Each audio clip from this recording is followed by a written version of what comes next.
Thank you, ladies and gentlemen. Well, as you know, my name is David-Wynn Miller, but I punctuate my name. George Washington, Thomas Jefferson, Abraham Lincoln, Benjamin Franklin, all punctuated the name same as I did. They were all 34-degree Master Masons. Now, I don't know if there's any Masons in the crowd, but I am a 92nd degree Mason. I know you've been taught that Masonry goes to 33 and 34 degrees for Grand Masters. The reason I'm a 92nd degree Mason is because in 1988 I broke the math interface in all 5,000 languages, proving that language is a linear equation in algebra. This hasn't been done in 8,500 years of written language. When I did so, I was able to unlock the 2/3 of all the words missing from all languages in the world, and I can write any sentence in any language frontwards and backwards with the same meaning. Once this was discovered, it completely, 48 hours after I published on the internet, I had 2 Secret Service agents from Washington at my front door going, "Do you realize what you've done? You've just disqualified every treaty, trust, and contract in 8,500 years on planet Earth." I says, "Well," he says, "who did you tell?" I says, "Everyone."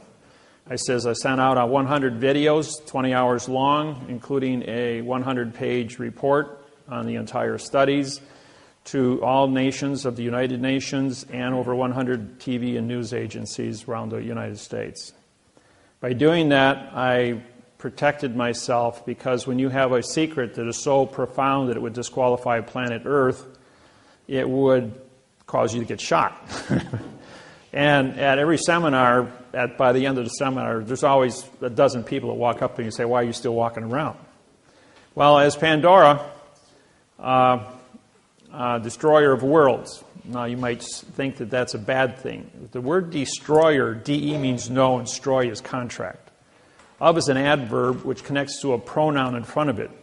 P-R-O means no, N-O means no, and U-N means no. So the word destroyer is a no, no, no word.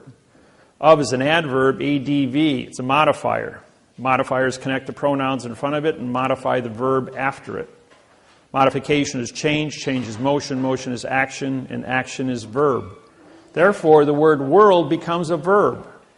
Do you live in a world of verb, or do you live in a world of a fact? As you all know, the word world is a fact. But because it's the destroyer of verb, I destroyed the world of verb in all 5,000 languages worldwide on April 6th, 1988.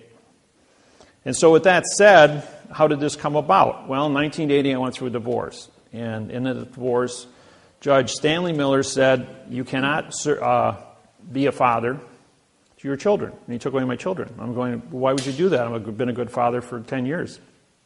And he goes, "Because I'm a judge," he says, "and I can take away people's children just because I can." I says, "Well, that's sex discrimination. Under the 1964 Civil Rights Act for equality, I says, I'm going to prosecute you." And he says, "You can't prosecute judges." I says, "I beg the difference." I says, "I know what the law is. You swore to support the Constitution of the United States and the laws written by the United States Congress, Senate, and Legislature."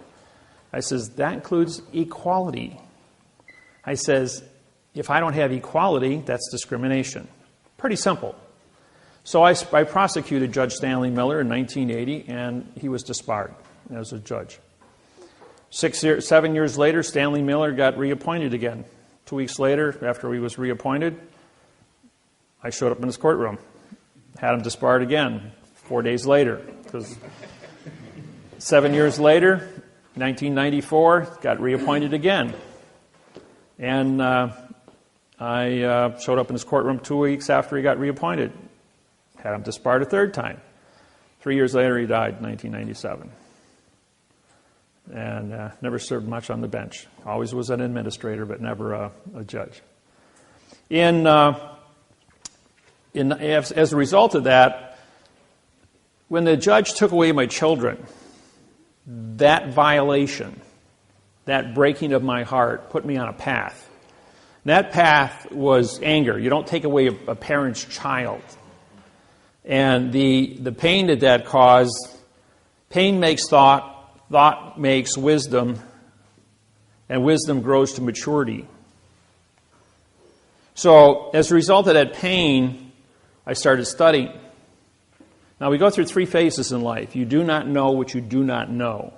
Well, it's like putting your hand in fire. It looks pretty till you touch it and you get burnt. Well, you know what you don't know about why you got burnt. And I was aware of what I didn't know, so I had to study. And so because I studied, I learned about what the fire was. I learned about what the pain was. And from that, I then had knowledge. And when I had knowledge, I knew what I knew. And then I could become a teacher. In 1975, I became a college professor in Milwaukee. And I was taught engineering and metallurgy, heat treating, and blueprint reading. So I've been a teacher now 75, so going on 38 years. I hold a professional license for college. I also have 3 PhDs and 535 college credits, 17 full-time years of college. Kind of got stuck in college. I really liked it. Worked third shift nights as a tool and die welder, and I went to school full-time days. I had but to fill in my spare time because I didn't sleep, I went ahead and had a second full-time job, and that was in real estate, teaching underwater welding. I had my own real estate company for 26 years, besides doing law from 1980 to present time, 32 years. I have 80,000 hours of law experience. And I've done 2,500 seminars, including over 1,000 TV and radio live performances. I did the programs on 9/11 on national television on what really happened there. There's only a few people in the world that have my background and credentials about what heat treating is, nuclear science, string theories and quantum physics. I have a 200 IQ. I read 400 words a second in math codes. It's something that's acquired art. You can give me an inch of paper and of documents, and I'll blow through it in about a minute. And I'll be able to tell you exactly about how many mistakes are in it and what to do about it. The program today is going to cover many different aspects. So I'm going to go through the parts of speech, which I wrote up here. It took 6 years of my life to discover this. It isn't really what you think it is. And what they teach you in school is not what you actually, is actually what's going on. And this isn't to insult anybody, but all of you have a second grade reading level. And it isn't just you, it's the entire population of the planet was instructed and through TV, radio, newspapers, and magazines to keep you in a second grade reading level, because that way they could harvest the entire population of the planet. There's a few individuals called federal judges and chief federal judges at a state level that control what's called parsing, syntax, grammar, and the secrets therein. When I broke the code in 1988, I went to the United States Supreme Court. I walked in there in 1989, and I says, I'm here to prosecute William Rehnquist, Chief Supreme Court Justice of the United States Supreme Court. Immediately I was arrested for threatening the United States Supreme Court judge and taken into a closed room. Well, when we got down in that room, I had 6 marshals standing shoulder to shoulder surround me, and William Rehnquist came down from up in his chambers to see me, and I says, I have your signed confession for treason against the United States people. I says, I've used parsing, syntax, grammar against your opinion since you've been in office. He says, okay, guys, you can all leave now. Mr. Miller and I are going to sit in this closed room. You've already frisked him. He has no weapons. He doesn't seem to be of stature that can overpower me. And we're going to have a little discussion. So for the next 2.5 hours, William Rehnquist and I became very good friends. And until he died and I removed him from office in June of 2005, we were pretty good friends. I taught him syntax, the math interface on grammar, and he taught me all the secrets of the procedures of judges. But a lot of the things he taught me, he was in error of, because 2/3 of all the words were missing from the procedures by which he wanted to formulate answers. Now, believe it or not, we are all actors in a play that have been already written. All of you believe that you have a certain amount of choice to make in life. But the fact is, and I will do this later this afternoon when we get into some history programs, that we are on timetables that run on 7-year international, on domestic bankruptcies and 70-year international bankruptcies. These bankruptcies control the planet for the last 6,500 years in all countries. All countries worldwide are controlled by the post office. Not the courts, not the judges, not the kings and queens, but the postmasters of the world run the entire planet, have for 6,700 years. Going all the way back to Pharaoh, henceforth the Masons. Now, a lot of you were in this room today. A room is a closed area, so therefore it's a court. I'm going to show you a dollar bill here, which you're all familiar with, and on the back of the dollar bill you have the eagle, right? Notice the eagle's wings are turned up. If you notice the eagle's wings here are turned down, that's because it's a phoenix. This is Vatican rule, banking. And the flag here has yellow fringe on it. And the yellow fringe flag changes the dimension of the flag. This is a maritime braid for commerce. The fringe changes the description of the flag. It's under Army Regulations 840-10, Chapter 2-6. Allows for fringe to be put on military flags for parades. But anything you put on top of the flag cancels the contract of what a flag is. So even though you think you're looking at a United States flag, United, UN means no, and ITE is citizen. A no citizens condition of state flag. Controlled by Vatican banking. You're all under commerce. So who's the Vatican? They're postmasters. They work with Bern, Switzerland through the Universal Postal Union. On the 29th of September 2009, I did a seminar in Auckland, New Zealand. In that seminar, there were 90 Auckland tribal chiefs of the 1,200 tribal chiefs that live in New Zealand. I then made a statement that the post office since 1800 has never had a correct parse, syntax, grammar, law, rule, regulation, or code in any language with any people on planet Earth.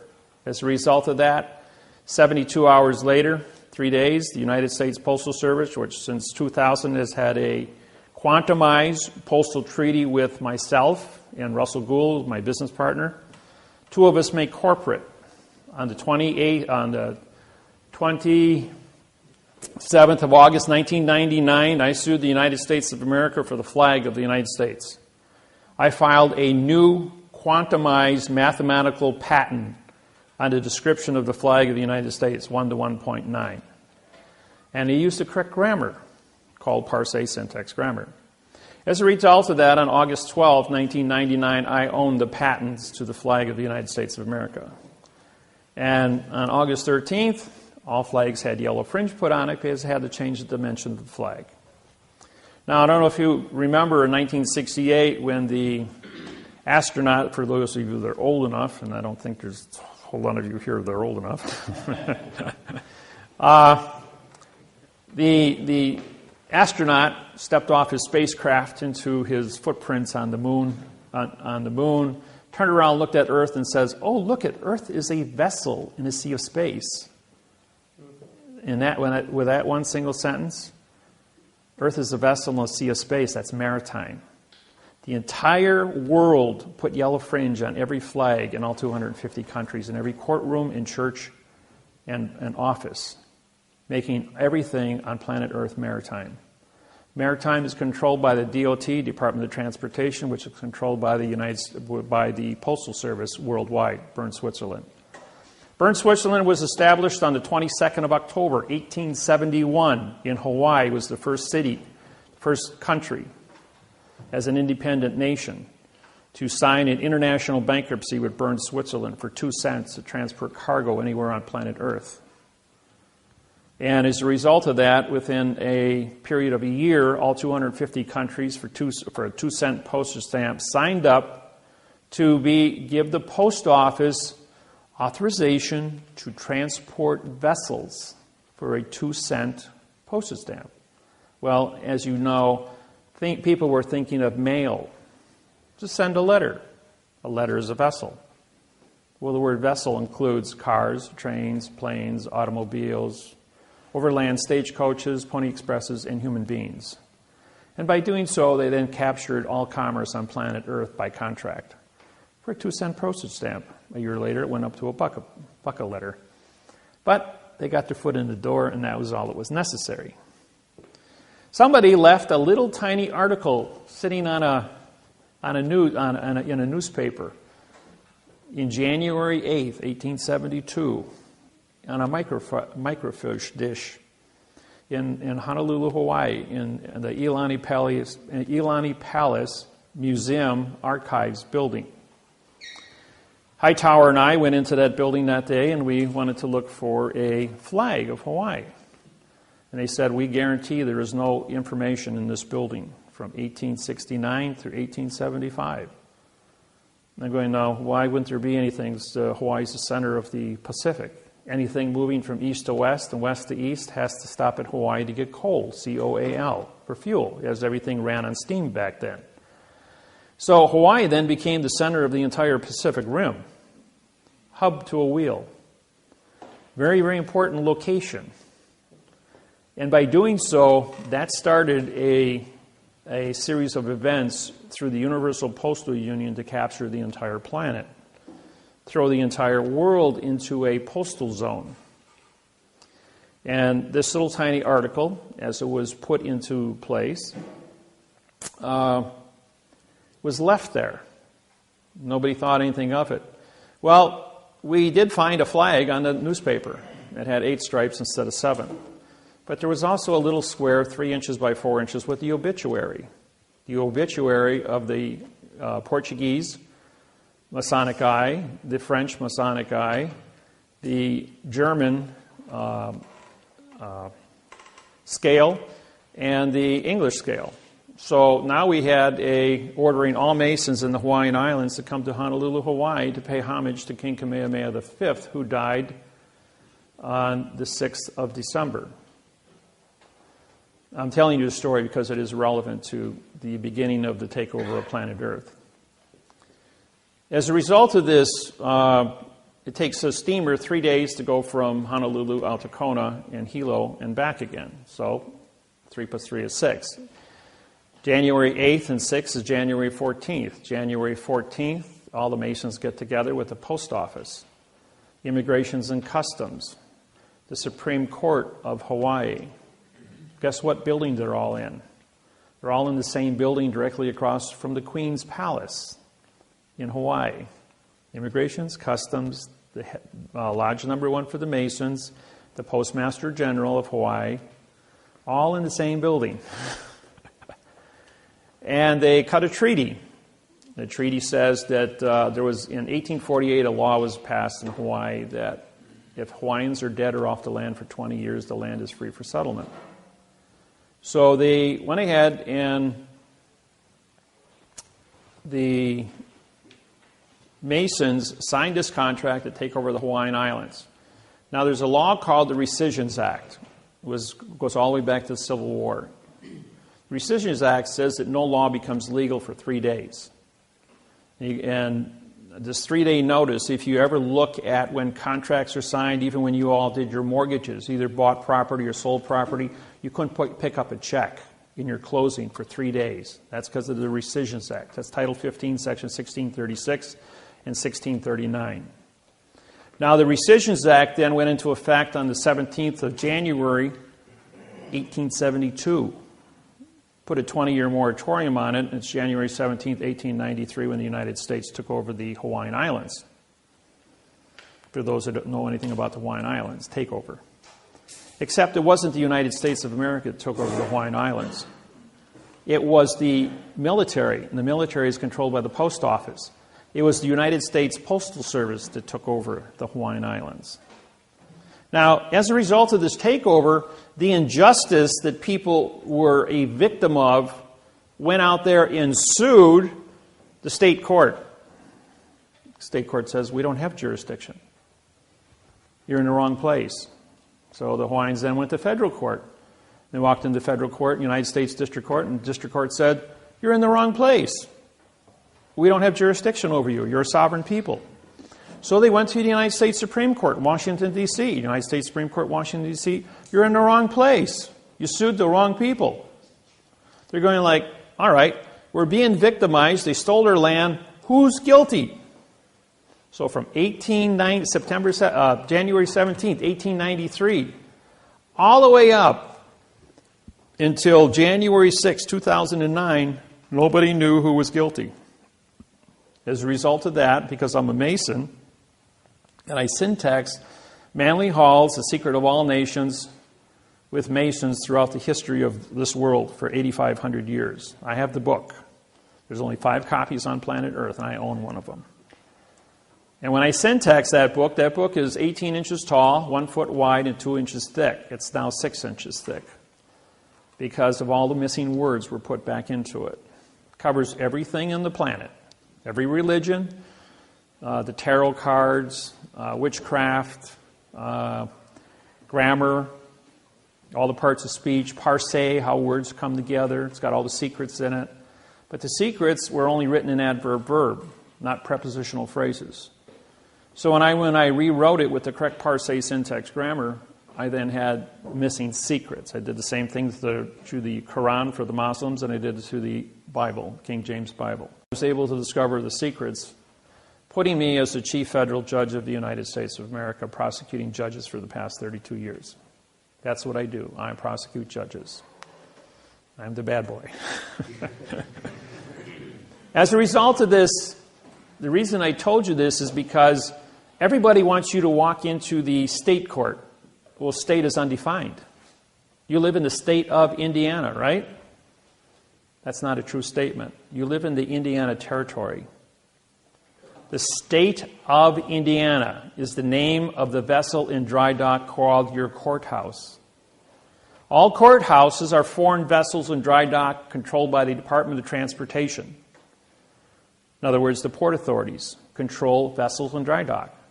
All judges in the United States and all courthouses are paid by the port authorities. That's a very big secret.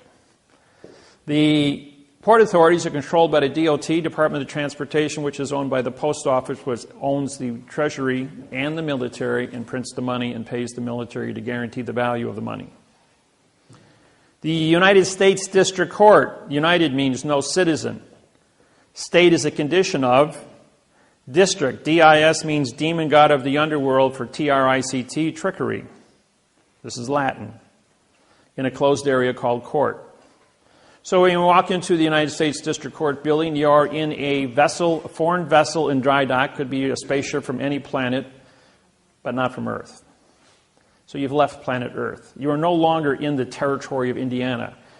And all the laws written in Indiana for Indiana people do not apply in a foreign vessel in dry dock. You speak a foreign language called Babel. You are a foreign entity. And as a federal judge, when you walk in front of me, what do I have in front of me? Do I have a document that actually says something, or is it written in adverb-verb by babbling attorneys and lawyers? What I have in front of me are your vessels, your body. Hold a thought in your hand. Show me the three-dimensional object of a thought. Do you know that a thought is not of this world? A thought isn't found on the periodic table. It's not a solid, it's not a liquid, it's not a gas, it's not a chemical. And yet we all have thoughts. It's an energy, comes from our aura, electrical chemical energy, but it is not of this world. A thought can pierce dimensions, can change through time and space. I can hold the entire known universe, which they say is supposed to be 8.4 billion years old from the Big Bang, in the palm of my hand with a thought. Or I can crawl inside the middle of a quark, of a hydrogen atom, and exist there with a thought. So a thought is a very unique thing. We can close our eyes every night when we dream, and we can be anything we want to be in this world of thought. And I know everyone in this room has had weird dreams at times. And in those weird dreams, you see things that don't exist in this world, because you're probably transporting, because the thought is not of this world, into other realms, other planes of dimension. Well, this is what's unique. I can't see that as a federal judge. The only thing I can see in front of me is a vessel. Does this vessel come before me with the correct passport, with the correct paperwork, with a lawsuit written in the correct parse, syntax, grammar? Or does the vessel come before me on my foreign vessel spaceship from another planet, and are you trespassing without any rules, regulations, or codes? Well, the only thing I have as a judge in front of me is a vessel that's trespassing. And everybody knows there's a law for trespassing. And I don't care what language you speak, and I don't care what educational levels you have, or what country you come from. Everyone understands the word perjury. It means to tell a lie. So the minute you open your mouth, we presume you're smart until you start talking. And because you're talking in babble and you're talking in adverb-verb fiction, now you've committed perjury. A vessel that's trespassing, committing perjury in front of me. I got 2 felonies in front of me. So it doesn't matter if you're here for traffic, doesn't matter if you're here for foreclosure, doesn't matter if you're here for divorce, marriage, doesn't matter what you're here for. The only thing I've got in front of me is a physical evidence in now time of a trespassing individual committing perjury. Now I can make a determination as to what your fine is going to be. How rich are you? How much money you got in your pocket to bail yourself out and leave my vessel? You can go down here to the port of Chicago or Gary, Indiana, jump on a Chinese freighter with a Chinese flag on it without a passport, and I guarantee you'll be arrested, put in a brig, and taken back to China, where you'll be prosecuted and spend 8 years in prison for trespassing.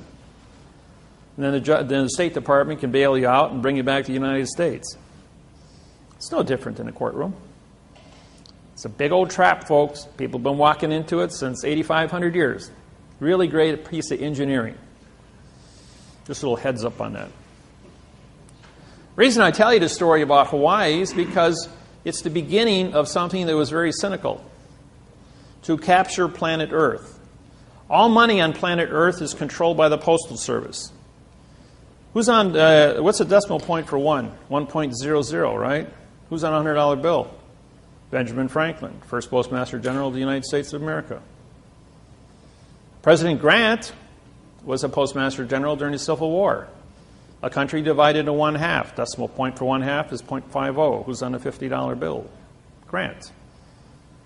Abraham Lincoln. No, go before that. George Washington, letter carrier, Continental Congress, 1875. And he was a letter carrier. And on September 17th, 1789, the United States of America signed the Constitution of the United States of America. And so, therefore, he was the first president. Pre, meaning no. SI is simulation, and DENT is denture, contract. Anything, the word no is a negative. Negative is 0. 0 times any fact, simulation, or contract becomes 0. Therefore, the math interface says that a pre-simulation denture, better known as a president, is a person who only says nothing about nothing. Have you ever seen a president that ever made any sense? Okay. I know it's a joke, but it's a good one. Yeah, it's all played out in syntax. So the grammar that's used for modification is what they keep us down with, what they teach you in school.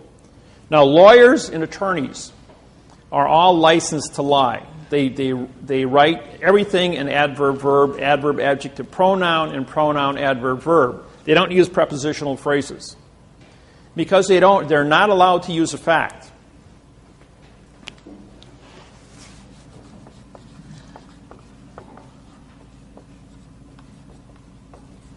No law or fact shall be tried in court. And if you want to put that in there, of law, and everybody uses this terminology, attorney at law, attorney of law, whatever. Parts of speech. No is an adverb, it's negative. Law now becomes a verb, negative. Or is a neutral. Negative fact becomes a negative verb also. Shall is a pronoun in future time, connected to the adverb be, which now modifies a verb in past time. In is an adverb making court a verb. Of is an adverb making law a court a verb. Now we've got one jurisdiction, ladies and gentlemen. We have a verb law, a verb court, verb tried, verb law, verb fact. Now we have one jurisdiction called fiction, fraud, illusion. Every word in the English language, and I spent 8,000 hours in 2 years with a staff of individuals with dictionaries. We looked up every word in the English language that starts with a vowel and 2 consonants. It means no contract. Every word. Now, when you look at any contract or any newspaper or magazine, and you see the word starts with a vowel, A, E, I, O, and U, and it's used as a single syllable, it means no contract also. Opinion. O is no. P-I-N is to attach or grab. I-O-N is contract. Opinion. No attached contract. Therefore, that's why it's called an opinion. You can have a gain, G-A-I-N, and you put A in front of it, again, you have no gain. You can have an attorney, A-T-T, no tort. You can have an illusion, I-L-L, which means you cannot see a contract. Imagination, I-M-M. You cannot mangle. You can't mangle something, therefore there's no fact. So the imagination, I-O-N, means contract. A-N-T, E-N-T, I-O-N-T-Y. Any vowel that appears in front of a vowel that ends a word means contract. It's a 2-letter contract. That's how you can tell these things. This is called parse, P-A-R-S-E, parts of speech. S-C is Latin for speech. P-A-R is parts. So what I did was I studied parse. I studied syntax. Syntax is how 2 words come together. And the word grammar is how a sentence is constructed. Do you know that all grammar, a correct worded sentence, only has 1 verb in it? The average sentence written by an attorney has anywhere from 3 to 5 verbs in it. Some sentences have adverb, verb, adverb, verb, adverb, verb. The whole sentence is written that way. There's not even an adjective or a pronoun, a preposition, article, or an effect. When you were in school, 5th grade, we studied prepositional phrases.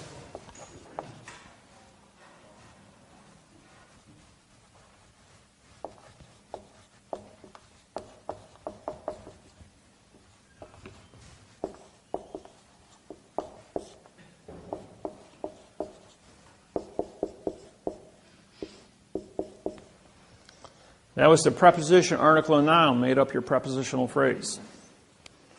Mrs. Lusher was my 5th grade English teacher in Marion County Grade School in North Grove, Indiana. I grew up with the Amish, the Mennonite, and the Hoosiers. I come from North Grove, Indiana. My family's been there since 1834. North Grove, Indiana was where the first house in the state of Indiana was built by my cousin. My fifth cousin's on my mother's side. But we came here from Pennsylvania. I'm Cherokee. My great-great-grandmother was full-blooded Cherokee, and my grandfather came to Switzerland in 1780. Settled here in North Grove, Indiana. Half the people in the town are related to me as great aunts and great uncles, and going all the way back to 1834. My cousin, who I played with in 1957, was born in 1838. She died in 1957 when I was 8 years old.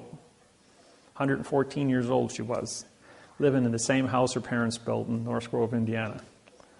Isn't that something? She's in the Guinness Book of World Records. This is one of the oldest people living. And I think she's probably one of the oldest ones in Indiana.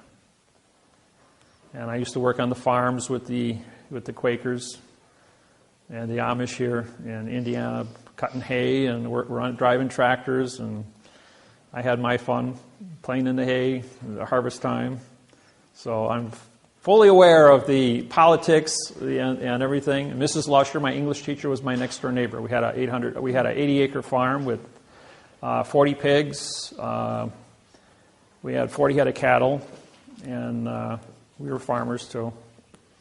My mom and dad gave that a shot. I had six brothers and sisters, so big family. When we studied prepositions, pre meant no, position. An article, anytime you have a vowel and two consonants, ART, we have no ownership. So if you have no position and you have no ownership, you have a no-no. N-O is no and UN is no in Latin. Better known as the noun.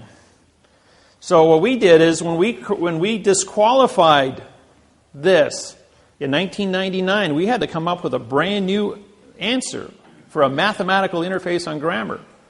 So we did this. We had a position, dropping the word pre. And the word lodial is spelled L-O, which is location, D-I is original, A-L is contract. And if you have ownership, in other words, for my pen, for is a position, my is lodial, and pen would then become a fact. Now, if I just were to drop one of these two positions here and say my pen and drop the word for, or with my pen, and I drop the word with, and just say my pen, my becomes an adverb, and an adverb modifies a verb. Modification is change, change is motion, motion is action, action is verb. See, in all ADV, vowel and two consonants, modifier. ADJ, adjective, color, modifier. PRO, no, NO, no, UN, no. They gave us a lot of negative choices, all to go with this sentence here. When you graduate from judge school, you learn this article. You learn this. All judges, attorneys, lawyers, politicians all swear the same oath, that no law or fact shall be retried in court. And no is a negative. That's why the sign says no trespassing, no parking, no don't walk. And see, what the sign should read, for the trespassing on this land is with the fee of the $5,000. For the parking of the car in this space is with the fee of the $500. That's a performance contract. Everyone understands performance contracts. Now I have the Pizza Hut next to the Outback Steakhouse. Very popular places on Saturday night and Friday night. And the people came to my seminar from Pizza Hut. They said, you know, we've got 2 spaces reserved for delivery. And everybody parks in there. And my delivery guy's got no place to park. I says, well, put a sign up. For the parking of the car is with the crushing and melting. The sign next to it says, for the parking of the car is with the fee of the $500. No one ever parked in those 2 parking spaces again. Except the delivery man. Problem solved. Because everyone understands the performance contract. Now, here's another little quirk, point of information. Somebody impounds your car. You parked it where it wasn't supposed to be parked, and they towed it, put it in an impound lot. And the guy wants some $250 for towing and $100 a day for storage. Well, anybody that's in possession of your vehicle that doesn't have title to it is renting your vehicle. So you send him a true bill for renting your automobile for as long as he's had it. If you want to go down to the local courthouse, you can pull up a lawsuit by Avis Rent-A-Car or Hertz Rent-A-Car, copy it, and sue the tow truck company. Or if a police officer orders a tow truck company to remove your vehicle from the highway and he won't give it back to you, send him a true bill for for rent-a-car. Your car will be back in 1 day, maybe a couple hours. Works every time. Just a little plug there.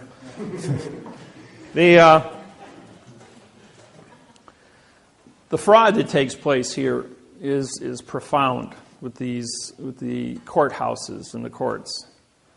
And people say we're in court, and the judge says, this is Judge Wasilewski. He says, David, after he took away my children in 1980, I went to trial 65 consecutive times, 2 weeks apart, under what's called a writ de novo.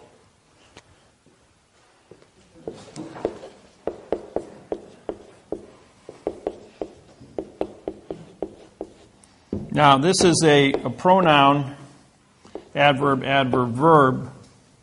But if you put for the rid of de novo, then this becomes a 5, a 6, a 7, a 5, a 6, and a 7. This is French, but de means the in novo. It would then become a fact. So I filed for the rid of the de novo. Now what that means is if you violate equality, that's discrimination. That's a crime. 1964 Civil Rights Act violation. So for the writ of de novo is your ticket to get a free trial for anything. I don't care what it is.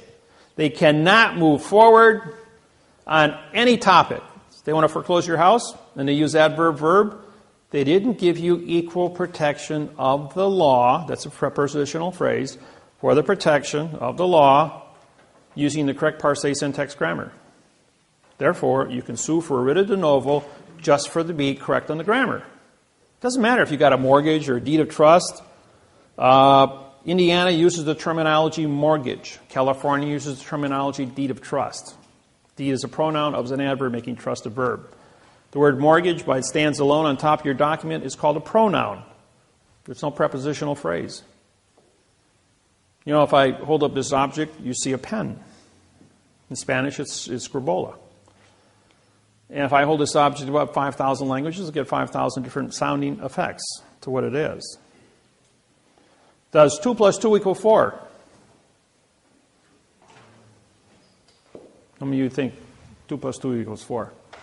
All right, just all's fair.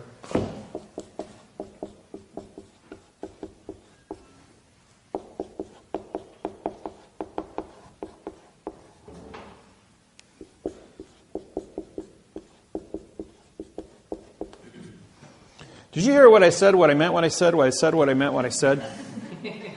I can do this 150 different ways before I'm going to get it right. So don't ever presume what you think I said, because if my lips are moving, I'm lying to you. That's what a judge said to me. He says, all you got to do is prove it. He says, and in 8,500 years, Wasilewski says, no one has ever proved it. And I said to him, I said, oh, I says, I know what you said to me. You said to me, wait a minute. He says, you mean to say if I say yes, you're going to say no? He goes, yep. And if I say no, you're going to say yes? He says, that's right. And I says, all right. Does 3 plus 3 equal 6? He goes, yeah. He says, no one ever went to war over a math problem in the history of mankind. No religion, no political organization, no condition of state, no country ever went to war over a math problem. 2 weeks ago, President Obama and President Bill Clinton stood on the podium at the Republican convention on national TV. And the closing statement by Bill Clinton was, no one ever went to war over a math problem in the history of mankind, and we're doing it correct. That's an exact quote from all 2,500 seminars I've done. And by the way, I was Bill Clinton's counsel for the sex trial. Remember the phrase, for those that are old enough? The question was, what is sex? Bill Clinton goes, depends on what the definition of is.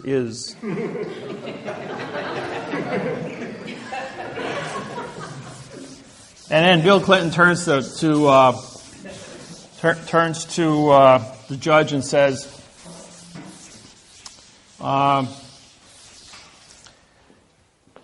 I just showed the American people a verb is and a noun is. Would you like me to show them another verb and another noun? And the judge stands up and says, there will be no further questions, Mr. President. This court stands adjourned.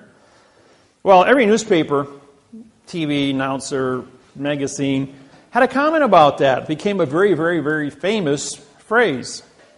And that famous phrase was one question and a demur. The word demur means to answer a question with a question. And the trial was over. And so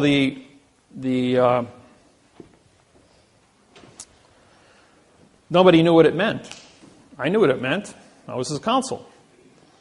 Senator Bill Clinton says to me, Dave, he says, that worked really good. He says, but I got to go in front of Congress, he says, 2 weeks.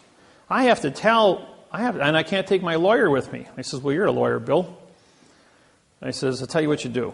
You remember the movie A Few Good Men with Tom Cruise and Jack Nicholson? You want the truth, I'll tell you the truth, but you can't handle the truth. Jack Nicholson won Best Actor for that phrase on the witness stand. And the movie won Best Picture that year. And what it was the... go back to the $1 bill again.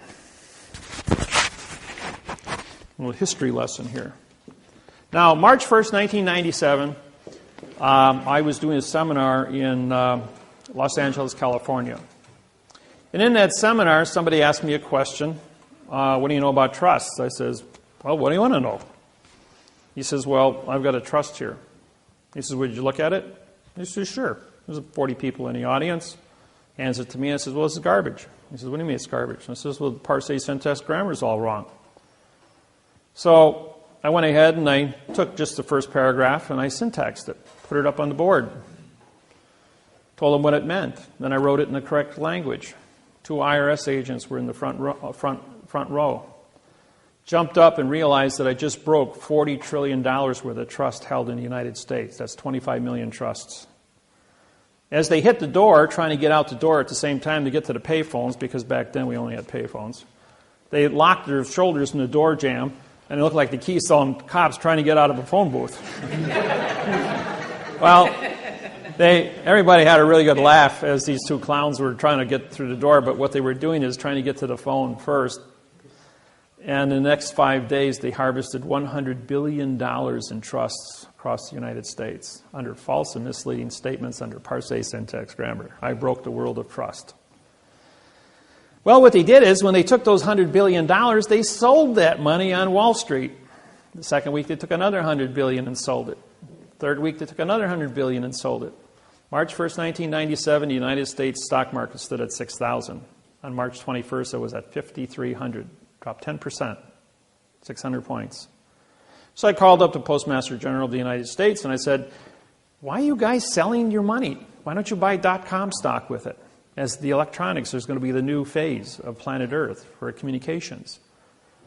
The fourth week, when they took $100 billion, they also went ahead and they took the other $300 billion they just stole out of the trust industry and they bought stock with it, causing the stock market to jump 700 points in the fourth week.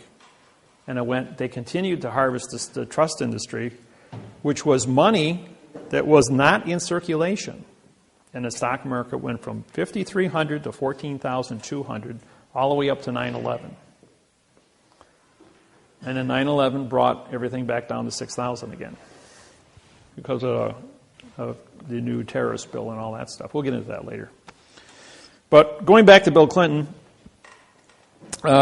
he says, how am I going to go in front of Congress here in 2 weeks? I says, well, you're going to hold up a $1 bill. Walk into Congress and say, ladies and gentlemen, before we get started today, I'm going to tell you the truth. He says, but you won't be able to handle the truth. Phrasing Jack Nicholson.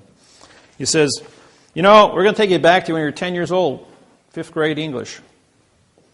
He says, first off, we have a line that goes around the money here. March 1st, 1997, I sued the United States Treasury under maritime law boxing. And that's why all your money today doesn't have any boxes on it. If you've...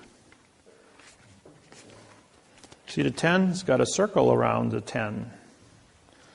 And the 20 has a circle around the 10. So does the 50s and 100s and the 5s. They're all the same. No more boxes except for the $1 bill. That's because there's so much Masonic information on the back. The pyramid has 72 stones on it. That's for 72, the rule 72 of banking. You take the interest first and you walk down to the principal. The all-seeing eye is Masonic. The capstone has never been completed because the process of discovery is always in motion. But going back to the beginning, it says the United States of America. Now, we all studied that prepositions were of, and the article was the. When you separate the prepositions, they all become adverbs. That means you have 68 prepositions and 38 articles. Together, you have 100 adverbs. So, the as an adverb now modifies united to be a no citizen. UN is no, IT is citizen. ED is in past time, which means you have no now time jurisdiction.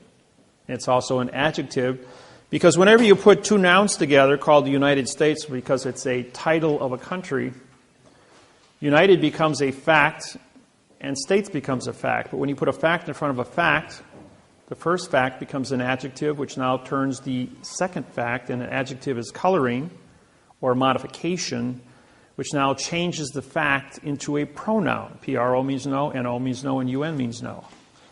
The pronoun is now connected to the adverb, ADV, vowel two consonants, no contract. And then the adverb modifies, modify is change, change is motion, motion is action, and action is verb, and America becomes a dangling participle verb on the money. Now, A is a single syllable. Therefore, A means no. M-E-R-I is Latin for mercy, and C-A is Latin for sheep. No mercy for the sheep. So we pay 65% taxes. But because America is the verb on a corporate instrument. Now we have two signatures on the money. Therefore, this is a corporate instrument. Corporations are under Title 15, Section 1692E, false and misleading statements. Carries a penalty of $25 million and 30 years in prison for every note published under Title 15, Section 78FF. Under Title 15, Section 1639A, there was no notification given to the United States population that the modification of grammar under Title 18, Section 1001, which is the fictitious conveyance of language, was going to be used on our Federal Reserve notes on our money. So to protect the fraud, we put a box around it. Anything in a box is an enclosed area and can't be considered. It was engineered, folks, not a mistake, engineered. Just like you build a space shuttle, it's engineered. If it's perfect, it works.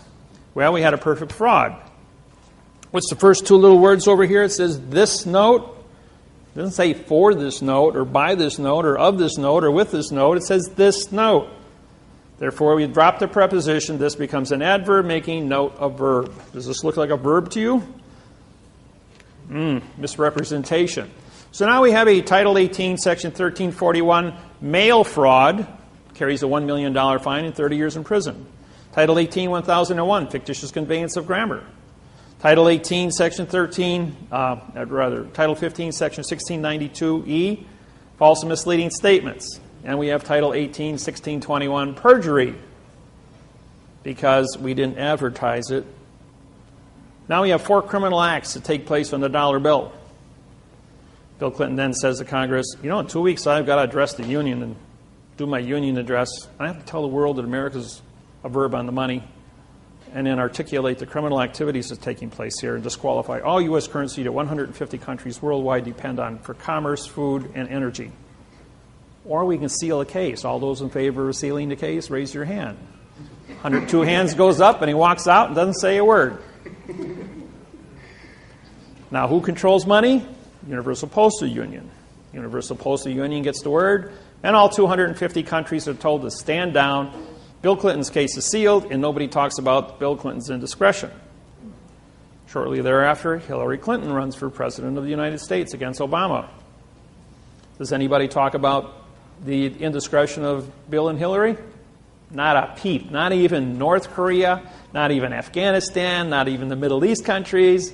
All the people that hate the United States are all told by the Universal Postal Union, you will keep your mouth shut and don't talk about anything of Bill Clinton, or he's going to spill the beans on the language. Squeaky wheel gets the oil. You think you got freedom of speech? Yeah. It stops with the money. Who controls the money controls the world. Always follow the gold. So therefore, Hillary doesn't make it. Obama's elected as the 47th consecutive left-handed president. Romney is right-handed, by the way. There's never been a right-handed president. What does that tell you? Who's going to win the election? Obama, yes. Or me. I have 5 billion people on my website. I have the 58% of the world's population studying parse, syntax, grammar. I could very easily be as a written-in candidate come November 5th, or 6th. Yeah, November 6th, that's right. Tuesday. Just like Lewinsky did in Poland. Stood up, People found him to be an honest person, and he got 92% of the write-in vote. Became the best president Poland ever had for 10 years until he took a bribe and got thrown in jail. True story. So the money is a key here. Always follow the money. Now, you came here, most of you, or some of you, are involved with mortgages. The mortgage that you are in possession of was written entirely in adverb, verb, adverb, adjective, pronoun, and pronoun, adverb, verb. The mortgage has 6,000 mistakes on it. It is a perfect document that has absolutely 0 facts on it, and it was not signed by your bank. No mortgage in the United States of 64 million mortgages was ever signed by the bank since 1934. Stalin captured Russia, nationalized it in 1917. He went to Rothschild and said to Rothschild, I need money to fight the Bolshevik Revolution. Rothschild says, you can have all the money you want. Remove the article from your speech in Russian. And Stalin killed 80 million Russians who refused to use adverb-verb grammar. That was the secret. Because there was no TV or radio back then, it was very easy to genocide a population and without having anybody know it. They did the same thing in Hawaii from 1800 to 1829. 38,000 Hawaiians had their heads cut off because the Hawaiian language has no vowel into consonant conception, and they use prepositional phrases. And because they wouldn't speak an adverb-verb like the church wanted them to study, they cut off their heads. And finally, after doing enough of them, people got the message that if we don't follow this new adverb-verb program, then we're going to be dead. So that's how they captured Hawaii. So this brainwashing of the adverb-verb scenario became relevant. And so Stalin was able to get financing and captured Russia. In 1934, Mao Zedong nationalized China, which had 1,200 dialects. Now they only have 4. So we need usually 3. I just came back from 23 days in China. That was quite an eye-opener, going to China. Everything you hear about China, total nonsense. I'm here to tell you, it's total brainwashing. Those people are... If I blindfolded you and dropped you off in China right now in the countryside, you'd think you're in Indiana. It's flat, all farms, people working, growing corn, wheat, barley, everything. Just they don't have any equipment. They're all out there working by hand. And they're pushing carts. They don't have tractors pulling things. Some of the bigger farms will use a tractor. And these tractors are pretty old. They're like 30, 40 years old.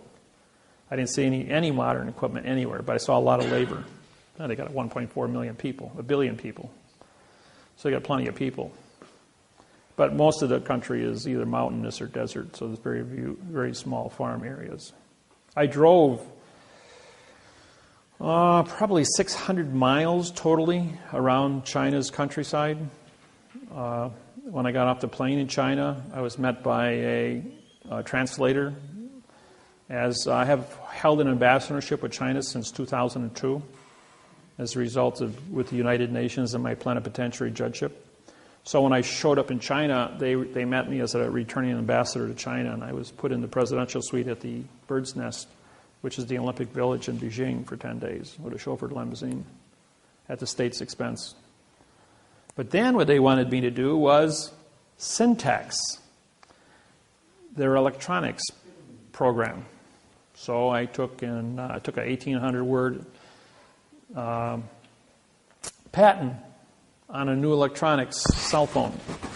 The new cell phone is transparent aluminum, 3 by 5-inch screen, 3D holographic.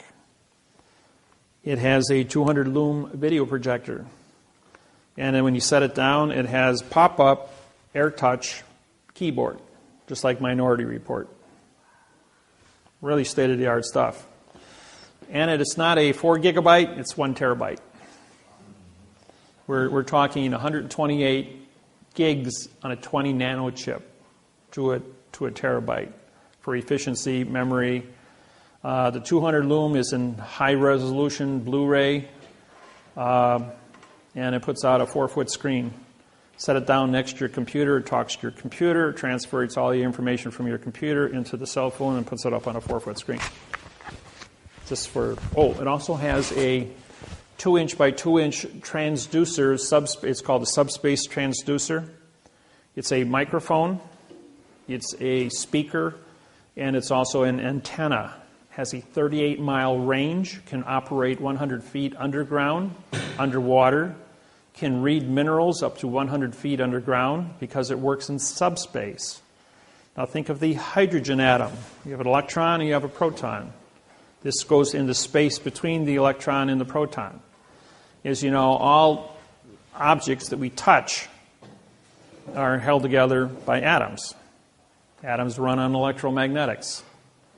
But this operates in the space between the atoms and the electrons in subspace. Therefore, it can transmit 38 miles between towers and also operates underground. So this is the next stealth technology. That doesn't exist anymore with this new technology. The military's had this for 12 years and has been declassified because all the other militaries in the world now have it, so they're going to make it available to the public. So this is going to be the new cell phones coming out. Even though your Galaxy 3 might be pretty special at the cell phone store, this next generation cell phone is going to be something else. It's going to be Star Trek material. And, well, you've got a really good patent here, right? Written in adverb verb.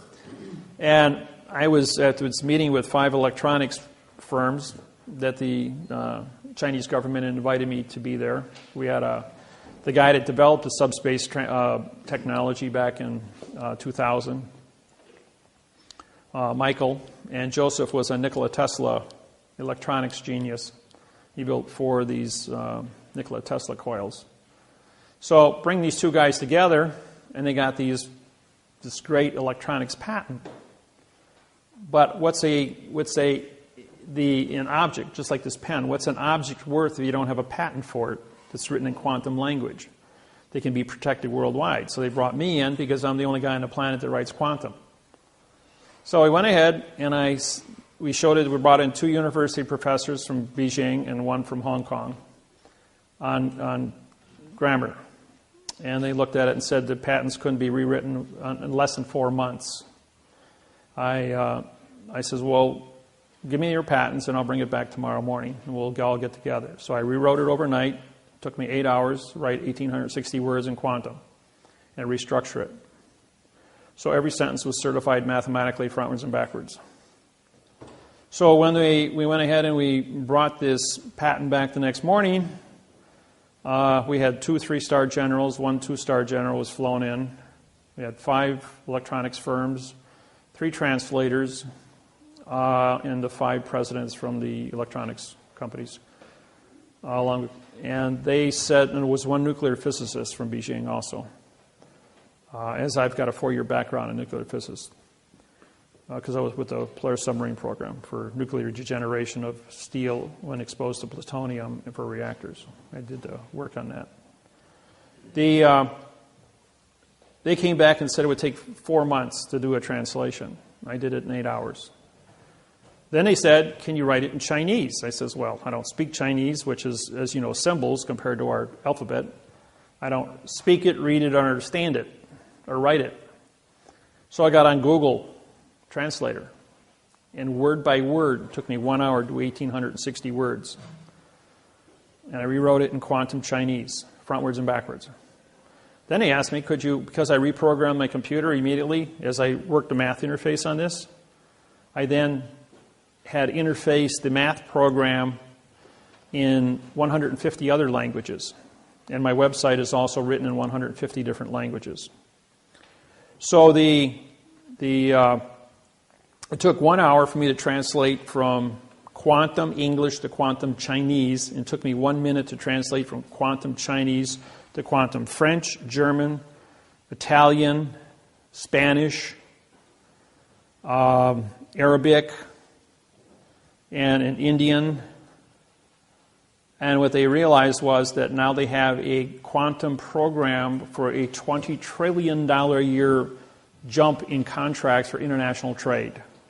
We also gave them the international transportation of money contracts to transport money between one country and another for the new international quantum banking programs that Russell Gould and I have put together. All 150 nations worldwide have been given the patents to this technology for free.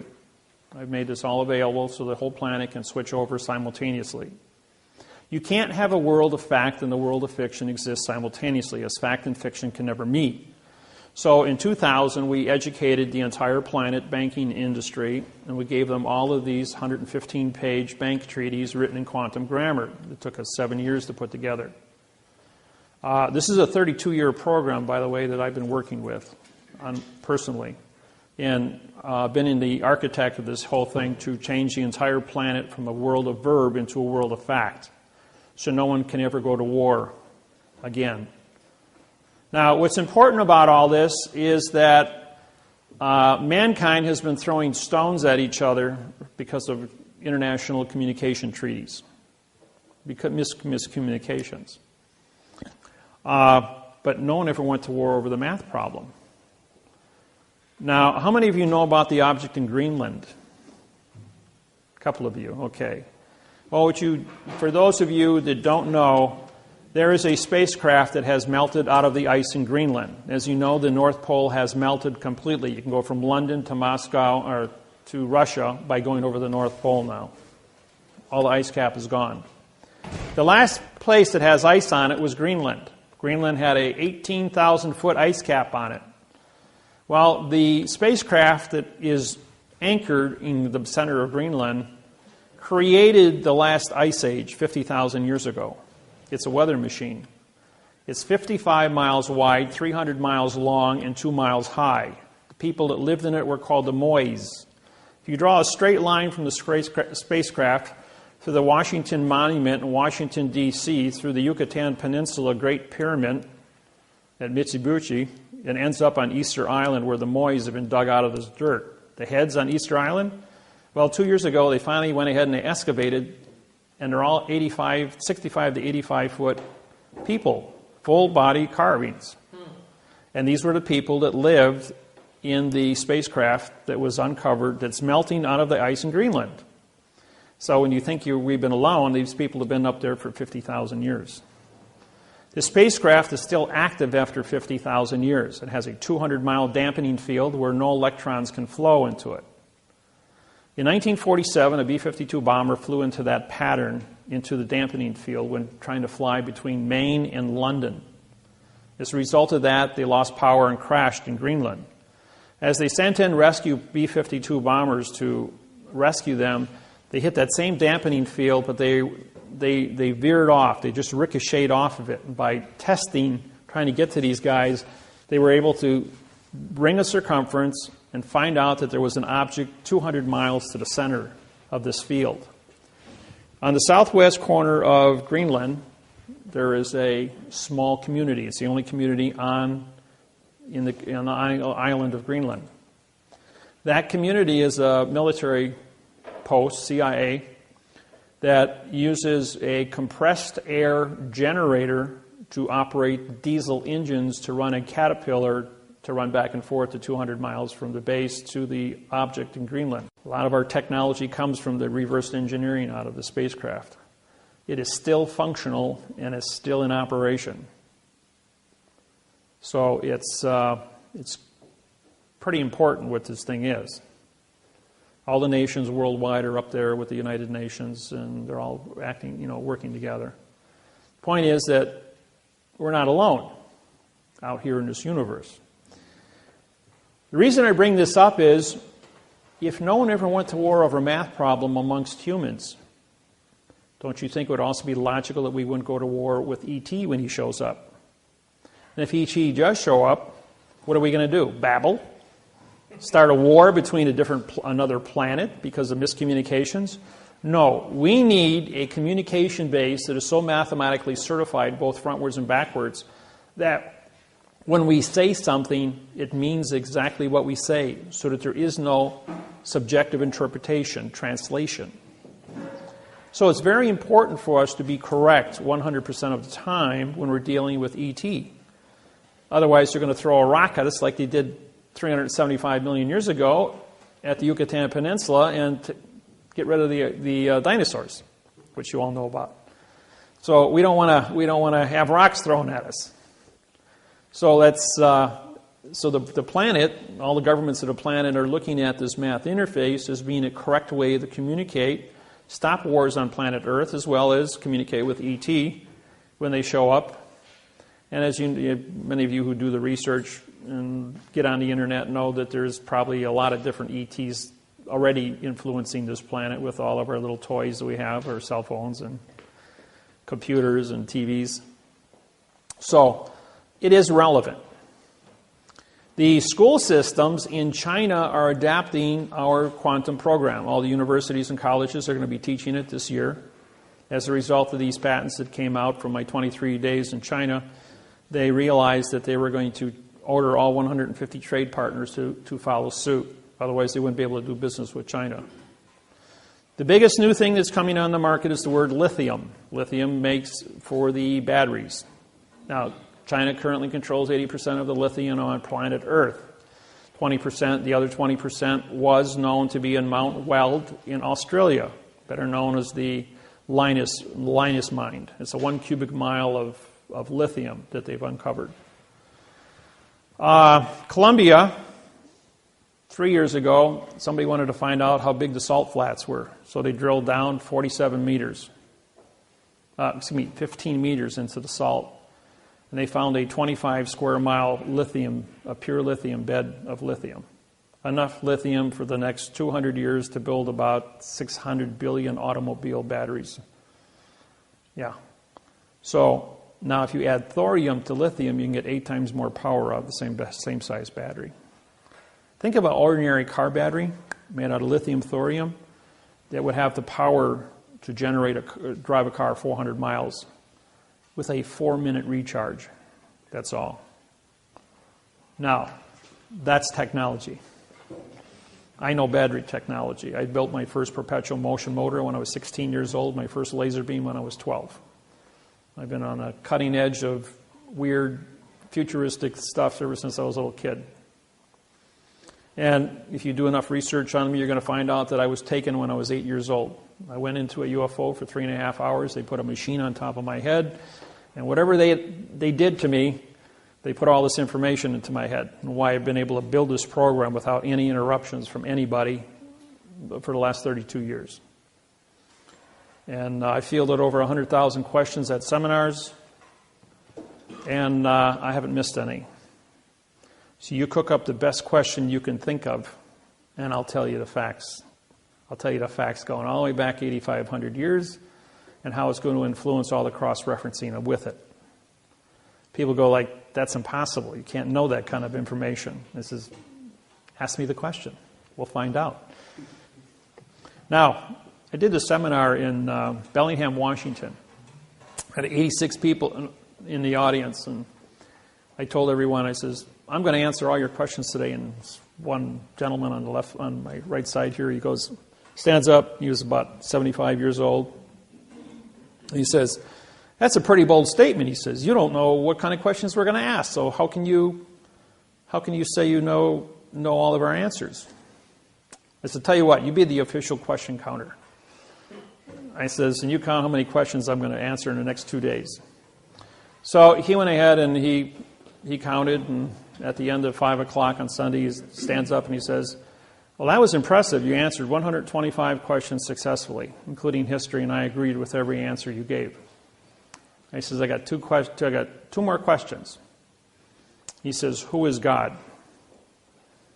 He says, well, that's probably the easiest question I've been asked since I started this.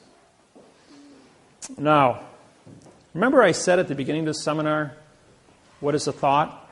Hold a thought in your hand. A thought is not of this world.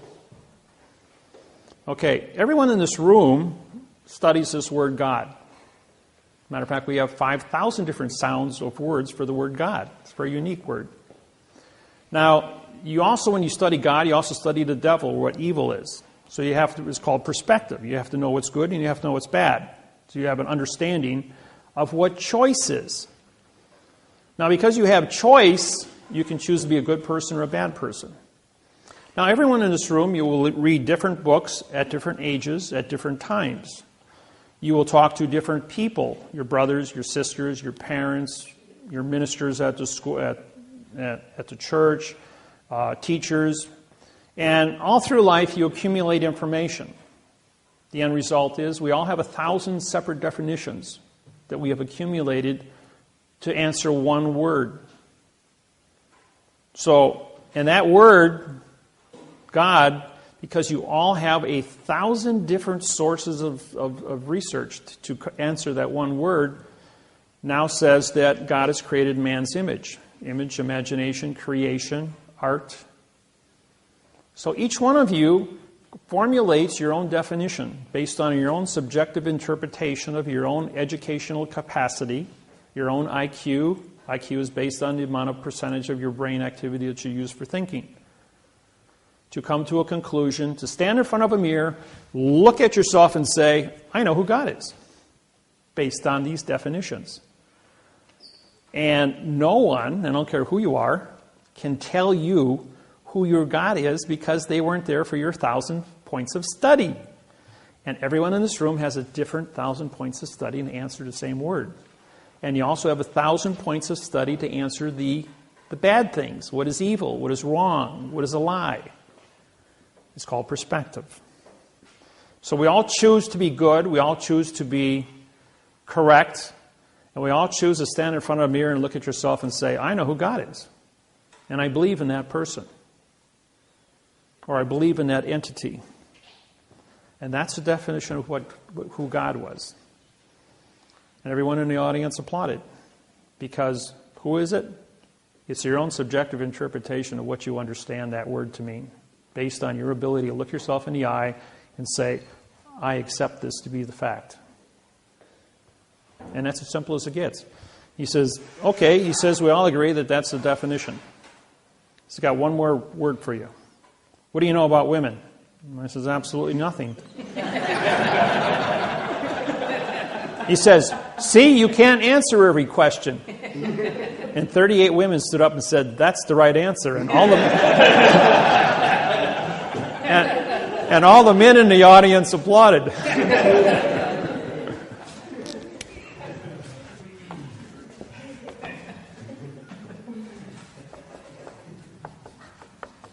We're going to go through a sentence structure now.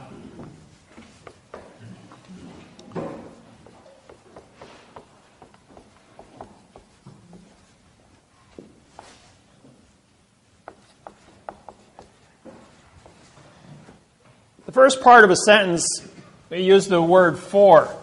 If you look at my website, it's 400 pages long. Every sentence starts with the word for as the preposition. We use the as a neutral article. You have, when it comes to articles,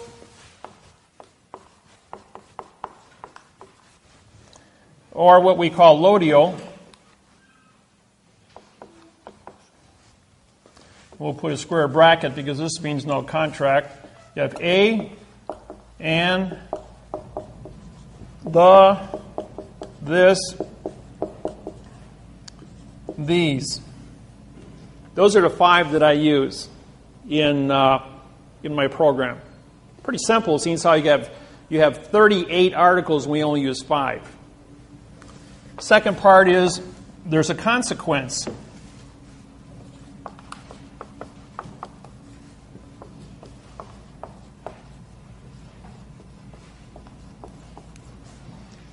Now, a consequence is a fact.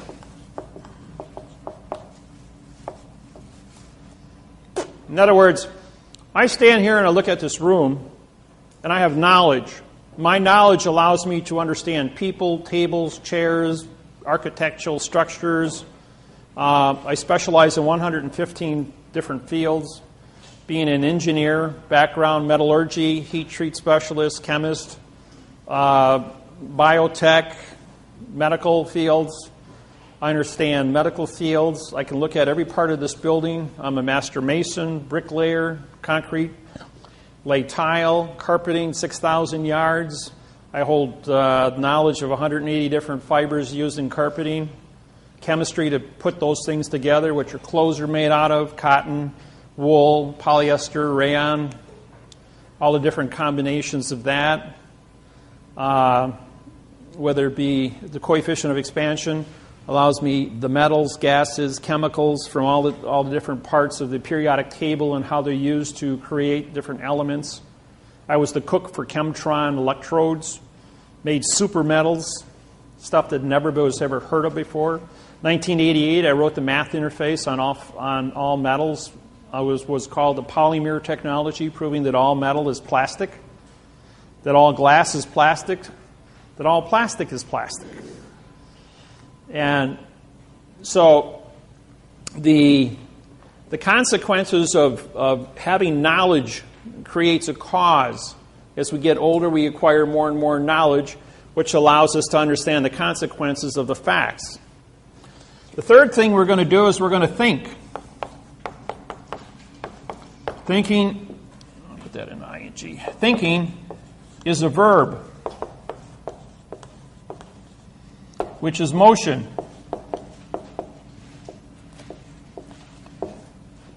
Now, running is not a verb.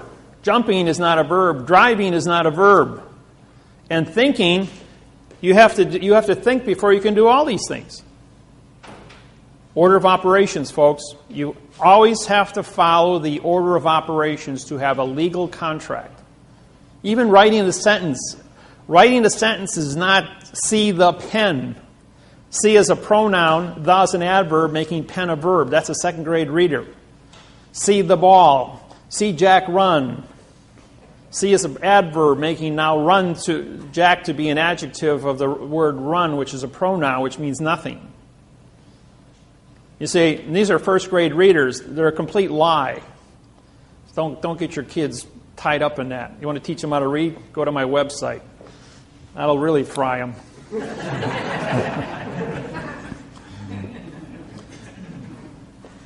4, when you think, okay, we look. This is we'll put this to be sight, or see. You see stuff, and you need a see. You need a see pass, see treaty. You need a sea pass. Sea pass means that you can move a vessel in a sea of space. So when you have knowledge, you have these positions that you're going to see and absorb points of information. You hear points of information. You use your 5 senses to absorb information. And with that information, we then store it as a computer. So the consequences is a storage. Just like a computer. And we keep all this information in until we're asked a question. Then you go into motion. Just like when you enter in the keyboard. You might put stuff in, it's going to store it.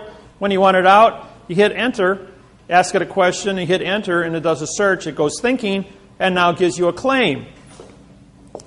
With is a possession.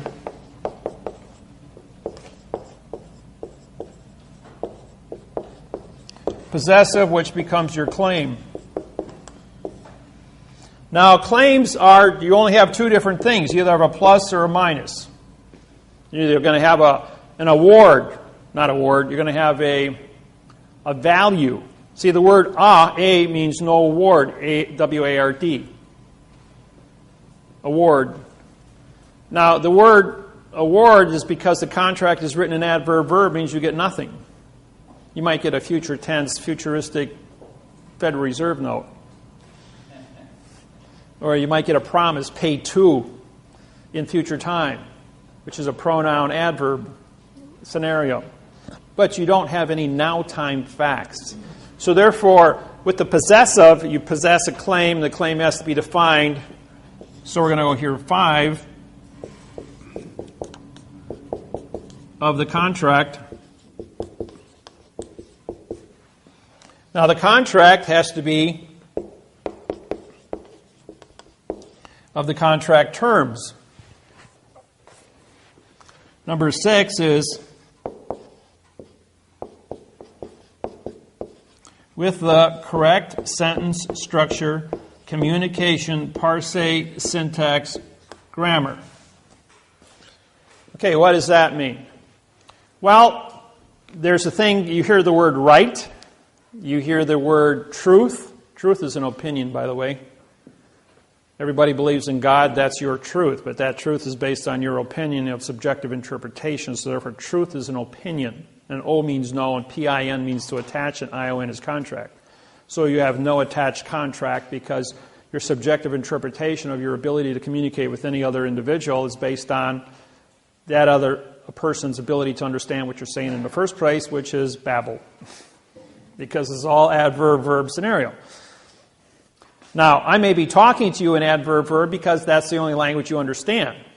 If I stood up here and talked to you and for this knowledge of this individual is with the claim of the correct parse, syntax, grammar, start using prepositional phrases, this would not jar well with your perception. And you'd kind of get lost. So it takes about 200 hours to adapt to this technology. And you will get a migraine headache because you're all brainwashed not to see an article. You might think that's a joke. It's not. Sublimic messaging through TV, radio, newspapers and magazines, school books have been there your whole life, right in front of you. We hide it in plain view, just like we hide a flag in plain view, and we cancel this contract by putting a Coke can on top of the staff, which is a phoenix in this case. If the wingtips are down, it's a phoenix. If they're up, it's an eagle, which is postal. So you can either be under postal guise or you can be under the Vatican guise. Either way, you're under somebody's guise, G-U-I-S-E. It's not a disguise, it's a guise, G-U-I-S-E. Dis meaning no, guys. This means no, by the way. Finally, number 7 is by the author.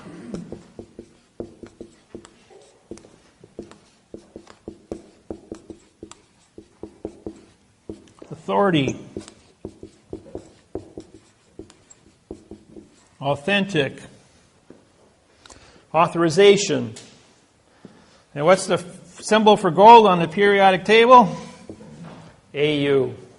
He who holds the gold makes the rules, has the authority. Ever wonder why gold was the key?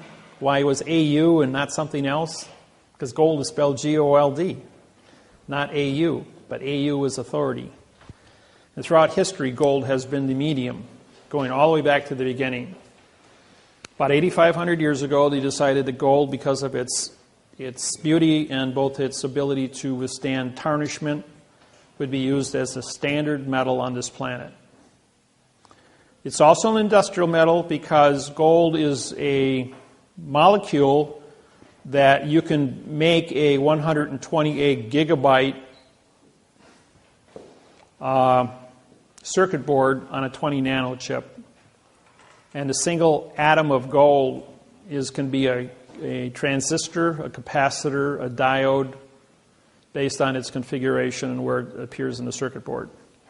They would build a circuit board against that wall with 128 gigabytes of information on it, and then photocopy it onto a 20 nano chip, and then grow that in a cloud chamber of argon, and that's how they would build those chips. So that's how technology, and then he's just stack them together. Everything's done with laser welding, electron beam welding, because the computers are unique. They build themselves now. A 1/4 inch green 1/4 inch quartz crystal run by 2 green holographic lasers are an 800 gigabyte processor with a 64 terabyte memory capacity. The speed of light is 186,000 miles per second. Information is recorded inside a quartz crystal. Our human brain is a 500 terabyte capacitor. That's what you're rated for, 500 terabytes.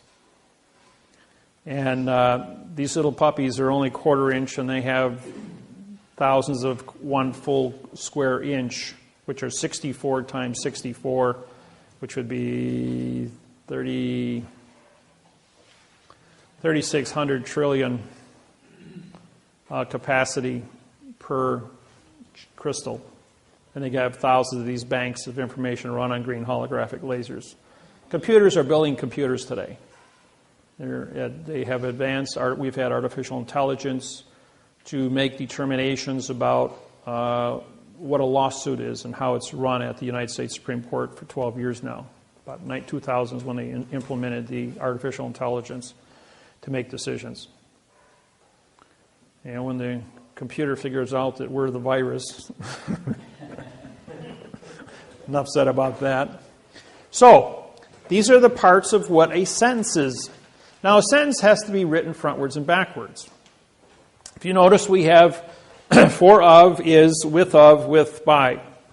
Now, after the with, of, we can have as many of these, like I have one sentence in the book, last page of the book here. This is my book. It's 96 pages long. It's written in 9-point print. It's the only book in the world that's written in quantum language. I have no competition. I have no plagiarizers anywhere on the planet.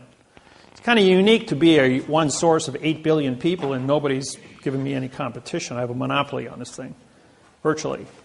And it isn't because I have a monopoly. It's because it's so unique. The condition of math, the condition of a fact in a world of 8 billion fictions is so unique that it stands alone and there's no plagiarizing. All the judges, all the attorneys on planet Earth in all languages have been ordered to search history. Go into the archives of written history going back 8,500 years. Is this an original program? The answer was yes. This whole thing is 100% original. That there's never been anything like it on the planet for communication skills. So the books took me, this is 8,000 hours or 80,000 hours of my work put in 96 pages. This is part of it. All the new stuff is updated on the internet, on my website. But this gives you about an 80% solid base that you can hold in your hand and read. And it takes about 200 hours. I charge $200 for the books because they're the only ones like it on the planet. There's no competition for it. So they're very unique. People that have them guard them. They don't treat them like garbage, like the local newspaper, because when you put value on something, it becomes valuable. If I gave you this marker, you'd use it, put it down, and walk away.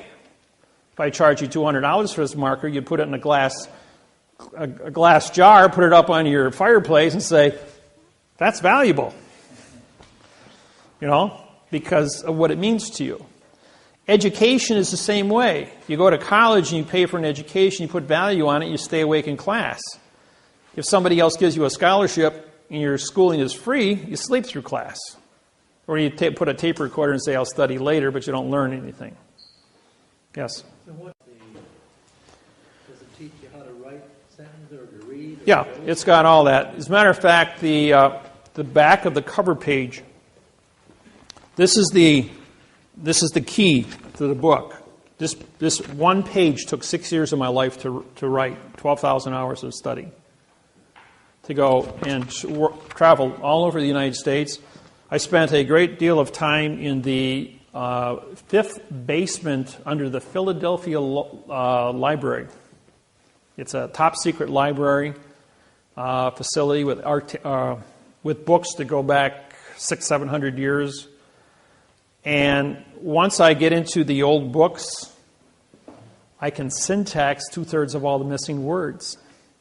What's unique about what I do is you can put anything in front of me and I can tear it apart and tell you what it meant, what the condition of thinking of the individual was, how it cross-referenced with history, and then rewrite it in the correct format, showing you the secrets that were built inside of each word through the parse and the right way that the math shows that the sentence should have been written. Even if a person wrote a sentence incorrect, I've memorized the book on synonyms, the book of parse, the dictionary, Encyclopedia Britannica, World Book, Rules of Trusts writing. And with that amount of cross-referencing as a historian, also did 12 years on genealogy, knowing where the planet started from, and how the different ethnic groups have moved across the planet with 13 tribes, and how they've interfaced with each other. So my my background is very unique. I sleep 3 hours a day. I didn't sleep for 8 years completely. I was, for those that don't know, I died on December 3rd, 1975. I had my right kidney removed. Both of my adrenal glands were surgically removed by a South Korean doctor in an operation. I had gotten sick. My right kidney was killed I was caught in the 1968 riots in Milwaukee, and they kicked my right kidney like you tee a football off 7 times. I got pinned down by 8 boys. After I got out of work, I had arrested one of them for shoplifting. I worked at Sears and Roebuck. I was 18 years old. So his little gang of guys jumped me when I got out of work at 9 o'clock at night, and they tried to kill me. They killed my right kidney. And it took 7 years before it finally knocked me down. Even though it was dead inside me, my body had created a callus around the kidney. It was about the size of my fist, and it was just black tissue. Because of the poison leaking into my system, it created a super immune system fighting this poison on a full-time basis for 7 years. When they removed that, the doctor, who had never operated on a human being before, cut my right adrenal gland out with it because it's attached to the kidney. Then he thought he was supposed to remove my left kidney, which was healthy. So he cut that in half and took out my left adrenal gland and half my left kidney. Well, it left me, I went into anesthesia shock, and I was flatlined. I died on the operating table. They couldn't jumpstart me, and I wound up in a morgue, cut in half with my heart hanging out of my chest for 35 minutes without a heartbeat. I mean, it's in plain view, the coroner and the nurses down there. And then as soon as they signed my death certificate, according to the coroner, they had an exact time and location. So whatever the future event took place, they had a recording of an individual in a morgue at an exact point in time with an exact match, and I was jump-started. My heart started beating, and they rushed me back upstairs, and they put me back together. I woke up 2 hours out of surgery and stayed awake for 8 consecutive years, going to school full-time and working 2 full-time jobs. I walked out of the hospital in 72 hours. Recovery time is 2 weeks for the loss of a kidney, and I walked out in 72 hours. So I got on this kick of studying. I was going to save my own life because I only had half one kidney, and he said I'd be dead in 3 years. Well, I'm 63 years old now. I was born on September 17th, 1949, and I haven't aged in 35 years. I stopped aging when my kidney... See, what happens is, 2 years ago in London, they discovered the gene that causes aging in the human being. When I died when I was 25, my aging genes and my cells died also, and my DNA, according to what the doctors have been able to surmise. So my aging gene, because it's gone, I stopped aging at the age of 25. I've probably aged 5 years in the last 38 years. So like my cousin who was 114, I probably will live to still be young like this when I'm 100 years old, which would be cool. But it's with this program being as unique as it is, and so important to the existence of this planet and all species on this planet. It's unique that I was chosen with this as a meek person. Now, what does the word meek mean to you? Some people say it means timid or shy or weak. The word meek means I have absolute power over all things on the planet. And I have discretion. In other words, I'm a teacher. That's what the word meek means, that I have absolute power, but I teach people. I don't hurt people with this technology. Even though I am the judge-prosecutor, because the judges are the ones that go out and harvest the people, I sit down with the judges and I say, listen, here's your signed confession. You can choose 30 years in prison, or you're the guy that you buried the bodies, now go dig them up. Or retire. That's it. You got 3 choices. Because if you think you're going to continue, ain't going to happen. So, and that's unique. And I have a lot of people all the way across the world at the top of the food chain, ambassadors, presidents. I was elected King of Hawaii in June of 1997. That's not a joke. The 72 Hawaiian families got together, and they elected me the King of Hawaii. But I am a king over one thing: parse, syntax, grammar. Now, grammar controls contract. So all contracts, treaties, and trusts with the United States government and the Postal Service are a result of what is written on paper. I don't interfere with any culture on planet Earth. I don't interfere with any political organization, religious beliefs, nothing. My sole purpose is contract. What is a preposition? What is an article? What is a fact? Or I should rephrase it. What is a position? What is a lodial? What is a fact? So, when I was elected king, I was a king of contracts. That anybody, any two people, any two tribes within the Hawaiian 72 tribes. Same thing with the 1,200 Maori tribes and the 3,460 tribes of Australia. I hold those positions also. That I was elected into a position and adopted by their tribal councils to be in charge of contracts. And countries all over the world have asked me for help in the suppression that they've suffered from one country taking over their country. Take Ireland, for instance. In July, I did a radio show for the Irish Republic on their by internet radio. It was supposed to be a 20-minute spot, lasted 2 hours and 45 minutes. When I got off the radio, the next day my phone rang, and it was the Irish Parliament called me and said, "Could you write a constitution for us?" And they said, how much time do you need? 3-4 months, they said. I said, how about tomorrow afternoon? He said, you're going to do a constitution for us in one day? He says, yeah. I says, I'll deliver it to you tomorrow. It'll be 59 paragraphs long. And I did. Overnight, I wrote them a constitution, supplied it to the Irish Parliament. They took 2 days to pore over it, voted on it unanimously, took it to the London Parliament, and London Parliament pored over it for 3 days. And in August, I think it was August 2nd of 2011, Ireland received their independence for the first time in 660 years from England. 2 days after that, Queen Elizabeth was on BBC announcing that all United Kingdom constitutions were null and void because I syntaxed them.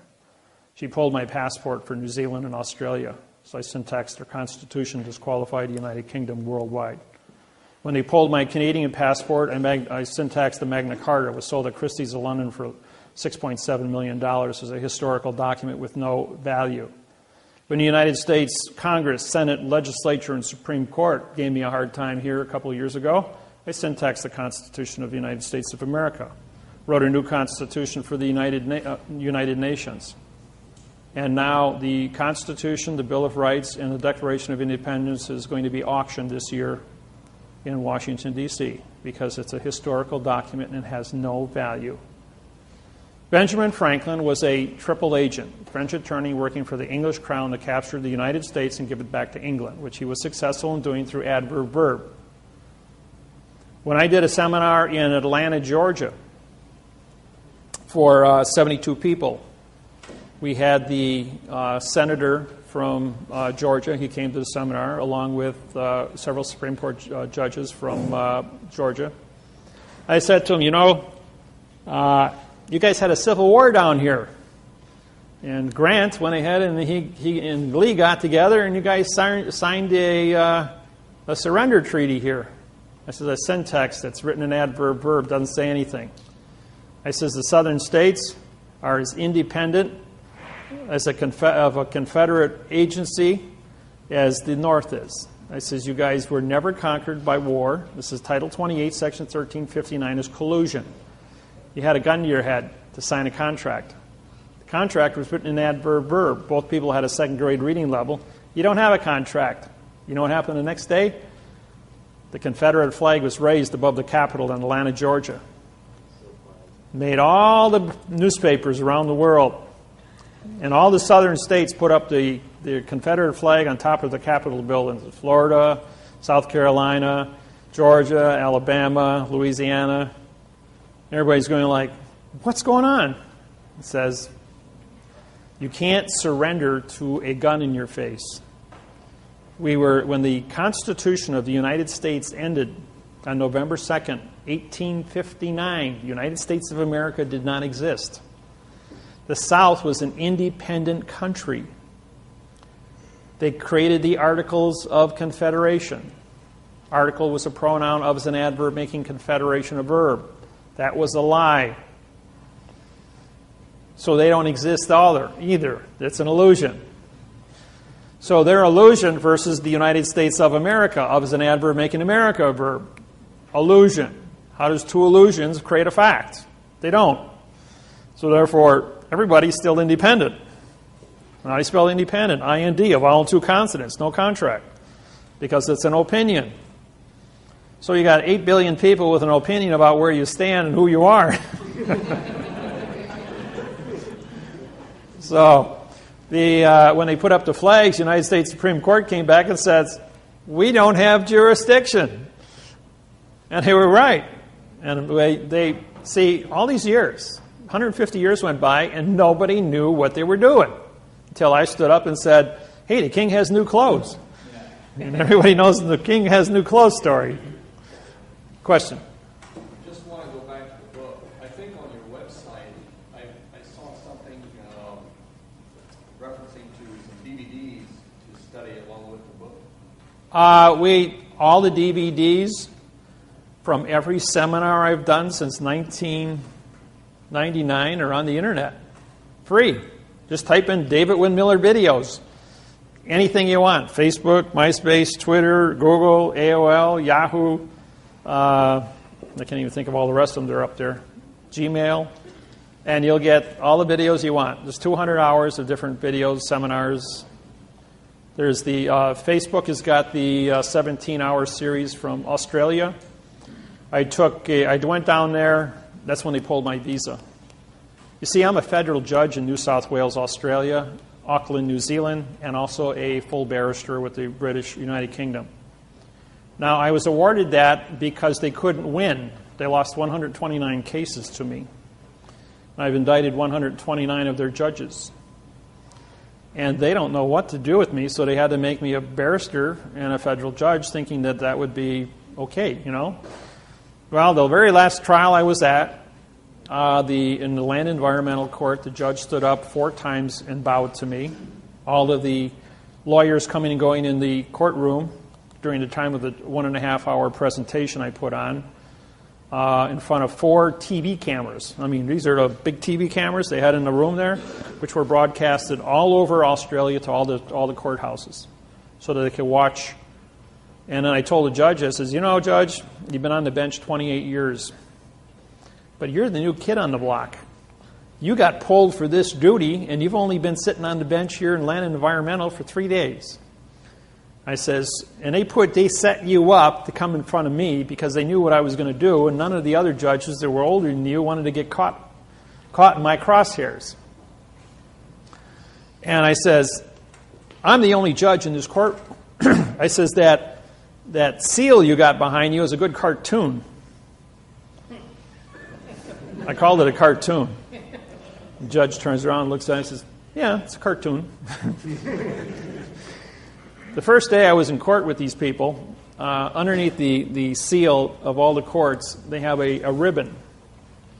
The ribbon has words on it. Between the words, they have dots. Because it's a seal, a dot is used in 2 locations under syntax.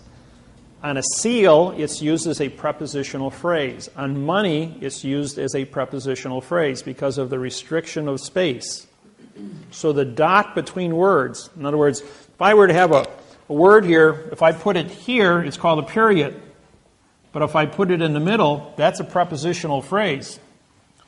So if I did this, and I said for the possession, this would be for the width of the with the possession. Each dot would represent a prepositional phrase. And that's syntax, folks. I says, Judge, you're here talking to me in adverb verb. You're here filing paperwork in adverb verb, and yet your seal on the back of the wall says you are advertising syntax, which means you have to be correct. Otherwise, you're guilty of perjury by signed confession.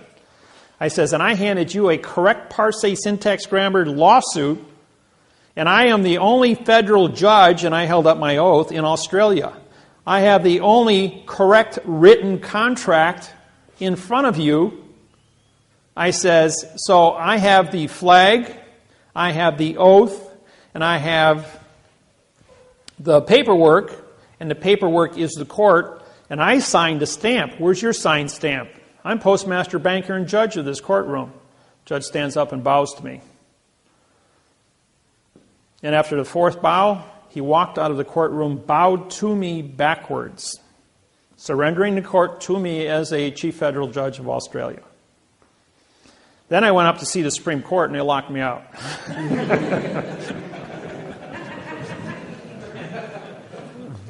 So they wouldn't even. And then 2 weeks ago, I was in Honolulu, Hawaii. I walked in the federal building, and the guard goes, "You're Judge David-Wynn Miller." I goes, "Yeah." He says, "I got a flyer on you." He says, "You're not allowed in the building." He says, he got on the radio and he called the marshals. He says, "You can only be in the building if the marshals are escorting you." So I had 5 more, the guys that run the metal detectors, 5 more sheriffs come walking over. And they're all standing there in front of me with their arms folded. I must really be a dangerous person in your courthouse here. He says, "Well, you're here to arrest our judges." I says, "Yeah, I have warrants for 33 judges in your courthouse, signed by the United States Supreme Court and the World Court at The Hague. I'm the chief judge of Hawaiian Islands, federal judge." I says, "You guys are only district, which is demon god of the underworld for trickery judges." I says, "So you don't have any standing here." I says, "I've got the only standing." I says, "Not only that, you anchored your vessel, which is your courthouse building, on our island." He says, "I'm the elected king of Hawaii, and you've got your vessel anchored on my island. Do you have a drogue law?" That means to anchor. "In the correct parse syntax grammar to anchor your vessel on my island?" "I don't think so." "Do you have a sea pass, SEE, to pass through our borders? Do you have a sea treaty, SEA, to move your vessel amongst the sea of space?" "You don't have any of these treaties?" It means you're trespassing. I says, "And I've got warrants for your arrest." So then 3 marshals come down. "Yeah, what are you doing here?" I says, "Well, I'm here to see the U.S. attorney here in the courthouse." I says, "I'm going to indict Judge Kobayashi over in Maui for treason." "All right, we're going to have to escort you upstairs." So I get off the elevator, there's 5 more marshals, 2 City of Honolulu sheriffs, and 2 City of Honolulu police officers, plus 5 rent-a-cops. So we got 14 people standing in front of me. I must be a really dangerous guy. "You're here we're going to have you indicted for harassing our judges." I'm going, well, first off, they're not judges. They don't have an oath of office. Number 2, I have warrants for their arrest. Number 3, all of you gentlemen standing in front of me don't have an oath of office to carry a gun or a badge. I says, "I syntaxed it." I says, "I have my oath with me." I says, "And I was elected as the king in this, so I have diplomatic immunity. I'm a sovereign. I'm the only sovereign in the United States. I have my own country. My own country. And guess what the land of my country is? The land of the courtroom during the time of contract. No one has ever claimed the land of the courtroom during the time of contract. So every courtroom I go into on planet Earth is my country on planet Earth because I was appointed to me through the United Nations, where all 200 countries treated with me, saying, when you come into a courtroom, you are the senior chief judge under land of the contract, and because your contracts are written in quantum grammars, which creates the constitution of the land of the contract. The courtroom. And the courtroom is not a geographical location. It's paper, folks. The land of paper is the contract. Because the contract of paper is not bonded to the room is just a point of convenience. So, what is a courtroom? A courtroom is a piece of paper. And the words on the paper are the thoughts. Hold a thought in your hand, show me the three-dimensional object of the thought. So therefore, the understanding of the courtroom is the correct parse syntax grammar on paper in a geographical location that is neutral, called the land of the courthouse, or the land of the courtroom. Now, let's say we were in court today, and every person in this room sat here in front of me with a different contract, one for divorce, one for trespassing, one for shoplifting, one for traffic, drunk driving, underage. and as a result of that, does your contract for traffic have anything to do with his divorce or his marriage or his trespassing? The answer is no.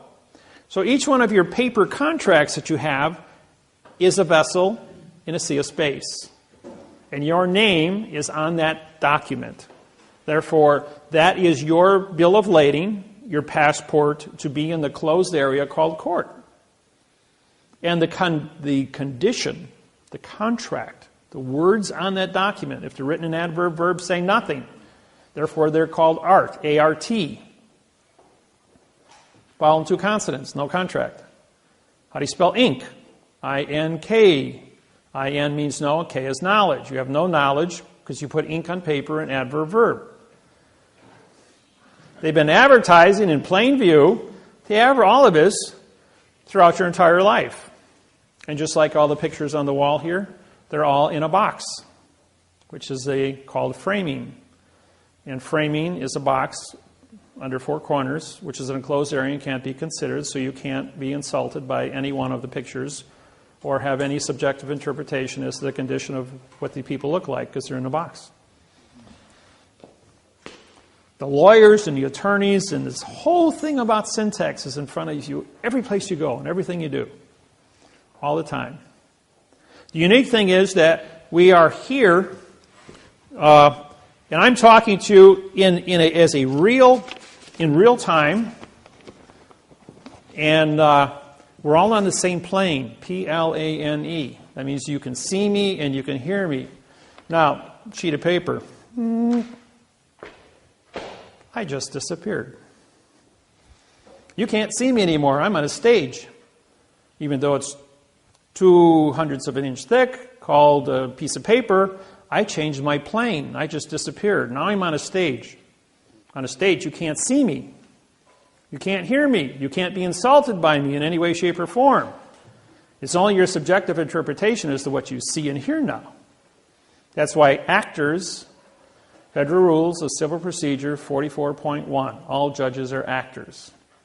And they're on a different plane than you are. Therefore, you can't see them or hear them. That's why they're immune, because they haven't said anything or done anything. Now, who sits in front of the actor on the stage? The clerk of the court with a computer. Now, what do you see her do? The whole time the judge is up there with his computer screen. He's typing here like this. He's telling the judge what to do because she's on your plane and she's the puppet master and he's the actor being told what to do. So the clerk of the court, who takes the paper? Right. Who takes the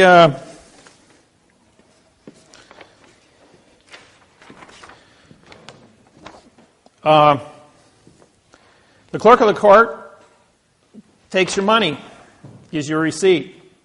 That's called banking. You go to the bank, the teller at the bank takes your money, cancels your check, gives you money, which is doing a transaction.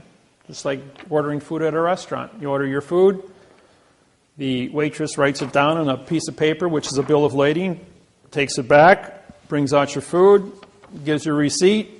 If your MasterCard, you sign it. If it's cash, you take it up to the cash register. You do banking. She gives you a receipt. You give her money. You pay for your cargo. You go to the court, hand her the vessel. You see a space? The vessel comes to the port of the court. The vessel gets docked. Therefore, we put a docket number on it, docking the vessel. You pay $350 docking fee, and now you have a document. DOC, DOC, DOC. You see, we're using the terminology and bringing things into first-person knowledge now.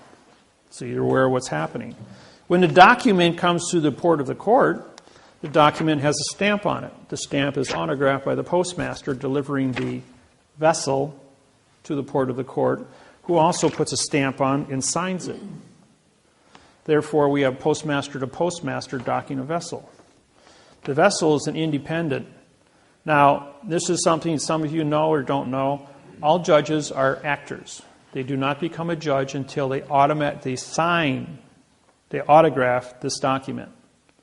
If they autograph the stamp of this document, then they are the judge in the case. A judge who does not sign this document is not a judge. When you walk into the courtroom, the judge is up there and says, "Did you sign the paper?" The judge says, "No." That's not the judge. That's an actor. Who did sign your paper? The clerk of the court did. She's the judge. So you can say, "Judge, you're not on my plane. Get out of my courtroom." Now, when I walk into a courtroom, I walk in there and it says, "Judge, you're excused." I'm going like, this is a state court. I'm in charge. I said, "Bailiff, I deputize you as my tip staff. Arrest the judge for trespassing in my courtroom. I have a federal oath. I have a federal oath of office. I have it in my possession. I've signed the stamp. I'm on a federal plane. That's a federal flag. This is a federal court. We're here for money. This document says there's money on it. This stamp is $1 stamp on it. This is postal money. We're in a postal vessel in dry dock under a postal stamp. This is a federal flag. I says this vessel has jurisdiction and I have an oath of office that matches this contract. I am the only standing federal judge in this courtroom. Arrest that man as an imposter." That judge is usually running out the door as fast as he can get before the bailiff can get a hold of him. Then I turn and I says, I've syntaxed the district attorney's paperwork here, and now I'm prosecuting the district attorney for a $25 million fine and 30 years in prison for false and misleading statements to damage a citizen. And about that time, he's running out the door. And if he's standing his ground, then I got the bailiff arresting him.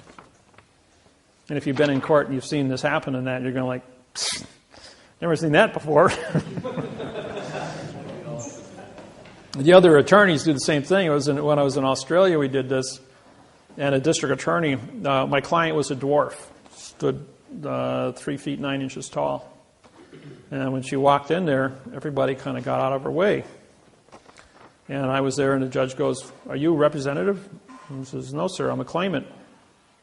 "Well, who's that?" And he says, "She owns the property. I'm a claimant on her property." "Well, you're not on title." I syntaxed the mortgage contract for New South Wales. I says, "It's false and misleading." I says, "Because I syntaxed, I'm a claimant on the document for false and misleading statements. I syntaxed the prosecuting attorneys who wants to foreclose her property. This man has committed a felony against this court. He's got a second grade reading level. Doesn't have an oath of office. He's not a barrister. I don't know what he is, but he's got a wig on. He looks like a clown, personally." And this guy is like, "How can you talk to me like that?" I says, "Because I'm a federal judge in New South Wales, and I have a federal oath, and we're in a state court, mind you." And I says, "And as a state, it says you may be a state judge, but you're not on our plane, therefore you've not come to court. Clerk of the courts," I says, "I hereby deputize you as my clerk." I says, "Bailiff," I says, "you're now my tip staff." I says, "This is a federal court. Arrest this person for treason against the people. Arrest the judge for impersonation." And the judge stands up and goes, "We're going to continue this and for another 45 days. I said, "You can't continue anything. I already arrested you guys. You're out of the picture." And this guy turns to these 12 barristers sitting behind him and he goes like, "This guy just handed my head to me in a basket." He goes, "Do something." And they all took their coats and pulled them over their heads, and they're all talking through their coats going, "He's your problem."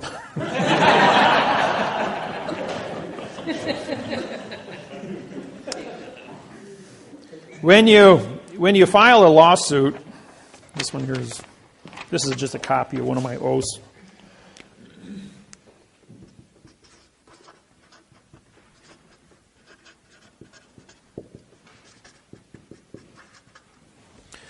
What I do is, We have a stamp on one side because it has value. We have a flag making it federal.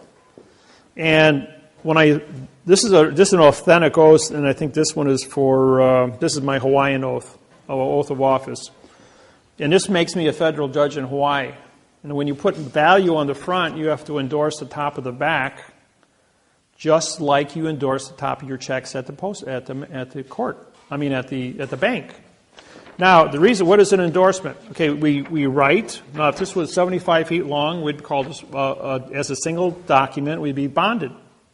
We roll it all up, called a scroll. And so, now that it's been rolled up, we put the wax seal on here, going all the way back 6,700 years, and the king would then use the ring to put the seal on.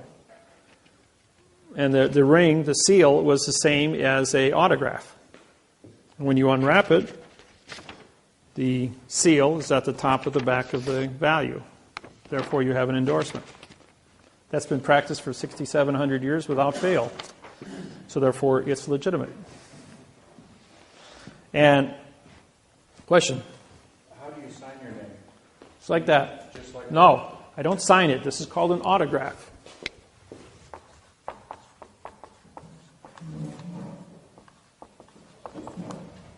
Autograph. The colon is for the David-Wynn of the Miller family. My degree sign is because I'm a 92nd degree Mason. The Masons all over the world have said the Masonry stops at 34 degrees. How can you be a 92nd? Well, the different cities I traveled to, and I've been in over 1,200 of them, have challenged me, have come to meetings, have gone to lodges. And when the Masons and I get together, they bring their books. I have my books. I have the Legenda, 1859, signed by me in 1859. And that's another story you don't know about. Yeah, your question? You mentioned the continuance of 45 days that the judge wanted to do, and it reminded me of a question that I have. I just happened to be in the Kosciuszko County Court one day as a just spectator.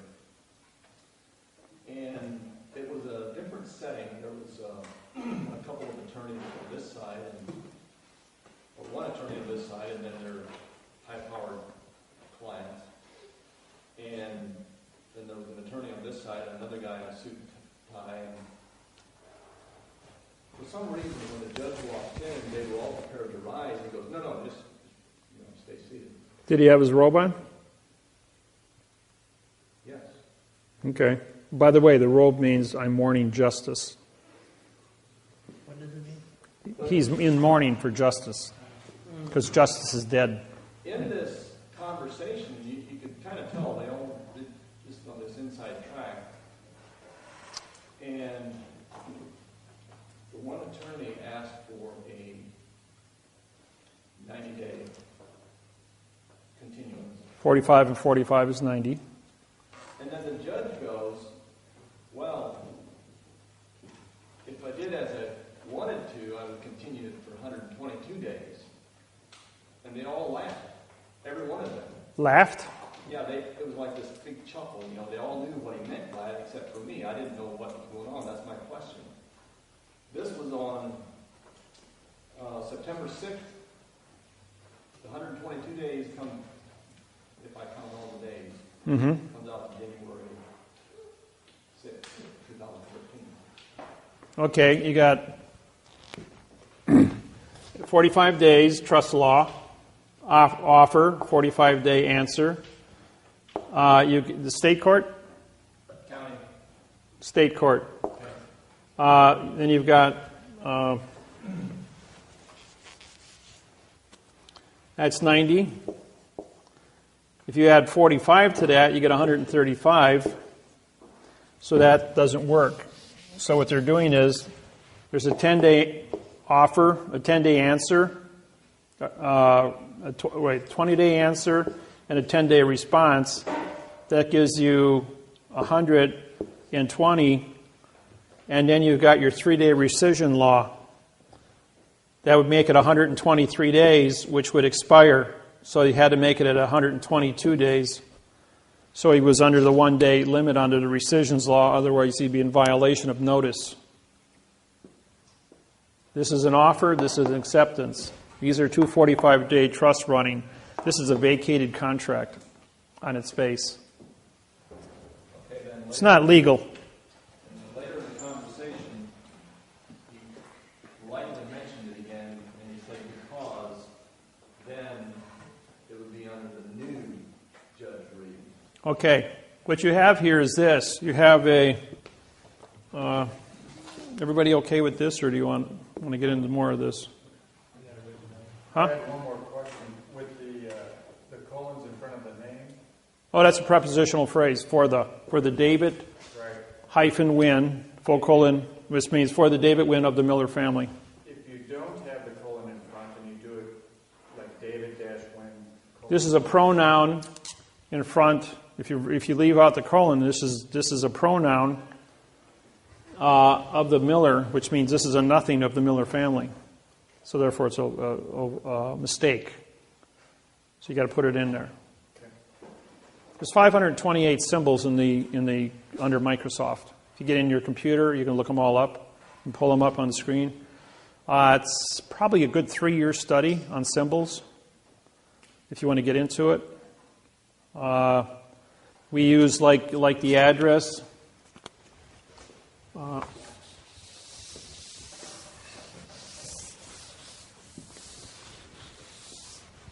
Like my address in Milwaukee.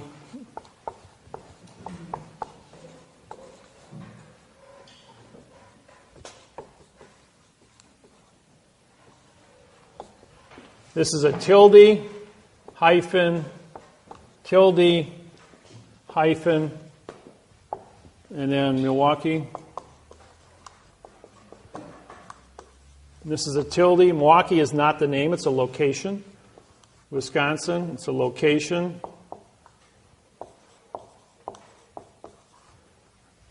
And you put tildes. Tilde means location.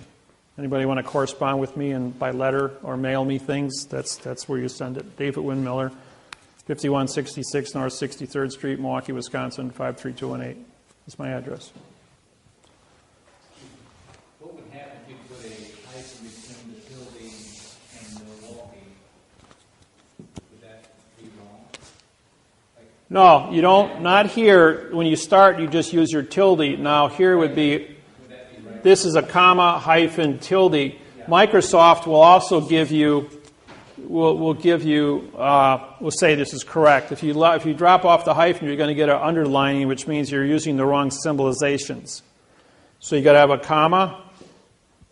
Now, when you write the state, this is a letter, this is a number. These are two different entities.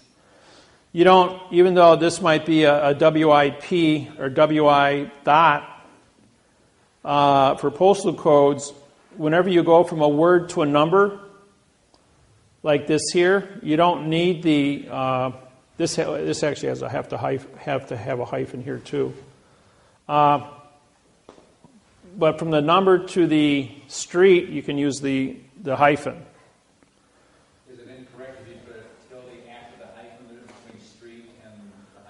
You can put a tilde here or not put a tilde here. It's irrelevant.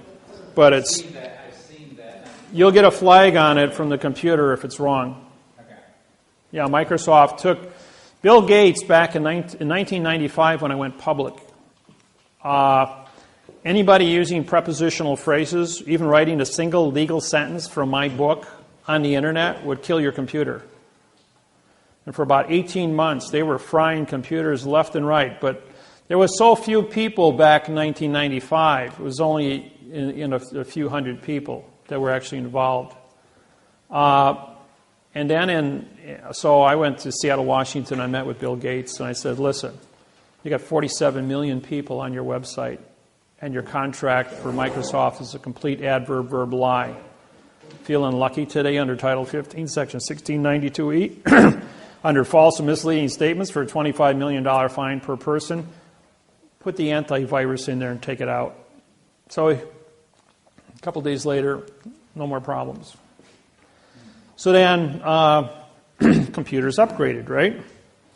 People that had the old computers, and I've got a couple of the old ones from 1995, where the antivirus never went in. It's still trapped in the hard drive. If you plug it into a new computer, it'll kill it.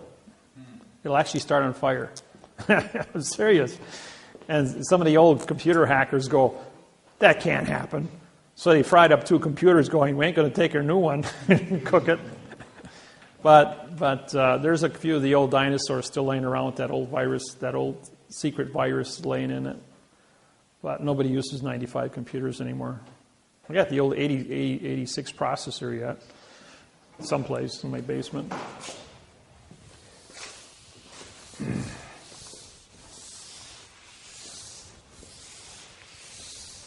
So I got a question. Okay, shoot. What does that do for us if we autograph our name that way? Well, as soon as you autograph your name in that manner, it says that you've been exposed to this technology. All the judges know, all the judges in the United States, 11,000, both state and federal, have been trained in this technology for 17 years. I've been teaching at Scottsdale, Arizona since 1995 and Reno, Nevada at the Judge Institutes through both video and my program, both on the internet and in the books. They're made aware. Every year we pass out the books to the judges here in New Zealand, Australia, England, the United Nations. They get copies of my books so they can stay up to speed on what's happening. Federal government, the FBI's got a huge file on me.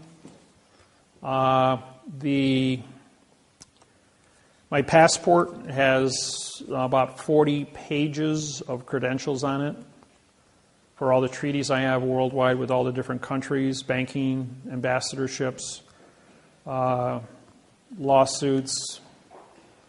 And usually when I go through customs, it's going in and out of countries. I got to book like 4 hours between flights because it takes 2 to 3 hours for the immigrations people to go through my files before they allow me to pass through. It's getting more and more difficult to move around. I usually call them ahead of time so they can run my passport and pull stuff up, so when I get there they are fully aware of why I'm there and what I'm doing in the different countries I go to. So, questions? So if I have been using my autograph without the colon in front in my court papers, and I start using it, will the judge start listening to me? Yeah. Yeah. See, if I wrote my name in cursive,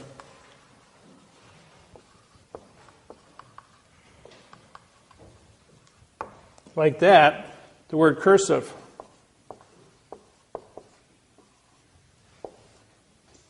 the word curse, to talk to dead people. And this is an adjective pronoun. This is also classified as italic, which means it's removed from the paper, so it's blank. So when I autograph my paper, I should print it like you have done? Correct. You do it like this. Okay, so I But if you're not a Mason, don't put the degree sign on there. I do that. But they're fully aware of that. So my autograph should be printed upper lowercase. Everybody should be printing. This was taught to you. When I was a kid in school, they cracked my knuckles with rulers because I would write what I would write correct. They made it mandatory that everybody use cursive because they wanted you to disqualify your contract by using cursive, by dead language. And then they've got this one.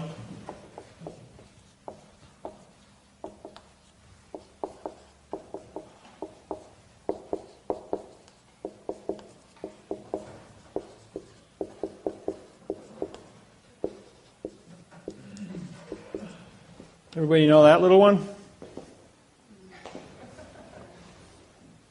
This is an adverb. This is a verb.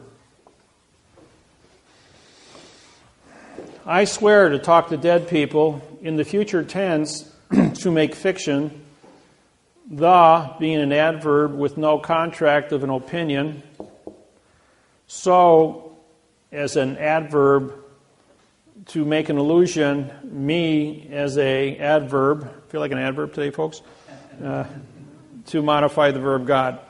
which is incorrect.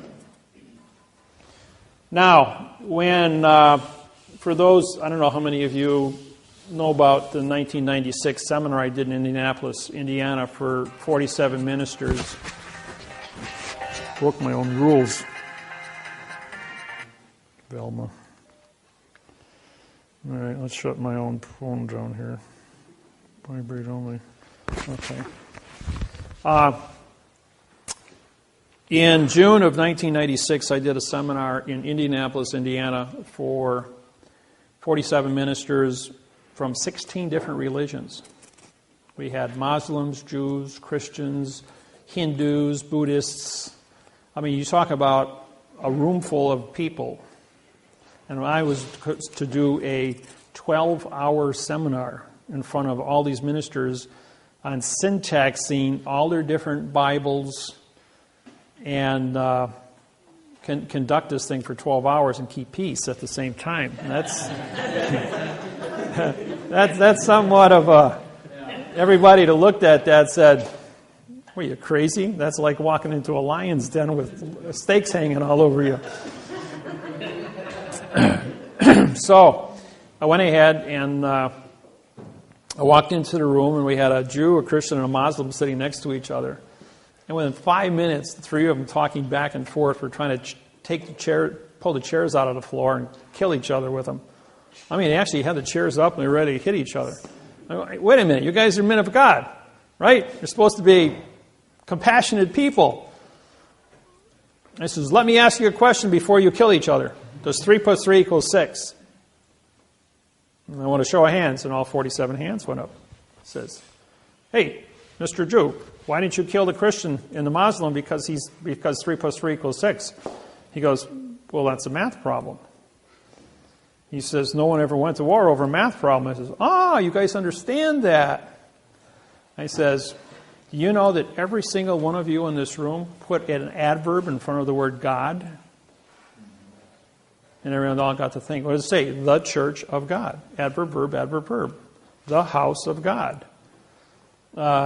Church of Christ. Church is a pronoun. It's an adverb making Christ a verb. It says, every condition that you have said here, you've put an adverb in front of your belief. And just like that, everyone in the room goes, well, God's not a verb. He's a fact. Just, what'd you all put it down in writing for? I mean, you put your signs up in front of well, that's what the lawyers told us to do when they wrote the signs. I says, yeah, lawyers are liars. So are attorneys. I says, the whole thing is to keep you kept in the world of fiction. Now, where did laws come from? Every law in the world came from the religions. The religion came first in the community, in the ministers, the bishops, the cardinals. Anybody who was a church leader, a religious leader, engineered condition of brainwashing for 8,500 years, going back to the beginning of written history. And I took time to do the studies on this, and that's why I can make the statement to everybody. I'm not here to disqualify anybody's religious beliefs. It's just subjective interpretation of knowing how how you got into the situation in the first place.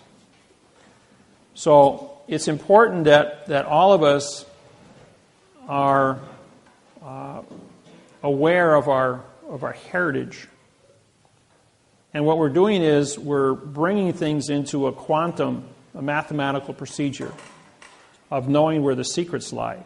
When you're able to learn syntax and get into the Bibles, any Bible you want to choose, and identify those parts of speech and put the missing words in, you're going to see new definitions. And they can be written both frontwards and backwards. And that's the unique thing. The math interface on Grammaire was very simple. I spent 3 years with all different kinds of different programs in math trying to break this code. And the code was x plus 1 equals 2, 2 minus 1. Yeah.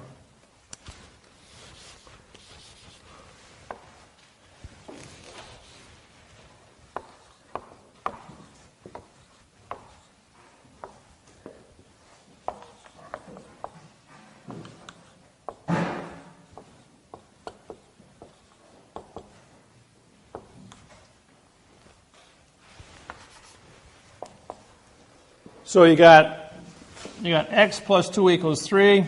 3 minus 2 equals 1. 1 equals x. X times 3 equals 6. 6 divided by 3 equals 2. 2 equals x. In other words, we add, subtract, multiply, and divide to find out, by doing math backwards, what the secret is to correct the math. And no one ever went to oral math problem because they said we just do it backwards and check your math. That was pretty simple. So what I have in my hand here is a pen. I throw that pen up in the air. The motion of thinking didn't change this fact. So motion, and the courts always want you to file motions.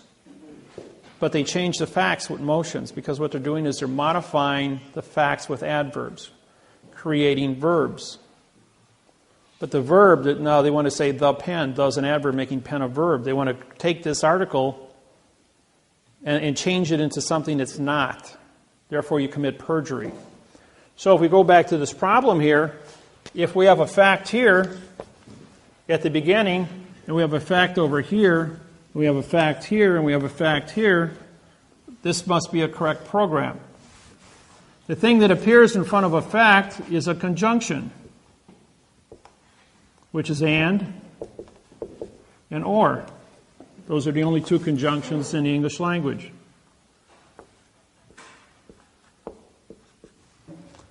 What you have in front of that, when you factor them out, is you've got a plus 2 and a minus 2, a multiple 3, and a division 3. Okay, when we were in grafting, here's a negative 2 and here's a positive 2. When we go up and down the scale, it's motion. Therefore, we assign the number to a verb, and we factor that out because a verb doesn't have any modification. That's your thinking of a sentence. What is left is add, subtract, multiply, and divide, which are opposite operations, better known as the preposition or the position. What is a position? A position means we will use we're going to have a contract first before we get started. We agree that we're going to use the ABC alphabet to identify this pen or this object. With the ABC alphabet, we're now going to take this object and we're going to spell it pen, P-E-N. What is the pen for? The pen is for writing. So we're going to have a alphabet, a spelling, and a definition. Therefore, we know what the position of this object is. Now, who owns this pen? For my pen, with my pen, of my pen, by my pen.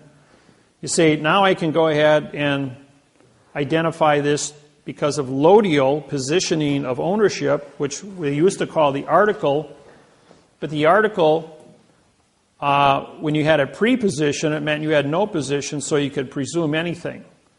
If you had no preposition and no ownership, but an article, which meant no contract, you had a no-no, henceforth a noun. But now we had to change it to a position, lodial fact. With that said, we now have a word that has 900 definitions. I proved that every word in the English language has 900 definitions because we have 68 articles and 68 prepositions and 38 articles. That gives you 1,800. When you multiply it, divided by 2 is 900. So with 900 definitions for a pen, I can say for my pen, for your pen, with my pen, of my pen. Every time I change the preposition, I change the definition. I can say his, yours, hers, this, the, a, and. I can keep going through the whole list. Put them all down, cross-reference them all up with the word pen, and I got 900 definitions. Put two definitions together, 900 times 900 is 810,000 variables with 2 words. Put a third one times 900 and you've got 720 million variables. Put a fourth one and you have 640 billion variables. A fifth one, you have 540 trillion variables. They said, well, the computers are only rated for the capacity. Write a 200-word sentence, and we're talking about a number with 200 zeros after it, variables, to write a legal sentence. They're saying that computers don't have enough memory capacity to write one sentence. Try writing a whole book or a 400-page website and do it correct 100% of the time. When you're working in a math problem, you've got to be correct 100% of the time. There is no room for error. You know, they build a space shuttle with 3 million components. It goes to the moon. They screw up with one. Any number of variables, 3 million correct things times 0, still equals 0. That's why the space shuttle blew up in 1983. I was there at ground zero as that thing came over the top of the Kennedy Space Center and blew up right on top of me. To be there at the only one of 50 space shuttle launches to see that one. I was there 4 times to see 4 successful launches. But I got to see that one blow up. You know, it's a rare, I've been in a lot of rare positions. I was in Hurricane Camille, Biloxi, Mississippi, when it took out Camille and Biloxi Air Force Base, and Keesler Air Force Base. I was at ground zero on a body cleanup in 1969, in August. There's a lot of unique things I've been exposed to. Been in tornadoes, been picked up, had my car picked up in a tornado, survived that. The man in front of me died. His car got flipped over and blew up. He was destroyed. Just 80 miles an hour, that much, to travel 15 feet. He died, I didn't, because he was 15 feet in front of me. The amount of things, why you're here, why you're supposed to be here, all the split-second things that happen in your life, but the snap of a finger. I was 18 years old. I'm standing up against a tree. I'm playing with a 20-gauge shotgun shell while rabbit hunting, and I bend over to pick up. I dropped the shell, and as I bent over to pick it up, a 30-30 slug split the back of my jacket open. Did I drop that pen, or was it knocked out of my hand? Knocked out of your hand. And I bent over to pick it up just as the slug split through my jacket. And I still have the bullet hole in the back of my middle of my back. A scar formed years later. And it's quite prevalent. It's about 1 inch in diameter, about a 1/4 inch deep, where the bullet went through me. But why am I still here doing this? Is because I'm supposed to be. And if they are successful in assassinating me, they just go back and reset the clock and jump and fix it. Because this math interface on communications will stop wars and guarantee that planet Earth does have a future, not only with our own people, our own races, our own tribes, or with ET when he shows up. Because eventually we're going to evolve. We're out there in space. We're broadcasting. You don't think those signals don't go out? And somebody's going to be listening someplace and show up here? You know, do the math. We're a young planet. We're a young species amongst the billions of years that this world's been around. The proof of that is in the spacecraft up in Greenland, that they've been here 50,000 years ago. And those guys were 65 to 85 feet tall. They had dinosaurs. The world was big way back when. Now everything is small. Question? Yeah, you talked a couple times about ETs. What exactly are they, or what's the purpose? ET can be many of anything. It means extraterrestrial, which means not of this world. And, you know, there's been millions of sightings worldwide of spacecrafts, right? Even a couple weeks ago, opening night of the Olympics. Anybody watch that on TV? In London, they had the fireworks went off above the stadium. And that's a no-fly zone because of security. And there was a UFO above the stadium, about 50, 60 feet in diameter, because everything went up in so many different spectrums of light. It was cloaked, had a cloaking device, but because of the amount of light frequencies from the explosives of all the different fireworks, chemical light, it illuminated the spacecraft above the stadium. And it was on YouTube, and over 200 different countries videotaped it. And they tried to play it down as being a balloon in the air. There was no balloons up there. There was no blimps. There was no aircrafts. But E.T. was up there watching. I say that I do this at all the seminars. Small craft would not have power to travel between point A and point B because of the universe, how big it is. In other words, our closest star is 4 light years away, Orion. Because an object no bigger than this room wouldn't have a fuel supply capable of doing something like that. So my take on this is that these are time machines from Earth, from our own future, because they're only visible for a split second. And the same craft has been videotaped and photographed millions of times over the last 70 years all over the planet, identical to the one above the stadium. So are those pictures still on YouTube? No, every one of them on the internet has been taken down. Nobody's got it. There was a few sites that were up there, but the government's been chopping them off left and right. Anything with the... If you type in... but people do have copies, and they're putting them up as fast as they tear them down. So if you type in UFO over Olympics opening day, it'll pull up a whole bunch of different sites and see pictures of it. My surmise is that these are time machines that come back in time to view or stop events that would destroy the planet. Some crazy guy setting off a dirty bomb, for instance.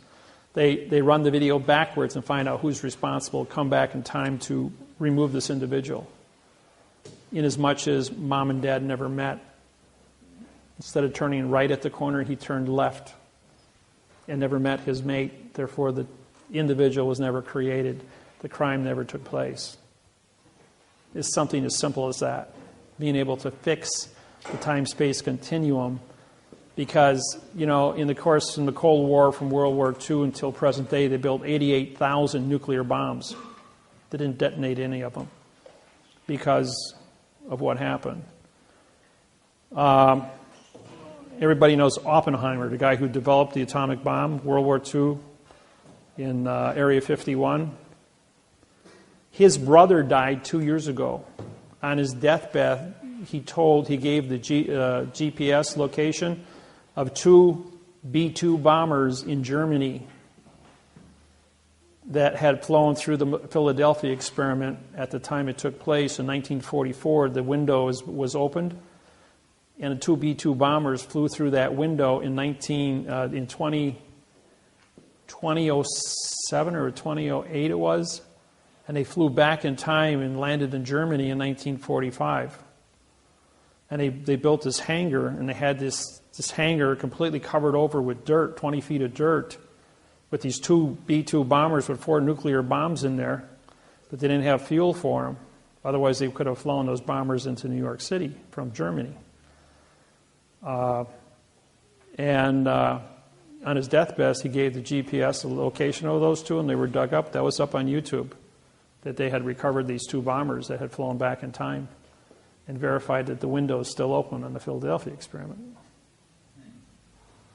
There's events that are taking place that are becoming more and more relevant to the relevancy of what quantum language is and its importance in the timeline of this planet, and why I'm allowed to teach this, and how specific events have taken place that I've uncovered in contract language, like the beginning of the post office, how the fraud took place, and been able to unravel who do you prosecute in court.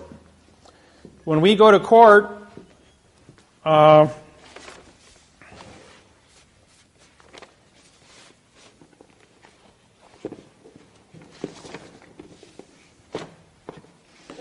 this here is a federal lawsuit that I wrote. This deals with... this is the International Maritime Organization. Russell Gould and I put this one together. But this is a document contract, federal postal court, federal court venue document. It's postal, folks. We have federal flag and a federal postage stamp. This is a federal court we're suing. When this goes into this commission under maritime law, this is the court. This paper is. And when it's filed at the Maritime Commission, this was filed creating this vessel in a sea of space to be the court. They have to come into the understanding of the syntax within this document and say, all the Maritime Commission officers have to say, show me your correct parse, syntax, grammar, oath of office. Show me the correct parse, syntax, laws, rules, regulations, and codes that allow you to do and capture the things you capture. We have rewritten your lawsuit or rewritten your charter in the correct parse, syntax, grammar. And we are now forming a treaty with you through the Document Contract Postal Vessel Corporation. That's myself and Russell Gould. Yes? So if you taught this stuff to them, you mentioned in 2000, why are they still going on in their fiction? They're only advertising the fiction to you as the population. Why? Because if they were to stand up and say, okay, we've got a quantum contract here, and the whole planet is sitting there in fiction, it'd be like the president getting on CNN and explaining the dollar bill to you, disqualifying all money. You can't have... The whole world has been 8,500 years in fiction with all their fiction contracts. So you have to be responsible at all times. That when we want to switch gears, I only have to educate 1% of the population. Those are your political leaders, your judges, your attorneys, your politicians, Congress, Senate, the legislature of all 250 countries, all the bankers, simultaneously, where the United Nations stands up and says, we're going to switch gears today. Everybody changes on the same day. Is that going to happen? Yeah, it's going to happen. Just like they had the new money come out. They went to the euro. These were different exercises in communicating a change, a dynamic change of a large area of international trade, commerce, and contract, and see how the people accepted it. Well, it worked for the euro. It worked for when the new money came out. Nobody got crazy. Stock market didn't go nuts. So any time frame? Well, 12/21/2012 is a couple of weeks away. We'll find out, because that's what all the calendars say is the beginning of the end. Yes? So are we going to have an Amero? Well, okay, the Amero is Canada, Mexico, and the United States, and Central America. In other words, everyone on the North American continent using the same currency. And tear down the borders between Canada and Mexico so that it would be one country under the postal. The Amero is a reality, but it's not in place yet because of the trade, the value of trade between the different countries. The contract that surrounds the Amero is written in adverb verb. That's why it has not been implemented. It may be implemented with the next presidential election, provided the treaties have been reconfigured. When I went to China, we took the new transportation money contracts in quantum grammar. These are the upgrades from 2000 on the international trade agreements we wrote with the different 82 country banking. And those have now been implemented. We spent $2,500 on mailings to mail out the new contracts to all the same countries that we are treated with beforehand. We sued all 50 election boards with the correct parse, syntax, grammar election forms, which are 7, and 25 government agencies here about 6 weeks ago, before we went over to China. Those were all sent out registered mail. Pink card return receipts. We haven't gotten back a single pink card.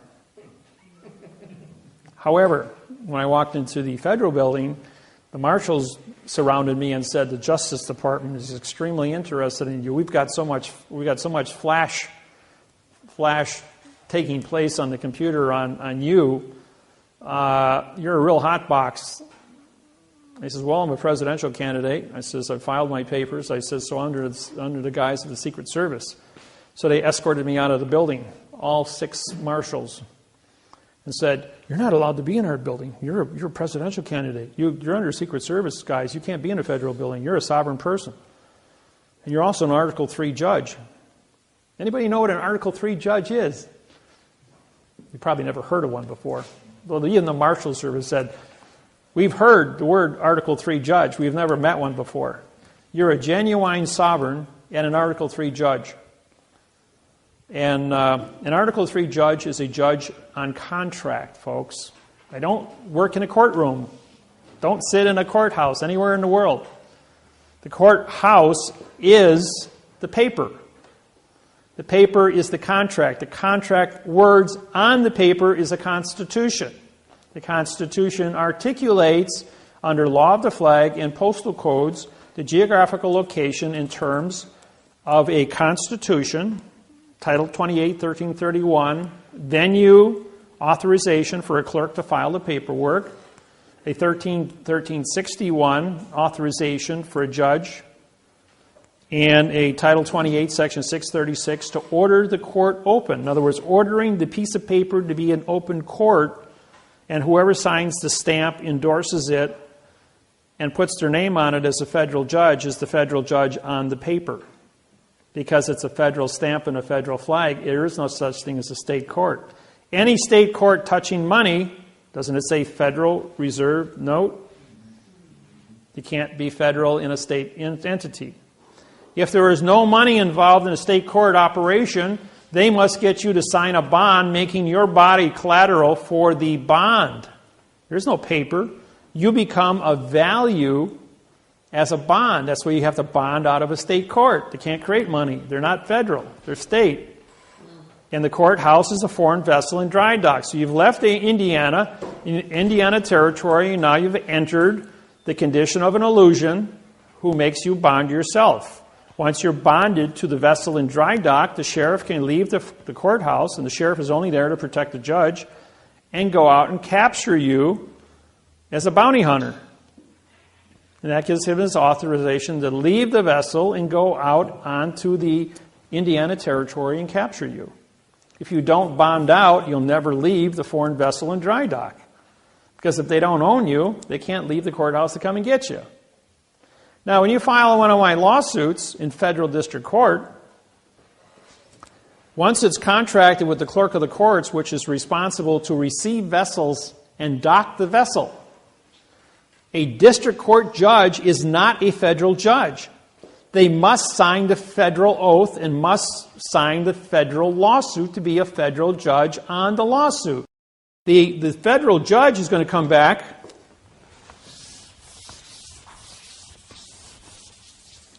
Federal judge is going to come back, and here's your case number. It's 12 CV 123. That's what the clerk puts on your paperwork. The judge is going to come back and he's going to answer you 12 CV lowercase 0123. It's a different case number. Or they're going to come back and say C 12123. That's another case number. Then they're going to come back CV 120123. Lowercase CV 1200123. 12 uppercase CV 0123. These are all. Then they're going to say, well, this is the case number here. No, all these are different case numbers. Now, if you had taken one of these and put them as the key to get into your computer, you think that any of these are going to open up your computer except the correct one? Same thing is true when you go looking for the case number at the courthouse. They punch that in there. They're not going to find your case number. Then they're going to say, well, you paid $350 for this case number, and they dismissed your case under this one. Or the judge sent, come to court with this number. The lawyer filed this one. The lawyer answered back to this one. The judge dismissed your case with this one, and they want you to come into court to arbitrate this one when this is your original number. Okay, once your original number is filed, we run 45-day trust law and 3-day rescissions. Once those 48 days go by, you have now a document, contract, a fault document contract claim. 4 words. Writ of the fault document contract claim. We filed the lawsuit. We filed the correct parse syntax grammar.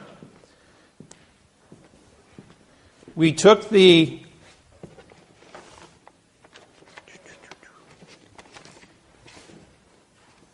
let's see here. There it is. This here is your deed of trust to your property here in Indiana. And we identified every single word by placing a number on top of it. All 6,000 words. So we couldn't, if we take this document and write the word adjective on top of the word red, we wouldn't have enough space, right? So we use the number 3 in place of it. When we do numbers, you can read 300 words a second when it comes time to correct this document. You know that? Just takes a little bit of practice, and all of a sudden, like, you're aware you can read 300 words a second in number codes. The mind can comprehend 10,000 thoughts a second. So doing 300 a second is just, once you get used to it, it's a breeze to blow through contracts and read in number codes. Question? Does this stuff have anything to do with our birth certificate being fraudulent or... Okay, birth certificates. When you are born, the United States government allows you 45 days under trust law, and on the 45th day you're declared to be a dead person because your name on your birth certificate is null and guerre.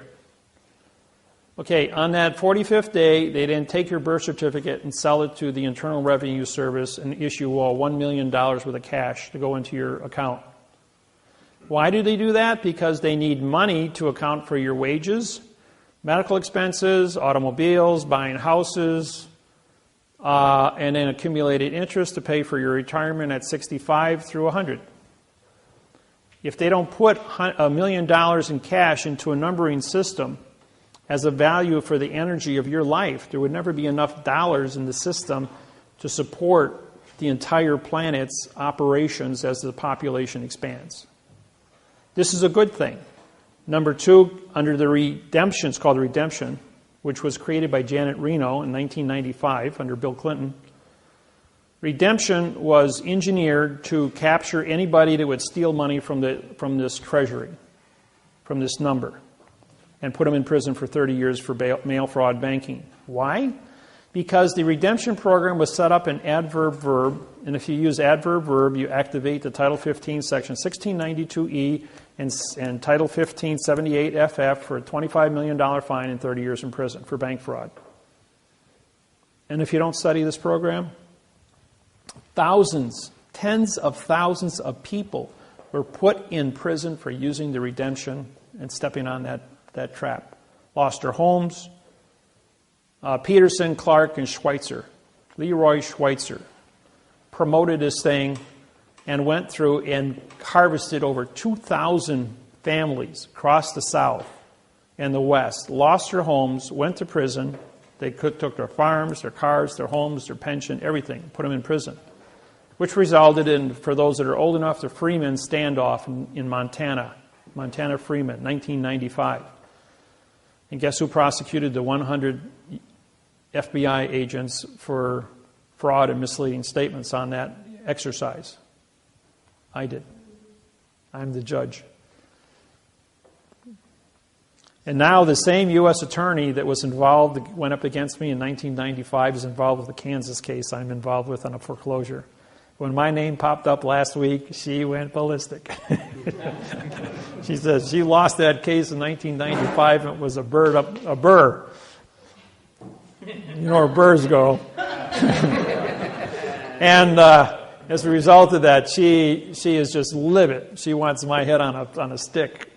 I'm going, well, have fun. I says, well, first off, you got a 2nd grade reading level against my 28th grade reading level, and I'm going to have you for breakfast. So it's just a matter of a couple of weeks before we file the indictments against her.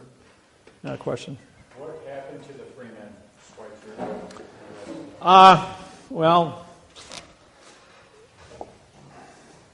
here's the state of Montana. Here's where the Freemen were held up. Here's Billings, Montana, and I was right here in Cat Creek.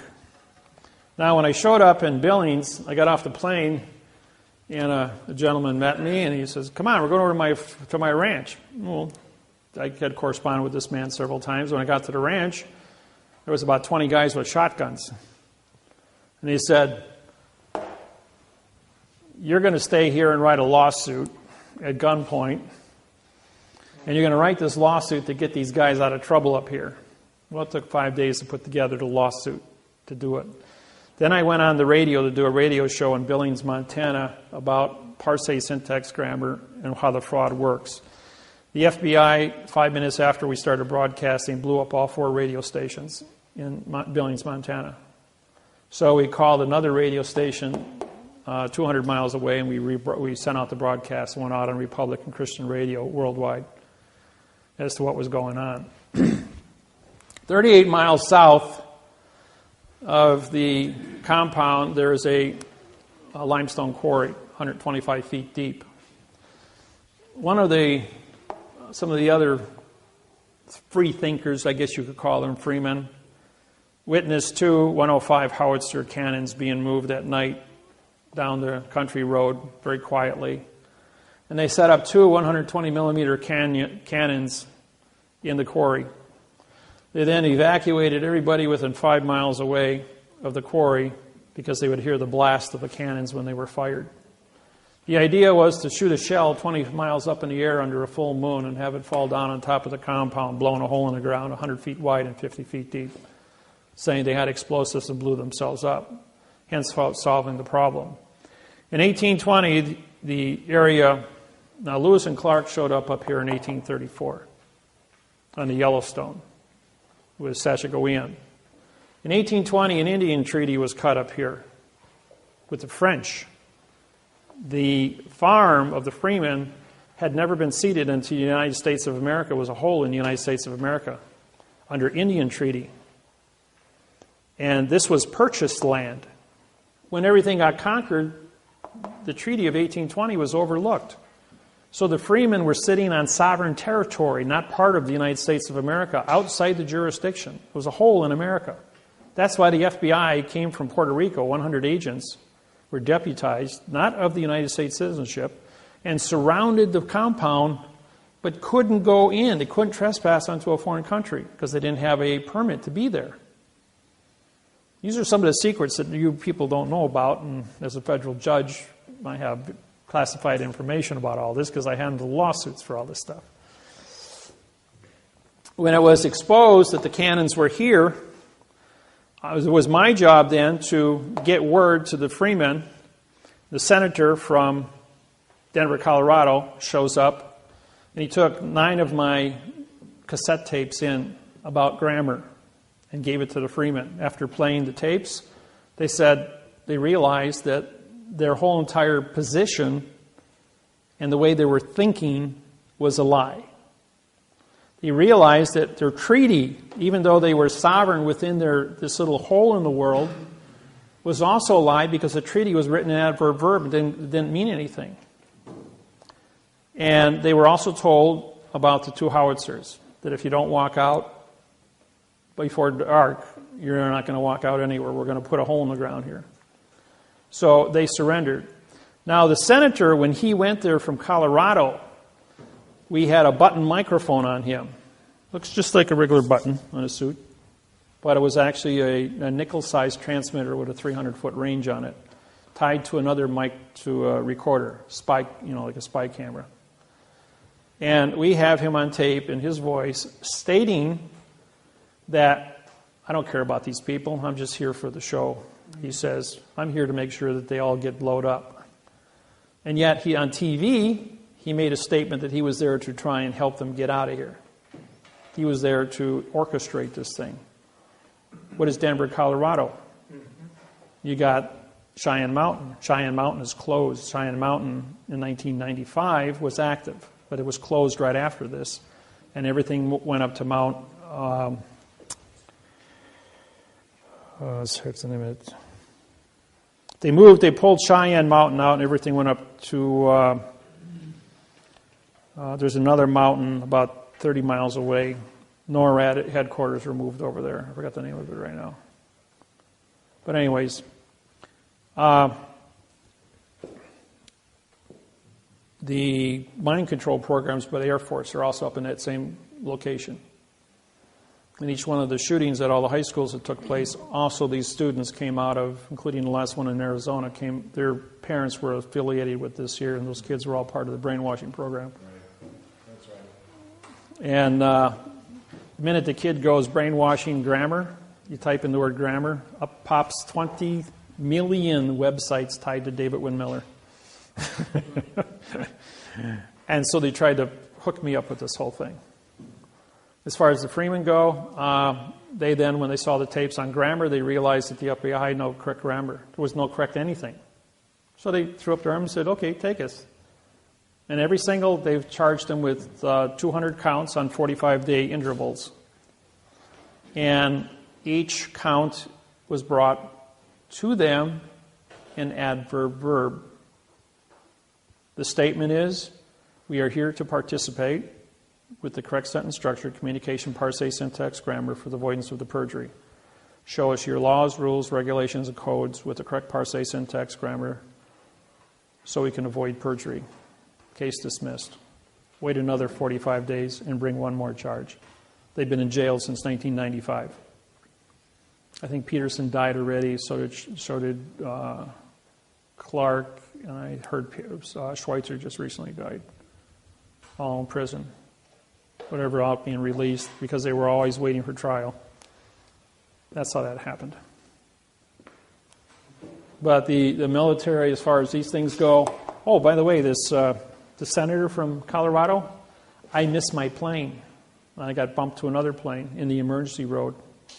I sat right next to the same senator. I had the tape recording in my hand of what he said in secret to the FBI about killing the Freemen. And we played it on the radio worldwide. When he landed in Denver, Colorado, he was kicked out of the Senate. And I played it for him on the tape.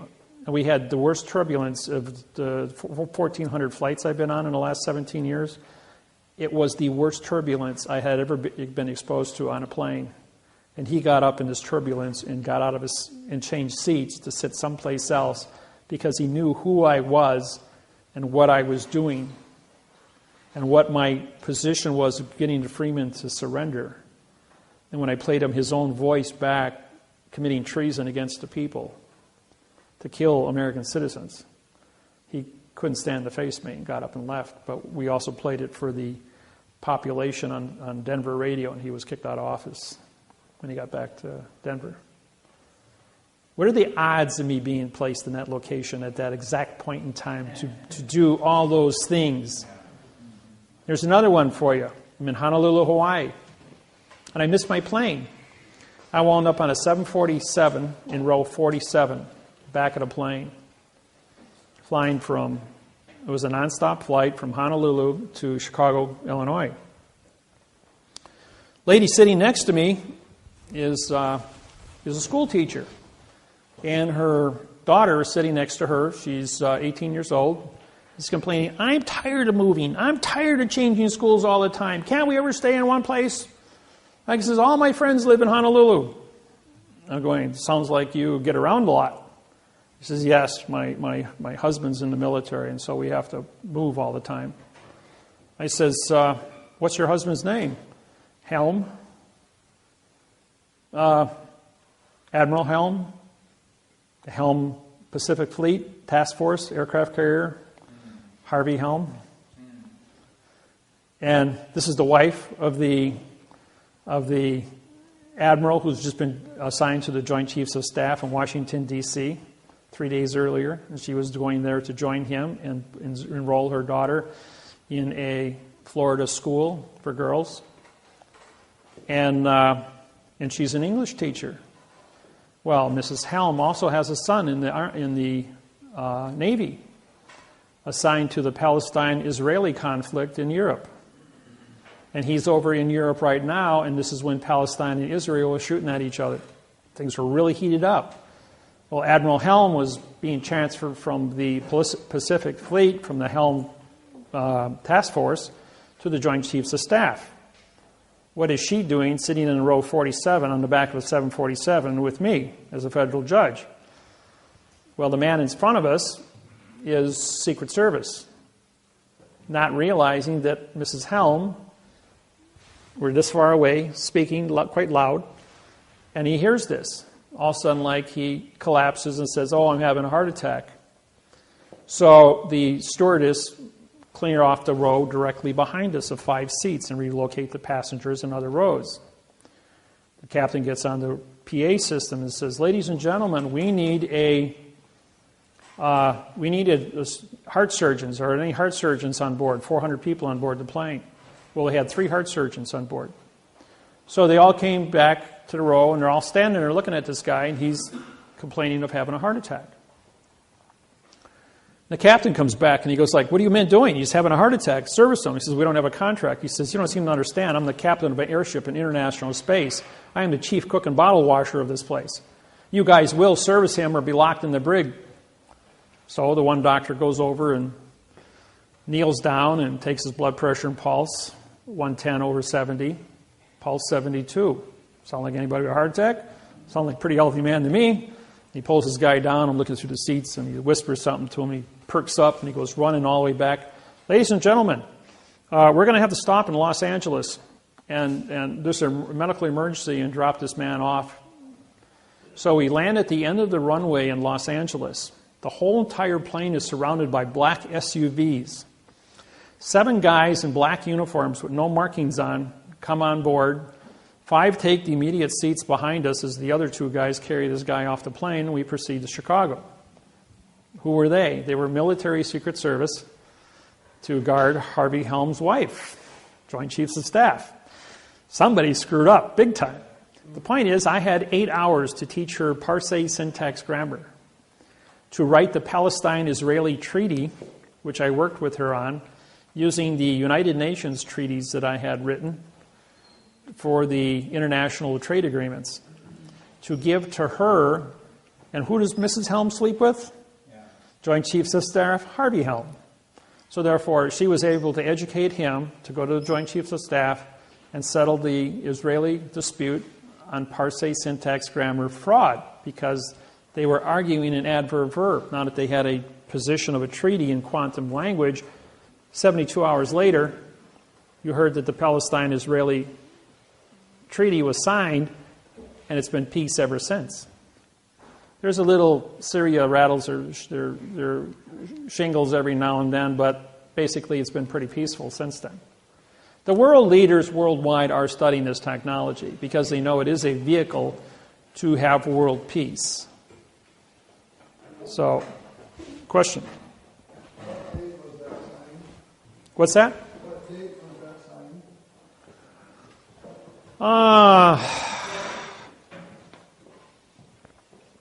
I don't know. I've been doing this for 17 years. I couldn't tell you which day. You can probably pull up Harvey Helm on the internet from the Admiral Helm. It'll give you a history of his position with the Pacific Fleet when he was transferred to the Joint Chiefs of Staff in Washington at the Pentagon. That'll cross-reference the exact dates of the Palestine-Israeli conflict. And then you can get your treaties from that. I can tell you how to cross-reference things. I don't remember the exact dates myself. So, I've been talking for 3 hours without giving you guys a minute break here. I told you guys, you got to throw something at me after a couple hours, otherwise I don't shut up. So, We'll do a lunch break, and then we'll start back up. Okay. 20 minutes, whatever, half an hour. All right. What you're walking into and what you see. The flags that you see all over the world, there's 11 different flags in the United States, military and civilian operations, including the new one.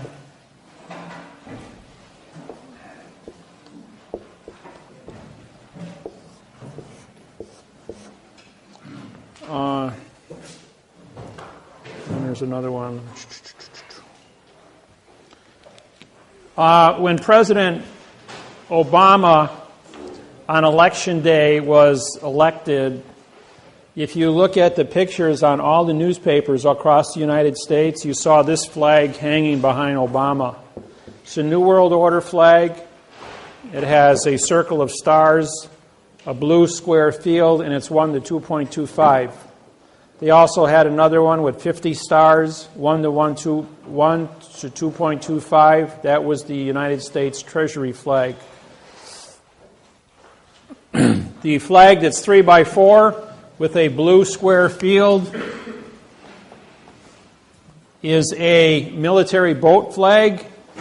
All vessels in dry dock on planet Earth, like your own personal house, the school building, these are all vessels in dry dock. They should be flying a 3 by 4 boat flag. The flag over here with yellow fringe on it, see if I can. This is a 1 to 1.9. I recognize this is old. This is a very old flag, by the way. When you take the flag and you fold it like this, corner to corner, and then you take it, and you put it up here to the corner, it should only have one stripe showing, which does. So this is a 1 to 1.9 flag. By putting a fringe on it, you say that the contract for the United States of America, or better known as the Constitution, has been captured by the yellow fringe, which is the court flags, maritime law. It says your contract is null and void because they put a phoenix on top. So the wingtips pointed down is a Vatican banking phoenix. Wingtips up is a your postal eagle. I call it the postal chicken. The acorn, as you see, the acorn is for military parades. It's a military symbol, ACC meaning no contract. The spear is for military court-martials. And the ball is for military advertising and military recruiting. Henceforth, you have it in front of the post office with the ball on top. And inside the post office, you have the eagle on top because the post office is postal. Henceforth, you're in the postal building, but outside, it's where you sign up for the draft. Everyone turn 18, you've got to sign up for the draft. You've got, 90 days after your 18th birthday to do so. The 3 by 5 flag is a military flag with a blue square field. It's used for parades. The reason that they have this flag, not the 1 to 1.9 flag, is because of the weight of the flag would hang down, whereas in a marching at 3 miles an hour, the wind would catch it and it would be aloft because of its weight. The 1 to 1.9 flag I now hold copyrights to as the correct sentence structure, communication, parsing, syntax, grammar flag, recognized worldwide, both in black and white and in color, red, white, and blue. The 3 by 5 base flag has a 3 by 4 field, and this is for military bases. The ones they sell at Walmart are 3 by 5 with a blue square field. That is a military flag. And when the sentence runs like this, when they come looking for your jurisdiction, what flag are you flying? If you've got a military base flag outside your door, don't be surprised if the military can go ahead and set up camp in yours, because you've given it military jurisdiction to start with. When you have my flag on my business card, and of all things, I forgot my business cards today. I've only got, I think, 5 of them here with me. 5 or 6 of them. I got a couple here. I think I got 6 of them. I got about 50 of them back at the house. So, what we're going to do is... raffle. Huh? No, I got raffle. Now, these cards, I'm sorry I forgot them. My business cards are like get-out-of-jail-free cards. You put these on your driver's licenses and you get pulled over by the cops. They take one look at it. On the back of the cards, the procedures to prosecute judges and attorneys and police officers. They take one look at that and they start reading it and going like, oh, he belongs to that group. This group is not allowed in the courthouse. They won't give you a citation. Thursday last week, I blew a stop sign on the phone with no seatbelt. The police officer was right there, sitting. I mean, I blew right past him. He comes pulling up behind me and he goes like, Dave, he says, you know me? He says, yeah, I've been in your house about 4 times. He says, I know, you live right across the street over here. He says, were you on a cell phone? I says, no, I was singing to the music. He says, I see you got your seatbelt on. He says, but you know you blew a stop sign right in front of me. I says, well, actually I had my hand up and I had a cramp in my neck. I says, and I was massaging it, so I was pushing on it and I had my head tipped a little. And that's why I probably didn't see the stop sign. As simple as that. He says, well, pay attention. Here's your license back. And he goes and he says, federal judge. He says, yeah. He goes, yeah, I know you're a federal judge. I already pulled your file because I've been to your house several times. He says, pay attention. When you use that and you show it to a regular cop, will he know? Huh? I've never heard of it. I'll give the cameraman here, so he's got to have references. Huh? Here, pass it back to him.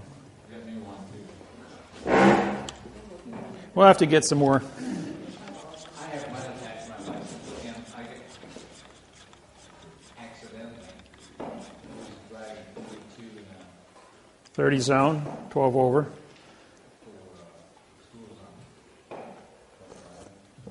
Oh, 25 school zone, yeah. That's public safety violation. Yeah, so he looked at it. I said, are you sure you want to do this? After he brought the ticket back, he ordered me out of the car now. I mean, he yelled at me. And I said, wait, am I under arrest? And he said, no. I said, am I free to go? He said, yes. I took the ticket and left. See, now, if you would leave your vessel, you're a captain of your vessel. Right. If you leave your vessel and stand on the street, then you're a vagrant. I was not going to get out. And therefore, you were under arrest. I was not about to get out of my car. One of my students called me up the other night and he says, I got a ticket, Dave. Can you make it go away? I'm going, how much was it? 87 and 55. That's 32 over. That's public safety violation. He says, all the cars were driving that fast in L.A. on the expressway. And I says, he singled me out. It's still public safety. You blow a tire at 87 miles an hour and you're going to be so much scrap metal rolling down the highway, taking everybody else out with you. I says, no, I ain't going to stand by that. I just said, I'll see 150 go. Yeah, when it comes to school zones, you won't get, school zone is public safety. You got to watch out for children because they don't pay attention. They run across streets. You tag a kid, I'll tell you what, they're going to throw away the key on you, especially if you're going fast like that. So, but this one here, I'm going to give you guys a history lesson in a minute. This one here that's won the 2.25 flag. I went to Washington, D.C., and I had one of the 1934 gold certificates from China. This was on original clay paper with butterfly ink. And it was an original copy of a $500 million note. My surrender commission is $50 million for surrendering a document. Secret Service showed up and wanted to arrest me for passing fraudulent documents. I had 6 inches of credentials out of New York State Bank to verify it. He says, where's the rest of it? He says, there's $8.7 billion on this package. I says, well, it's in Austin, Texas. I gave him the address. Well, they surrounded the property and they got the guy with the rest of the notes. He wound up with 8 years in prison. As a federal judge, though, being at the United States Treasury, I says, I want a receipt for that.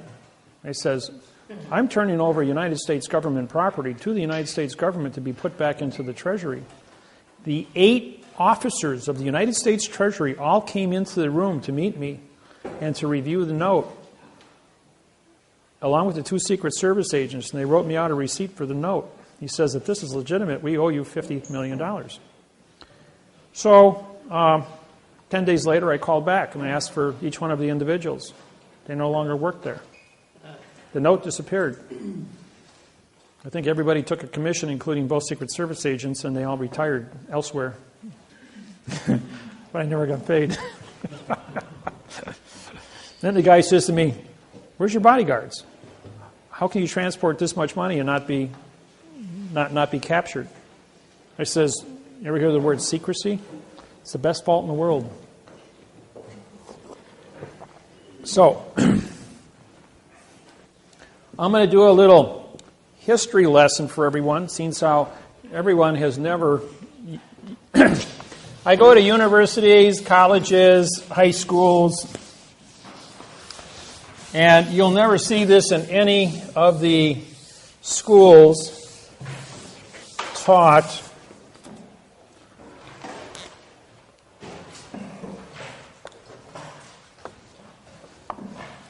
(1775), the United States of America goes to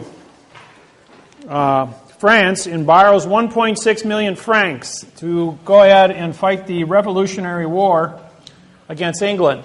The war rages on for 7 years. In 1782, they now owe 2 million francs to the French. So the United States of America, 13 colonies, file bankruptcy, domestic, against because they can't pay it, they just come out of a war and they got no money. 1789, 17th of September. The United States of America cannot pay back the 3 million francs now. So, England, Rothschild, goes ahead and buys the $3 million note, throwing in the United States into a 70-year international bankruptcy.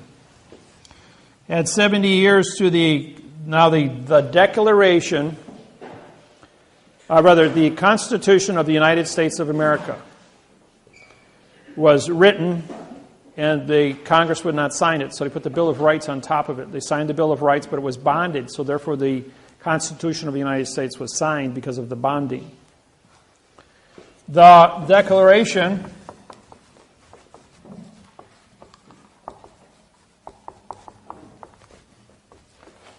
of Independence.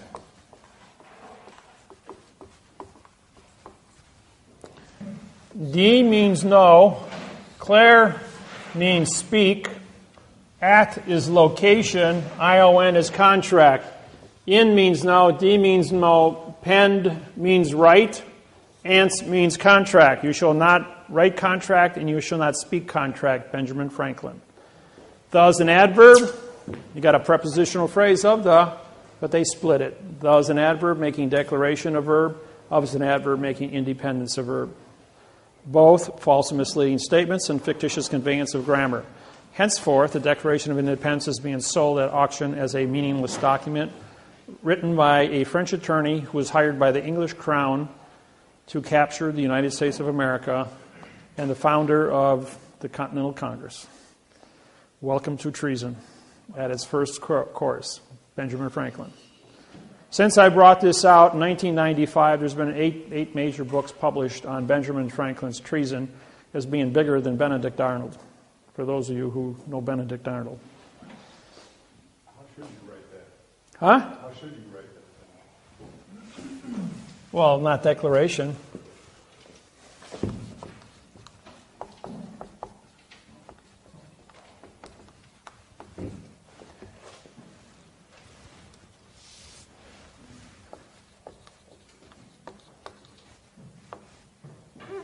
S apostrophe.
Seem to be creative.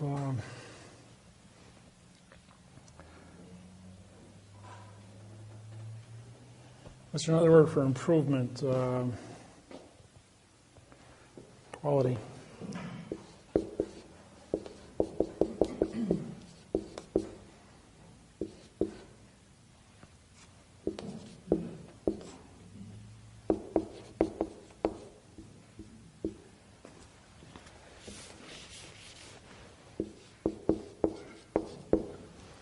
Something like that. For the people's knowledge of the Constitution is with the claim of the correct sentence structure, communication, parse, syntax, grammar, with the rights and freedoms of the creative quality of our lives.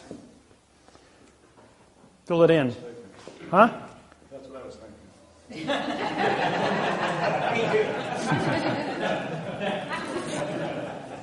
See, you throw me a question and I just cuff it off, how to be correct. I wrote the Constitution for the United Nations. I used the Constitution of the United States, Constitution of England, France, Fiji, Australia, and Hawaii. Took the best of all of it, quantumized it, and the Constitution of the United Nations. And I wrote a new 59-paragraph Constitution for the United Nations and was endorsed by all 200 countries. It was then customized for Ireland, which got them their new independence from England after 660 years of war with England. And it only took 72 hours for me to do that. So, if you if you got a question, I got an answer to an impossible question. And syntax will give you that information. 70 years. 1859, September 17th. Now, if we add no law becomes legal for 90 days from September 17th, plus 45-day trust law, you got the bombing of Fort Sumter in 1860. And the South breaks away from the North. Oh yeah, there's also a 3-day rescission act. So you had to follow timelines. These timelines were set up 4700 BC, giving a rough estimate. So it's been 6,700 years running. And these timelines have never changed. The Civil War starts. Add 70 years, 1859, 1929, November 2nd. Was presidential election day, November 2nd. The United States of America says we are coming out of our international bankruptcy with you. It's called the Year of Jubilee, the forgiving of all debts. Now, England says, all right, you're going to end the bankruptcy. 5-day rule applies. We have to give a 5-day notice to all banks and credit unions that we are going to close the banks and credit unions on November 2nd. That was posted on October 29th. Anybody remember that date? Stock market crash threw us into the Great Depression. The dollar went from $1 to 10 cents in value globally. Same thing happened when Russia came out of bankruptcy with Rothschild. It went from $1 Russian to 10 cents Russian. So they had to cut down half the Black Forest in Russia for fuel, pull out all their gold, silver, oil, and timber. It took them 10 years to get everything up and running. When they turned off the money, they turned off the power, and everything ran on steam in 1989 when Russia came out of bankruptcy. And therefore, everything froze solid. It was the wintertime when they came out and broke all their turbines because it was all water operated, and everything froze and broke. So their whole infrastructure was destroyed. And Russia went dark for 10 years. Really had no power. Half the population on any given time was cutting trees for fuel in all the cities. And they wound up cutting down half the forests in Russia, which was a huge, huge oxygen producer here on planet Earth. And that's why our oxygen, our CO2 levels in 1960 stood at 998 parts per million. And at the top of the volcano at Mauna Loa, monitoring station in Hawaii 6 weeks ago. I was up there. It stood at 4,020. It has gone up from 1960 to 2010, 50 years, from 990 to 4,020. And then you wonder why I have global warming. Okay. So the bankruptcy was renewed on September 17th, was retroactive renewed to September 17th, 1929. Because you have to add 45-day trust law to September 17th, and you get November 2nd. You ever wonder why we have the first Tuesday in November, November 2nd? Because it's 45 days after the Constitution of the United States International Bankruptcy was signed on September 17th, 1789. Add another 70 years, and you get 1999, November 2nd. Just happens to fall on that date. The president on November 2nd, 1999. Those of you that are old enough and remember, we counted ballots, as no law becomes legal for 90 days. Because there was no law in the United States, the bankruptcy, the IRS does not exist for 90 days. The United States government does not exist for 90 days. The United States military, under the Universal Postal Union, was ordered at DEFCON 2 with their finger on the nuke button. We were at 1 minute to midnight for the end of the world. If anybody were to, if China or Russia launched an attack against the United States when we didn't exist, they were going to go to nuclear World War III. That's how close we were to the end of the world. So for 90 days, they had everyone count ballots. Watch the left hand while the right hand took care of business. And on February 2nd, 2000, Bush, with 47% of the vote, was the 45th consecutive left-handed president in the United States. No president has ever been right-handed in the United States since 1775. What's the significance of that? Left hand develops the right side of your brain, which is logic. The right-handed people use their left side of their brain, which is emotions. Anytime two of you were to get into an argument, no matter what you are saying to each other, and you are heightened emotionally, I can throw a math problem at you, like 3 times 3 times 3 equals 27. In a time it would take you to analyze the answer of that, you would take all your energy from your left brain, transfer it to your right brain. Your blood pressure would drop 60 points. Your emotional would become stabilized in 3 seconds. And you'd be using the logic side of your brain and stop fighting. So anytime you get upset, do a math problem, completely cancel your emotional upset. How's that for a fix it? Didn't know that about your human brain, did you? Yes. Aren't the elections in the even years, though? 1999, November 2nd. President doesn't take office until the even year. They're elected on the odd year.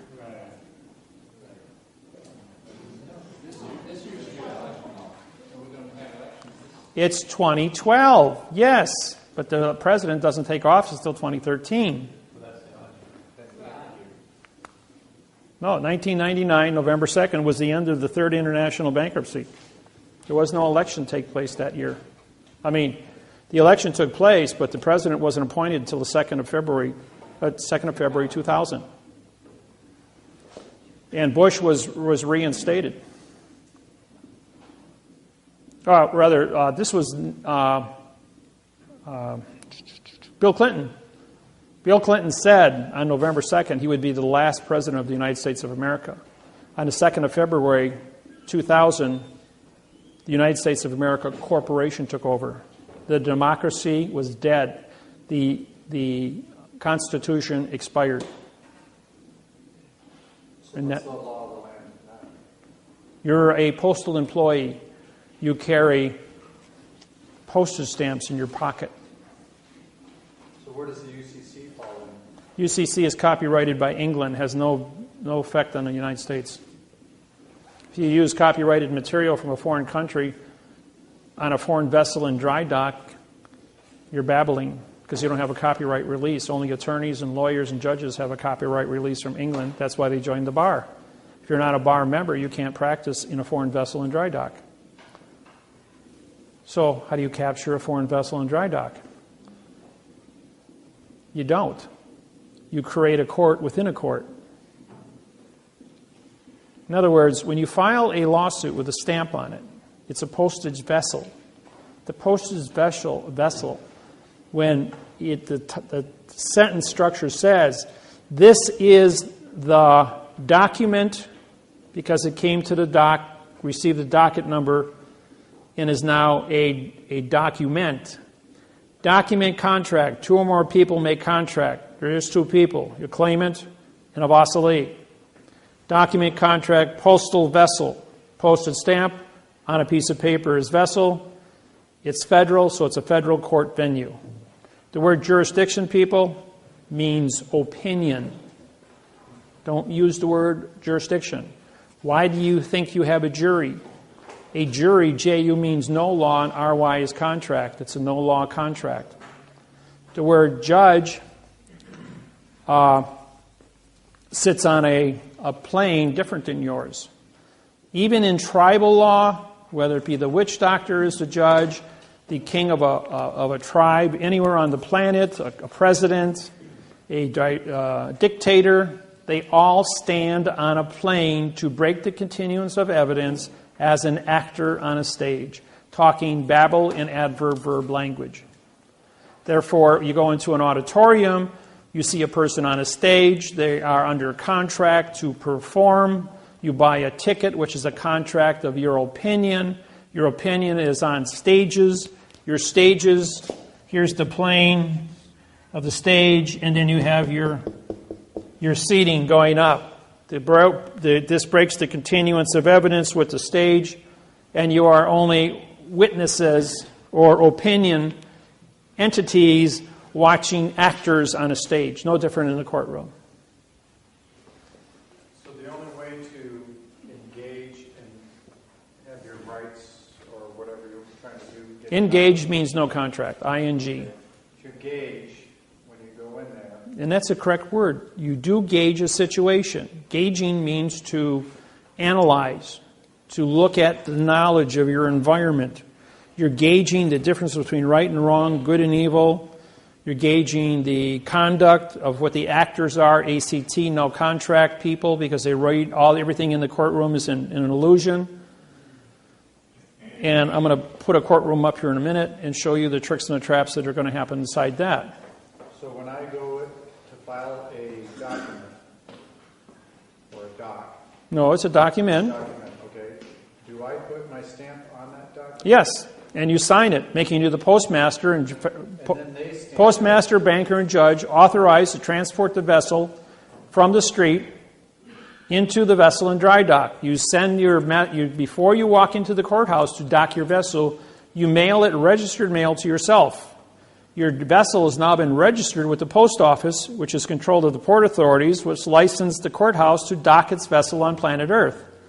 In the event that you are the postmaster now signing the stamp to carry the document into the courthouse, you are the letter carrier and postmaster authorized to transport the vessel to the clerk's office, and you can't be arrested as a letter carrier delivering the mail to the courthouse, even though it's a foreign vessel in dry dock, because you're already the post office, which controls the port authorities, which docks the vessel. So you have a higher authority. You're like the senior judge of the courthouse. Little secrets. Did they still stamp that document? Yes, and when they stamp it, they make contract. Absolutely. I sign every federal district court stamp. I sign over the top of it, capturing. So I ask for it back. Absolutely. You sign all yours and say, they all have to be conformed. Give me that back. I'm going to sign my name over your stamp, and you sign your name too, clerk. And you usually have to have 5 copies. So do I send 5 copies? Actually, 7. They get 2. You keep the rest, 5 back. Okay, so I mail 7 copies to myself? No, just the one. Just the one. Just to get the serial number. That's all you want. It's a registered serial number. Okay. But then how do I have a copy or... You keep the registered serial number. You're going to mail it to yourself. You keep the envelope. Okay. Got it. Okay? If you have one copy that's sealed inside there, it's always sealed inside there. If it ever comes to I'm a... jumping the gun, but are you going to just go through all of these? Yes, I'm going to go through all the procedures on it. Yes. She told me that she can't let me have the document back once she stamped it. All of them are stamped, and if you sign the others in front of her, they all have to be conformed. If her copy is not conformed, then she has an illegal copy. She doesn't have an original. If you sign across their stamp, you have the original. She has to take possession of that. But she said, I cannot give you this document once I've stamped it. No, that's because they don't want you to be legal and become the chief judge of the courthouse so that you're in charge. You become the chief judge of the courthouse when you do that. So if they don't give it back, how do you respond? Oh, I always get it back. I says, I'm the federal judge in this courthouse. I have my oath on file. You better give me that court back. This is under Title 15. Which one is that? That's Title 46, Section 9. I just tell them I'm the judge? 946. Well, I have a 17-year running position. Everybody knows me already. So how do I do that? Oh, if you sign, as she hands you back the documents, you sign all of them. And if she knows what she's doing, she'll give you back their copies so they're all conformed. Right. So Because when you say to her, and she doesn't give me hers, then she is illegal. illegal. Right. You're saying, you know what? I have originals here signed. I says, now how are you going to explain to your boss that you don't have a signed original copy and you only have a half the position done? You didn't follow your duties. And that's what I'm wondering, is they enforce... Now, under Title 18, Section 641, folks, misappropriations. Title 18, 641, misappropriations. That means you took a paycheck and you didn't do your job. That's misappropriation for not doing your job. That's a 10-year, $10,000 fine, a $9,000 fine, and 12 years in prison under another title slide of the same. It comes under 946 instead of 941. What was the title number? Title 18, 641 through 665 is the misappropriations rules. You can pull it up on the internet and go through the whole thing. Yes. So does that mean when we took for the mortgage fraud, the ones that we filed with the district court in South Bend, when we gave them the copies to file stamp them, we gave those to have them all file stamped and have the case number stamped on them. Correct.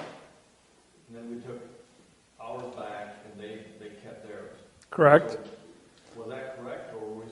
No, they have their 2 copies, you have your 5. But in front of them, you sign or autograph your name across their stamp.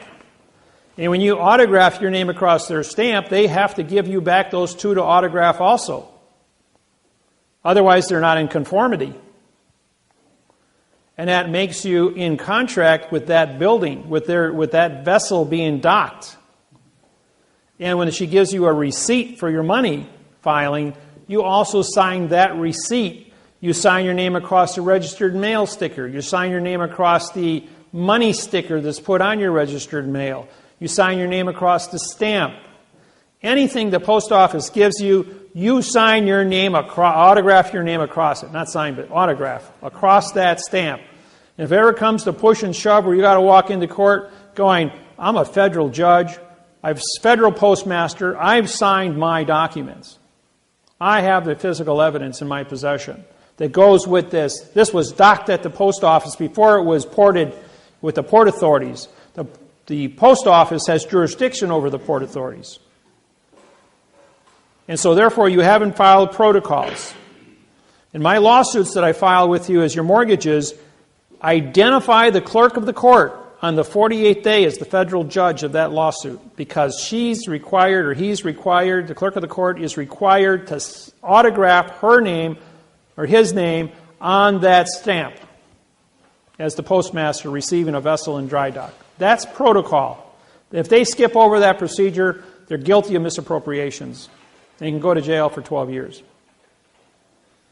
And you can have when you download the laws on this, you take it in with them under misappropriations, and you present that to them saying, here, read this.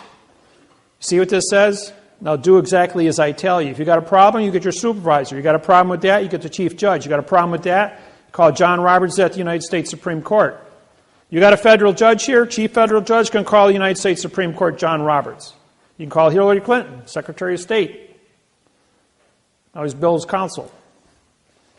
So I'm killing flies in windows, glass windows with 20-pound sledgehammers, and I'm not breaking the glass. And so they come to me and they're going like, we're not going to obey this. We're not going to do this. I'm going like, you want to go to jail for 12 years? Feel lucky today?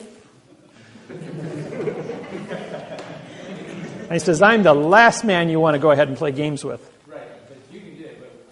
But why? If you follow the procedures, you can do it too.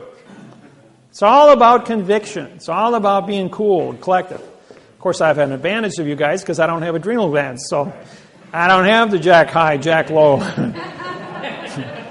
Me, I'm just data. I'm a Spock. Since Star Trek came out, everyone's called me Data and Spock. Yes. On your autograph, is it printed or can cursive be? No. Always print it. Printed. Yes. And when I did that in school, they cracked my knuckles and said, you will not write that way. We're going to force you to be in fiction. Cursive writing in school? Say again? They're taking cursive writing out of the public schools. Did you know that? They're taking it out because of this program. Yes, I've been suing, and the teachers are going, this is correct. We're wrong. And they're changing, this program is changing all languages on the planet. You can't move forward. You see, on January 6, 2012, there was a little glitch that took place. The Hubble telescope took a picture. And the picture showed 3 more of these spacecrafts in Greenland headed this way, which will be here on 12/21/2012. For those of you that watch TV, there's a new TV show with no electricity. You know why? Because when you put up here's Earth, and you put a quadrihedron with Earth in the middle, you've got line of sight, 4 spacecrafts the size of Lake Michigan to have put a dampening field over the planet and shut down electricity. What do you think is going to happen in a world that runs on computers and electricity without electricity? They go back to 1880 overnight. How do you get the food to the populated areas? You don't. Huh? How do you farm your farmlands without tractors? How do you harvest your crops? How do you run your canning facilities?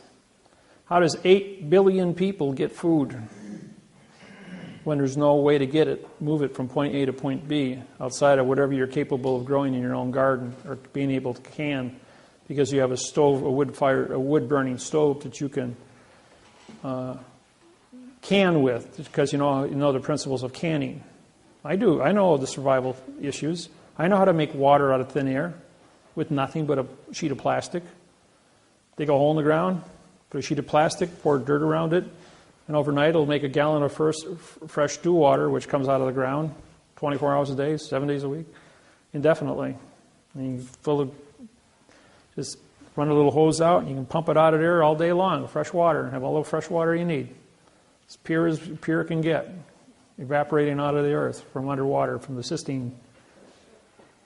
How to make fresh water, how to do food, how to do canning, how to live without electricity. I've been there. I know how to do it. I always tell people, if there's ever any kind of an emergency, the place you want to be is in my back door because I know how to stay alive.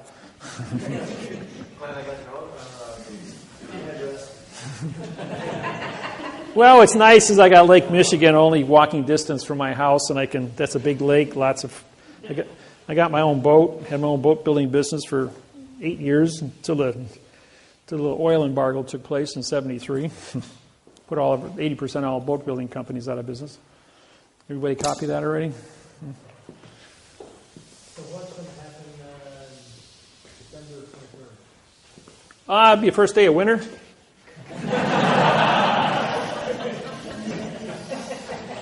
And remember, if the world doesn't end on December 21st, make sure your 401k is paid up on December 22nd. Okay, we're going to go next to the courtroom. I missed that. What was that about the 401k? I said, if the world doesn't end on December 21st, 2012, make sure your 401k is paid up on December 22nd.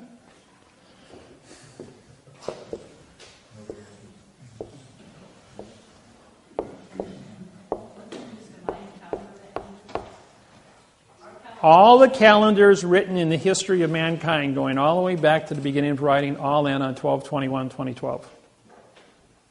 That's the end of the world of verb. That's what it means. And the day the world kicks in the gear and goes to quantum. With 5 billion people studying out of 8 billion, that's all the computers on the planet. Obama wants to push this through. The Chinese are pushing it with 150 trade partners. I believe that there's going to be some kind of an announcement maybe on that day.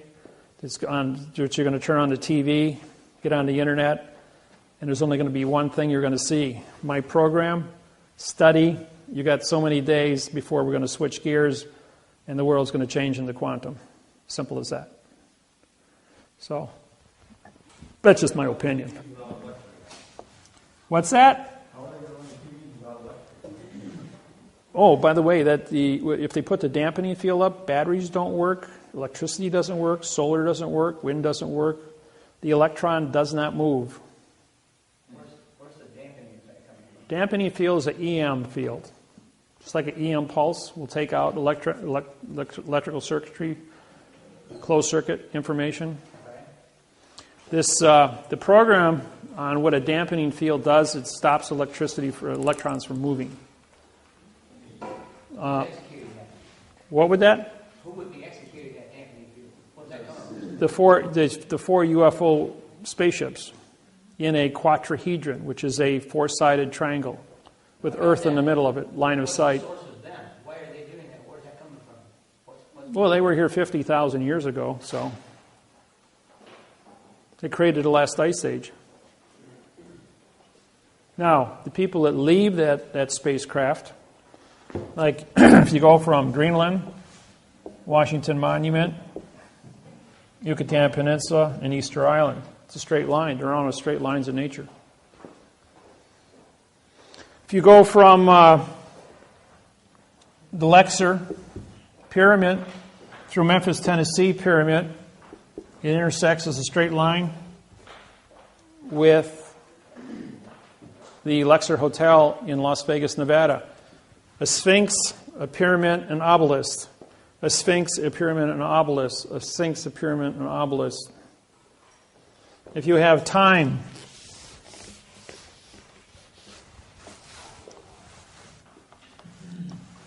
you got the Vatican. No. You got Egypt, the pyramids. This is the North Pole, by the way. You've got the Vatican, Greece, at the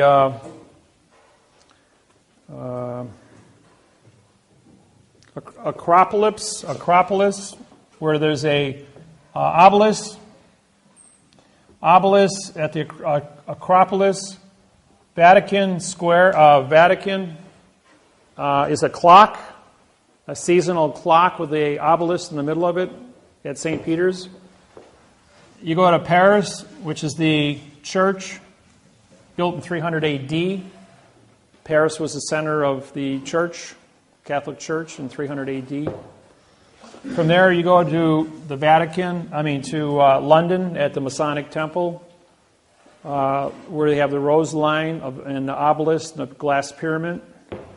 You go from there to Washington, D.C., where you have an obelisk, and you end up in Las Vegas, Nevada. Straight line, looking down from the North Pole. Then if you take planet Earth and here's our natural Earth axis. Here's the spacecraft in Greenland, 12/21/2012, direct line with the North Star. What are the odds of that happening on 12/21/2012? What's their purpose for doing that on December 21st? Well, this is a 50,000-year-old clock, and it goes off on 12/21. You put 3 more objects here, and you got line of sight, dampening field. No, wasn't your question why the straight line, like all the... There are no straight lines in nature. This is the timeline of Earth. From the 4700 BC to Las Vegas, Nevada, and the building of the Lexer Hotel with a 2 million candle light, a 2 million candle power. The Lexer Hotel is a radio transmitter. It's especially designed, and it went off with all the pyramids on planet Earth simultaneously. When they turned it on, they all set up a harmonic resonance that sent a radio signal out into space 1,000 times more powerful than they thought would happen when they turned the one on. It activated all the pyramids that were built to resonate a frequency within the triangle of what it is. The pyramid in Giza is built like this, which is a diamond. The pyramid on the Yucatan Peninsula is built, this line and this line are identical to the square inch. They're 1,200, or they're, from the Yucatan to Giza, I think that's about like 12,000 miles away. They're both identical. Architecturally designed the same. Math, liars figure, but math doesn't lie. Math doesn't lie. I can tell you a few other little nasty little things that are happening.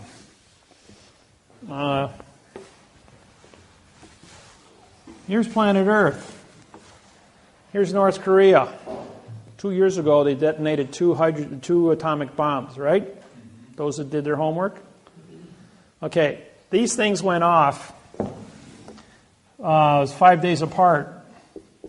140 miles off of Chile. They had a 9.5, biggest earthquake recorded in the history of keeping earthquakes. What they did is they set up a shock wave with the first one, which traveled through the earth, hit this line here, and then went like this, and through the magma created a 9.5 in Chile. That was a bump. The second one popped it. Okay, when it popped the Chile one, that was on the Ring of Fire for the Pacific Ocean. The shock wave then comes back off of this thing as it's ricocheting back over, takes out Christchurch, South Island of New Zealand, then causes a volcano 18,000 feet under the water, bigger than Krakatoa, to explode, creating a 6-foot tsunami. That was all. Nobody died in that because it was 3 miles underwater. This is on the Ring of Fire. And then when the shock wave comes all the way back up and focuses, he hits the trench outside of Japan, creating a 9 on the Richter scale, creating a tsunami, which then took out 3 nukes on the coast, which are dumping 11,000 tons of plutonium radioactive water, 2 million times more potent than it takes to kill a person, into the Pacific Ocean now since the tsunami took place, to keep the cores from going China syndrome. They still haven't got that thing under control. It's still burning out of control. And they pump 11,000 tons of radioactive plutonium water on this thing every day. This isn't made public to the public. There's very little of this is public. Satellite photos in, I think it was April, showed that they're drilling a hole 27,000 feet deep. The first nuke put a crack in the earth. The second nuke was they were able to use the second atomic bomb to identify magma, shock wave through magma. They can target through a shape charge any country on the planet with a shape charge through magma. There's a no-fly zone over North Korea, so their Air Force is useless. But the magma, they can go anywhere on the planet through magma. This was an experiment in a country, Chile, which is totally... Okay, when Chile got hit, Chile was raised 15 feet as the Pacific plate slid underneath Chile.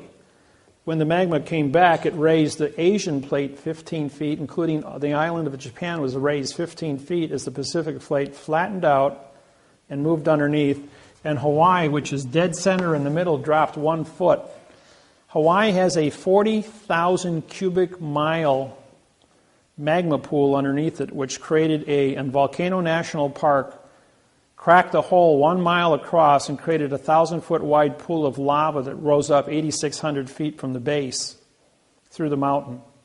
It then blew out a vent 60 feet in diameter at 8 miles per hour, moving magma into the south end of the island, pouring it out into the ocean, creating what's called VOG, V-O-G, volcanic fog, which is silicosis, fibers into the air. It's really, really, really agitating to your lungs when you inhale this stuff. I was there 2 weeks ago and I got a lungful of it. I was sick for 3 days. I was only 20 minutes in the fog. I was driving along and I got some in my lungs and made me sick. Anyways, the island dropped 1 whole foot. And this is all recorded on oscilloscopes that measure magma shock waves. Huh? All the Hawaiian Islands dropped? Yeah, the entire middle of the plate dropped, but it cracked open the volcano. And the VOG got really bad after that. Okay, they're drilling the second hole now, and they got a hydrogen bomb going into it. This is 100 times bigger than the atomic bombs. They found that as a result, they found a fissure in the crust of the Earth in North Korea. And they're drilling a hole down in this fissure. They detonate a hydrogen bomb, and we have a new math problem that shows up. Here's the 43rd parallel, North Korea. 43rd parallel, San Francisco. 43rd parallel, London. If they do a shape charge, and then from the top, it looks like this. Here's the North Pole. Here's San Francisco, and here's London, and London, and here's North Korea with a K. 120-degree angles. Liars figure, but figures don't lie. And on the 43rd, as a shape charge, they can bounce the magma at 120-degree angles and hit the San Andreas. Guess what happens when you hit the San Andreas fault? You got Mount Rainier, which is 40 years past due from its standard 40-year or 38-year eruption. You got Hood, York, and Shasta, all in a straight line, right on the Pacific. You can take Seattle and Portland and write them off. No place to go. The cloud from the 4 volcanoes would be devastating. San Francisco, that would be, you could write that one off. A tsunami would take out Hawaii from San Francisco in a 9.5 or bigger. It would take out Honolulu, which is at sea level, like 1 foot above sea level. And the shape charge going through the magma would hit the gates in London and flood London, taking out the subway systems. And then that would create a tsunami which would hit New York City, which is 4 feet above sea level, and take out New York City, Manhattan Island. And if they miss and they hit Yellowstone, then you got a super volcano 40 miles by 60 miles going off, taking out 2/3 of the United States. All in one big dust cloud. So, I did this presentation for 2 3-star generals and 1 2-star general for the Russian military. For the Chinese military 6 weeks ago. The one general got sick. They had to take him to the hospital as soon as I got done with this. Somebody knew something. Now there's a side effect, and that's the secondary shock wave. Secondary shock wave takes out Hong Kong with 100 million people.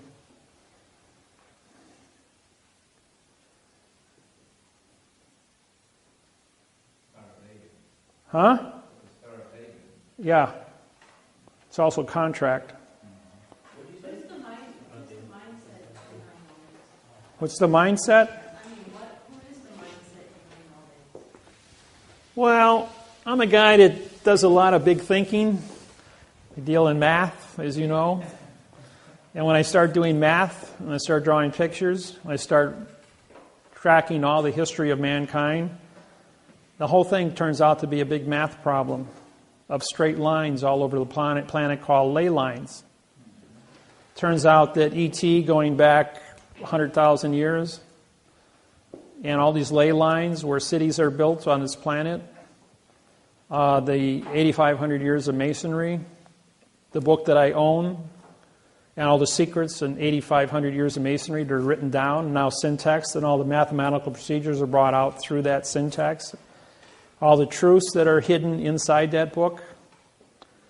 And in knowing how to cipher all this stuff and bring out all the timelines and the facts, and the facts that I say are coming in the future versus the facts that are already been certified through the book in the last 8,500 years, if it's been true for 8,500 years, then why wouldn't it be true for the next 6 weeks? And a lot of this stuff came to me on emails in just glitches, like somebody working at the NASA Center that runs the Hubble telescope sends me a picture of 3 spacecrafts coming this way, and then it's deleted a few seconds later. And then I run the math problems on it and all the rest of the information. You know, anybody remember when Obama took the podium the first day he went to the Joint Chiefs of Staff? He walked up and says, "I didn't make this mess. There's only one president at a time, and I'm not it yet." And walked away. And that was it. Everybody's expecting some great speech. Fact is, he got a bloody nose. He got told about all kinds of things that are not included in the presidential election. What they say and what's going to happen behind closed doors about what's happening with this math interface and how it's affecting the planet. What E.T. is doing and how it's affecting the planet. All the different terrorist threats and how it's affecting the planet. All the UFO sightings, as well as the timeline, time travelers keeping order. Why we're still all here. Why this is allowed to move forward with no interference on a global basis. And when I'm talking a global basis, I mean 150 language translations from my website to be as big as it is, uncontrolled, and with the order that is being conducted from it has been very architecturally designed so it doesn't scare people. And those that need to know, need to know. Those who don't know have no power to make an influence on it. It's only the world leaders that are in a position of needing to know things that are going to be told what is correct. The people, as long as you got your 6-pack of beer, your 600-channel TV, and your Ruffles potato chips, you don't care where the tank parks as long as it doesn't bump the satellite dish. And that's mankind's reality. Question back there. Have you heard that there was a planet between the Earth and... Nah, that's somebody's tale. That doesn't exist. What's your... So why would you take the time to share the information with us? Got to start someplace. No matter where you go, there you are. And wherever you are, that's where you're supposed to be. Make no mistake about it.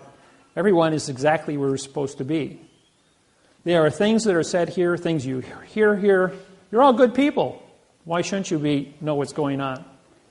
You're not going to see it on CNN. You're not going to see it on the news. Liars figure, but geometry doesn't lie. And using magma, the Earth's liquid, internally as a target, as a weapon. Okay, let's say they don't do anything. But they make a phone call to the premier of China and make a premier to the London and to Rothschild. North Korea is a very poor country, 85% unemployment. And he says, we've got an atomic bomb here that we're going to detonate and take out Mount Rainier or the Shasta, York, Rainier supervolcano called Yellowstone if we're not given a certain amount of money to support our country. If we're not given open trade and use it as a blackmail weapon. Now they can't stop it. It's in place. It's 25 miles. It's 5 miles underground. And all you got to do is push a button. And what happens if you take out if let's say the supervolcano goes out and 2/3 of the United States are under a cloud for 4 years. You got a black winter, no food, population after the end of 4 years is a few 100,000 people. Northern Hemisphere is completely devastated just because somebody pushed the button. Or the people from the future know who the button's going to be pushed, and those people are removed. There's always a point of control. There is a future.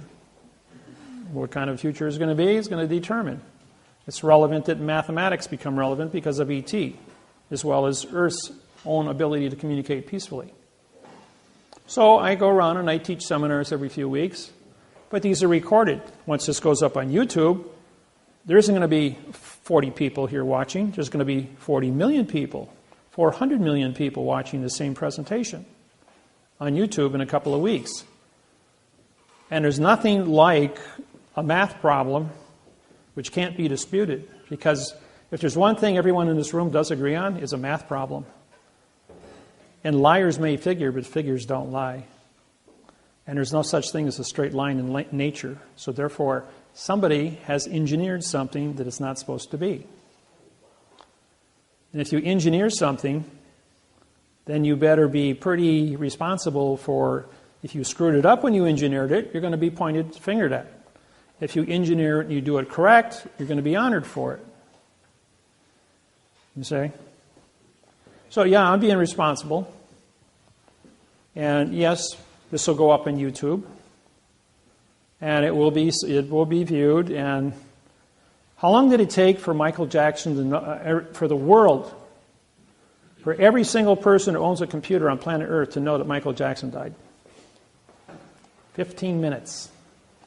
15 minutes. Every single person on the planet that owned a TV, radio, newspaper, magazine, iPod, handheld cell phone was called and said the king of pop died. So don't think things can't happen in a moment, that the world can't wake up in a moment, that on November 5th, 2012, I'm in front of the U.S. Court of Federal Claims in Washington, D.C., about 12 hours before election time. And there's going to be newspapers as quantum grammar is put on trial in a Kansas case. And Monty Miller and Russell Gould and myself are all going to be there as 3 federal judges holding the United States Court of Federal Claims responsible for false and misleading information, failure to have an oath of office, and are going to hold the United States government accountable for the election the next day under false and misleading statements. What is that date? Huh? What is that date? November 5th. In 5 weeks. So the world watching this on CNN on Monday night could very easily walk into the polls Tuesday and write director party David-Wynn Miller that they want correct grammar. I don't care what they say and what they think's going on. It ain't going on because it's in fiction. And the world's going to change from fiction to fact overnight.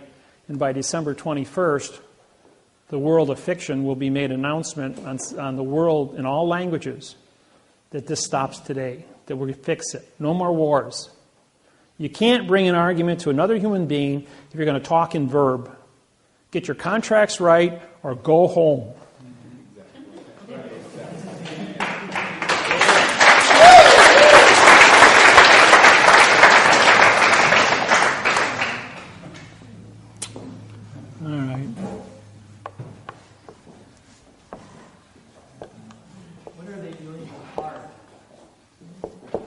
What's that? What are they doing with the HARP program up in the last? High amplification array radiation pulse. HARP is a alpha beta transmitter. There are 12 units around the planet. They can reach down as far as the equator. They are used to control the frequency of your brain through radio wave influence. It's used to take you from an alpha, which is aggressive, to a beta wave, which is docile. It gets 98 degrees Fahrenheit in a populated city like Los Angeles, and people tend to get crazy at 98 degrees. So you change your mind to a beta wave and make you all nice and comfortable at 98 degrees, not irritated. Mob control, that's all it is. Now, if you want to talk about angels don't play this harp, of the satellite 38,000 miles out over the Pacific Ocean, which can't be seen by any earthbound station that controls a microwave to increase the temperature of the surface a half a degree and create weather patterns 3,800 miles across to move El Niños and weather patterns. That was started in 1988. It ran until 1997 when I had it shut off. But they fooled around with it long enough to almost cause a 9.9 earthquake on the San Andreas when they heated up the North American plate 22 degrees and the Pacific plate 25 degrees. I did a seminar in Sacramento and told them, you will turn the temperature down of the United States from 85 in Milwaukee to 25 below zero, and from 85 in Houston, Texas to below freezing. You will hold it there for 22 days. You would take the air, which is blowing from the west to the east over the Yucatan Peninsula, and move it at 50 miles an hour for 22 days from the east to the west and push El Nino offshore. 24 hours later, the wind blew at 50 miles an hour from the east to the west, and the entire United States of America was put into a deep freeze. And it lasted for exactly 22 days where it was below freezing, bringing the North American plate down enough that it pulled the pressure off of the San Andreas. We didn't have an earthquake, and El Nino was pushed offshore. Remember when all the seals and the marine life were dying because the water was up in the high 70s? Went back down to 55 degrees where it's supposed to be. Because when you move hot water this way, cold water replaces it from the bottom, 3 miles down. Sometimes I got to interfere with the world to save the world, even though I'm not supposed to. Okay. Courtroom. Courtroom's divided into planes. P-L-A-N-S. E-S. Sometimes I get ahead of myself. All right. Plane number one is the level playing field, such as this room. Plane number two is where the clerk of the court sits, on a 4-inch high podium above your plane. Plane number three is the witness box, or the jury box. Anything in a box is an enclosed area and cannot be considered. As you well know, since the Constitution of the United States was created, you must have a 12-man jury. What you don't know is that the jury box is built like this with chairs on the X's. So what do you have looking from the top?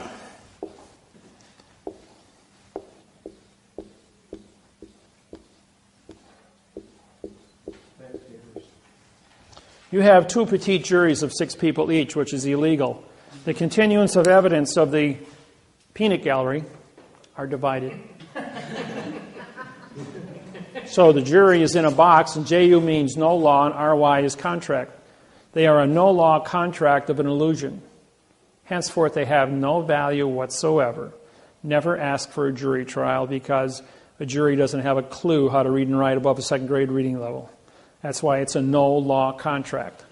Then the witness gets put into a witness box, which is an enclosed area, cannot see evidence or give testimony, to a jury box, which cannot see evidence or see testimony, to a judge that's on a plane, not even in the courtroom, as an actor in black robes, mourning justice.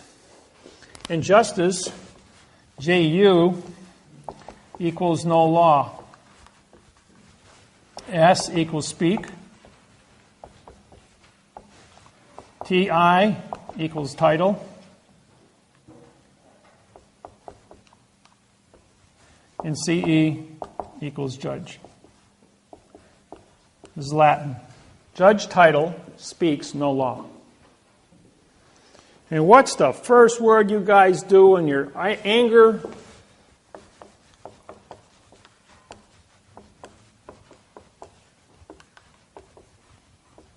There is a location. That's a positive word. Is a positive word. No is a negative word. Law is a dangling participle verb.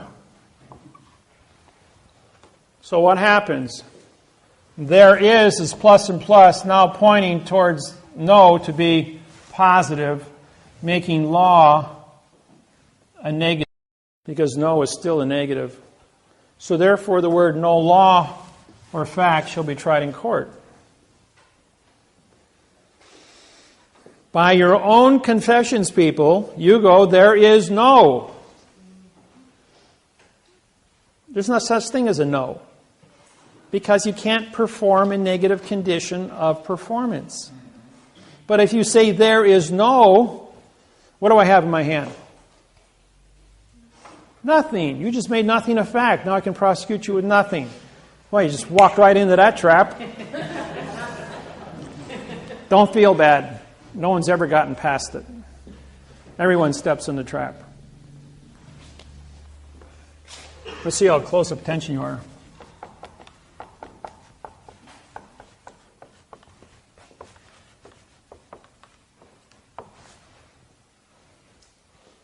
What is your name?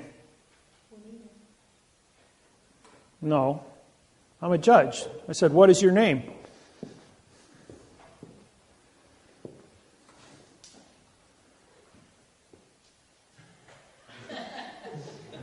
I just called you a what? Would it be easier? Would it be easier if I did this? Would it be easier if I did that? Now, does that make sense? You see, this here is a period, folks. This isn't a question mark.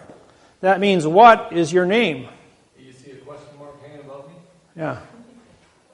So, the answer to the question is, this is a pronoun, this is an adverb, this is an adverb, this is a verb. Even if you were to identify the word what to be your name, why am I calling you a verb? You don't exist as a dangling participle verb.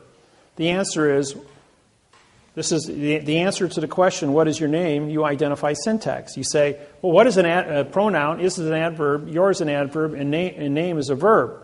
Can I see the correct sentence structure, communication, parse, syntax, grammar for the avoidance of the perjury? The judge is going to go, okay, case dismissed. Please leave the courtroom. Bang, just like that. Don't care what you're there for. Because the traffic citation, anything he's got to say to you is a lie. You can always tell I'm lying to you. My lips are moving.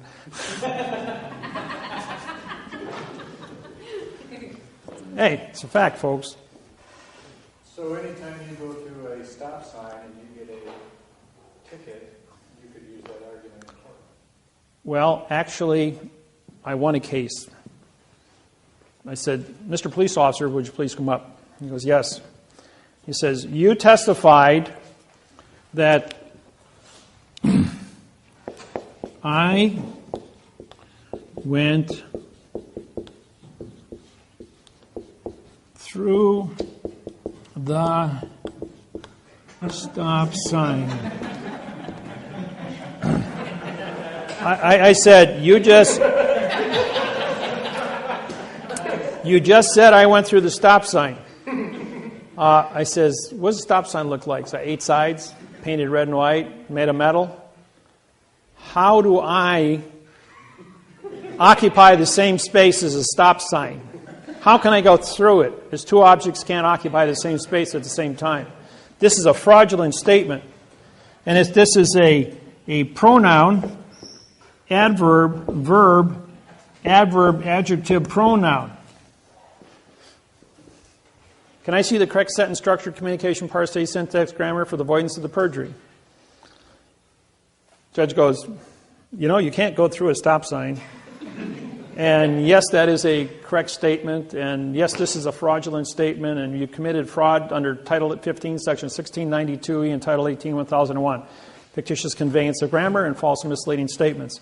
Case dismissed. Mr. Police Officer, you're going to be reprimanded. I want your supervisor in here, as you're going to have to learn how to use correct grammar.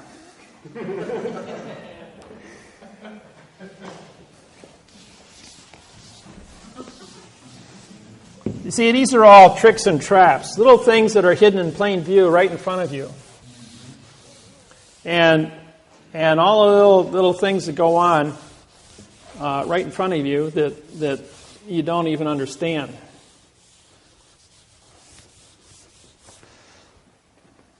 Now, I'll show you another little trick that the Universal Postal Union in Switzerland. Do you know that all wars on planet Earth are orchestrated by the post office? Post office controls all money in all 250 countries. World War II was not an exercise in a world war as per se. It was an exercise in population reduction of 200 million people, and that's all it was.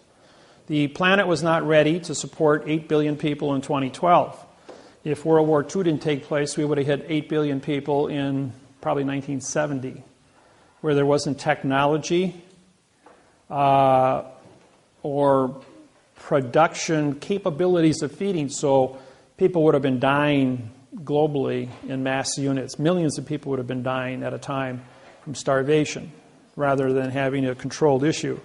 If the plague of 1525 or 1535, something like that, which wiped out half the population of the planet, didn't take place, we would have hit saturation way back in 1800.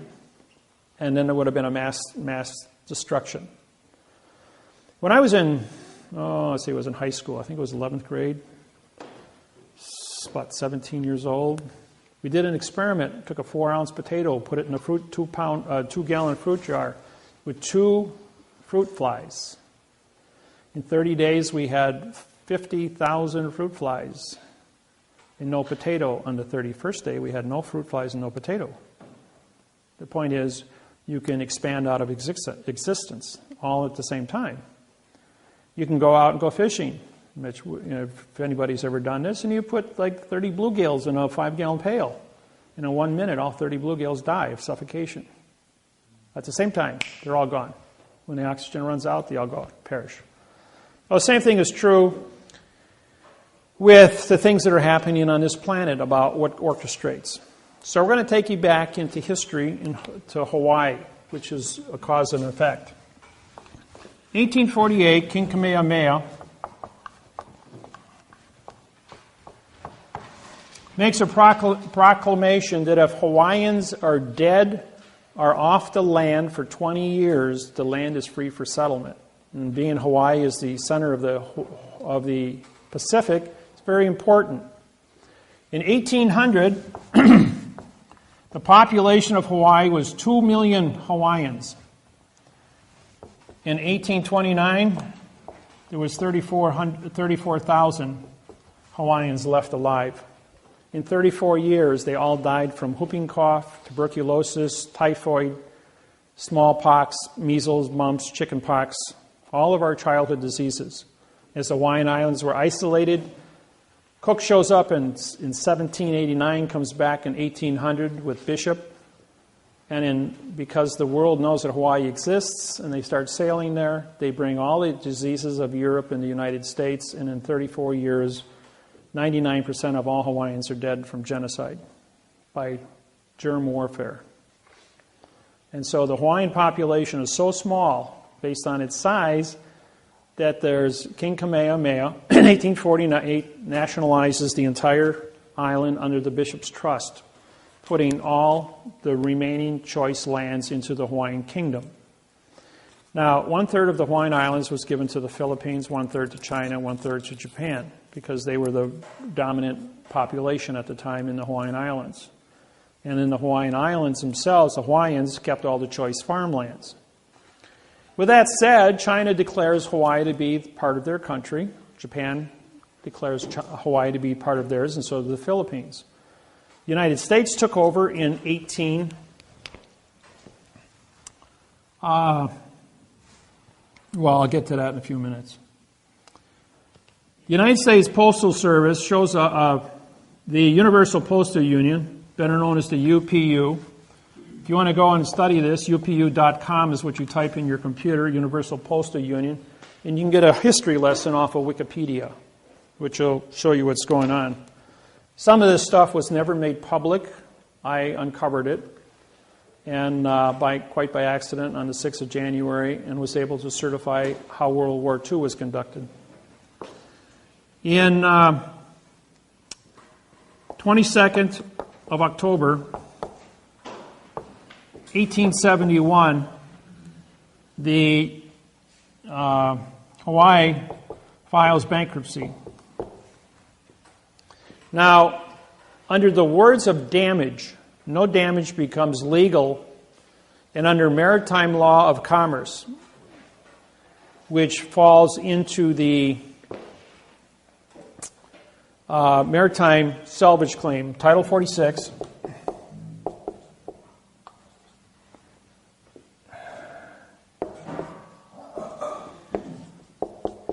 Chapter 16, Section 781. That's your salvage. That's maritime salvage. All right, the Bern Switzerland shows up in Hawaii on this date and gets Hawaii, King Kamehameha V, to file bankruptcy. Under damages, no damages complained.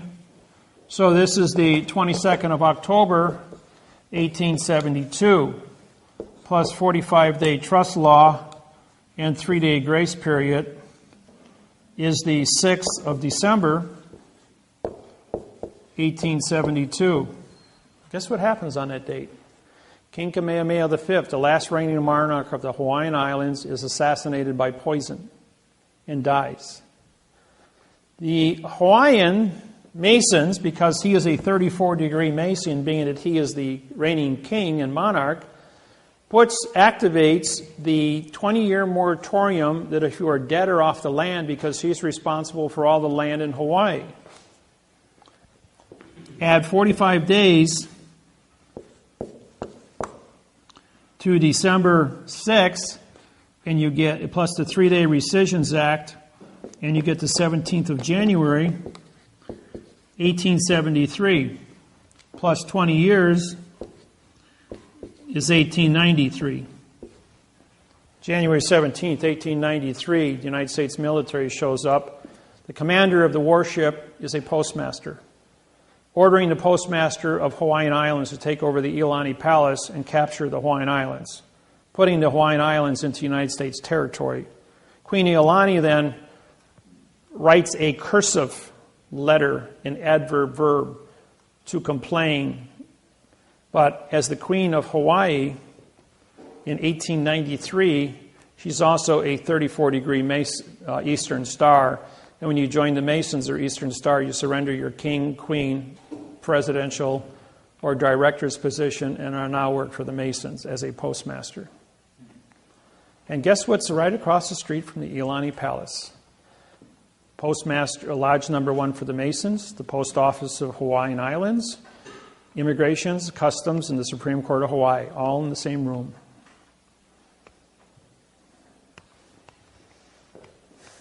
All the heads of government. So, I looked at this and I'm going like, all right, here we have 45-day trust law.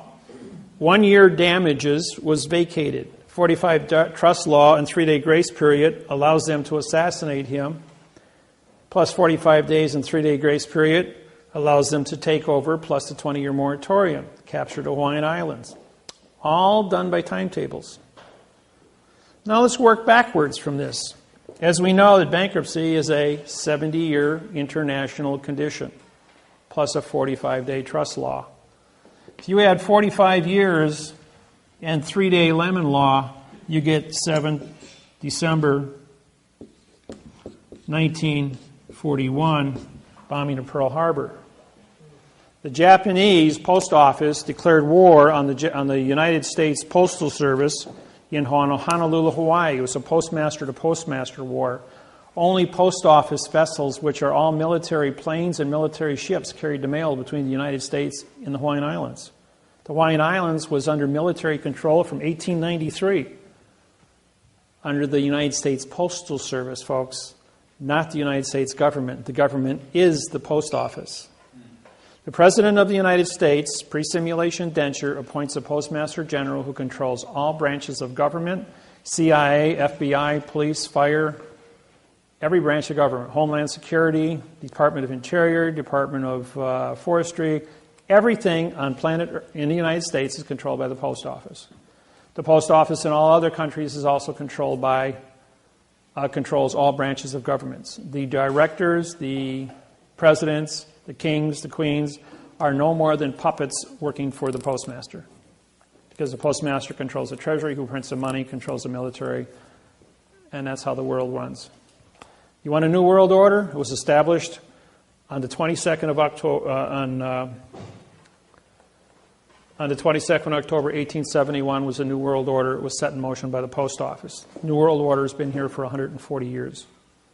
So everyone talking about the New World Order to take over, it's been in place for 140 years until I showed up, and there's a new sheriff on this planet, and he's taking care of it with syntaxe. And that's how it works. And the whole world has to change. Now, what is my position? My position is a teacher, as a plenipotentiary, which means I'm an ambassador judge working for the United Nations to teach planet Earth how to be correct mathematically. Who's in charge of the planet? Well, I'm in charge of grammar. I'm not here to arrest the politicians, the criminals, the bankers, the judges. I'm here to make sure that the infrastructure of this planet is mathematically certified to be correct. We have machines in place. We have buildings in place. We have computers in place. But the people who operate the machine, the people who think about the machine and how it is run, is corrupt in their thinking. So we're going to fix the contracts, and then with the new thinking in a correct mathematical procedure, people will not go to war. And if you want to go to war, you have to create a math problem, and an argument, a contract is mathematically certified to give you justification to do this. Otherwise, you're just babbling about your opinions, about what angers you, and it doesn't have, your opinion has no foundation in law, or in the law, or in the control of people. So, the people that created the nightmare know where the bodies are buried. Let's educate them, let's get them up to speed, declare amnesty, fix the wrongs, and get the world functioning on a correct format. And that's what it's all about. I'm not here to hurt anybody, just to educate everyone so we're on the same page of music.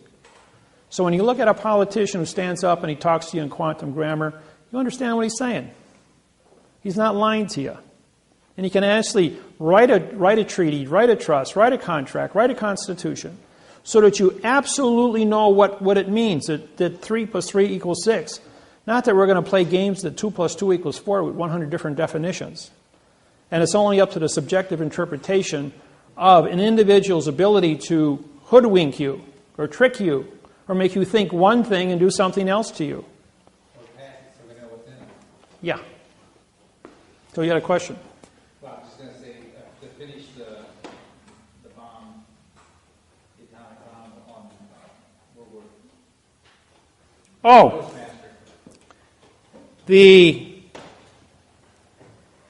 the world, the United States, was allowing Nazism to take place and would not get into World War II. So the Post Office allowed the President of the United States, Roosevelt, knew this timetable. He knew that the Japanese were going to bomb Pearl Harbor on December 7th. 1 minute after the international treaty, which was signed, but he was 90 minutes early. The people, the Japanese pilots who were in the planes, because the rising sun is their symbol, thought it would be poetic justice to hit on the rising sun. But they couldn't bomb until 8 o'clock and the sun came up at 6:30. So their enthusiasm got the better of them, and they forgot about the timetables. And they were supposed to wait until 8 o'clock to do this. But because of time zone changes, somebody screwed up by 90 minutes, and they bombed the Hawaiian post office 90 minutes before the bankruptcy expired. And they bombed a country under bankruptcy, throwing the United States into a rage and allowing World War II to start. Of course, the United States population rose up, was very angry, and everybody ran in and joined the military, and the war became what it became. So there was, sometimes things get screwed up because there's other things on the table that are affected years later. Population control. Now, how about World Trade Center? Everybody watched this on TV 100 times. Heard all the stories and all the rumors, but you never know what really happened. Because I'm a have a nuclear physicist background along with a heat treat specialist, coefficient of expansions, and metallurgy. We have a building that's 1,300 feet tall. Now let's throw an anvil that weighs 500 pounds off the top of the building. How long do you think it's going to take to hit the ground, hit the sidewalk? 12.8 seconds. 12.8 seconds. How long did it take for the World Trade Center to fall down? Anybody know that? 4.8 seconds. And that's compressing all that concrete and steel. What does that say? That says somebody changed gravity, didn't they? Even if the thing was burning out of control, floor by floor by floor, it'd probably take 2 weeks to melt down to the basement. But to accelerate gravity at 3 times its normal speed?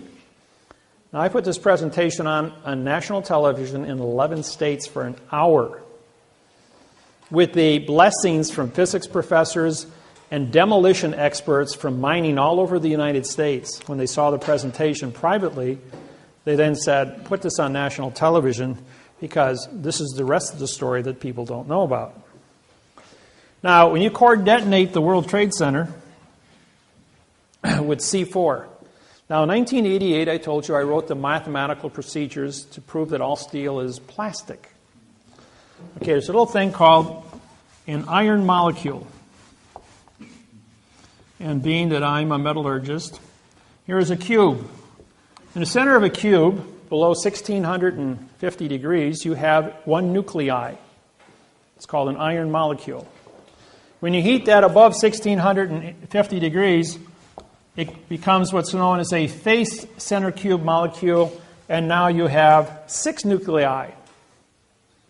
Iron is the only substance in nature that can change its identity.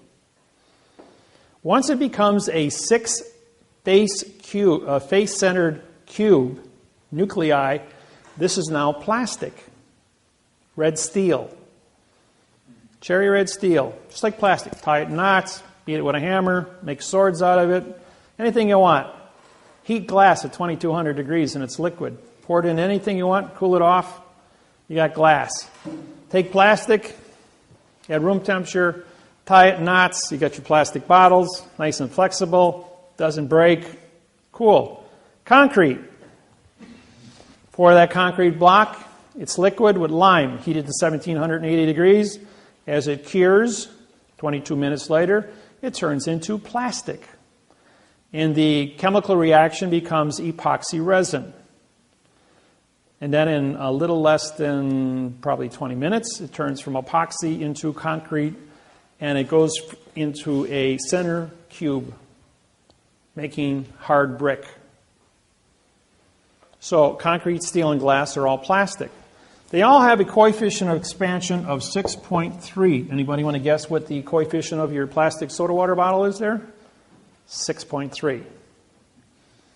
That means that anything that's plastic will be affected by C4, plastic explosives.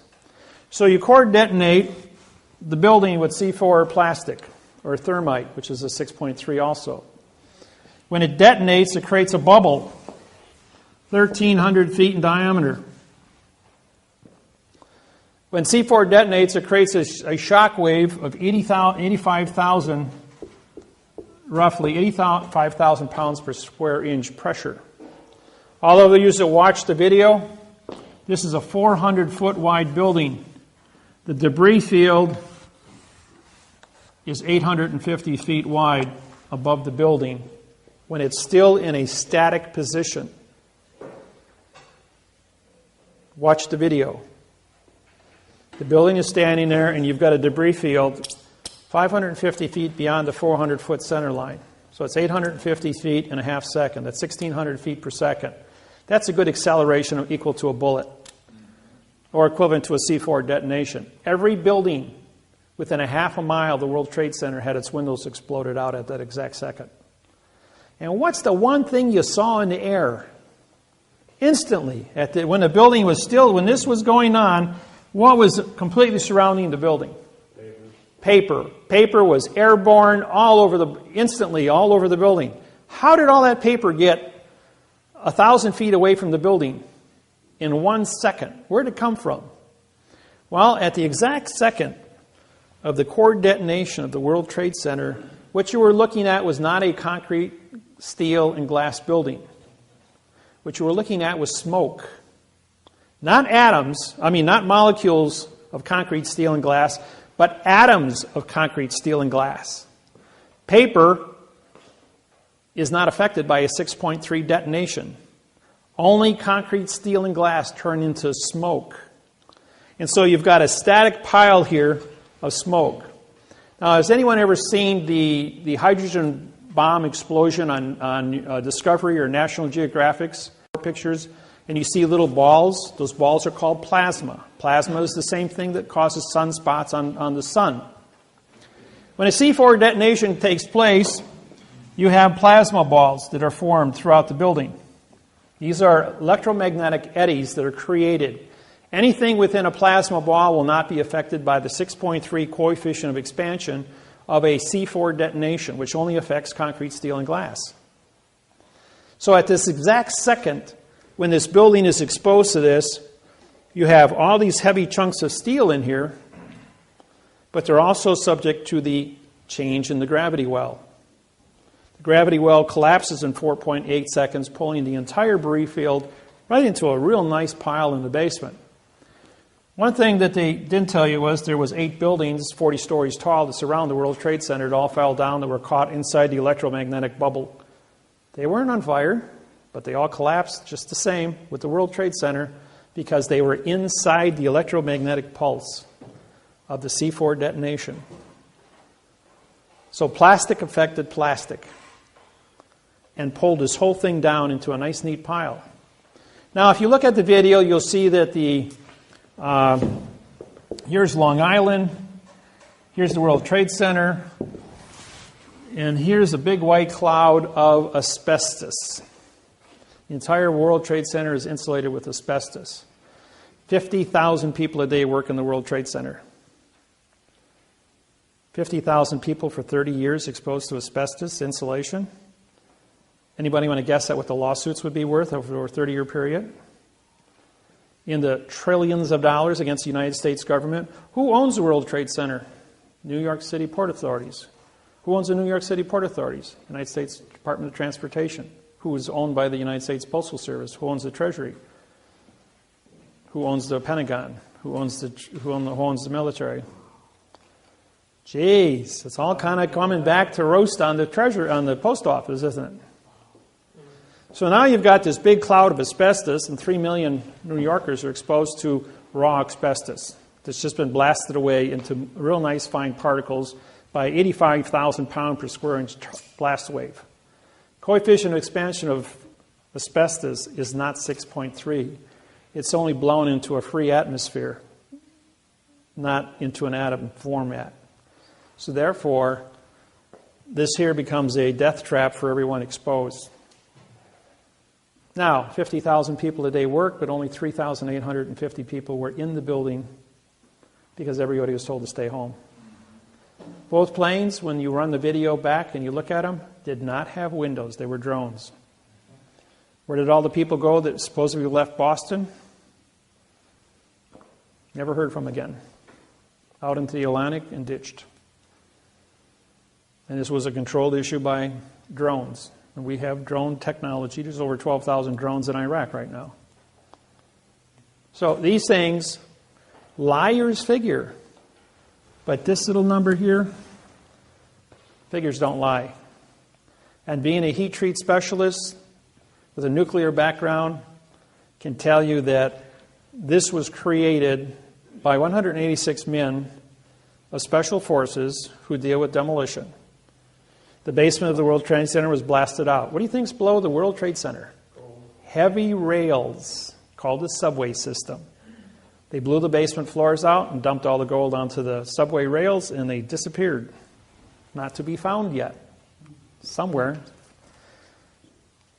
That was the World Bank of the United States, controlled by the United States Postal Service. But the gold, that was only $3.4 billion. At the exact point of detonation, $12 trillion was transferred through Honolulu, Hawaii substation into Singapore Bank in Singapore, world's largest bank, which can accept a deposit.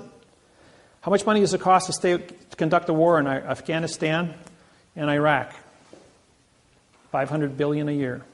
There's a 22-year supply of money to keep the war going in the Middle East and keep us in Asia. How much oil do they have left in the Middle East? 20 years. Keep the oil running for 20 years and the money to play for it. Cover up the asbestos under active war. Dress a bunch of guys up in rags and call them terrorists. Give us a Patriot bill. Take away our freedoms. Put us through all the nonsense at the airport. Even take away your clippers out of your luggage so you can't get on a plane, but they give you a steel knife and fork in first class. Now go figure that one.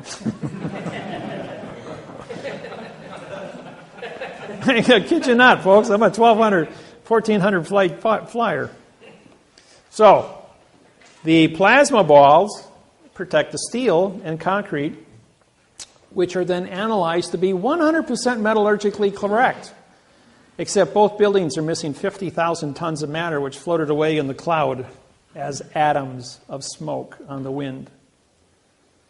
And everybody caught in the cloud is now dying of lung cancer.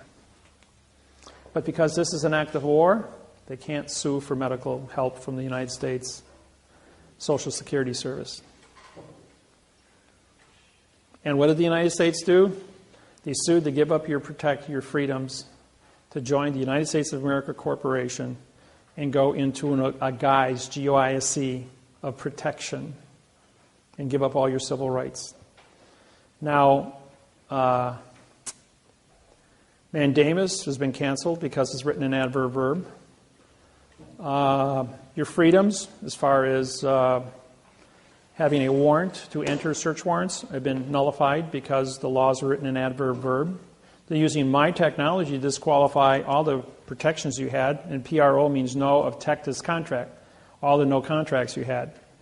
And they're only selectively choosing the ones that they want to use that benefit them in their ability to control, and Big Brother is watching. At every traffic intersection you have a camera. Videos, how many people got tickets already from video cameras at stoplights? I got a few of them myself. So who's Big Brother? Who's Big Brother? DOT, Department of Transportation, working for the post office. Is that where the U.S. Department of Agriculture comes in? Under the post office. Under the post office. Yep, and you guys are all farmers, so you're under... In other words, to own a farm today, you have to have a 4-year college degree in horticulture. You have to understand pesticides, groundwater, public safety, pollution, gasoline, if your tractor's leaking, anything you put on the ground goes into the water table. Therefore, it affects public safety underwater. I used to own a 40-acre plot of land, and I bought it because I was going to harvest the topsoil, which was worth $7.5 million on my 40 acres, until I took a course at the DNR in Wisconsin and found out that this was the first line of defense to supply water to over 10,000 homes within 100 square miles of my land, as that was the headwaters of the Mud River. And I got an education as to how important my land was and that it could never be touched because it filtered water and created pure water in the underground water system. And I respected that because I'm a green person. So, now you know what happened here. This was a condition. Oklahoma was number 1. Waco was number 2. Waco was first, then Oklahoma, then this one. Just like World War II was allowed to take place, bombing of Pearl Harbor, you need a crime big enough so that people yell rape. This was a crime big enough to suspend your rights and make everybody a victim of terror. Question? Hiroshima and Nagasaki, what was that a control to? What? Population control in World War II? For what? For Hiroshima and Nagasaki when the A-bomb was dropped? Okay. In World War II, all the bombs dropped in Pearl Harbor had $1 airmail stamps put on them just to make it legal to deliver the postage to the Postmaster General of Honolulu, Hawaii on December 7, 1941. In 1945, a $1 airmail stamp was placed on Little Boy and Fat Boy and delivered to Hiroshima and Nagasaki airmail just to make it legal. And I have the video at home that shows the Postmaster General of Honolulu, Hawaii on signing his name across the $1 postage stamp, just like I sign my name across the $1 postage stamp on my lawsuits, just to make it legal to deliver the mail. All the bombs that were unexploded, and I talked with one of the survivors in Honolulu, Hawaii, who had a 500-pound bomb dropped and split a tree in front of his house. And the bomb had a $1 postage stamp on it when I asked him about it. He goes like, yeah, it was a $1 Japanese postage stamp signed right on there. He says, thought it was kind of peculiar. He says, the Army Corps of Engineering came out and defused the bomb, took it away. But it did have the $1 postage stamp on it, he said. And he was an eyewitness. So, yes? What is the significance of the $1 versus, let's say... There are no fractions in federal law. Everything is a whole number. That's your answer. So you can't use a 2-cent stamp? No. You must use a $1 stamp or above. It must always be a whole number. Now, that's a good question. I'm going to switch gears here a little bit. When you read, now, you've been exposed to fiction grammar, but there's another thing that you don't see. It's called character spaces. All things went to computer now.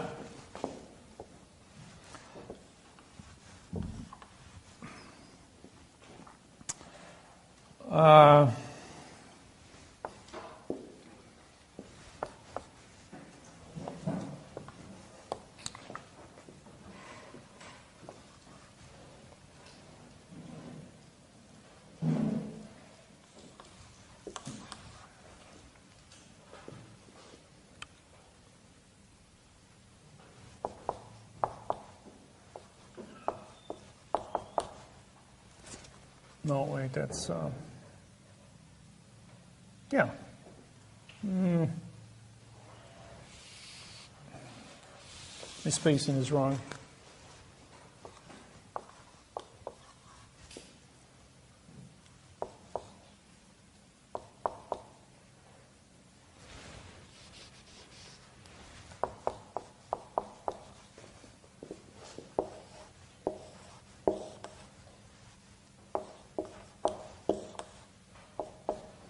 Okay, you're looking at a computer, and each one of these represent a character space, okay? Now there's a rule in syntax, it's called the double space rule. If you were 2 spaces between words, you break the continuance of evidence, okay? Now here you're going along, you got space, space, space, space, 1/10, full space. This is actually 2 spaces now. So when you say, I saw the cat, this is an adverb, verb. But there's 2 spaces missing here. So therefore, this is just a 2-word phrase, and this is a 2-word phrase. It's not 4 words. So therefore, watch your spacing. We have an attorney in Petersburg, Alaska, who uses 4 words, single-spaced, 3 words, double-spaced in each sentence for 22 years. Last year, I caught him. We went back and looked at everything he wrote in 22 years. All identical. 4 and 3 on every sentence. Never wrote a legal contract in his entire life. And he was the prosecuting attorney and working for the city in Petersburg, Alaska, never lost a case. But then again, he never had a correct case, and so him and the judge were in and on together. Therefore, it's a conspiracy. He knew what he was doing. Exactly. There was no mistakes there. Wow. When I take your mortgage contracts and I identify all the parts of speech in 15 pages, and I show that there's not a single prepositional phrase, that this is a document with 5,000 syntax wrong words and 1,000 words that mean no contract, and therefore you have 6,000 mistakes and 5,000 words.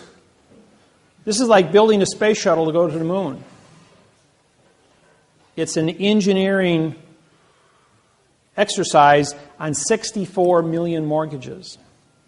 When Lloyd's of London got a copy of this, they canceled 64 million title insurance policies in the United States.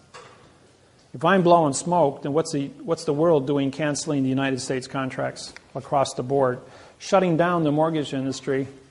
And as Pandora, yes, I'm responsible personally for the entire collapse of the mortgage industry and why all of you are probably in foreclosure right now.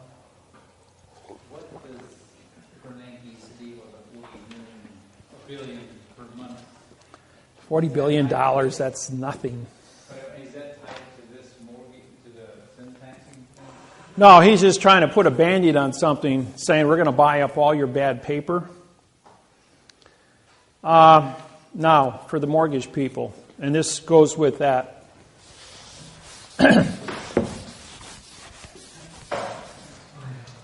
Here's how the plan works. We have a document that's a fraud.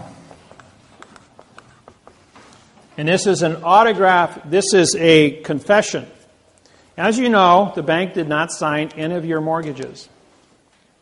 So therefore, you have what's called a unilateral contract, meaning one signer, which means it's not a contract. You are classified as a borrower or a trustor, ending the word in OR, making you responsible for what? A contract that's written in adverb verb and says nothing. You are responsible to pay back money to a contract that doesn't exist.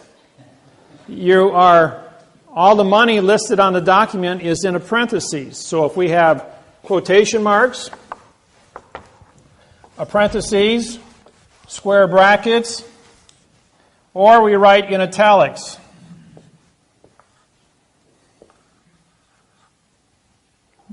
Kind of bad.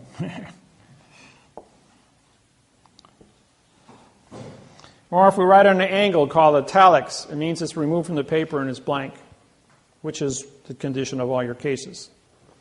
All right, so we have this document here, and this document says that the bank wants this from you.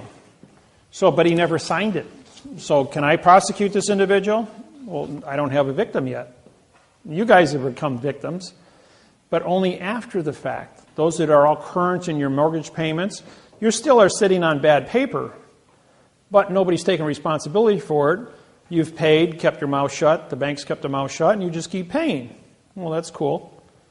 Your credit rating reflects that you have made a promise to give something back to somebody else, and you've kept your promise. It's just like a handshake. There's no written contract. This is not a written contract either, until I stand up in front of the court. Now, when the bank stands up in front of the court and says, I wrote this, I'm taking responsibility, I want that house, I now have a signed confession in front of a judge that they took responsibility. Now, it's my responsibility under Title 42, 1986, as a federal judge, to syntax this document and find out what it really says. What it really says is that the false and misleading information, fictitious conveyance of grammar, perjury, and deprivation of rights under coloring of the law was now a condition of criminal activity under Title 42, 1986. While engaged in criminal activity under Title 42, 1986, he had knowledge because there's 6,000 mistakes without any kind of modification. In other words, it's a perfect fraud. A perfect fraud because we're back into the no law or fact. And so now he's got this no law or fact document that he's confessed to. Well, from the first one that we did in January of 2008, which collapsed the entire mortgage industry and took the stock market from 14,000 down to 6 and back up again, and put everybody into your quandrum, why hasn't the bank foreclosed you after 90 days? Why didn't they just come out with the sheriff and kick you off the land? Well, that's because we still hadn't had the banker stand up and say, I did this. So when he did that, he now had what he did was, on the 90th day, he filed a Title 46, Chapter 16, Section 781 salvage claim on your land. They killed the Indians, they stole the land, they sold it to an unsuspecting buyer back in 1800, and it hasn't been, or 1834, and hasn't been corrected to this date, and so the word is ailing, A-I-L-I-N-G. Comes from the word failing, with a square bracket around it.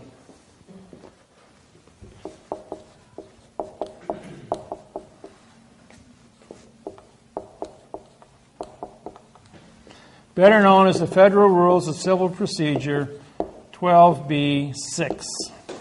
Now, every one of you that have ever worked with me, the first thing that the lawyer does is he failed to state a claim.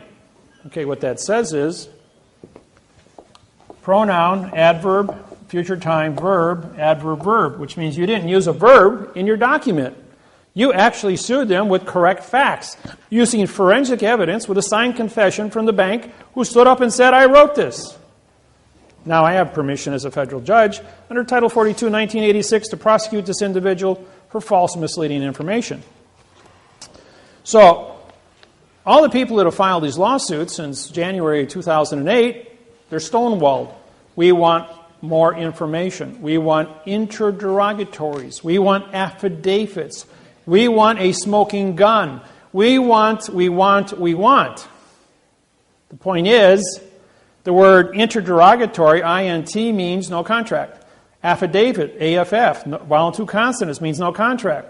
We want no contract.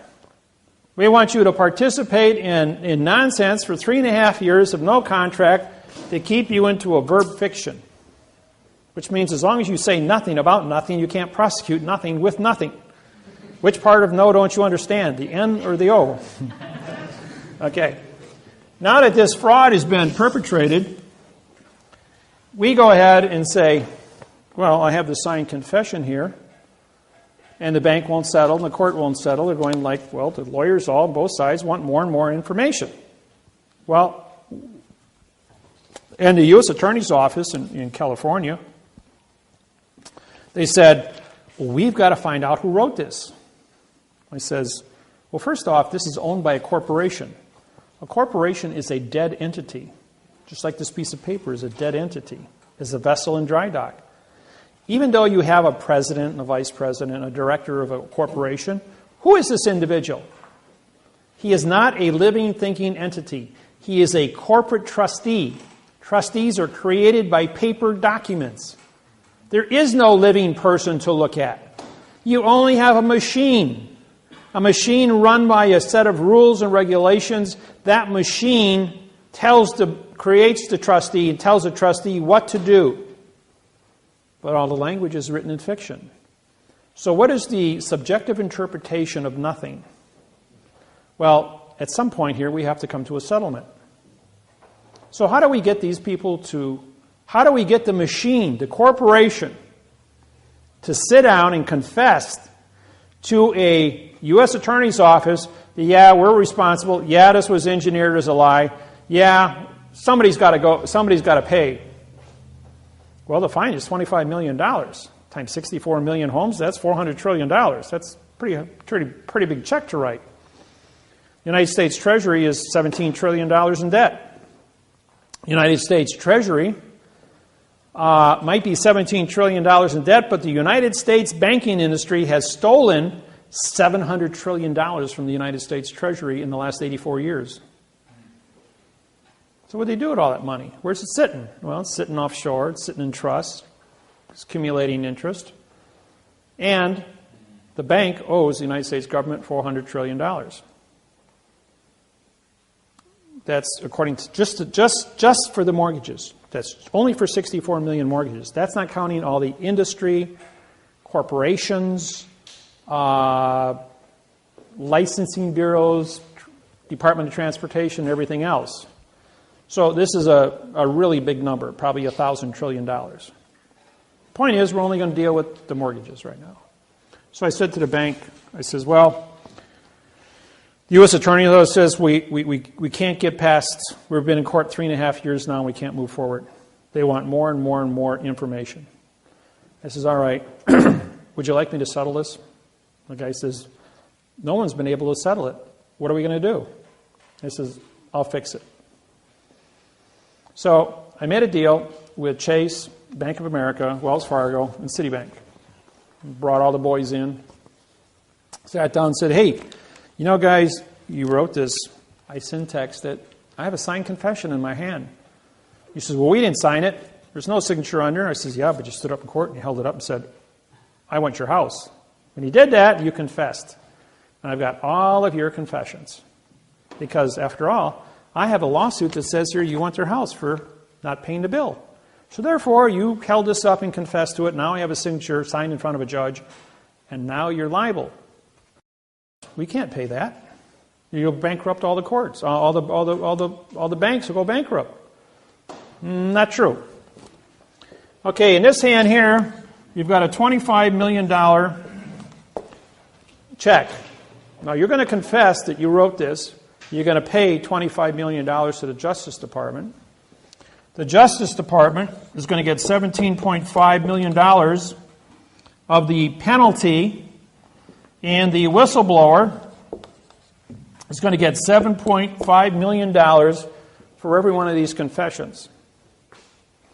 Then the whistleblower is going to sign a contract. He's going to get $500,000 in cash. Well, that'll be negotiated anywhere from $500,000 to say $2.5 million, depending on what you need, how big your family is, what your liabilities are. That's negotiable. But the initial thing was $500,000. Okay. Now we've got $7 million left over. And you have to buy a $7 million CD at the bank that just screwed you, who paid a $25 million judgment to the government. What happens when you buy the $7 million CD? They get to fraction bank it at 10-to-1, making $70 million and selling it to MasterCard at 18% interest. And in 9 months, the $25 million is all paid back in interest to MasterCard. The bank goes, we're going to make excuse my French, a shit house of money.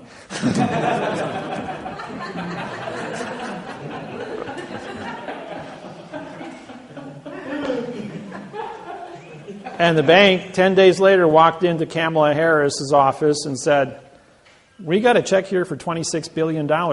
We'd like to settle this lawsuit. And all the homeowners get paid. March 6, 2012. 10 days after I met with the banks in Oceanside, California. Now that they had a remedy, the banks, Kamala Harris got $19 billion. The United States government immediately took $7 billion, stuck it into the Treasury in the state of California. Kamala Harris then had to hire a staff of individuals, screen out the applications, get all the forms worked, the paperwork done. I have those with me, by the way, for those that need the forms. That are involved with lawsuits with me right now. And the bank is waiting for their redeposit of the $70 million for every $25 million they paid out on. And this is I have all 50 federal attorney generals and 1,000 staff members, which are all assistant attorney generals, working with me on this. Now, they are hiring 3,000 more attorneys to work with the U.S. Attorney's Office to process 22 million foreclosures in the United States.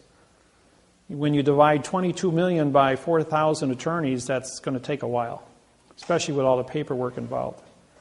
It's going to result in an $8 trillion a year windfall for a government that functions on $2 trillion a year and only collects $500 billion a year in revenue from the IRS, from taxes. So this is a 16-to-1 payback with my technology. Who am I? I am the cash cow of the United States Treasury. Why do they leave me alone? Why do they let me do what I do? because the United States government would not exist after 1997 if it wasn't for me. I paid off the last national debt in 16 months. They were $8 trillion in debt. They not only paid it back, but on November 2nd, 1999, we had $6 trillion surplus in the United States Treasury, entering the third international bankruptcy. And so now, as of last week, we were $17 trillion in debt. With this technology, it's affecting everything. And every single lawsuit, yesterday, Bank of America wrote a check for $2.46 billion for false and misleading information on the wording for the contract for the Bank of America Employees Pension Fund. Biggest single settlement in the Bank of America in the United States pension history. But that is trivia compared to the 26 billion that was written in California to settle the cases, and the 74 billion that has currently been paid out to date on the $400 billion lawsuit, which is at the New York Securities and Exchange Commission for false and misleading information to sell bad mortgages to the Securities and Exchange with a second grade reading level. Henceforth, this document. But under the Clayton Act, you're going for 4 times damages of $1.6 trillion against the banks. This is just the first 1% of the 22 million cases that are out there. There's a 3% bottleneck in the United States court system. It will take 30 years to go through the 22 million foreclosures. That's why they've hired it. They want to bring this down to 10 years instead of 30 years. Question? I'm just curious on the, you mentioned 7 million going to the CD. You get the interest off it on a yearly basis besides your 5. Just like you win the lottery, you get the interest from the lottery for 20 years. The state keeps the initial chunk of money that you just won, $300 million, and you get the interest off it. It's more money than you can spend within reason against paying for all your toys that you would fantasize for any individual. And it keeps, there really isn't any money around out there. Everything's got to be working. Interest is a working condition of money. So every time they have a problem, they come to me saying, here's the information, sort it out. And it takes me just a couple seconds because I've been doing this since 1997 when I issued new money in the United States. So does that go on indefinitely, or is there a time frame that will stop?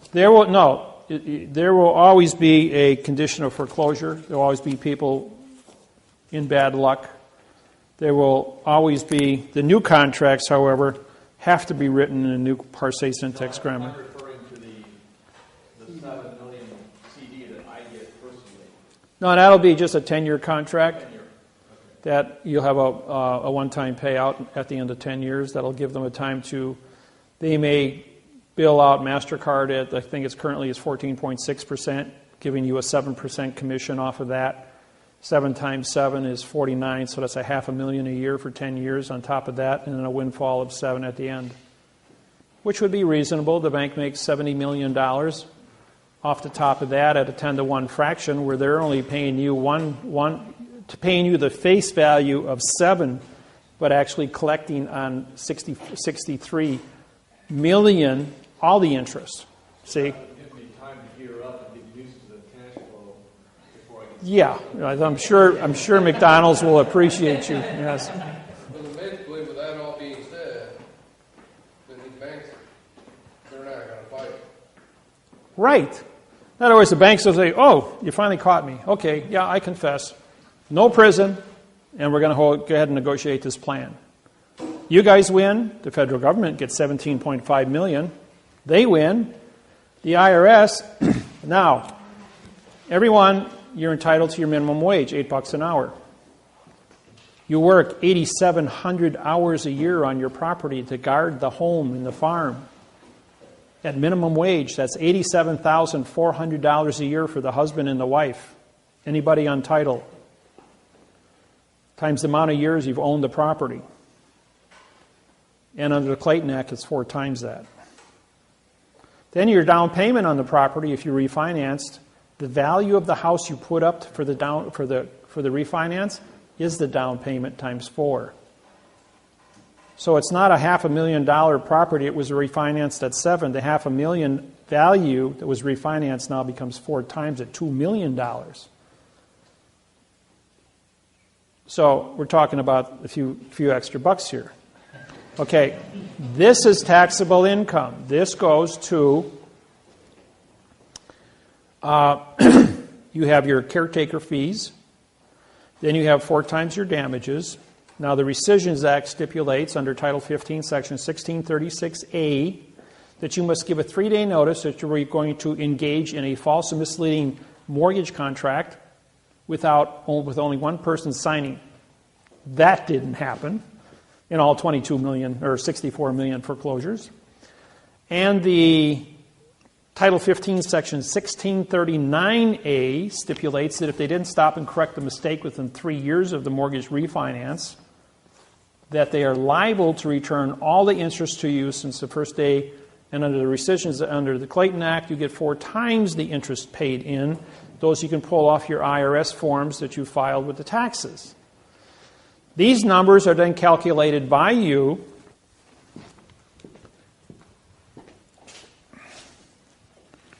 let's see here.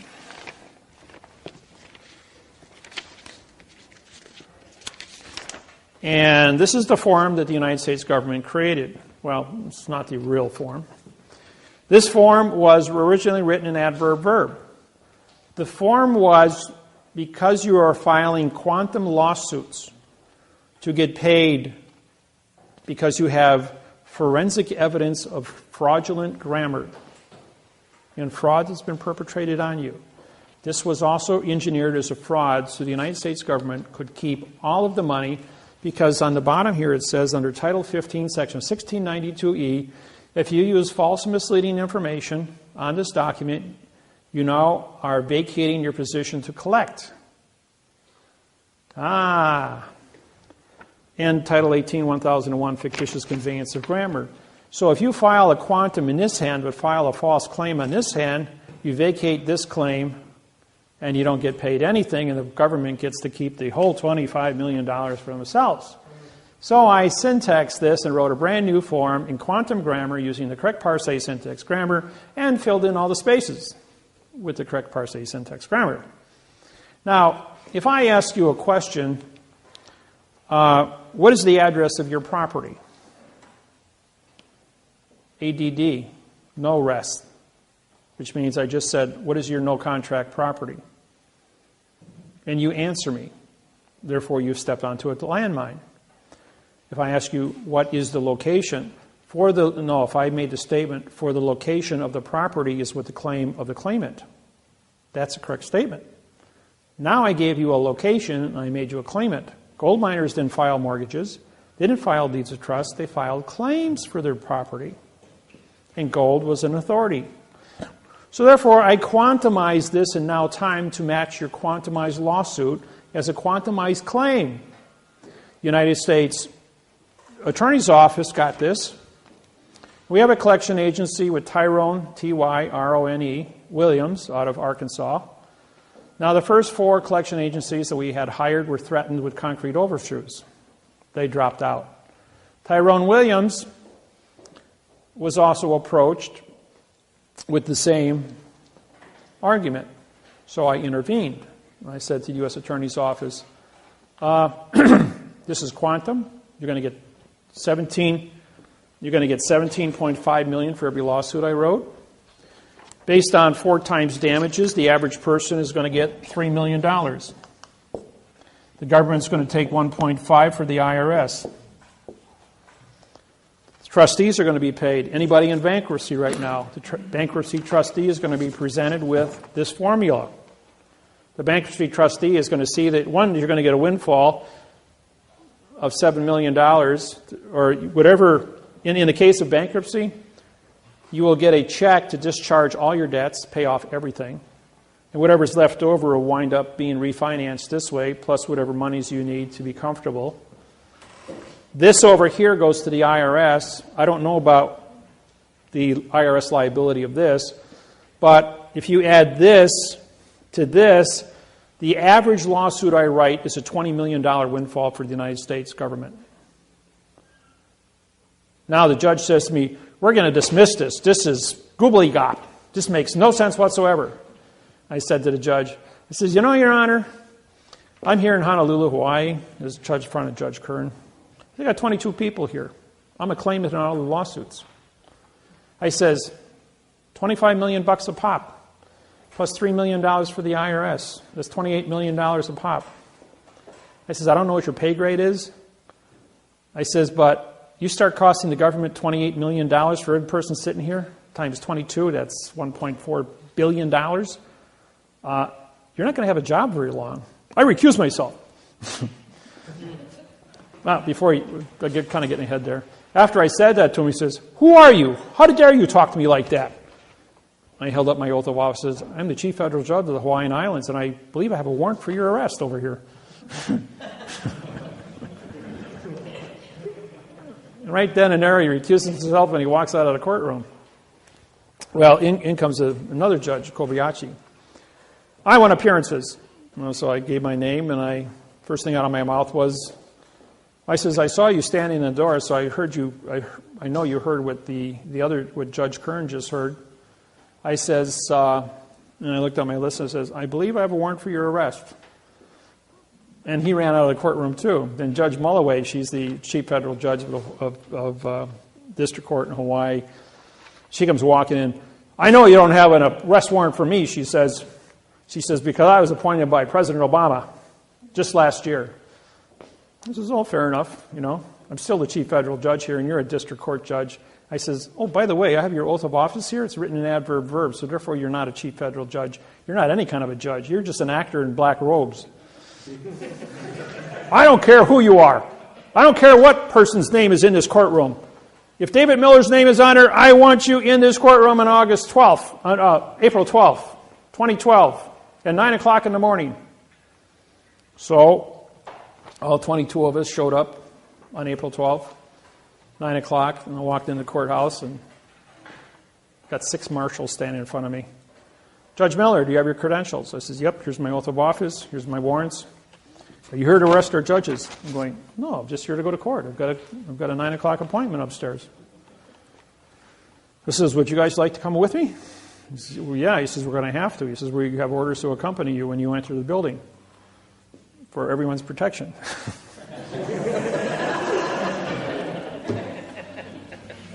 It says, who are all these other people? I says, oh, we were ordered to be here, along with all the attorneys and all the mortgage companies. He says, well, you're the only ones here. What's this all about? I says, I put a 15-month freeze on all the foreclosures in the Hawaiian Islands. And 5 of the 6 marshals were in foreclosure. They all shook my hand going, oh, thank you for not having us kicked out of our home.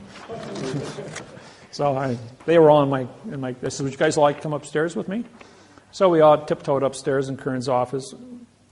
We go walking in. And as soon as I walked in the door, Judge runs out of the courtroom because I got a warrant for his arrest. And I walk up to the clerk and says, well, we're here. Where's Mulloway? He ordered us to be here. And he says, oh, I'll go check. Runs in the back room. There's a whole bunch of screaming going on back there. The clerk comes out all red in the face, and he goes like, the judge has ordered the courthouse closed and ordered his courtroom closed, and everyone is ordered to vacate the building. I says, well, where's Judge Mulloway? You got to go down to the clerk's office and find out. I says, well, the judge has ordered the courthouse closed. So the 6 marshals and I, we go down to the clerk's office, and I have a order opening the court up, ordering with me. I was prepared for all this. I walk to the clerk and says, I'm ordering the courthouse open as chief federal judge. He stamps it, signs it, and I sign it. I said, by the way, where is everybody? Well, the phone's over there, go call. So I called the chief judge's secretary, and she picks up. She says, all the judges in the courthouse are on a plane flying to San Francisco. Judge Kern is the only judge in the courthouse, and he ordered the courthouse closed, which is illegal, can't shut down the federal government. So right then and there, I says, all the judges committed treason, vacated their posts, and left the country because they're in international space. So now we got a new complicated lawsuit that I'm putting together. So Every time I show up in Honolulu, it's World War III, you know. It's so these forms were quantiqued so that they match your quantum lawsuits, so that you have. I've taken all the precautions necessary so that your language is correct. I took all the boxes off the paperwork, so there's no boxes. The only thing, when the judge, when somebody asks you a question, like, what is the location of your property? Well, you have to have all the words defined, which is in the lawsuit.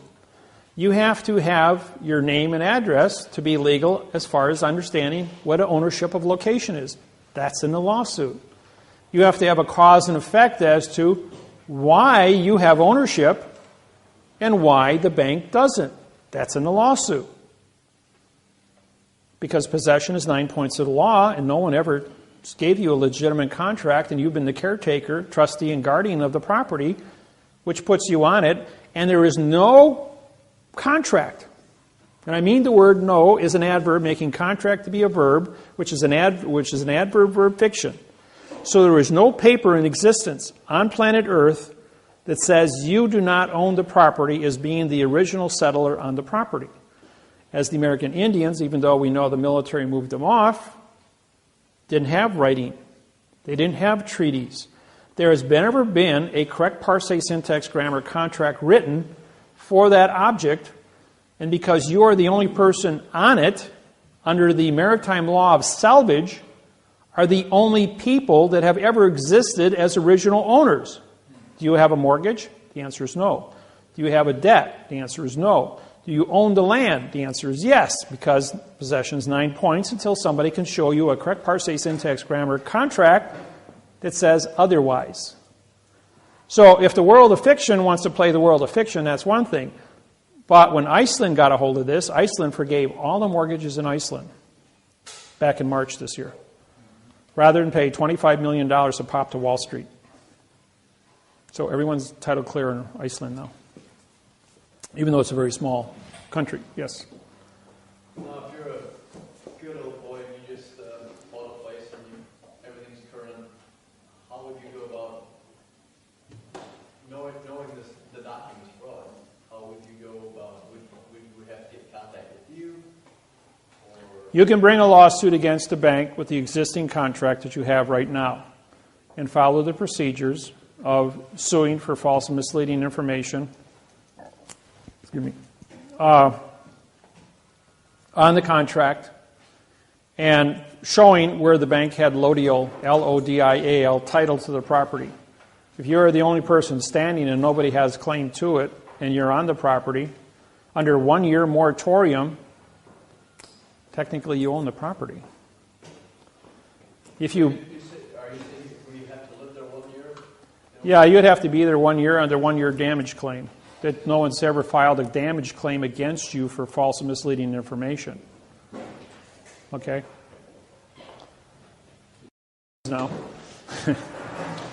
now there's a numbering. This is a numbering system. There's only 5 patterns of numbers in the entire world of fiction, and once you memorize these numbers, there's an old rule maybe most of you are familiar with, Sherlock Holmes. Everyone know the name? Okay. Sherlock Holmes says, when you remove all the things that cannot be possible, what are left, however irrelevant you believe them to be, are the facts. The point is, when we apply the same philosophy to the world of fiction, we actually come up with the facts. So, what is an adverb? An adverb is a modifier. It modifies the condition of the speed of thinking.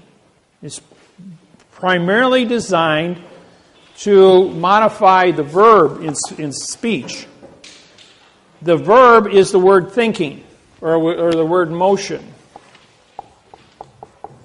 And motion comes from thinking.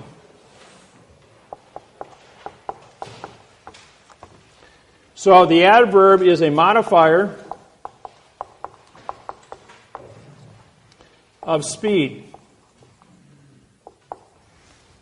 Now, when you modify something, you change it from its origin. Well, if it's not origin, it's perjury. Simple as that. If it is not the fact, and you changed it, that's perjury. I don't care what language you speak, I don't care what country you come from, 8 billion people understand the word perjury. And so you've told a lie because you've created an opinion.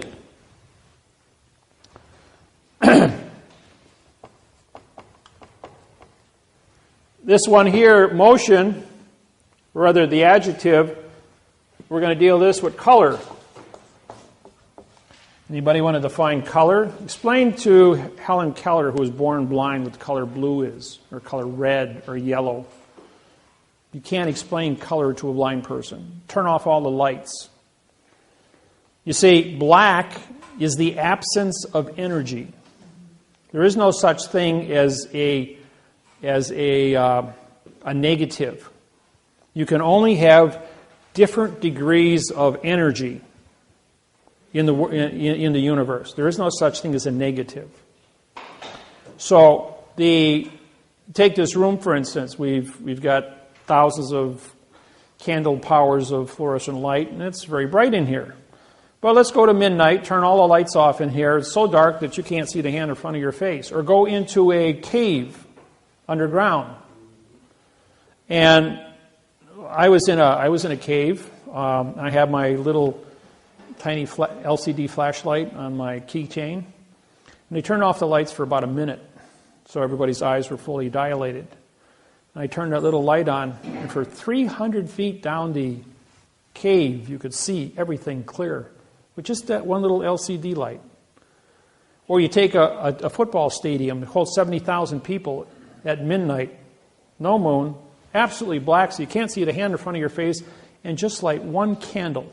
An entire stadium will be illuminated that you can see by one candle, because you have black, which is just the absence of energy, but even the smallest spark of energy creates an illusion, will give you the reflected illusion that is necessary. So you can't prove a negativity. The adjective, ADJ, means no contract because the IVE is contract. And the adjective is going to, color is an opinion. And an adjective cannot exist unless it is followed by a fact, because the color has to be able to modify something. The word black pen, black is a fact. Pen is a fact. Black is an adjective. Is this a black pen, a carbon pen, an ebony pen, or a charcoal pen? All colors are black. I have a black jacket on, or it appears to be black, but actually when you put it against my black pants, it's actually a black blue. Just one hair off of black with a little bit of blue in it. So, but when I put the black against my shirt, it looks like a complete black and white combination. But when you put it against another shade of black, you're going like, well, there's some blue in this, just a little bit, but it isn't black. So there's 1,200 shades of each shade of color, and there's an infinite amount of colors. So how do you argue color? Even an individual, the pigmentation of your eye and its ability to see color, and the amount of oxygen you have in your blood, or how many red cells or how many white cells, will affect the color of your blood that goes through your eye and affect the shade, where one person will see burgundy and the other person will see bright red. Another person will see green or brown. My friend Lyndall is colorblind. I says, can I have that red pen? She says, I'm colorblind. I can see a brown pen. Is that the one you want? So she could only see brown. And I thought to myself, wow, a beautiful bouquet of flowers. Bucavalias, for instance. Beautiful purple flowers. She only sees as gray and white. You know, she can't appreciate all the colors in the world. And I said, what a handicap, you know. So the adjective must always appear in front of a noun, but then, or a fact. But then when you put an adjective in front of a fact, it becomes a pronoun. Because this is modifying the fact, and now it's a no, no, no. PRO is no, NO is no, and UN is no. So pronoun has been modified into non-existence. The position is an alphabet, ABC. We're going to spell the pen using the alphabet. We're going to spell it P-E-N. We're going to give it a definition for the writing. Look, in any dictionary it says a pen is used for writing. It's used as a noun. However, I take a pen and I hold it like this. I now have a stabbing instrument. And I stab somebody with it. It's carrying a concealed weapon. Carries a 10-year prison sentence for carrying a concealed weapon and 10 years for assault with a deadly weapon. Or I make a fist with it as a stabbing tool. It's your volition. If I hold it like this, it's a tool for writing. So the simple way you conduct yourself while holding a pen or a pencil can get you thrown in jail for 10 years. So be careful what kind of jokes you want to play when you're in the presence of law enforcement and what your attitude is. If the government wants your farm, they can charge you with carrying a concealed weapon and throw you into a quandrum of illusion, get you to sign off and turn over your farm to the government, which is a foreign vessel in dry dock, and all of a sudden you're sitting on the street going, what happened to me? I was writing a check for 1 minute, and next thing I'm guilty of an assault with a deadly weapon in a bank with a ballpoint pen. What kind of nonsense is this? See how easy it is? My buddy, he's an electrician, gets pulled over. Cop sees a piece of copper, 1 inch in diameter, with tape wrapped around the end of it. So I see you got a club in the car, carrying a concealed weapon. He goes, no. And he says, well, I'm going to charge you with carrying a concealed weapon because you have a club in your car. He says, I'm an electrician. I just got done wiring a 600 amp, 600 volt circuitry system. It runs a 1 inch wire. And that's the end that we put the tape around and connect our rope to it, and we pulled it through the line. When we got it on the end, we just chop it off, and I'm taking it to the junkyard to scrap it out. I'm going to charge you with carrying a concealed weapon, $2,500 fine. And he goes to court, and they sue him for $2,500. And he calls me up, and I intervene, and he gets his refund back, and they drop all charges. Just because I said, can I see the correct sentence structure, communication, parsing, syntaxe, language for carrying a concealed weapon? Oh, doesn't exist. Well, then how can you charge somebody with something that doesn't exist? Give him his money back. By the way, it shut down Adams County for 3 months, that little sentence. Because the man who charged him $2,500, the real judge walks out of the courtroom. His brother-in-law is a plumber. He's in the hallway. And I followed the judge out. I'm just standing there, got my suit on, look like an attorney. And the judge goes to us, hey, put my robe on and go in there and take $2,500 off this guy. And put him in jail for 30 days. So the brother-in-law, being a plumber, puts on his robe and walks in there and says, I'm the judge, give me $2,500. You're 30 days in jail. And the sheriff arrests the guy and puts him in jail. I make a call down to the chief judge at Federal District Court in Madison, Wisconsin, and I explain just what happened. And they shut down the county. Half the people got fired that worked in the county when they found out nobody had an oath of office. None of the judges, none of the clerks, none of the police officers. I mean, it was a complete rout. Don't think because they're public officials that they're legal. There's a movie that just came out a couple of years ago at Denzel Washington, where he's a drug dealer. When he blew the whistle back in the 60s, 60% of all the police officers in New York City and Manhattan Island were arrested as co-conspirators for drug dealing. 60%. Huh? No, Serpico is a different one. A lot of people went down on that one also. But this is where a drug dealer turned state's evidence under the False Claims Act. And Compton is the second largest county in the United States, next to Los Angeles County, was taken over by the Crips and the Bloods. When the FBI went in there and broke that up, 60% of all the people that worked in government, from judges, attorneys, police officers, clerks, all went to prison. And Compton was under the jurisdiction of Los Angeles County for 8 years before they were able to reform a government. Don't think it can't happen. Yes? So what can we do when we have a county sheriff that has the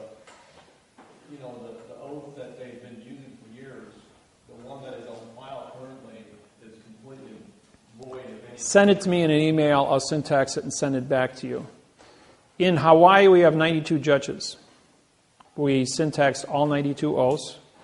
When the Hawaiian kapunas walk into court, they hold up the oath and say, you have false and misleading information. You're not a judge. We have the clerk's false misleading information.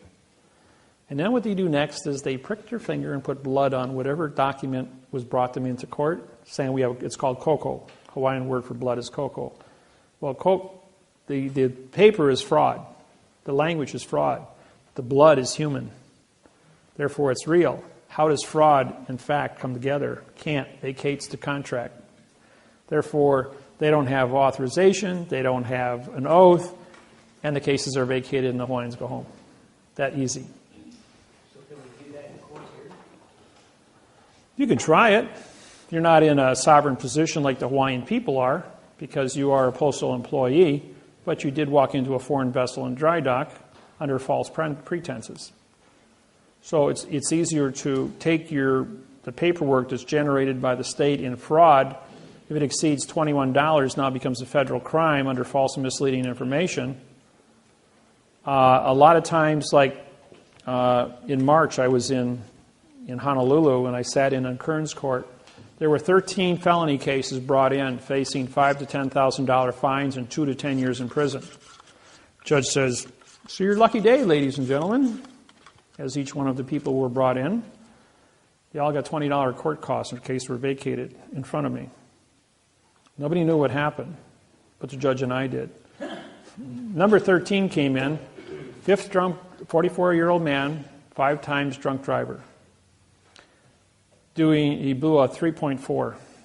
Legally, he should be dead. Caused a car accident for 2 people in a hospital.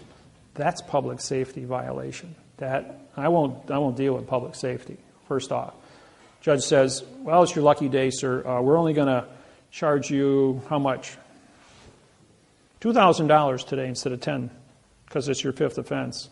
And instead of 10 years in jail, we're going to give you 3 years in jail. Is that okay with you, sir? And he goes, oh, thank you, Judge. Why are you being so generous? He says, well, it's just your lucky day today. DA goes, I object. Judge said, objection noted. Write it up. He writes it up. DA takes it up, paperwork up to him. Here, sign it. Judge says, I ain't signing that. So I held up my hand and I did this, and the judge says, okay, I'll sign it. And he took him away. But I wasn't in the court. I says, but I wasn't in the court. Dave, Yes. I have an oath of office here from a police officer. Could you just look at that real quick and see what you would say on that for syntax?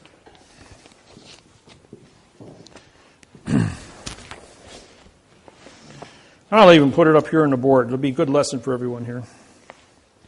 Meantime, you can ask me a few questions. How's that sound? I got a question. What Paul was referring to on the oath of office for that sheriff, Yeah? the oath of office like that is filed, but every line is completely blank, nothing written in. And that's a certified copy. We're just going to use this as the person's name. Okay, if it's more than double spaces, what you have is a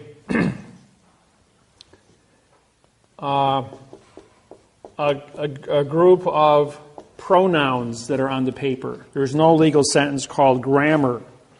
Now this is we're going to use these dashes to represent character spaces.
Well, you going to buy your groceries today with what kind of money?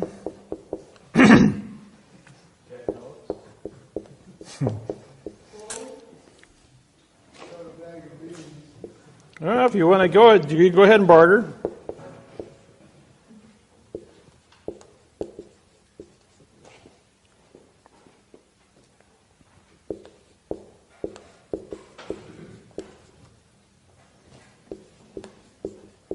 Who are the elite that control the post office? Postmaster General of the United States.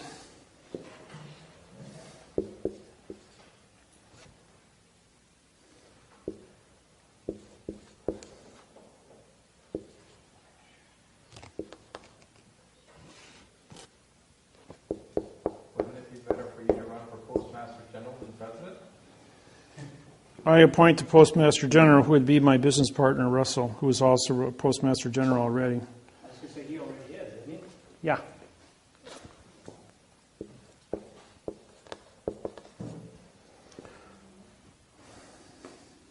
So how do we vote for you in line? I'm a write-in vote under the director party. Is that listed? You got to write it in. Yeah, let's write in director also. Yep. Everybody's been given instructions on my website. Is it possible to do that on an electronic voting machine? Yep.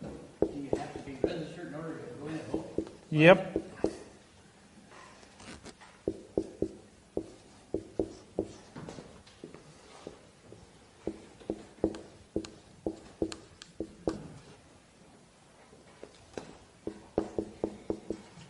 The Constitution of the United States no longer exists, so therefore it's irrelevant.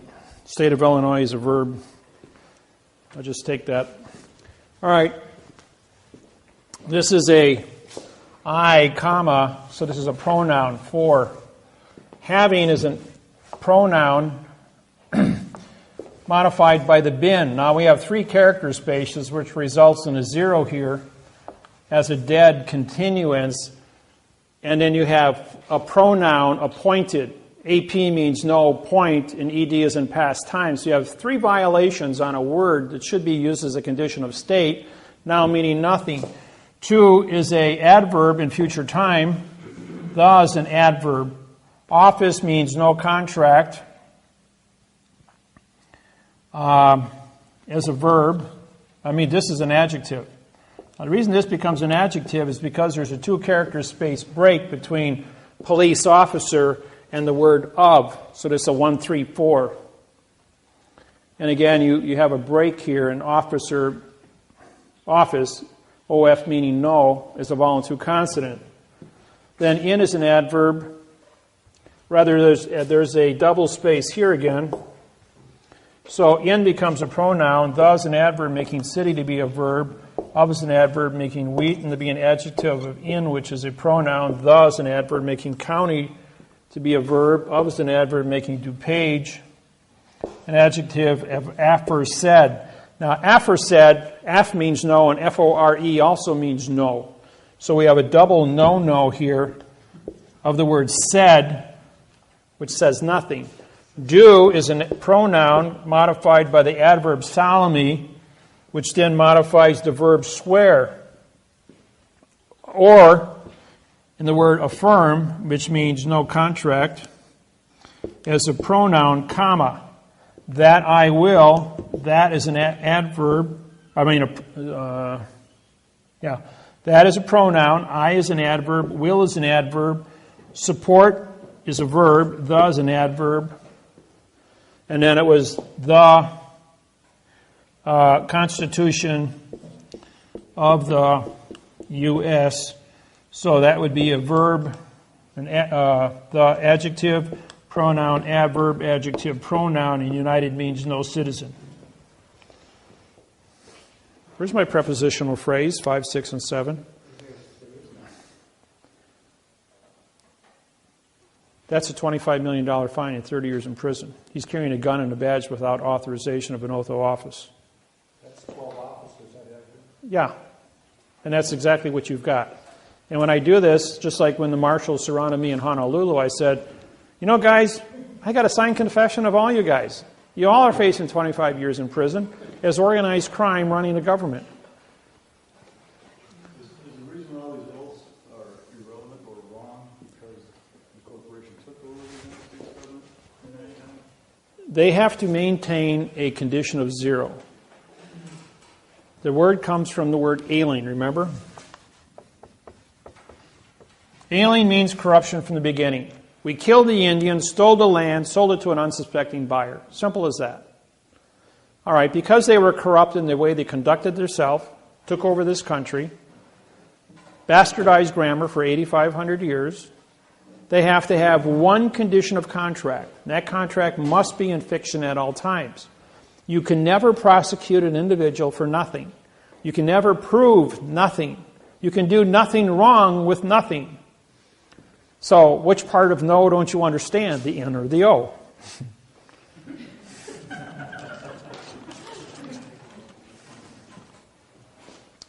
And, you know, when you look at this, for you to go ahead and say, all right, anybody feel like a pronoun today? I.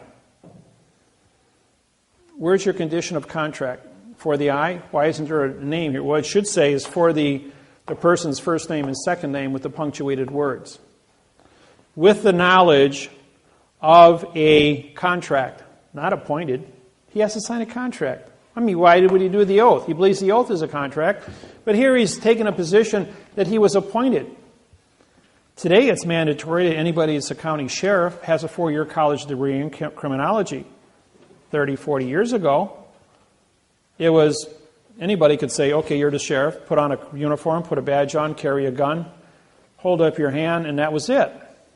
Everybody heard of Judge Roy Bean, the hanging judge of New Mexico? He was played by, they made a movie of him, and he was a drunken outlaw with 7 guys in his gang. And one day he went to a bar and he found a law book in New Mexico.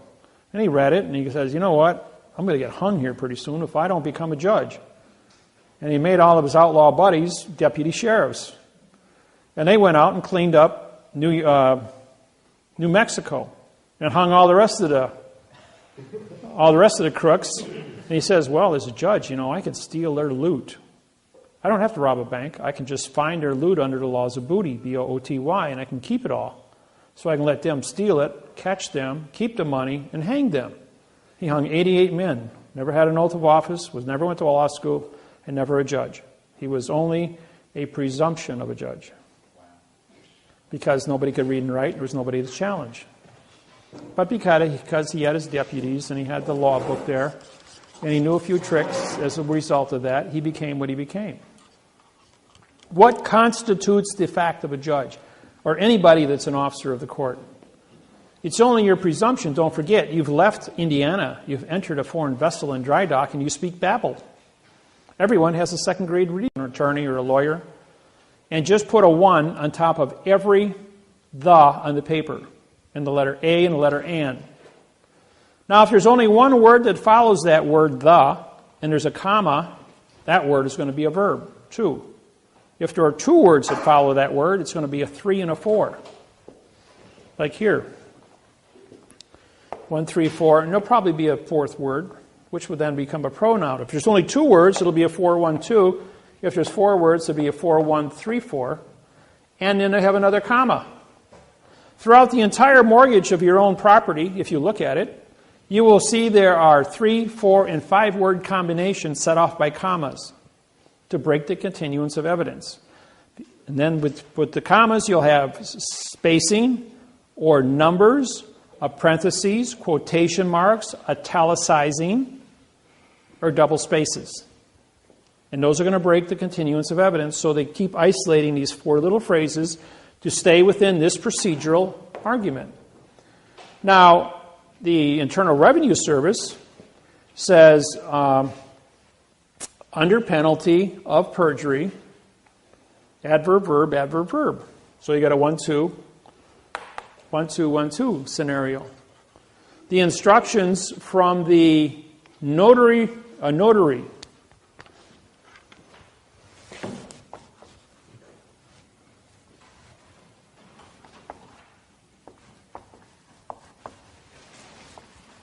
No contract.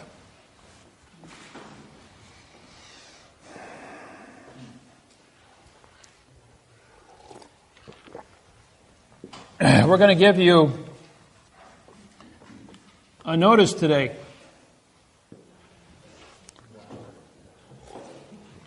Which is not ice. We're going to give you a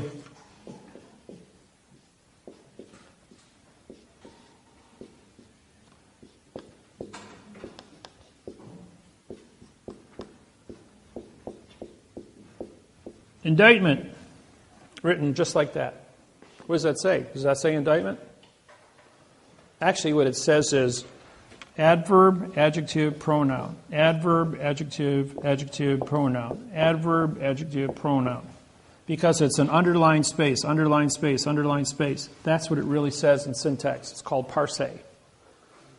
Your vowels are used as adverbs. The consonants, if you look at all the letters in the alphabet, all 26 are nouns because they are the letter that identifies that section of the alphabet. Therefore, they are a fact. But when the fact is used, followed by, put in front of another fact, it's an adjective pronoun. But if it's a letter, and it's a single vowel, A, E, I, O, and U, it becomes a adverb. The adverb modifies the adjective, which modifies the pronoun. 1, 3, 4. 1, 3, 3, 4. Henceforth, you go back up here.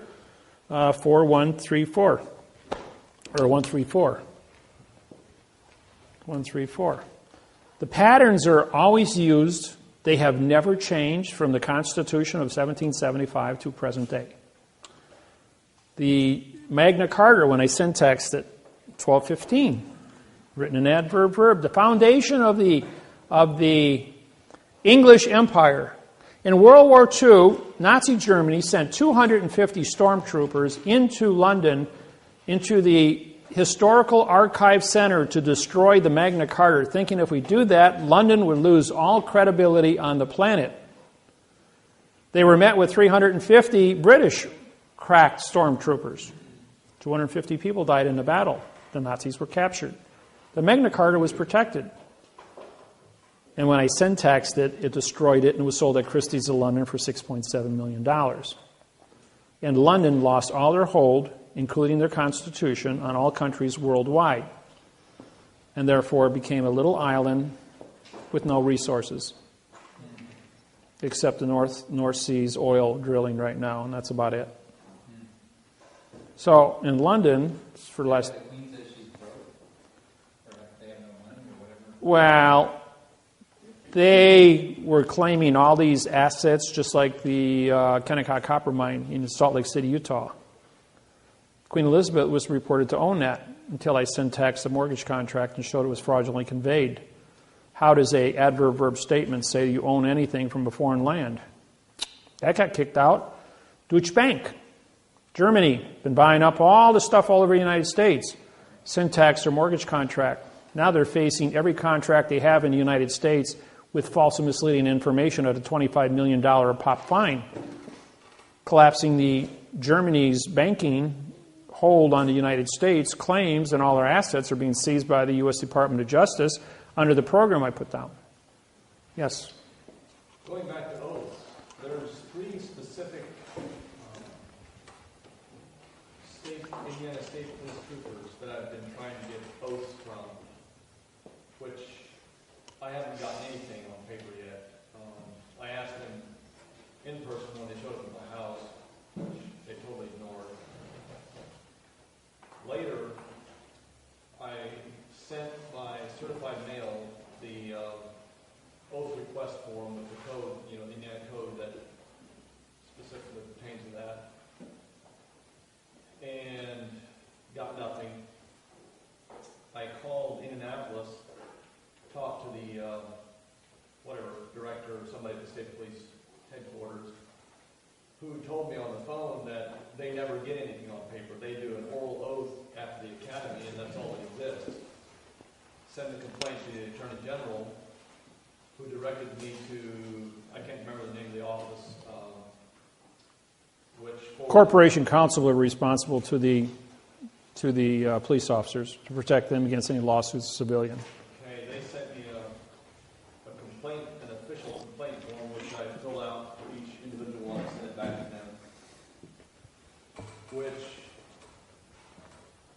generated a response from the state police again.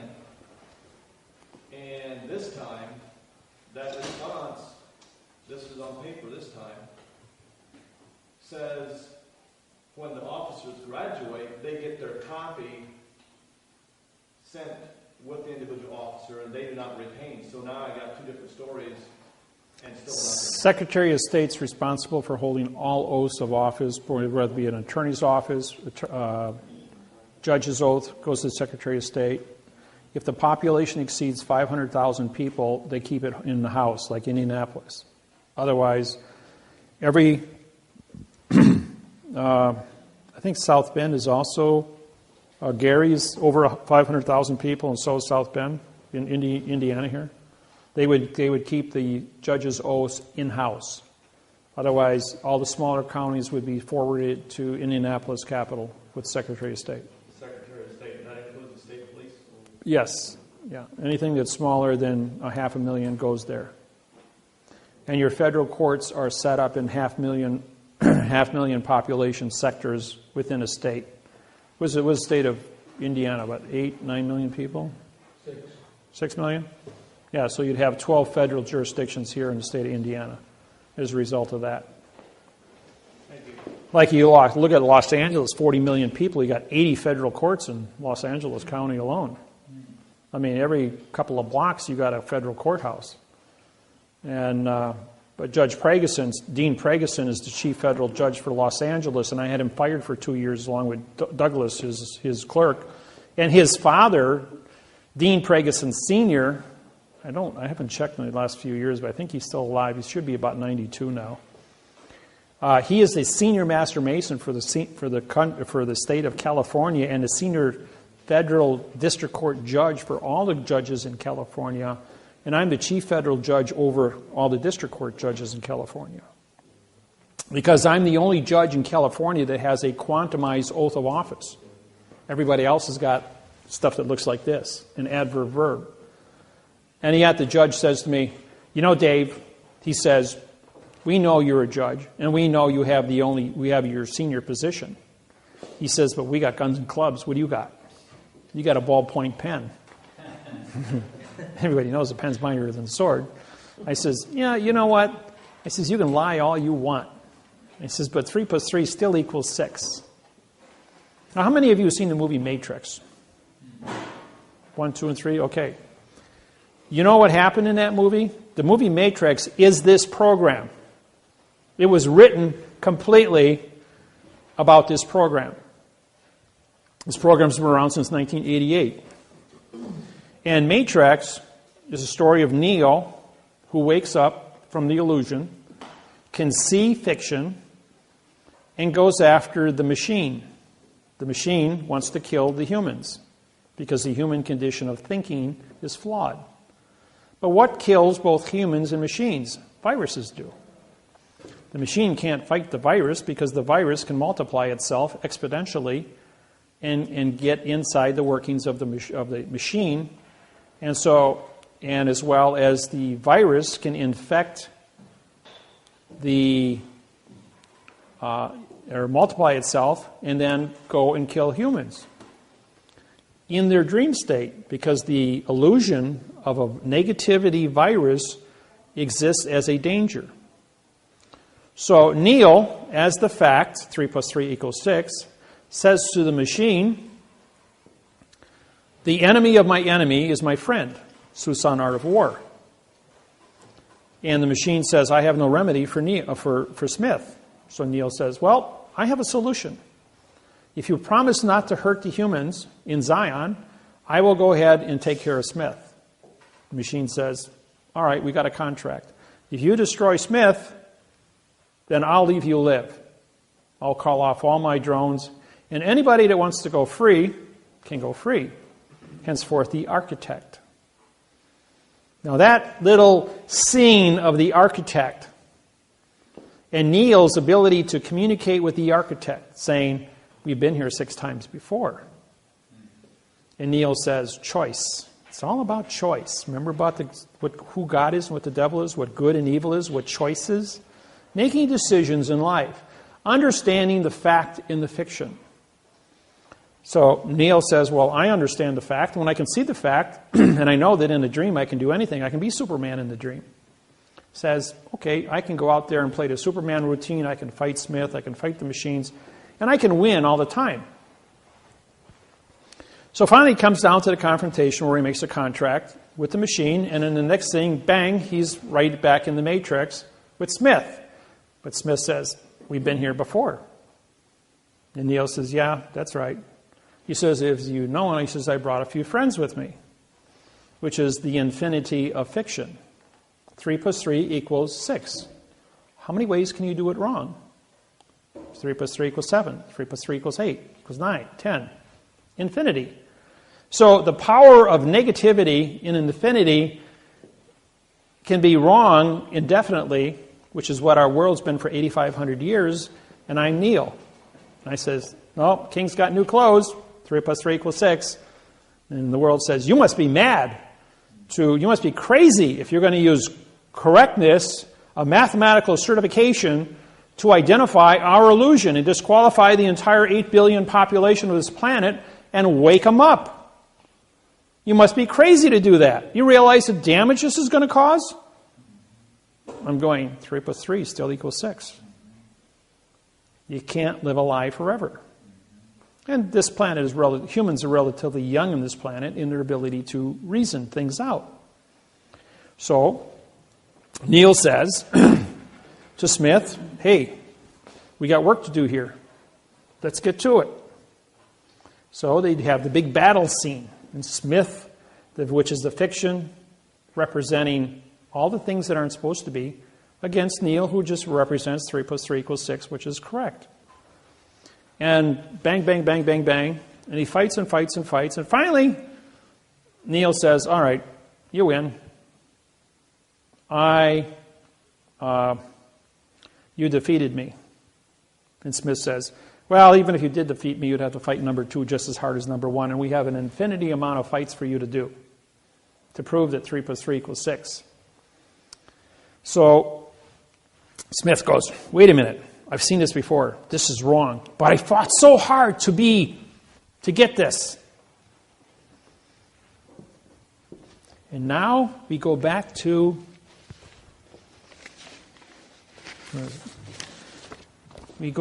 Smith, the mortgage contract. Sometimes you have to learn through stories, okay? We have a mortgage contract here, which is Smith, and I represent Neil. And the mortgage of fiction says, I'm going to conquer you. So what does Smith do? He absorbs, he touches Neil, and he turns him into Smith. He says, there, I've conquered you. 3 plus 3 equals 7.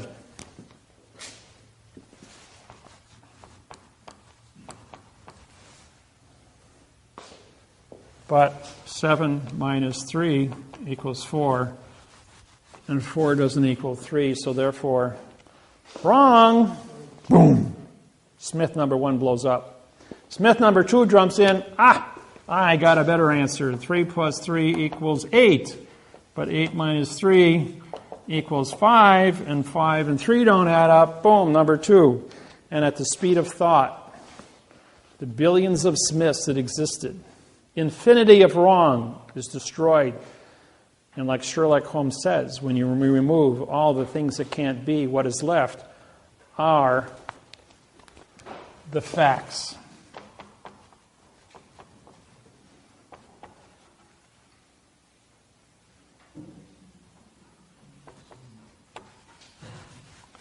And 3 equals 3. So therefore, Smith is destroyed in a microsecond of thought. And what is left are the facts. And when I syntax this, when you remove all the things that can't be, what is left are the facts. A blank sheet of paper.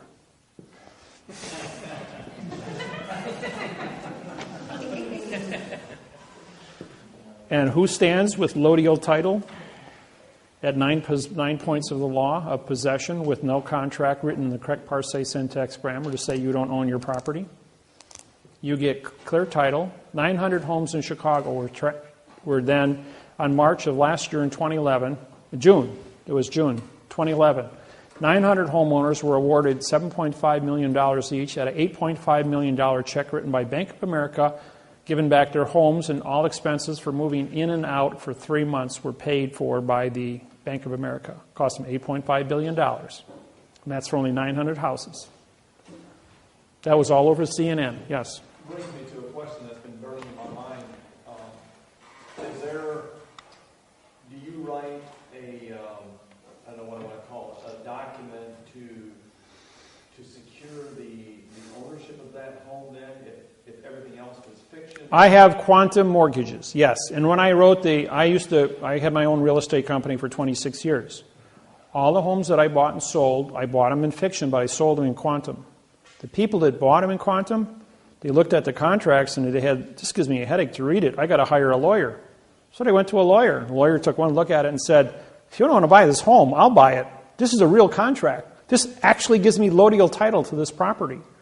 And he says, I know the court can't take this away from me. I know that a bank won't touch this. I can pay for this property and have lodial title to this land. And they can never move it off of me. So what does that mean in terms of being taxed on the property?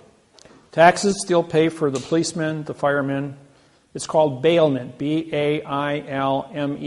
It's a bailment manager. You will be the trustee of your property. No one owns property in the United States. You are only trustees. In other words, the guardian of the land.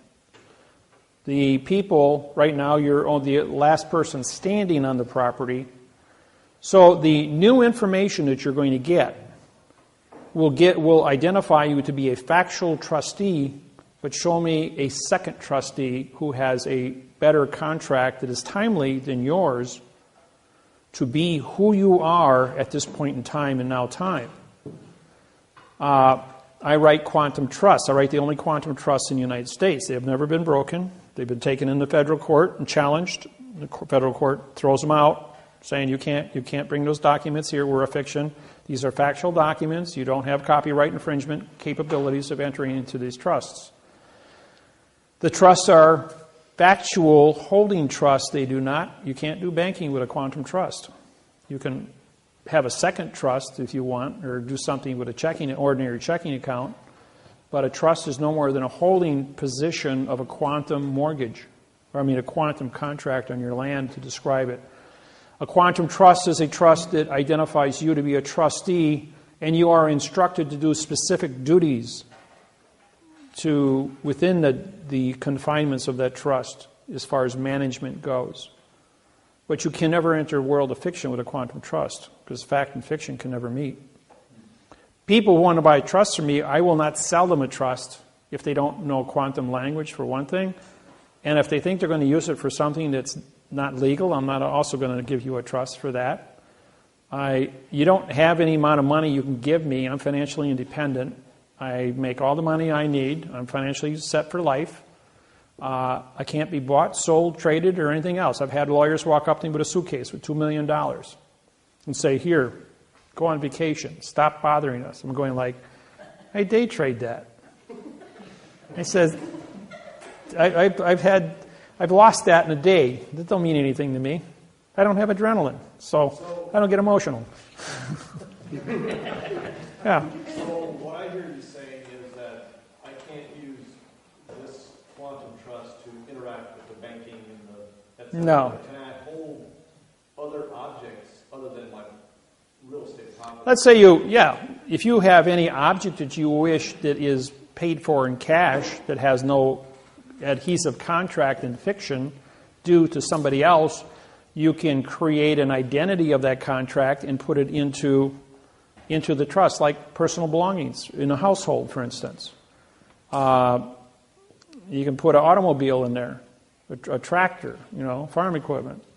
By the way, all of your automobiles titles are owned by the United States government. You are only trustees to operate the vehicles under public safety law. Public safety laws supersede all laws on planet Earth. You get the smallpox, you will be put into a plastic bubble, and there ain't no contract, and nobody's going to come to your rescue that's going to take you out of the bubble until you're healed or correct. You have a contagious disease of anything that threatens public safety, you'll be put into a plastic bubble or incinerated accordingly. If you think a 747 coming here with 400 people on board has got a contagious disease, they're not going to hesitate to vaporize that plane in midair. It's never going to land in the country to expose it, because once it lands, it would get out of control, so they would vaporize it. Public safety has #1 billing. 1.5 million people die every day of starvation.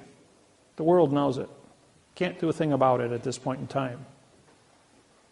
Now, if they implement a Nikola Tesla coils, a 6-foot coil produces 200,000 watts of electricity, can be placed on top of every wood telephone pole in America, giving us about 100 times more electricity than this country is capable of using. 6-foot coil can be transported by semi, set up on top of 40-foot telephone poles, and hooked up with very little cost, has no moving parts, runs on a superconductor, which is 200 times more efficient than a copper wire, generates no heat, produces all the electricity we need. The surplus would be 1 cent per kilowatt. All surplus would be used for purification of water as well as purification of air. 24-hour-a-day sunlight. Globally, you guys could grow crops 24 hours a day, 7 days a week, year-round, with 24-hour-a-day of plant light above your fields. The electricity can be used to create nitrogen, which would be your natural fertilizer through electrical circuitry, and stimulate your crop growth. Instead of waiting 9 months to harvest a corn crop, you could do it in 4 weeks. Well, we have the technology. It's just that the oil companies, the hydrocarbons, don't want this released at this point in time. However, if I'm president, this will be mainstream. I'll get up and I'll announce it to the world. I've already completely mapped out a complete program on the construction of the contracts, communication skills, making Nikola Tesla coils mandatory globally. Ships at sea could be powered by coils, run on electricity. Oil would never have to be transported again. Oil is relevant because we can have tar for roads, but then concrete is safer because you don't have all the off poisons leaking out of the asphalt. Cars could be run on lithium thoride batteries, which have a 400-mile cruise range for every car battery size technology. Now with the new discovery in Colombia of the new lithium pool, there's more than enough for the next 300 years for all the cars on the planet. And there will be more advanced technologies coming out. You can go with silver mercury with thoride, which is even 10 times more powerful than that. It's highly pollutionary because of the mercury, though. But there's other molecules that we can utilize. Yeah. Will you need an ambassador to the Cayman Islands? For what? Well, I'm just volunteering. What, you like the sunny weather? Hey, Indiana's great. I lived here for 20 years. Yes. You were talking about the technology. I was listening to Russell Gould the other day. He was talking about if somebody has technology like that, to come to you guys, if you guys can help bring that out to mass market. So yeah, we have people that have developed, like Bill Martz up in Canada. Miller is his name, Bill Miller, in Canada, Edmonton, Canada, developed a perpetual motion motor. And this goes back about 10 years ago. And I walked into his shop along with 20 of my other students from the seminar. He invited us over to his house, and he showed us this motor. The thing was 3 feet in diameter, had a 180-pound armature, 0 to 1,860 RPMs in 2 seconds. That's some serious torque. And then after it come up to speed, he disconnected it. It's hanging by nylon ropes in air with a dozen 100-watt light bulbs that he turns on and then accelerates the speed of it. And this thing's putting out 60% more electricity than it's generating. Because what he had done was, the series of magnets, along with the coils, were set up in a harmonic frequency to follow the sine wave.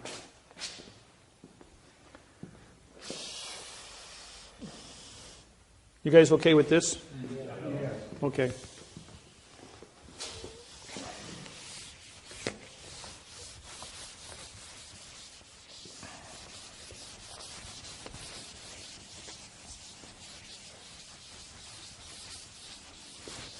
See, when you can syntax is the most powerful tool in the world, just so you know. Okay, use your standard sine wave. And if you're going to do harmonics, then you're going to go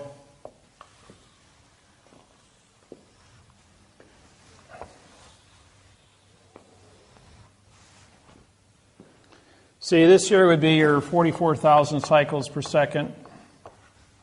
This is the electromagnetic pulse from the sun, based on the nuclear explosions from the sun. And we're showered at 44,000 cycles per second. And this one here would be 22,000. This hump here would then be 22,000, and this here would be 110,000. The point is that you take your sine wave and you step it down from your coils into 60 hertz. And then as you step down your cycles, you increase your amperage and bring it down into a usable voltage. So you have a primary, secondary, and a harness power, which you cut off in substations. The initial voltage would be running out at probably 25,000 on your big lines, which are your big high 100-foot tall power lines, and then also be subbed off into 660 volts, 440, 220, three-phase, down to single-phase, 110s for your houses, stuff like that. It's all basic electronics. I've been in electronics my whole life. I was building TVs when I was 18, my first laser at 12, and I even built my own perpetual motor at 16. So when Mark showed me his, I said, what you've done is you've hit 1,860 RPMs. You have a harmonic resonance within your electromagnetic fields. As your motor turns, you got your series of magnets, primary, offset by your secondary fields, which are then looping in that manner all the way through, going all the way back to the beginning. And then what you're doing is taking this electromagnetic pulse from the sun and you're matching it up to your power source here. These are permanent magnets and coils. And these were only ceramic magnets. If you go to rare earth magnets, which are 5 times more powerful, I've got one at home that's about the size of this little middle of the pen here, and it picks up 3 pounds. Just to give you an idea how powerful some of these little tiny magnets are in rare earth. And so he's using rare earth magnets set off by these these are superconductor coils. This isn't copper, it isn't silver, it isn't gold. These superconductor coils are what's called a eutectic metal that is 60 times more efficient than a gold winding. If silver is 60, if copper is a 60 on 100 factor, and silver is a 90 and gold is 100, then a superconductor would be 3,000. Generates no heat, and it's really efficient using this technology as the loop, matching this up and harnessing the 44,000 cycles per second. This is in a motor scenario. The other one in coil is just taking the coil, capturing it. So you take electricity flows at 95,000 miles per second. Speed of light is 180,000 miles per second, exactly twice that. Here's the Milky Way galaxy. We're out here. Here's the center. This is a black hole. So the further you get away from, this number changes. Right now we're at a constant where we're located in the Milky Way galaxy. This is all understanding astrophysics. But you take 95,000 miles per second divided by 44,000.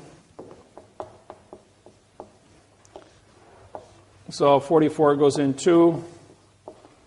So each Each winding of the coil has to be 2,000.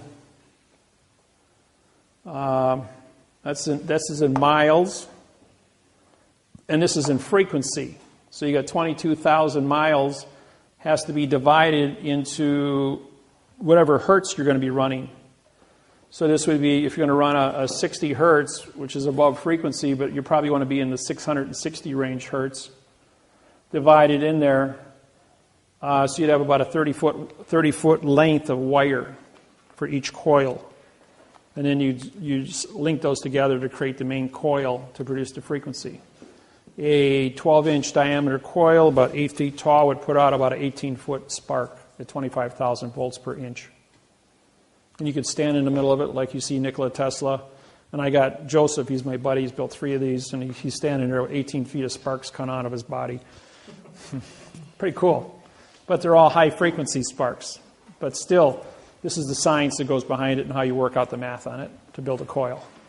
Once the coils are installed with no moving parts, you guys could heat, cool, run your cars for 1 cent per kilowatt, which would be free electricity. No more hydrocarbons, no more pollution. 24-hour-a-day lighting. The population is at 8 billion. For every one born, one has to die of starvation based on our current ability to create food. With this technology, you will have 24-hour-a-day of plant light to grow unlimited amount of plants, up to 100 million people on the planet, to feed them, using airborne horticulture towers, which run on mineral sprays into the roots. All the roots are exposed to mineral spray atmospheres with 24-hour-a-day ultraviolet lighting, which would produce, in a room like this here, you could make as much food as you would in 40 acres of land using this technology with 24-hour-a-day of sunlight energy. With this technology, be basically free food. They do it at Disney World, at Epcot. They've got a whole center that's dedicated to these sciences. If you've been down there to see it, that's really, really cool. The Chinese are doing it all over the place in China because of their food population density. So technology exists. We just got to apply it. Question? Also, could you raise more food if you would use genetically modified seed? Yeah, Monsanto's got all that stuff going on in their chemtrails out there, which is made out of aluminum oxide, which creates a special condition in the soil which only their seeds will grow. And that's to control the food, because you control the food, you control the people. And every time you look up and you see all those chemtrails, all your commercial airlines have 5 to 7 little tubes that stick out at the end of the wing. 2 of them are sprayers to keep the chemicals in the toilet area of the plane, because nobody wants to go digging around in the toilet. And that's where they do the change out. When a plane lands, they take out the old pollution, they put in the Monsanto chemicals, and then they spray it out from the wings when you see a plane going over. When a plane goes over and leaves a little trail behind it about 1,000 feet long, that's just vapor because of the temperature change at 65 below zero with jet fuel. And that's gone in a second. If it's a chemtrail, it's there permanently because it's a hard chemical of aluminum oxide. I've never seen so many, what was it, about a week ago? In the morning. I mean, they were as long as you could see. They were Now there's all over. now there is there's a second side to this. It's true we have the chemtrails. But if ET is here that is unfriendly and the chemtrails are a specific type of spray that creates an environment that is harmful to an invasive species from another planet that cannot exist within this chemtrail field, then they're doing it as a global defense mechanism, not alerting the people. It might come out sometime in the future, but right now the cover story is it's aluminum oxide used for controlling the food and the planting scenarios of the world. The other second story would be the ET issue, creating an environment that doesn't taste right, so the ET can't invade the planet. I mean, we've been sending out radio signals for 75 years now, so somebody's out there looking. So there might be some good side or bad side to it. Question? Talking about ETs, where did we come from before we were here, or before we are here? Your mother and father, of course. No, it's. I can't answer that because I wasn't there. And that's the correct answer, by the way. Next question. I had a question about where did you get your information about the world existing 110,000 years? I wasn't there. Who said it existed 110,000 years?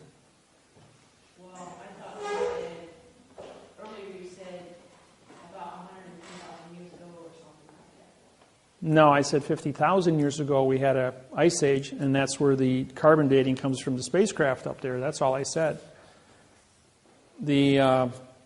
As far as we had dinosaurs, and we know 385 was it 385 million years ago when the asteroid hit the Yucatan, took out the dinosaurs, created a fireball that went around the world because it ignited the hydrogen and oxygen atmosphere. There was a lot of methane back then too. Dinosaurs make a lot of methane. Well, are those dating methods accurate, and how do they know that? Oh, it's in layers. It's in layers of the Earth. I have one of the largest megalodon shark's teeth in the world in my collection. The biggest one I know is at the Smithsonian Institute, which is 6 1/4-inch shark's tooth. I have a 5 3/4-inch shark's tooth from a 330-foot long megalodon shark with a bite radius of 18 feet. The ceiling is only 12 feet, so we're talking about a mouth that could take. It would be from this wall, from this divider to that wall, big around, and the teeth are all just shy of 6 inches apiece, and they're all razor sharp, and this is a 99% pristine tooth.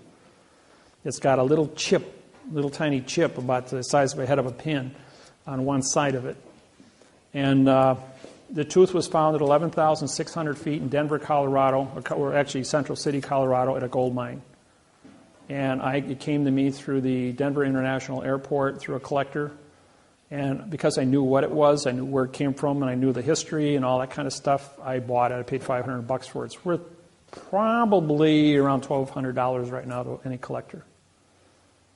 Good investment if you ever find some big ones like that. They were digging. Here's another one about this specific topic. Tarpon Springs, Florida, 20 miles north of Clearwater, Florida, north of Tampa. If you want to they put a canal in 2,000 feet from the ocean in to build a subdivision with water. When they got back about 600 feet into the canal, they hit a cache of over 900 teeth that were 4.5 to 5 inches. And these teeth were all worth about $500 a piece. And the workers got paid more money for the shark's teeth in that cache that they found from one shark than they did in all the money to build a whole entire subdivision. So, and you go down if you want shark's teeth, you go to Naples.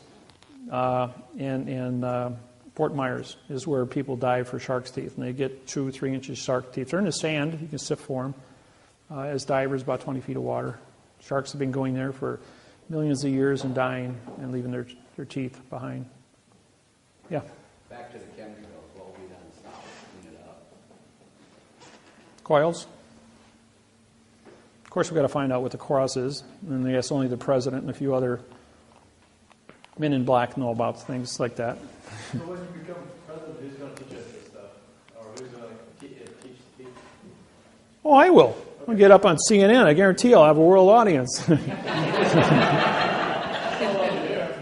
course, you put this video up on YouTube or MySpace or Facebook or whatever.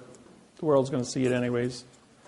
So, and every time we do a seminar, they videotape it and they throw it up on the internet. So there's plenty of stuff up there to study from. Yeah. What's going on at the Denver airport?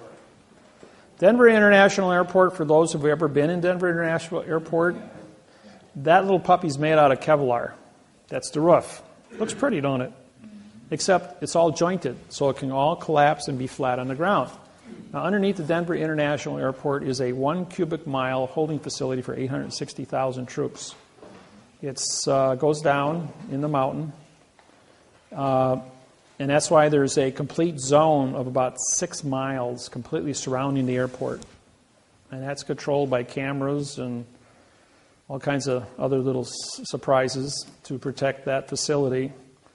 And that's why it's way out in the middle of nowhere as nothing. They want to use that. They want to move the White House to the center of the United States, which is Denver.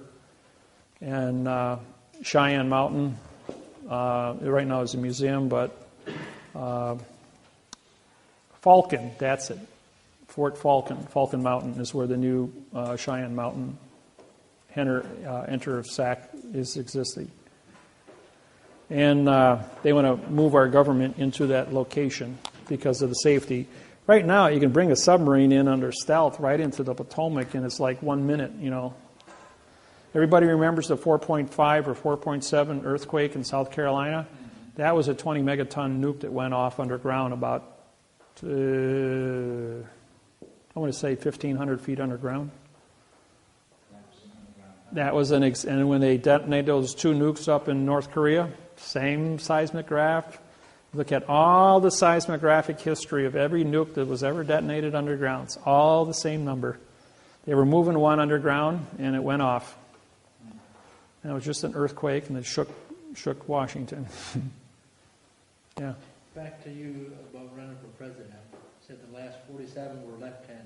Yep. I've seen you writing right-handed. Oh, boy.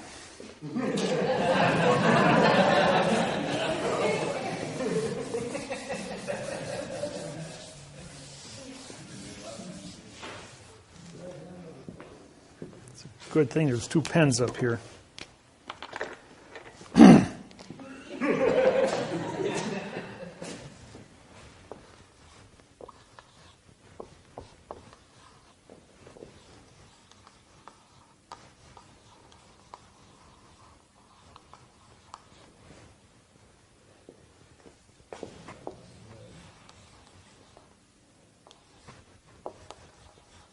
I got a little trouble with those bees yet. Come on, Dave. Get your head together. Think.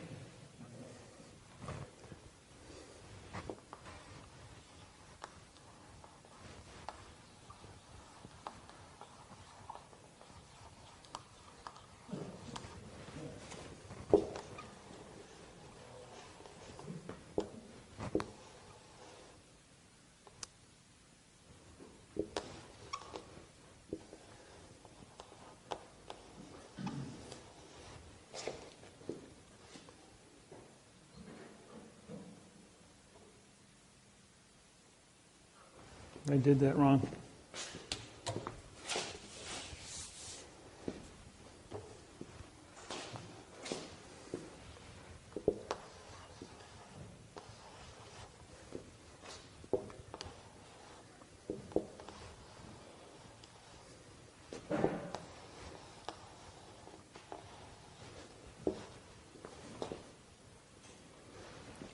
Why are you writing cursive?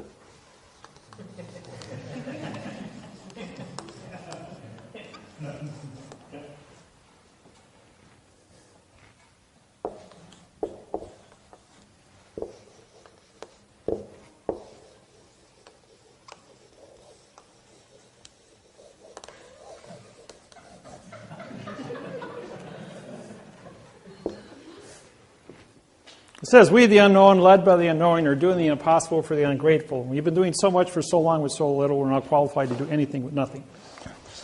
So, I can... Okay. Oops, wrong way. Yeah.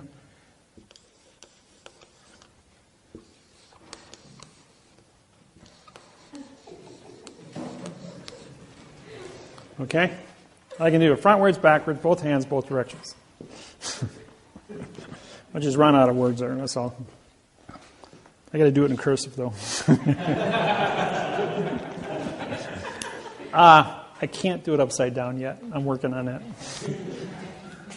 that was. I had a guy in Salt Lake City who came to me and says, "That's good, Dave." He says, "But I can do it upside down too." And he did it frontwards, backwards, both hands, both directions, and he did it. Then he started doing it all upside down. I'm going like, I got to stand on my head to do it upside down. Can't do it that way. Okay, why did all this happen? Okay, why am I ambidextrous like this? Well, it's because, like I told you, I died when I was 25 years old. They took out my adrenal glands. What happened next was they said, you can't be alive because you don't have adrenaline. I'm going, okay, I'll buy that. Why are we having this conversation then?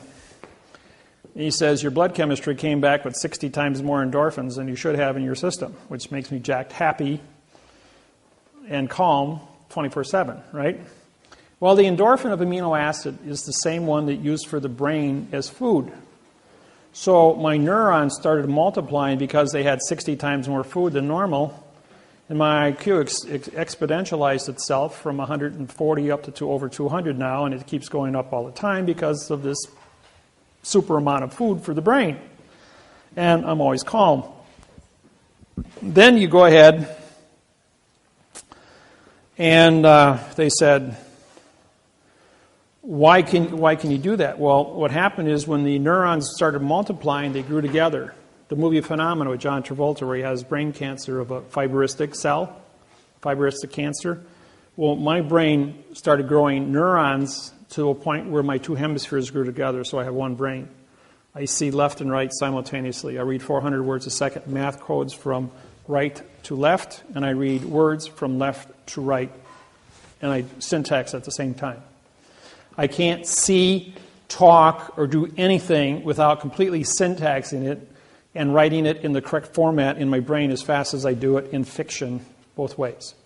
It just happens. And I've been doing it for so long, for 12 years now, efficiently. And so anybody gets in my face about anything, I will give you a complete history lesson going back to the beginning of time and showing you things that are supposed to be. The book, Legenda. Legenda, in 1890, a Masonic temple was built in Austin, Texas. It had a footing poured 8 feet by 8 feet by 8 feet to support a 44-foot chimney. Well, back in 1860 they built that Masonic temple. And it was a 3-story building. And what the man did is he took legenda, dogma, and the Masonic codes from 1851 and 1859, all written on original cotton paper. And he wrapped them in paper and dipped them in beeswax, sealing them in beeswax. Then he put a 2-inch plaster Paris case around it in a wood box. Then he dipped that in beeswax and repeated the process 3 times. Henceforth, producing a time capsule that was sealed. That sealed time capsule was then put into an 8 by 8 by 8 foot concrete footing at the base of this Masonic lodge to support the chimney. The chief of the Apache Nation in Arizona was working under contract in Texas, West Texas, or rather in Austin. But he was from West Texas, but he was working in Austin. I was doing a seminar in Dallas at that weekend on Sunday. And his job was to take a 4-foot wrecking ball, and they had dug out this footing and break this hunk of concrete up because it was too big to move. And when he hit it with the ball, out pops this chest, and he figures, treasure, but it was a time capsule. Well, when he opened it up, chopped it open, he found all these books inside. And the books were in pristine condition after 140 years. And he opened them up, and it says, property of David-Wynn Miller, punctuated.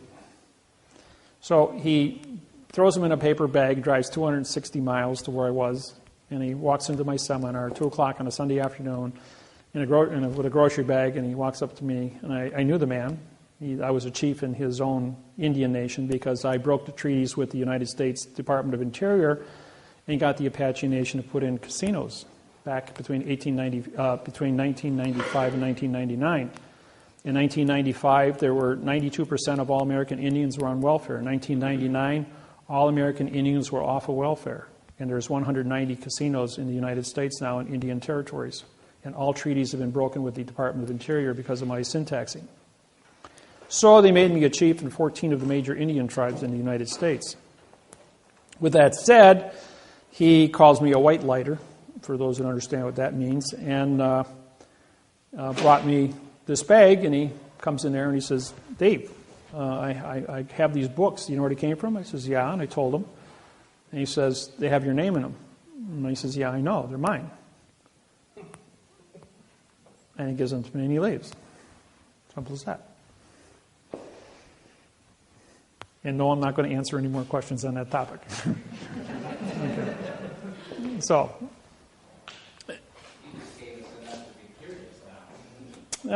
curiosity goes forever. You just put food on the table for us not to eat it. Yeah, well, ask me your questions. We'll go back over here again. When we disqualified the preposition as being no position, the article being a word of no contract, which gave you a no-no, we now realize that they had mistaught all of us what prepositional phrases were. And so we had in 2000, 2nd of January 2000, we came out with the position loadial fact phrase. We also brought in past time and future time. A 1922 book, maybe reader, it was a 1922 reader from the Depression. I was in Las Vegas, Nevada. And a lady by the name of Joy brought me this book and says, read page 9. I read page 9. It says, to, future time, from, past time. I'm going like, oh my God. All my technology from 1995 published to 2000 was written with the word to and from.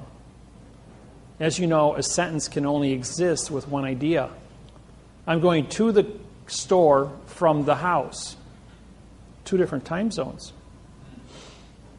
The sentence is wrong because there's 2 different times. The future doesn't exist, and the past has no damage. So therefore, we dropped all future and past, and it took me 3 months to rewrite my program, removing all the prepositional facts, bringing everything into now time. Present time, PRE means no, sent, which is contract. So you had 3 choices, the past, the present, and the future, all meaning no contract. So we had to go to now time. So we created the now time, and then the conjunction, and is a command, and or is an option. Do you know that lesson cost me $1,600 to learn what and or meant? I had a real estate company, I told you, for 26 years, and I evicted one of my tenants. It was December, before Christmas. It said, quit and pay rent. And the judge was ready to sign it, and the clerk goes, you can't sign that. He says, why not? He says, because he gave you a command. He commanded the people to quit and get out. He says, you only have jurisdiction if there's an option, judge. This is the clerk telling the judge. It must say quit or pay rent. Now, if the or doesn't act within a given amount of time, which is 10-day notice, then the judge can sign an order for the sheriff's department to go out and evict the individual. He says, that's right. This is wrong because you used and instead of or. Start over. 45 days later, get a court date. 45 days after that for eviction. That's 90 days. Got to stay in my house for 3 more months, not paying rent. Cost me $1,600 because they used and or. Anybody seen the movie Slumdog Millionaire? You haven't seen the movie Slumdog? I strongly recommend, won the Academy Award that year. Rent it at the video store and watch it. It's a story about a boy from the age of 6 to 18 in India. It was made in India, filmed in India, and he got on a game show. It's a true story. And in this game show, he answered every question correct to win 1 million rubles, or 1 million US, which was 20 million in rubles. And what's unique about it is every question that was asked now flashes back to his position in life, that he lived the experience. He knew the correct answer because he was there and lived it. And that's what's unique. And he won the money, and he became a hero throughout India. Won an Academy Award, and he's done like maybe 10 more movies since then where they've all been really, really great movies. I mean, this is 5-star quality. When I heard it, people told me to go see it. Well, I want to see a movie from India. Well, I've seen it 4 times now. It's probably one of the best foreign movies I've ever witnessed. And for acting, quality, and it's a true story. Myself, I'm the same way. I have been in court. I have written the lawsuits. I have made the mistakes. I've been through all these stupid things, all the landmines that you can step on, I stepped on and survived to stand up here and say, don't go there. Don't do it. When I write a lawsuit for you in quantum grammar under the document, contract, federal, postal, vessel, because paper is a vessel, federal court venue, don't go into the United States District Court and talk to these people. They are a fiction. They are a foreign vessel. You are not in Indiana. You are in the Indiana territory. Stay in your territory. In 48 days, we will file a fault judgment because if they don't sign the contract, I have a contract to dock my correct vessel as the correct court, as the correct judge, and the clerk of the court now becomes the correct judge. In the event that clerk will not sign the correct document and be part of that, it goes to the U.S. Attorney's Office, goes to the Attorney General's office, who then will prosecute the case under the False Claims Act for forensic evidence. You'll get your money. Then it goes to your labor, goes to Tyrone Williams in Arkansas, who is working with the Attorney General and the IRS as our collection agency, because they want their $1.5 million for every lawsuit I write. And we're going to pay out next week on these. So this is a real thing that's really happening, and we have cooperation from over 1,000 attorney generals across the United States, both attorneys and assistants. Yes? Did I hear you say next week? Yeah, I was told last week Monday that we got 10 days till payout, which is next week. So, if yours went in before March 6th, you'd be in that group. Okay. The ones that we filed were dated for the last 3.5 years, which were settled on March 6, 2012 in California. And those are the groups that are being paid out right now. And they have a continuous rotation now that each one of the quantum cases that comes in is a signed confession. The bank's already confessed that these are legitimate, so they will be paid as fast as they come in or negotiated. Yes? I have a couple questions on for one, on the mortgage fraud suit. I think you indicated that we were supposed to initially is to send that to ourselves, registered mail, to get the corporation number. To get it. Your corporation number was sent on your fault judgment. It's already been filed for you. I did it. Everybody that has cases in here with me, your cases have already been filed registered mail. I have your serial numbers. They're in my book. If you don't have a copy of it, if you physically do not have a copy of it, I have it stuck in my book. Right, but you would fill those in after the fact. But I have copies of those already, and they're registered. So, yes. Go back to the mortgages. It doesn't matter what state you're in? All 50 states are the same. All 64 million mortgages in the United States were set up by the banking industry to be a fraud, established in 1934 to be harvested. When the year of Jubilee ended, anywhere from 6 to 9 page documents that were used prior to that were all null and void. And in the 2nd of February 2000, a new contract was issued by the United States Department of Housing and bankers from the post office, and was standardized throughout the United States. There are variables between private investors and the industry and the National Banking Association. There's a slight variables. They had to follow the same criterias, but I have 38 different copies of banks that I've done. So what's happening is I've syntaxed all of the 38 different mortgages. They take about 40 hours apiece to syntax. And then I match them up to make sure that everything is, and it's already been recertified by college professors and university professors and U.S. attorneys' offices all over the United States, as this guy knows what he's doing. This is a math procedure. This thing cannot be defeated. It's been tested in 150 languages in every country of the world. It's been proven to be an original program from A to Z. The website, my books, all original, no plagiarizing. I know of 3 people that tried to plagiarize and charge people $1,500 to come to a seminar to mimic my website, talk about the videos on my website, and then sell postal badges to people for $2,200, thinking they wouldn't have to pay taxes. Within, I would say, 8 to 12 hours, upon doing a seminar for this, the FBI was notified because my students are always watching. And my students are everywhere. And when I say everywhere, I mean that literally. And it's almost impossible to get through a gauntlet without bumping into one of my students someplace who's going to immediately pick up the phone and say, "Hey, Dave, we got a guy here that's identified himself to be you or plagiarizing you.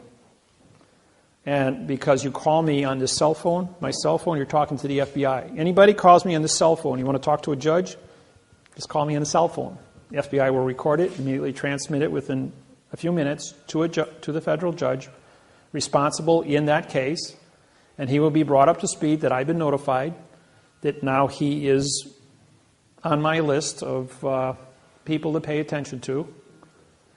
And you might go to court the next morning and find out your case has been vacated, that you're not going to jail for whatever reason you went to court for, and it's hands off. Get away from this thing as fast as possible. We have too many people that don't know what's going on to harvest.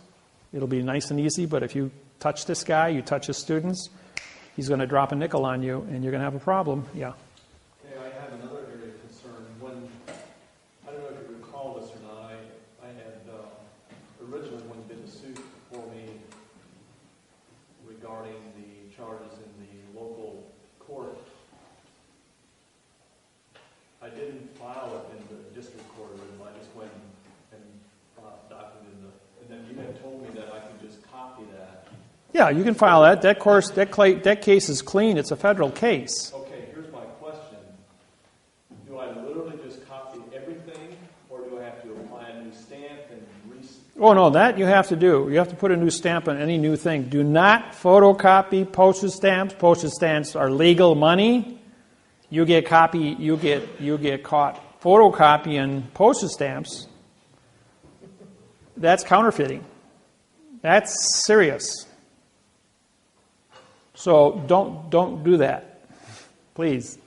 Just for your own public, for your safety, because then you're going to be. The government makes photocopies and they keep it electronically held in the computer, but that's Title 18, Section 1343, mail fraud, wire fraud, to copy a lawsuit and put it into a computer. They have to maintain my lawsuits bonded together as a hard copy paper in the chief judge's vault. It's not even allowed to be filed in the record room. You can go file and come back tomorrow and say, "We don't know who you are. You weren't here." That's because the chief judge has it, and they assign a new case number. They take and they put another United States District Court paper over our heading, and they photocopy it into the computer, so if anybody comes looking, which would be an attorney or a judge or a lawyer, that they're only going to see United States District Court bringing you into their fiction under a brand new case number. Don't touch it. It's not your name. It's not your case number. It's not your venue. It's not your grammar. You've got 48 days. They don't do it right, we sue them for fault. Done deal. Attorney General takes it because they're getting $20 million a pop off of these pocket money. So they're not playing games. They're going after the people after the fact. And all of a sudden, like that judge, all of a sudden, you don't work here anymore. Where'd he go? They don't want to advertise that judges can be prosecuted or are going to disappear into the woodwork because of false and misleading statements, because they don't want the criminals, the real criminals, the drug dealers, the bank robbers, the murderers, to know how to get out of trouble. Okay, I don't do those. Yes, go ahead. You had made a comment earlier, when we get these stamped, when we file the claim, Yeah, we're supposed to sign it right. over the stamp. We'll use your autograph, yes. What happens if we didn't do that? Well, I did it. I'm the federal judge on your case, so I have the authority on there. But as far as personally, you should autograph that stamp, making you a postmaster, banker, and judge of your own claim to bring it to the attention. So whatever documents you still are in possession of at home, autograph those. Fingerprint is a notary. Do not go to a notary. That's a fiction. Use your index finger or your thumb. And that is your notary on your autograph, like what you've got there. He was talking about right here, signing right here. Is that what we should sign? Oh, across their stamp? Yeah. Oh, whether you do or don't, that isn't going to change your authority. Yeah, no, as long as you signed your postage stamp there, that's the legal one. Okay. Because that's not an imitation. I thought you was applying it to their stamp. I signed that stamp because I'm a federal judge, Okay. and I'll walk in there and say, "Hey, I signed your stamp. I'm a federal judge here, same as I am on my vessel." So I can trump their ability to move paper from one jurisdiction to another. Question? When we sign across the file here, do we have to take our ink in and I do. Usually when you're in front of the clerk, she doesn't have a stamp or don't have a stamp pad. We carry stamp pads when I go to court. take that in and use our fingerprint? If nothing else, lick your finger and do it. You got DNA, fingerprint, and autograph. That's a triple certification. Okay, that's another thing. One is an opinion, folks. So if one of you stands up and says something, it's an opinion. 2 is a certification. Now you got to be certified. That's legal. 3 is an authorization. That gets to move things. 4 more is a class action. You need 16 or more to bring attention to the Attorney General, which we have, I think we've got over 16 cases now in Indiana. So the Indiana State Attorney General can get involved. Right now, Kamala Harris in California is the Attorney General that is working with because she's got over 100 of these now. And so they were able to use a class action and go to the different banks and say, here's all the lawsuits, the syntaxing on every one of them is identical. They may be 38 different banks, and the sentences may be A, B, C, D, E, F, G, and they may have moved the sentences around, but all the same sentences appear someplace with that exact phraseology. And when you do an overlay of the whole thing, we account for 99% of every one to be identical, but the modification of the grammar with the math codes, you can flip these things and read 300 words a second, and in 15 seconds go through a 15-page document and say, this has got 5,000 mistakes on it, and that isn't a mistake. That's not a misspelled word. That's engineered. And in 2 places of the document, it says, false and misleading statements is a criminal penalty, and a misspelled word doesn't change the document. There are no misspelled words. The syntax is wrong in all 5,000 words. It's engineered. It's not a mistake. Now, there's a thing called the McNulton rule. That's M apostrophe N. McNulton. N-A-G. I think that's how it's spelled. It's the very first word under the letter M in Black's Law Dictionary, 4th, 5th, and 6th, 7th, and 8th editions. It doesn't appear before that because the McNulton rule came out in 1966, and Black's 4th edition was published in 1968. That's why it's in the 4th. If you've got anything earlier, it won't show up. Okay, what is the McNulton rule? It's called the right-wrong rule. The right-wrong rule means if you have knowledge of a lie, perjury, false and misleading statements, or fictitious conveyance of grammar, and you do it, that means you're guilty. If you don't know you've done it, then you can't be held liable for it. Like a police officer standing up and saying, I saw you go through a stop sign. But the way he said it, the grammar was wrong. So he doesn't understand syntax because he was never trained in it. But the fact that you went through a stop sign, if you can make an argument of physics, two objects can't occupy the same space, it'll get thrown out.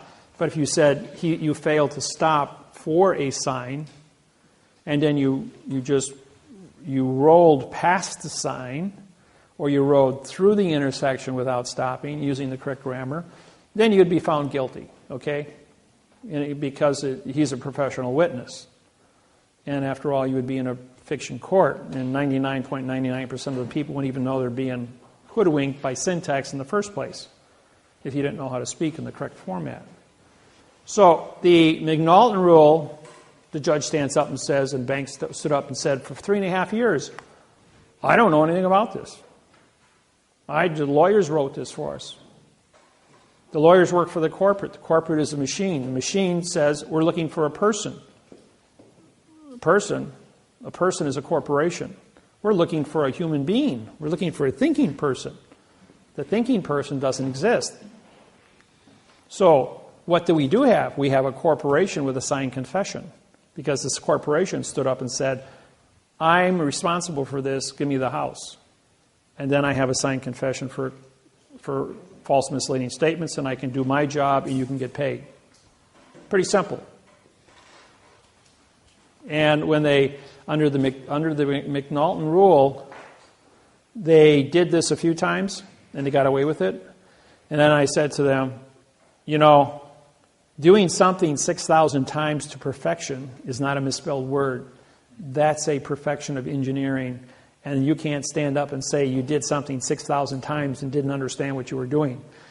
That ain't going to wash with any jury. And I got my conviction. They confessed, and we've already picked up $140 billion in damages since March 6th, just to show you how effective I am. The judgments on my technology are the biggest in recorded history anywhere on the planet. And I'm the cash cow for the bank, for the government, for the post office, and for the people. Everybody likes me.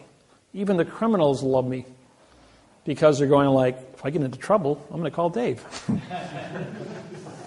So nobody bothers me. I'll tell you a cute story once. This goes back about 10 years ago. I got out of a local watering hole about 6 blocks from my house, and I walked in there.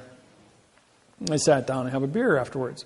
About 2 o'clock in the afternoon. And there was large rumbling outside, and in comes, it was 38 Milwaukee Outlaws, motorcycle gang, with all their chains and their leather and their knives and all their attitude. And I'm sitting there, and a guy walks up to me. He goes, "You're sitting in my chair." There's 200 chairs in here. Go pick a different one. He says, "You're outnumbered 38-1. I said, "No, I'm not." I says, "This is my chair. You go find a different one." So he pulls out a 12-inch Bowie knife, and he grabs my tie, and he puts it underneath there, and he says, "You an attorney?" I says, "No, I'm a federal judge, and I prosecute judges for a living." I says, "And you still go find yourself another chair." He says, "You ain't afraid." I says, "What do I got to be afraid for? You ain't going to do anything." I says, "All your frazzle," I says, "doesn't mean anything." I says, "You think you can pull that knife?" I says, "Go ahead and try it." I says, "I'm going to finish my beer, and you're not going to be here." And he goes, "What does that mean?" I says, "Do I look worried?" I says, "You're not going to be here." So there was an Indian in court with me that morning as he watched me prosecute a judge. And he says, "Hey, wait, no." He says, "That's Judge Miller." He says, "I watched him prosecute a judge this morning. He is who he says he is." So the president of the club steps in and says, "Okay, put it away." He says, "Well," I says, "It's still my chair." He says, "I ain't moving." He says, "Well, let me buy you a beer." He says, "There's an apology for that." He says, "Well, as long as you're buying me a beer and I'm going to be here for a few minutes drinking my beer, how'd you like to know how to get out of your traffic tickets?"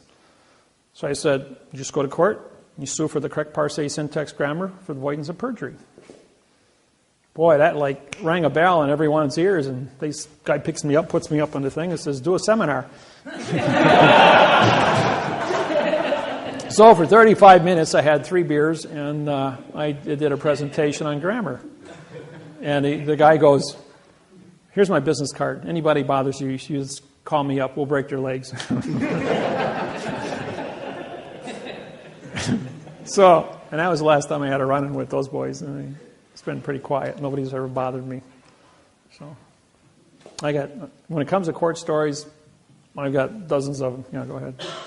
When we file for the second one, after you say after the 48 days, it's got to be 48 at least. Yes. 48 divides, or what if you don't get on 48 days, like 50 something? Oh, you got a year to file after, so don't worry about, that's as fast as you can file your fault. You're going to take your quo warranto complaint and your fault document contract claim, and you're going to send it to the Attorney General to the attention of the Indiana False Claims Act Task Force.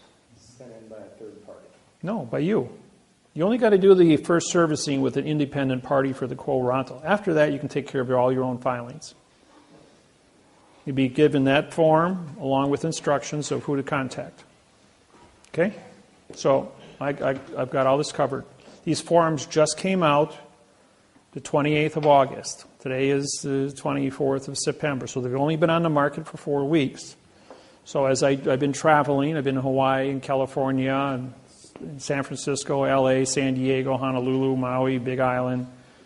Been here in Milwaukee, But every few days, I'm in a different part of the world. I move around really fast. And the U.S. Attorney's Office, along with the Marshal Service, track me 24/7. And every time I walk into a courthouse, I don't care where it is in the United States, they already have my pictures hanging up that if this guy shows up, you will call the Marshal Service and U.S. Justice Department wants to sit down and talk to this guy. El pronto. So it's always a lot of fun. Yeah. Speaking of walking to a courthouse, I have just want to know what I need to do, if there's anything I need to do ahead of time on my trial date, and how that process is going to work.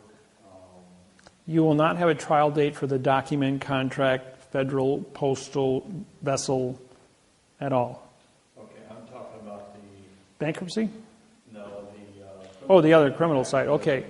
The criminal, when that takes place, I'm a claimant on your case. I'm a claimant on all your cases that I've written. That means you can put me on the phone and I can testify by phone. My question to the prosecuting attorney is, can you produce the law, rule, regulation, or code written with the correct parse, syntax, grammar for the avoidance of perjury? I've syntaxed the lawsuit. I've syntaxed the DA, the indictment. It's physical evidence that have been supplied to you. Your lawsuit should be turned over to the Attorney General in Indianapolis or in South Bend, Indiana, where you have your federal courts, as this individual at the state level is creating an illusion by which he is trying to say there's a law that doesn't exist to prosecute me under the McNulton rule. And you invoke the McNulton rule under the right-wrong, showing why this and this person under Title 42, 1986, for knowledge of the correct parse, syntax, grammar, stop and correct his own paperwork to do it correct. If you have a complaint against me, then use correct grammar. Show me where the Congress, the Senate, the legislature, and the Supreme Court of the state of Indiana has created a law, rule, regulation, or code that is in the correct grammar by which I've violated. Doesn't exist. I'll tell you that right now. So don't pretend like you understand what they say. The answer to any question is, can I see that in the correct parse, syntax, grammar for the avoidance of the perjury? And I don't care how many times you got to say it. Do it for an hour. You got 50 questions, repeat it 50 times. Repeat that again. Can I see? Okay. If we have an order from the judge to produce or whatever, The word order is spelled how? O-R-D, a vowel, two consonants? No contract?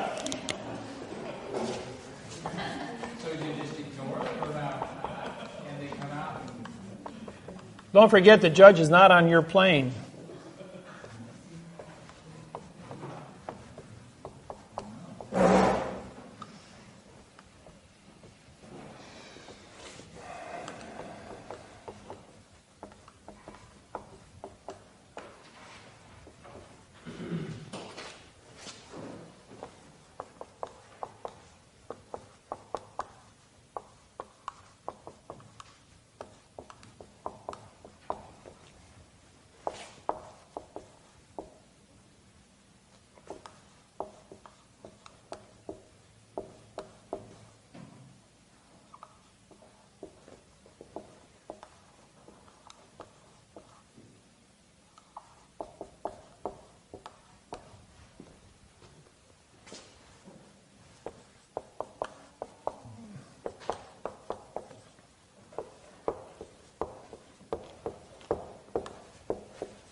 There.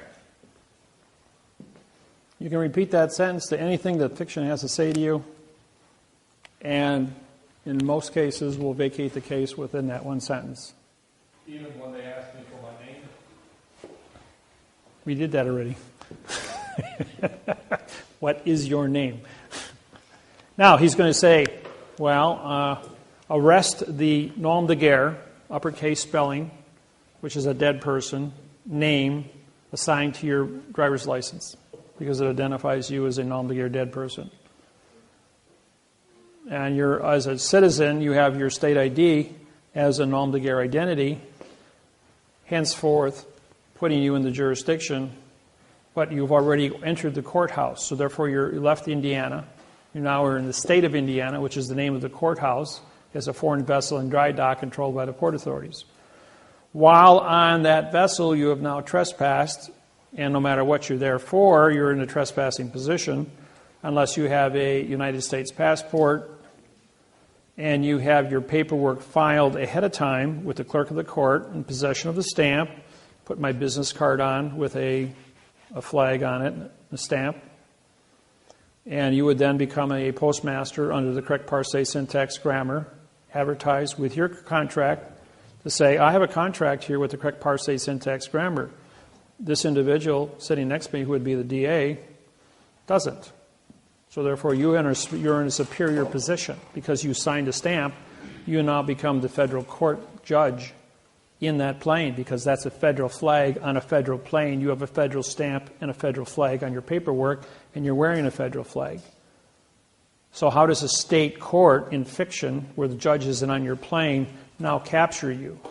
Your position then is to turn to the bailiff and say, I deputize you as my tip staff, stand to attention. I have a federal oath, and you can if you had one of my oaths and had the knowledge, you could back that up. I can back it up. But I'm also a sovereign. I'm also granted a sovereign's country, the director of my own country through the United Nations, as the condition of state in a world of fiction is so unique that the United Nations had to make me the 200th member of the United Nations. I don't pay a $1.6 million a year fee to the United Nations, because how does a fact contract with a fiction? But the fiction still has to recognize that the condition of state does exist in quantum. Henceforth, I exist as a sovereign condition of state amongst a world of fiction, and I'm recognized by the fiction not to touch, but to be a teacher, as a plenipotentiary judge, to go out in the world and do so. As an ambassador contracted with 82 countries, have diplomatic immunity to that end. So once I got that, they locked the door behind me. I'm the only guy that does it. They gave me that position, and I've been completely honorable and trustworthy to that position and responsible. And it's published all over the world, and it's respected by the other countries. And that's why the Justice Department and the State Department and the judges around the world are hands off. This guy is who he says he is. So what is the paperwork that I have to have filed in the court before I get there? As a person who has signed a stamp, you have a constitution on your document. That constitution is like an oath of office. But to have an oath as a judge responsible only to your piece of paper that you have signed that stamp on, and file an additional oath with that, with the clerk of the courts. It says you will only be responsible to be a federal judge on your own personal document for the correct parsé syntax grammar. And as a judge, you're immune from prosecution. But you have to be correct at all times. If you don't know what to say, don't talk an adverb verb. Say nothing. You've got your paperwork speaks for you. 2 plus 2 doesn't equal 4. If you write it on paper, I can see what it equals up to. But if you're going to get me into an oral argument with 150 variables, you ain't going to win. It's nonsense. So don't even go there. Or 4 plus 4 equals 8. FOR plus FOUR equals ATE. Or ATE and EAGHT equals ATE. I mean, we can do this all day long. Did you hear what I said, what I meant, what I said, what I said, what I meant, what I said? Yes? So he would ask, so do you send the mail? Like if the judge would ask you, so what's your mailing address? Or is this your mailing address? This is conversation. This is conversation. So you say, for the claimant's knowledge of the facts is with, would you say that? Yes, exactly. That you're asking him, ask me a sentence that's in written quantum language. All the information is in the paperwork. And you can say, for the witness's knowledge of the fact is with the document, with the docked document in front of you. Because that is the court. You've given him written information. He's trying to get you into an oral argument. This is a case with a man by the name of George. This is in Los Angeles, California. George was having his home repossessed. And the district attorney had him in court 12 times in a year. Well, they brought me in on the 12th hearing. 47 people piled into the courtroom because I was there. And my contract with George was to vacate the case and give him clear title to his house. So George comes in, he gets before the judge, he says, I have counsel. And the judge says, okay, counsel, come up. I says, the prosecuting attorney over here has 110 pages. I've syntaxed all 110 pages. It says absolutely nothing. He's used false and misleading information, fictitious conveyance of grammar, and has committed mail fraud because he's taken a paycheck for committing this fraud in the first place under misappropriations. Judge says, you're correct. That document does say nothing. I hereby vacate the case. George, you have your house clear title. The court will not take it from you. And then the judge stood up, took off his robe, laid it on the bench, got off the robe thing, came down, walked over to the side door, a room about this size, opened the door up, turned around and says, hey, George, congratulations on your win. George is just still standing there. He says, let's do something different. He says, why don't we say that the paperwork that the district attorney did here, after a whole year now, is actually a fact. And he did everything correct. Will you agree to that? Is that okay with you? And George says, okay. He says, take his house. And walked out the door. And he stood there after he said the word okay in front of 44 people. And he goes, and you, meaning me, he goes, are you Judge David-Wynn Miller from Honolulu, Hawaii? The one that prosecutes judges? I says, yes. He says, you got 10 seconds to hit the door and get out of here. He says, because I'm going to have you arrested for trespassing on my vessel in dry dock. And I was out the door because I was in the peanut gallery and I had 3 marshals chasing me. I got out the door in time. But George lost his house. He stood there and he just glowed like a light bulb. My contract was to get his house back. I won the house, I got kicked out of court, and he lost the house.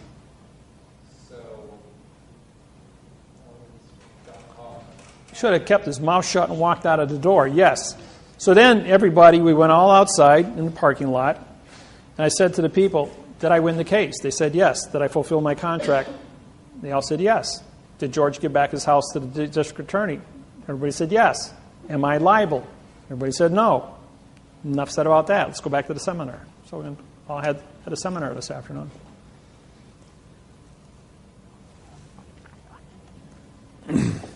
Another case, George. This is a different George in San Francisco. We go into court. This is a state court. George is he's there for illegal detainer, trespassing for the 3rd time on the property he was evicted from. He paid a $10,000 fine and was sentenced to 2 years in prison. This was the morning he was to report at 9 o'clock to surrender to the marshals. So he says, Dave, will you come to court with me? He says, I'm going to go to jail for 2 years. Is there anything you can do for me? I says, well, let's go to court and see what happens. So he presented me with a six-page document for his illegal detainer and trespassing. I syntaxed it from the prosecuting attorney and wrote a Title 42 lawsuit, similar to the same ones that you that have mortgages are similar to, or like your own for criminal. That was the basis for this lawsuit. The judge, George, goes into court and says, Your Honor, I have counsel. When he was asked anything, do you have to say? So I walked up and I says, I have bailiff. I says, give these papers to the judge. And bailiff came over, took them, handed them to the judge. Judge immediately stands up, looks at him and goes, this is a federal case. This is a state court. He says, you can't file these here. Take them back. I says, that's a federal flag. That's a federal stamp. I hold a federal judge's oath on this plain, in correct grammar. You don't have a correct grammar. I syntaxed your oath, and I syntaxed the district attorney, and if you look at that, I'm prosecuting your district attorney for false and misleading information. And that individual is facing a $25 million fine and 30 years in prison for trying to cheat this individual and put him in jail for 2 years. At $75,000 an hour, under Sanders versus English 950 Fed 2nd, I have grounds under Title 42, 1986, for knowledge of the fraud that's been perpetrated, and I am here as a federal judge to stop and correct it. Well, this is a federal court. I says, you're not even in court. You're on a different plane than the rest of us. Bailiff, I hereby deputize me as my tip staff. Arrest that individual for impersonation of a judge, and arrest this individual over here as I have a warrant for a federal crime that he has committed, and here's his warrant. Judge goes, wait, stop. We're going to do something different. I'm hereby vacating all charges against George. Bailiff, I want you to go downstairs and erase him from the system. Give him back his $10,000 plus interest for 2 years, which is $3,000. Cut him a check for $13,000. George, all charges have been dropped against you. You are free to go. Now, Mr. Miller, I have vacated all charges against George. I've given back all of his money. Therefore, there is no contract between the state of California and George. So therefore, you have no complaint because everything's been vacated. Prosecuting attorney is a Chinese man. Stands up and says, I object, Your Honor. He says, I just saved you $25 million. Just shut up and sit down. So he shuts up. And then she goes, wait a minute. What's your name again? This is David, David-Wynn, Miller. Are you that judge from Hawaii? He goes, the very same. She goes, oh, okay. I says, bailiff, arrest the judge. She took off and ran out of the courtroom. Meantime, the bailiff took George and went down. And then after she vacated the room, the district attorney just sat there like a bum. The bailiff took George and went downstairs and checked him out. So we're outside. About 20 minutes later, he comes out with his check for $13,000. Free man, didn't have to go to prison for 2 years. And he goes, I didn't get my house. I says, my contract was so that you didn't want to go to jail. My contract was to vacate all charges. My contract was to get your money back. Didn't I fulfill all my contracts with you? And I got 22 people there from my seminar that came with me and they wanted to watch me in court do this. There it was. He said, well, you fulfilled all your terms of the contract, made the case go away. George is free. He bought me a cup of coffee. Third case scenario, IRS, Miami, Florida. Lady comes to my seminar. She goes, can you do IRS? And she says, yeah, real simple. I've won over $10 million in IRS cases, about 12 of them to date. She says, well, I got to be in court tomorrow morning, 9 o'clock, in IRS court down at the federal building. Will you come with me?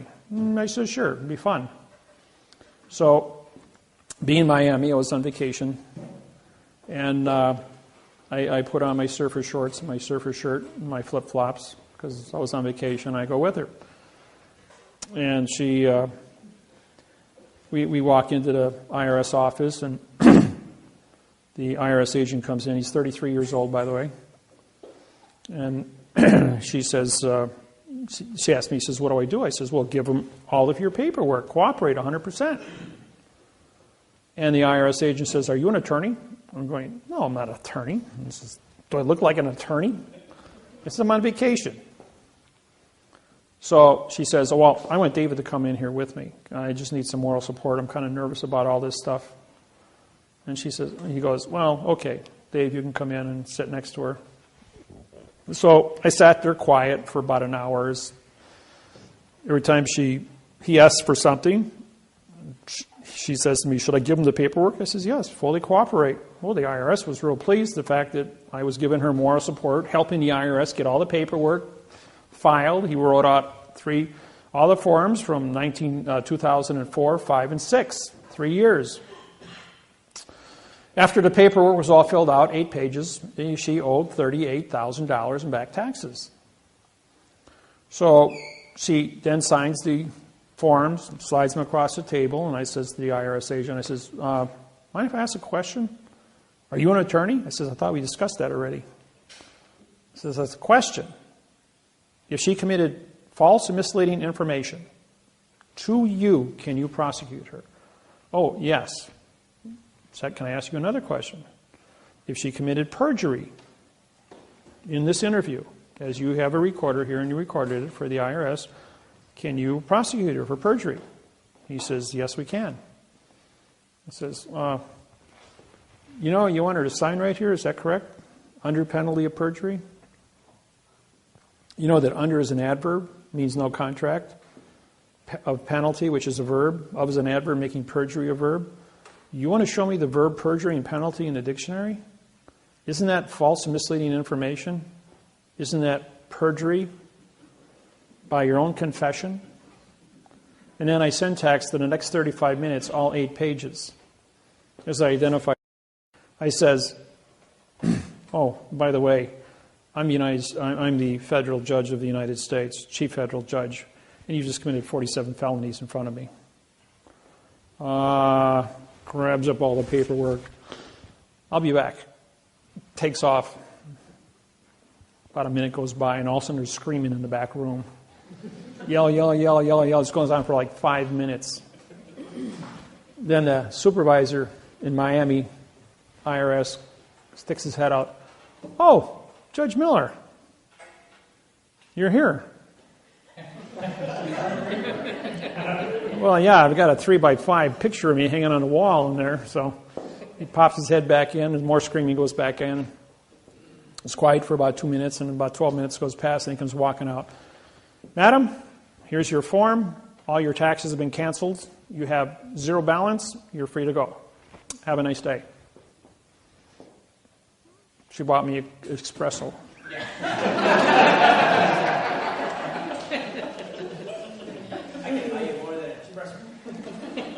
Tastes like mud.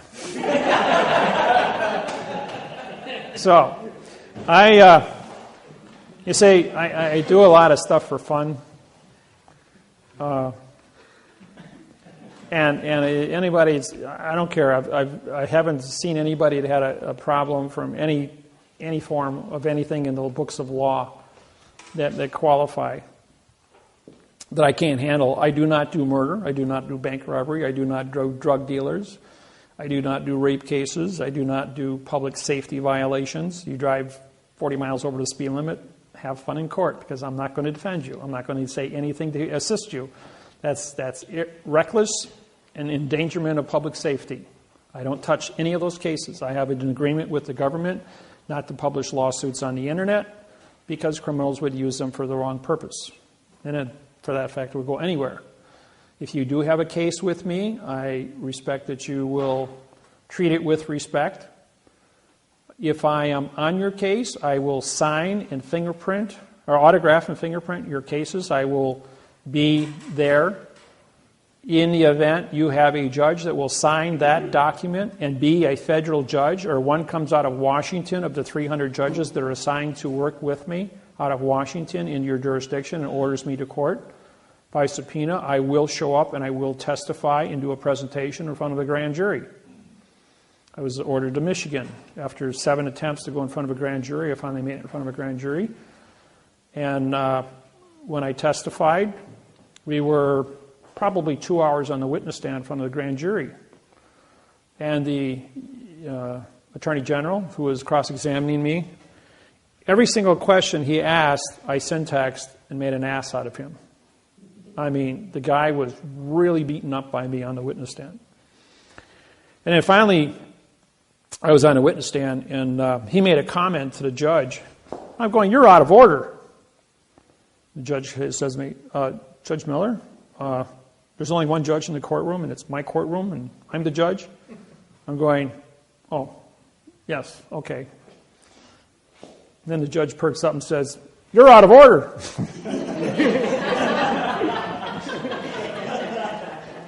And then the judge says to me, "Do you have a passport?" I said, "Sure, I got a passport, driver's license, insurance cards, MasterCard, Visa, bank cards, a checking account." I says, "I got a mortgage, carry insurance." He goes, "I thought you were sovereign."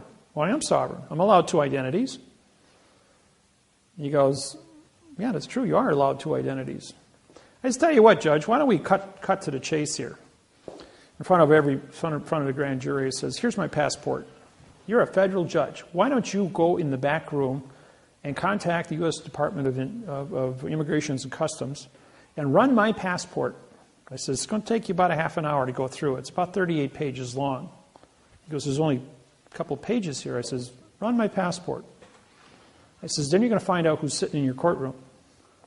So he's gone for 35 minutes. He comes back and he says, "Judge Miller," he says, I apologize. He says, here's your documents back." Very impressive. He goes, "Never seen anything like that before."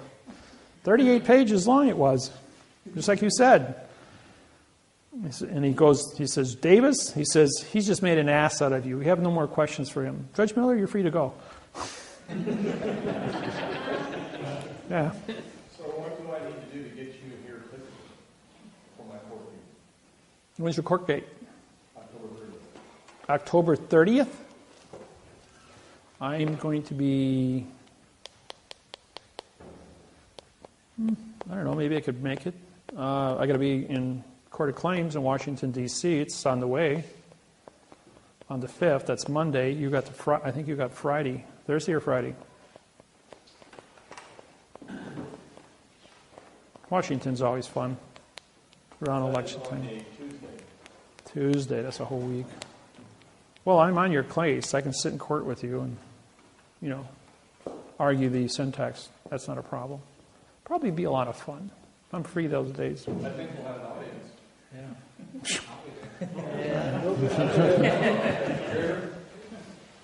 Yeah, I think we'll have an audience. There usually is standing room only when I show up. In Wisconsin, when I go to court, people come from 500 miles around to just watch a traffic case. You can't even get in the courtroom. Judge walks out in the court in the hallway and he says, "Miller, come on outside here with the DA. We're going to do it outside in front of here where there's no witnesses." And the DA's running down the hall. "He won't talk to me. He won't talk to me." Except in quantum grammar. He won't. So is there a process for that, or are you just going to show up and... Well, let me know what your dates are and times. Okay. It's only about a 3-hour drive from Milwaukee. Is this okay for my badge? Yeah. Except that's the wrong flag. The wrong flag. Yeah. That's a 1x2 flag for one thing. Your blue field is 40-60, and from here I can see it's a 50-50. Okay. You can download one off my internet site. No, you didn't. Your computer shrunk it or did something, but that's not a print. Yeah, it changed the size of it. It's 1 to 1.9. The one on my business card is correct. I need one for business cards. Oh, okay. Well, no, they're in my. I had them in my bag at the room. So. Just a couple of miscellaneous questions. If somebody, how about like with the credit bureaus or liens on your property or anything like that? Well, when you guys deal with MasterCard, every time you sign your MasterCard, you're making a promise to pay. I mean, you took the money. Now, here's a little trick that you don't know about. When you guys use MasterCard, it's earned income. If you discharge it in bankruptcy, the government will wait 3 years and come back and sue you for failure to pay your state, federal, and Social Security taxes on the earned income you discharged in bankruptcy. And sue you for 125% from the IRS, which you can't discharge.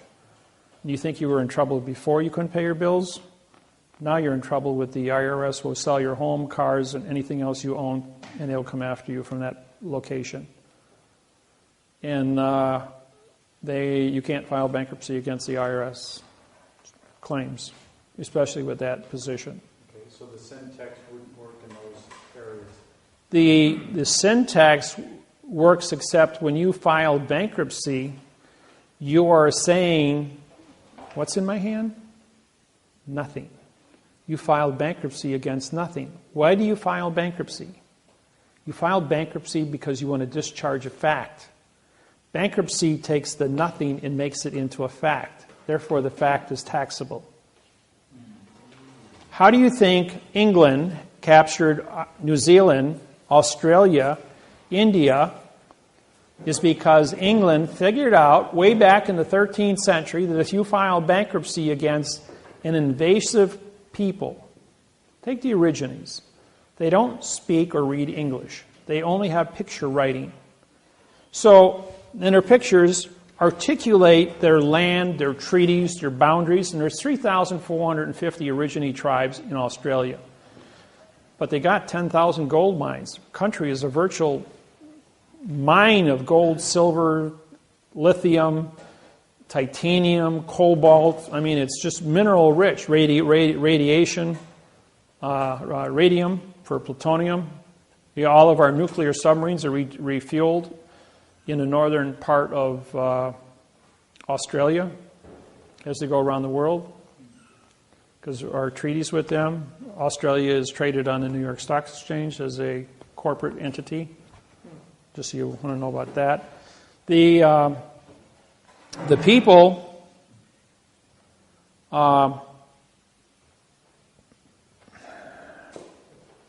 just lost my thought.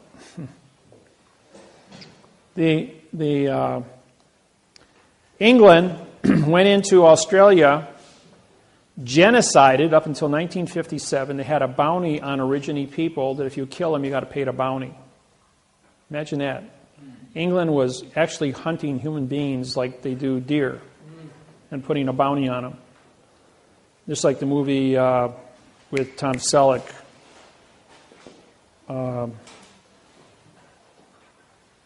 Quigley Down Under.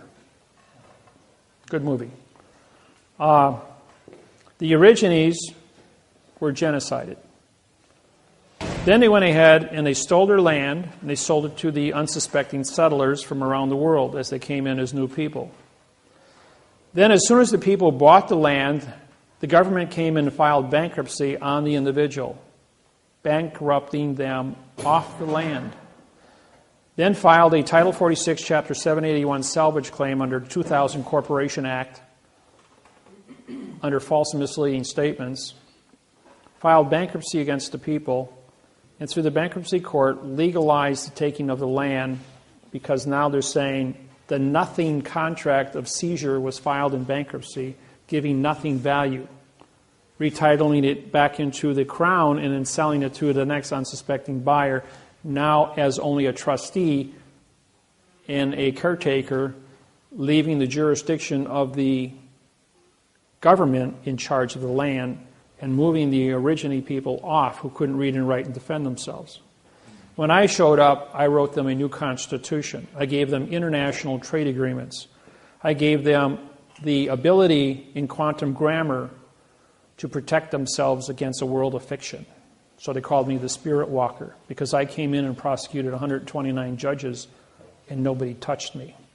Anybody else that ever tried something was killed immediately by the government. But the government wouldn't approach me. The government wouldn't touch me. So the Aborigines, my name got shot all the way across Australia in a matter of days as we got somebody here that's special. And that's the reason why when I came to Hawaii, same thing. Somebody special showed up and they made me king because I came with a bird.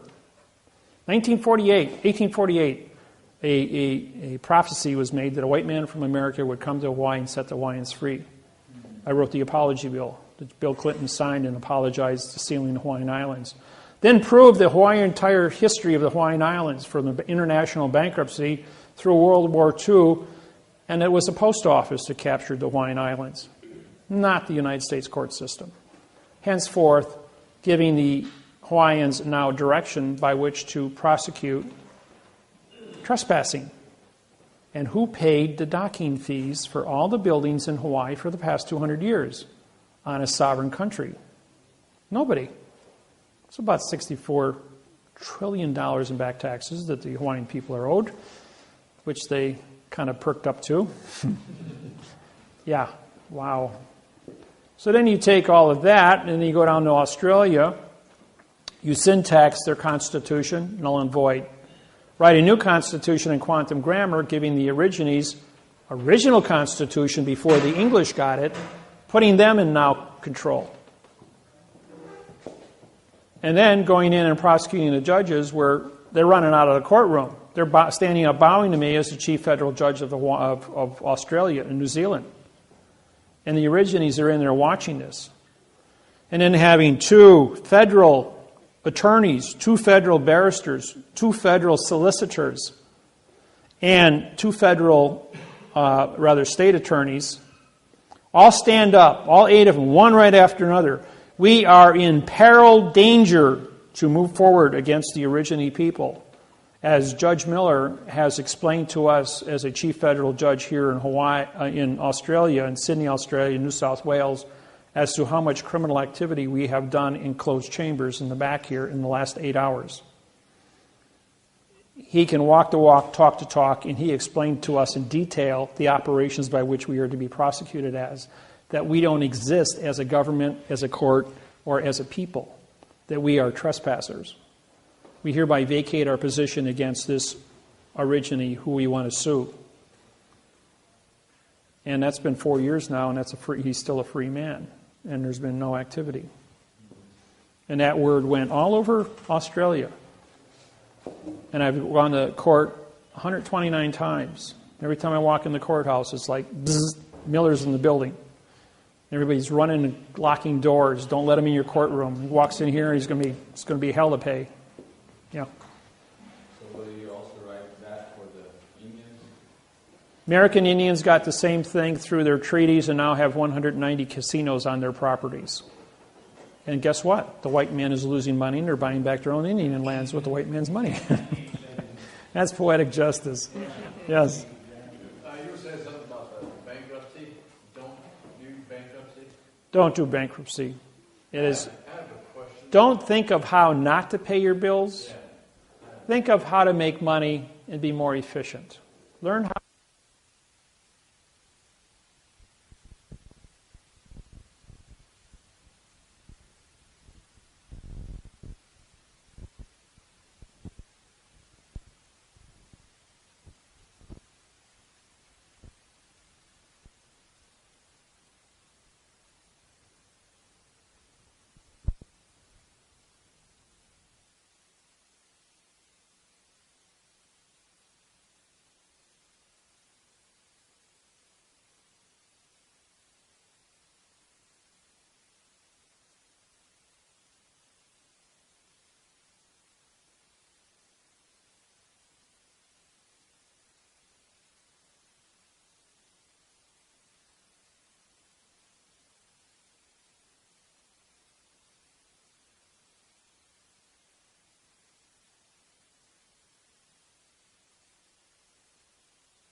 a paper. I says, we agreed on 8%. He says, well, I'm giving you 10%. I says, I didn't ask anybody for any money. I did my work. That was my contract. That's all I'm contracted for is work.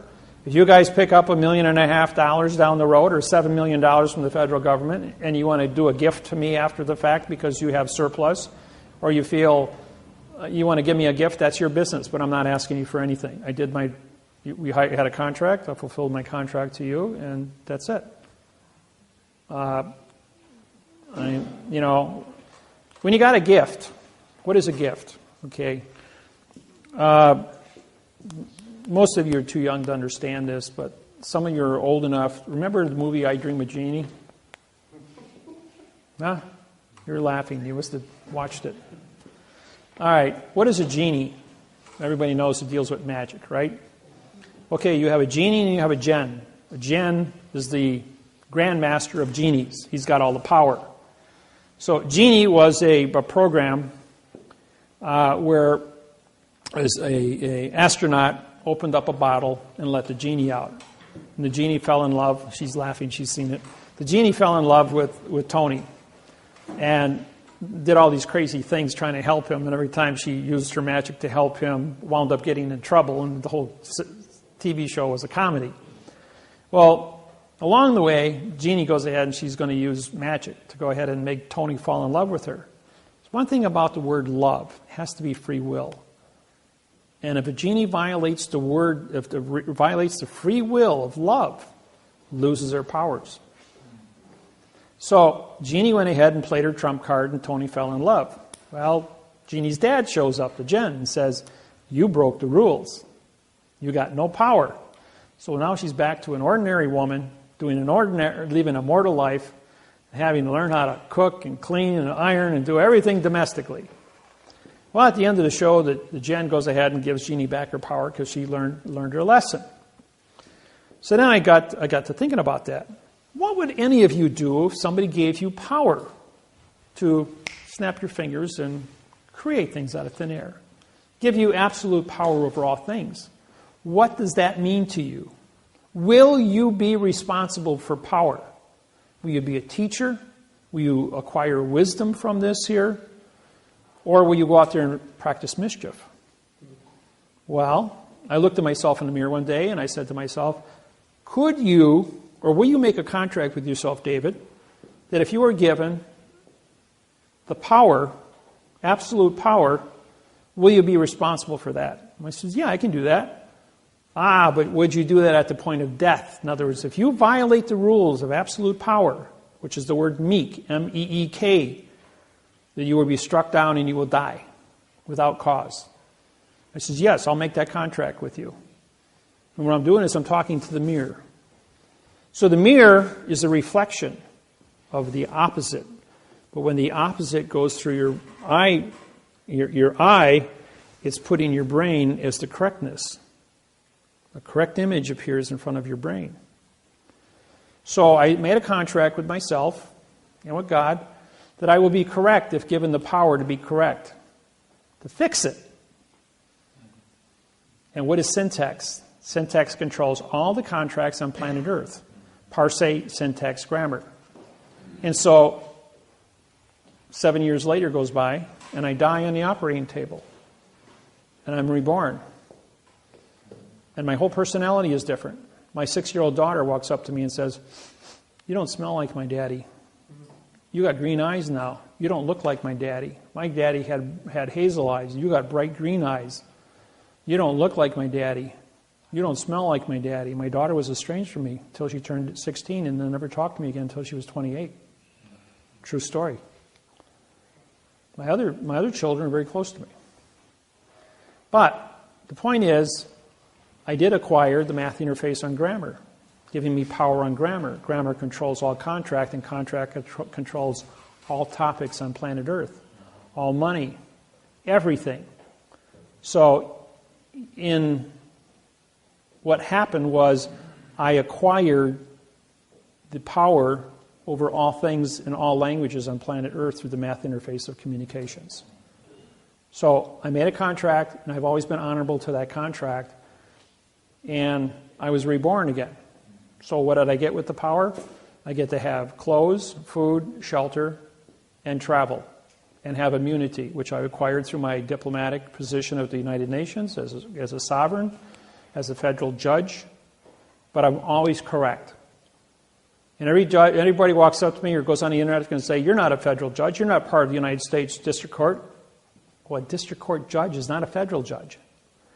He's a district, demon god of the underworld for trickery in a closed area. That's what it means. I don't do demon stuff, anything. I am 100% mathematically correct in everything I do and everything I say on paper.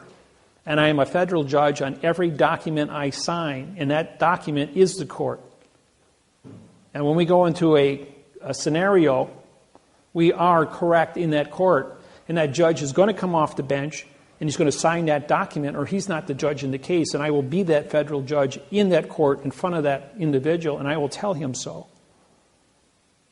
And if he thinks he's going to touch me, he's going to have a whole world of hurt come down from all over the world. And he already knows that. That's why they run out of the courtroom. Or they lock the doors. Or I show up in Honolulu, Hawaii last year. And everybody talks about this. I was ordered to go to court and testify. I went to court, and it was announced that all the courts in Hawaii and all the schools were closed because of the high wind alert. That they were afraid the school buses were going to be blown over. That court-appointed lawyers, attorneys, judges were going to be blown off the road because of the high wind alert. On that day, you couldn't knock a candle out with the wind. But I went to court with a whole parade of kapunas behind me. We got to the court, and the sheriff was standing going like, the court's closed. It's Friday. It's declared a court holiday. There's nothing on the books for that. All the schools are closed, too. The whole state of Hawaii is declared a holiday today because of the high wind alert. It's all over the news, broadcasted all over the world. When you mentioned what is a gift, a number of years ago there was some deal going around called gifting. You pay so much. It's called Pay It Forward. They made a movie. And I decided, because they use scripture to kind of smooth it over, and some people almost went to jail for it. I'm not sure. It kind of quieted down all of a sudden. I looked up the word gift in the dictionary. Mm-hmm. And it had a number of different definitions, but the one I remember is, it said, your request is not my gift. No contract is a gift, is what it means. In other words, you don't have a contract to give anybody anything, but you look at the value of the situation. It's your own personal judgment to either participate or not participate. Okay. In order for evil to flourish, good people must do nothing. If you see a wrong and you intervene and you correct the situation, maybe it requires a financial gift to stop and correct a wrong, to give a person food, money, or hope, to educate an individual with certain points of information. That then becomes a gift. Knowledge is the most important thing on planet Earth. If I take a little slip of paper a half-inch long, a half-inch wide, and 2 inches long, what's it worth to you? It's a little piece of paper. You just throw it in the garbage. And then I write the 6 winning numbers to the lottery tonight at 8 o'clock, which is worth $300 million. Now what's that little slip of paper worth? Yeah. It's called points of information. Aflac, paycheck. He knew that if he went back and changed time, the company wouldn't exist to pay him his paycheck. So what did he do? He knew what the 6 winning lottery ticket numbers were going to be when he came back. So he wrote them down and put them away 6 days earlier. So when he got there, he'd have a paycheck of $15 million. Kind of a cute ending to a great story. Point is, information is the most powerful thing in the world. If you study and you become proficient and you acquire the gift of syntaxe, you will know how to answer the questions and save people's lives and make a difference. I do it all the time. I do it as a parlor trick. Maybe 1 out of every 20 people actually pay me to do my job. The rest of them, you ask me a question, I just pop it off to you, have a tape recorder, and I'll give you all the answers you want as fast as you can. That recorder can record. Because if you try to write stuff down, I'm not going to repeat myself.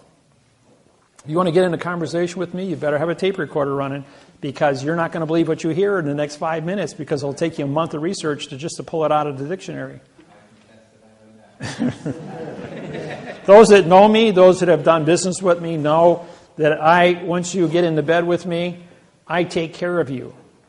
I answer your questions. I'm on the phone, available from 3 a.m. in the morning, all the way from 7 a.m. in the morning till 3 a.m. in the morning. 20 hours a day I'm there available, 7 days a week, 365 days a year. How many judges do you know you can call at 2 a.m. in the morning? They're just going to answer the phone and give you an answer to a problem. I'm there. I do it all the time.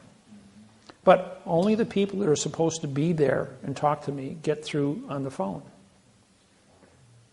Look at all the billions of people I have on my website, and yet only the people that are supposed to call me with important questions that are under contract with me are the ones that get through. Everybody else doesn't know how to do it. Yes, question? Oh.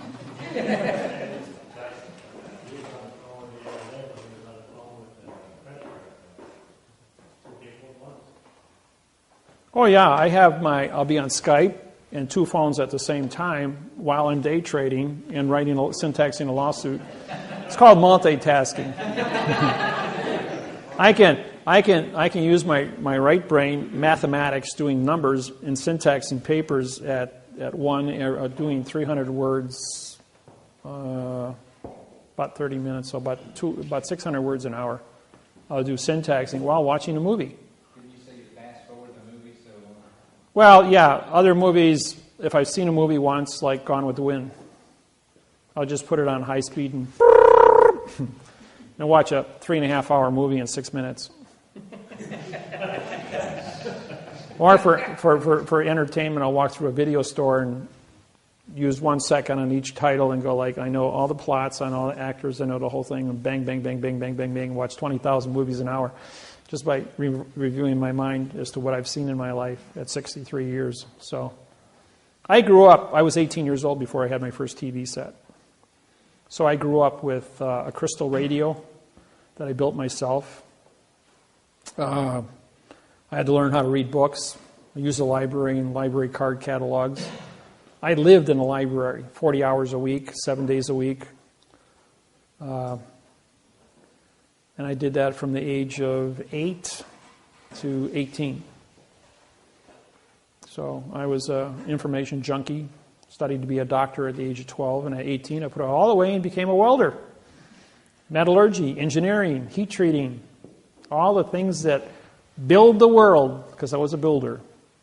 Built my own homes, built my own car, built my own boats. Built 3 cars, as a matter of fact, 3 Corvettes. I drive the only Lexan plastic bulletproof Corvette in the United States. Does 0 to 60 in 4.2 seconds, weighs 2,400 pounds, and is 380 horsepower. It'll blow anything off the line outside of a Cobra, which goes 0 to 60 in 4 seconds. But if I want to put a turbocharger on it, I could probably get it down to 3 seconds without too much trouble. I built one with lock-positive traction. Took the universal apart and welded it together with super missile weld, so that both tires sped at the same time. And that was a quick little machine. That only weighed 2,200 pounds at 380 horsepower. That was kind of dangerous, so I got rid of it. So, sold to a guy that does stock car racing. Yeah. You said your professor, Aaron Williams, do you have his phone number and address? They're on the forms I give you. So, yes. There was a gentleman here earlier that wanted me to ask you why, or if your patent would supersede the U.S. patent, and why? Hawaii doesn't have any patents but the United States government.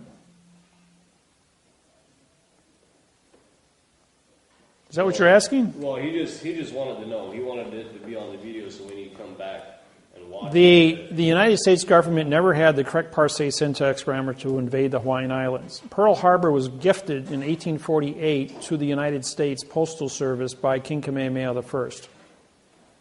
That was it. Everything else in 1893 was an issue of coal, C-O-A-L.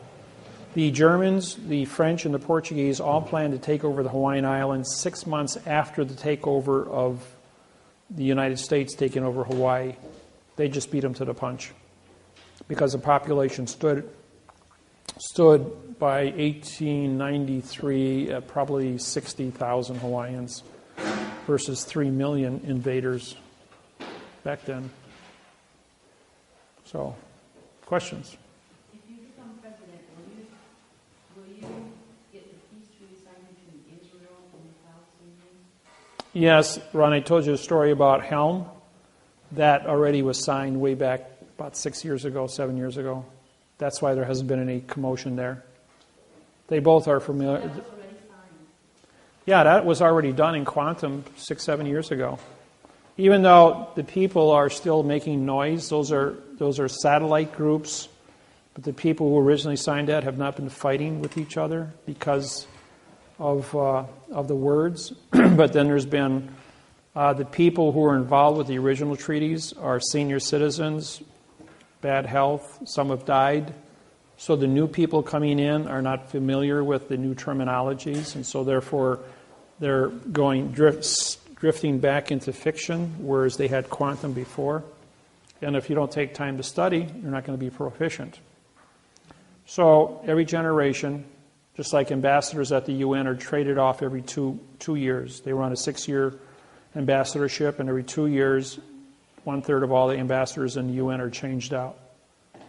So from the time I got my ambassadorship in 1999, under sovereignty, I'm still hold that position as because there's only 2 of us, Russell and I. All the rest of the people in fiction are changed out, but I have a lifetime appointment as a director of a sovereign country called Quantum Grammar. So that's where that stands. Yes? There are some of us without birth certificates and Social Security numbers. Is there a certain way to interact with the world? Or? Well, if you don't have a Social Security number, it's pretty tough to get a driver's license or a passport. And because the world of fiction, you can travel anywhere you want, except the corporation of airlines, trains, buses, and automobiles are all controlled by Social Security. In other words, you have to have that number to move between point A and point B. As long as you stand still, nobody's going to bother you.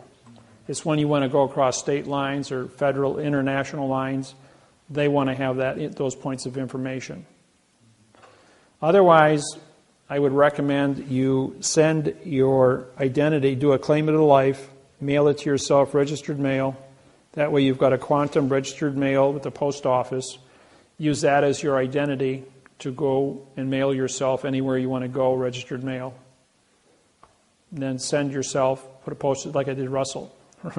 My business partner, Russell Gould, is the only person in the history of the post office to be mailed from the United States out of Pennsylvania through Montreal, Canada, into Paris, France, and back to the United States, to Philadelphia, registered mail, by me as the postmaster, transporting him as registered mail to there and back in quantum language. They had no remedy for quantum language.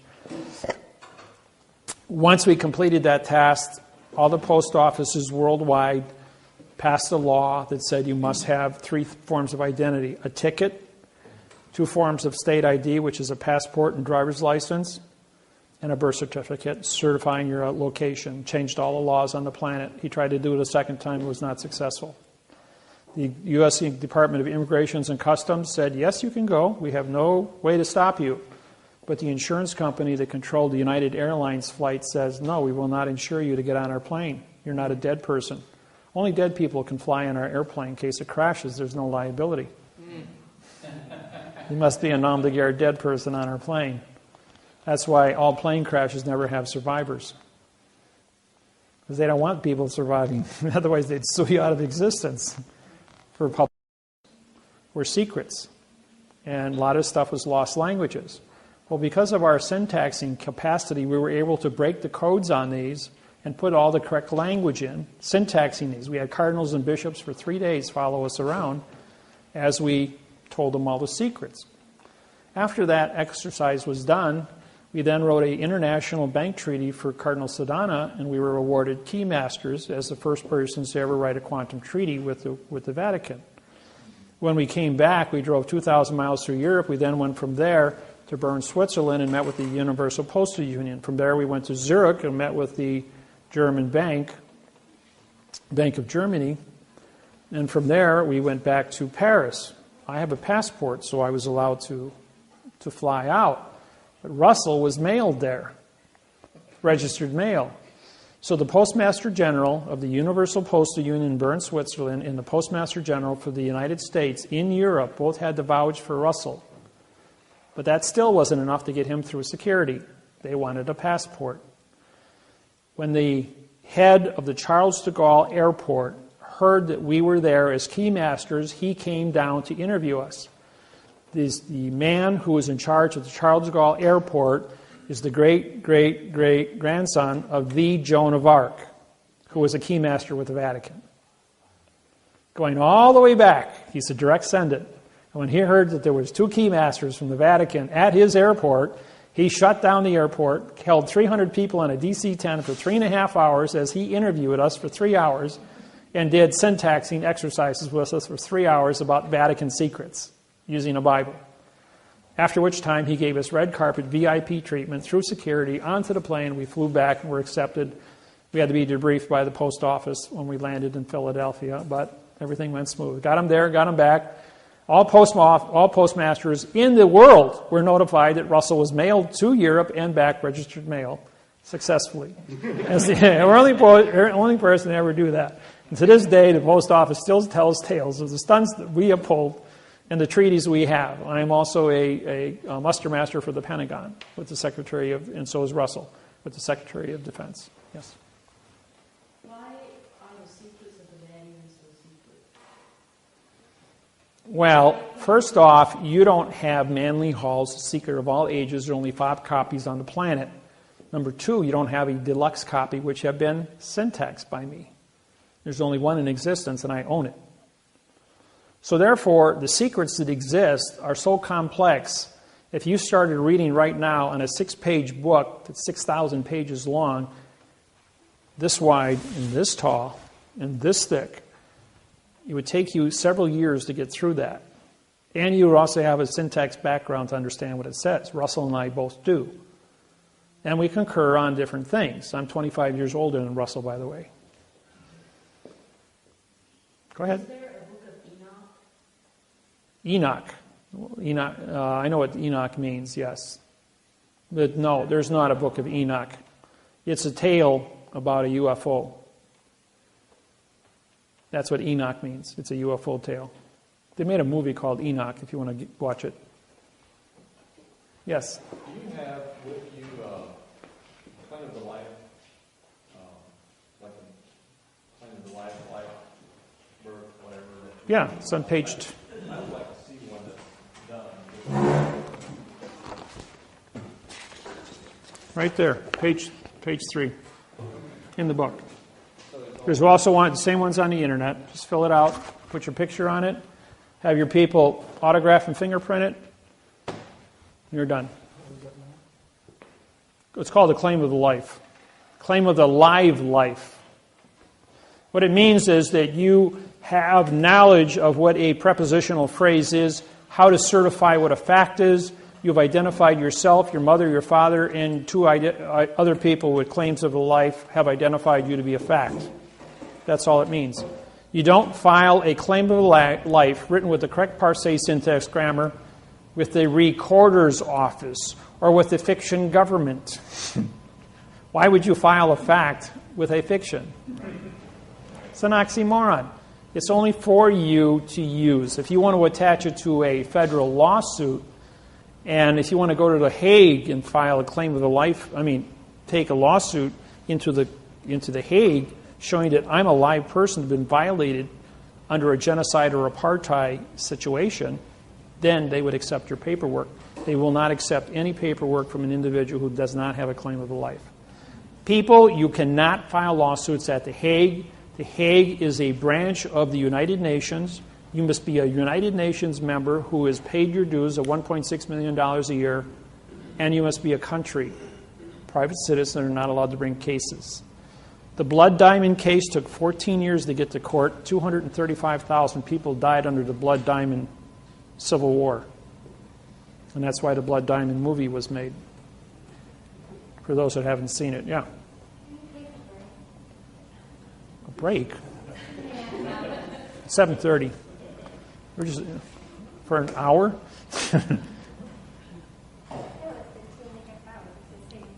Oh. We're almost done. That's all. We're just answering some questions, and you guys can get out of here. Because I'm the guy standing up here for 8 hours. Yes? There's a Republic, they claim they filed with the Hague.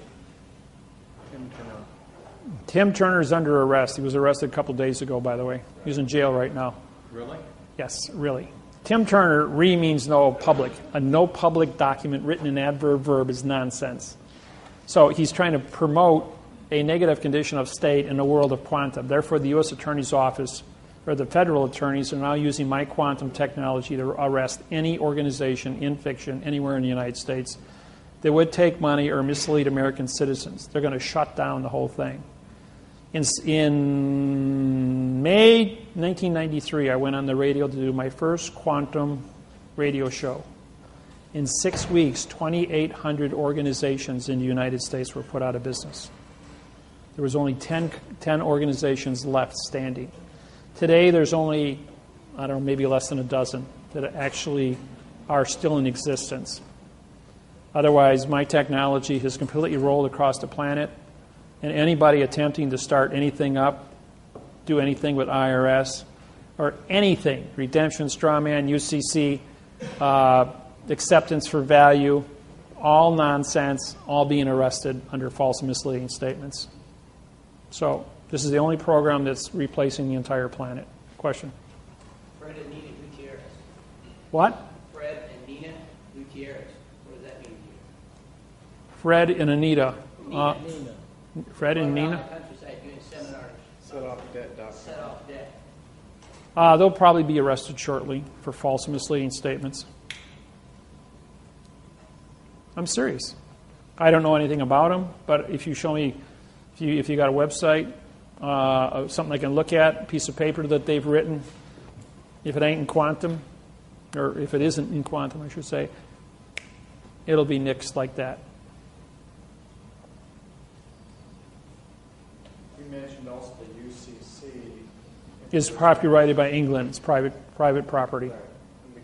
So how does the UCC affect us over here in the United States? It doesn't, or isn't it still? Lawyers and attorneys are work in a foreign vessel in dry dock. The foreign vessel in dry dock of the courthouse is the same in all 250 countries using the same UCC, only in the courthouse, only by judges and attorneys and lawyers. It does not apply to the civilian population anywhere on the planet. So using UCC 1-308? No, it's nonsense. It's all written in adverb. Verb means nothing. Right. Anytime you look up all the words that have a prefix or a suffix, they are in void, a violation of now time. If you're not in now time and you're not correct mathematically, you're not correct, period. Yes? I was just going to ask, as we go along and this technology gets revealed, we'll probably be told these secrets that have been held back for thousands and thousands of years. Well, I have 50 stars on my flag dealing with the 50 tricks and traps and procedures of correct grammar. They don't represent conditions of the states. They represent the conditions of operations. And so it's the operations that I've been bringing out and teaching to the people. And every time the government goes out and they cook up a brand new plan to think they're going to trump me, I just go ahead and pull another trump card out of my thing and I trump them. I've shut the United States federal government down 23 times, the entire government, courthouses, legislation, the Senate, everybody. So I'm a world icon. The whole world knows my name. I'm probably bigger than, when I went to Australia, the Immigration and Customs says, you're bigger than the president of Australia. You got like 4 times more people on your website than he does. He says, "Who are you and what are you doing in our country?" And so I pulled out all my gambling cards and I says, "I'm here to gamble. I'm in your Texas Hold'em tournaments." And I pulled out my cash and I says, "I have the cash to buy into the tournament. And I like to gamble." Just part of my entertainment. I know adrenaline, you know. I mean, it's got to have something to give me a little kind of buzz. Doing it to judges isn't buzzing me. Yeah. On one set of videos, I remember you mentioning hanging on a cliff. Yes, that was at Devil's Lake, Wisconsin. In other words, I'm a rock climber. I've climbed Devil's Tower already in Wyoming. That's a 1,200-foot face that's as smooth as this wall here, with little tiny cracks going all the way up to the top. And get up before sun up, and you start climbing up that thing, and you get up to the top, sign your name, and you come back down on the backside, which is kind of easy. Or you rappel down the face. But I was climbing on Devil's Lake. It was 95 degrees out. I was on a cliff about 102 feet tall at Red Rock. And it's a smooth face. It's an inverted climb. It means you hang a rope off the top, it hangs 6 feet off the bottom, so you're actually negative climbing all the way up. You slip, you fall, you got your rope. Well, I was 10 feet from the top. And where my carabiner was tied off was 10 feet below from the guy who put it up on top. He had climbed down, but I was out of location. I went up the wrong crack. So here I am in a wrong location, and I had to disconnect. So now I'm on a 90-foot cliff after an hour climb, 10 feet from the top, and it's all smooth. All I got is a 3-inch crack in front of me. So I had to put my fist inside the crack and tighten it so hard that I could do a one-arm pull-up and do that hand over hand for 10 feet to get over the top. Otherwise, fall to my death. There was no way up, no way down except to go over the top. The rock doesn't care if you die. So you're there, and you have one responsibility. You either put away your pain, you put away your stupidity, and you tough it out. You get over the top. You pull yourself out of the situation. And when you get done with that, and you survive, everything else is nonsense. I don't believe that. And that's what it means to do something. Now, I've taught all my children, all 6 of them are rock climbers. My son and my daughter used to be teachers of rock climbing at Devil's Lake, Wisconsin. My son, Mark, he was climbing one day, and he had been instructing for 3 years. And we were up at Red Rock, and he had tied all the ropes off. I mean, he had done everything. And he was so busy doing what he was doing, he didn't pay attention. Put his carabiner on all nice, his harness, tied his knots off, and then he flew his foot out backwards to rappel down. Except the pile of rope was still 10 feet in front of him. Around the base of the tree, sitting there in one neat pile, and I was about 12 feet away, and I was tying my shoe, and I looked at him, and I looked at the rope as he swung his foot out, and he was already past the point of return, which means he was going to fall 90 feet to his death. And from a squat position, I sprung like a frog and caught the end of the rope as he hit a 45-degree taut. He pulled himself back on and sat there and shook and cried for 20 minutes, realizing that he had just died and got his life back. And me, I caught that rope with both hands, and you could see the marks in my hands from squeezing.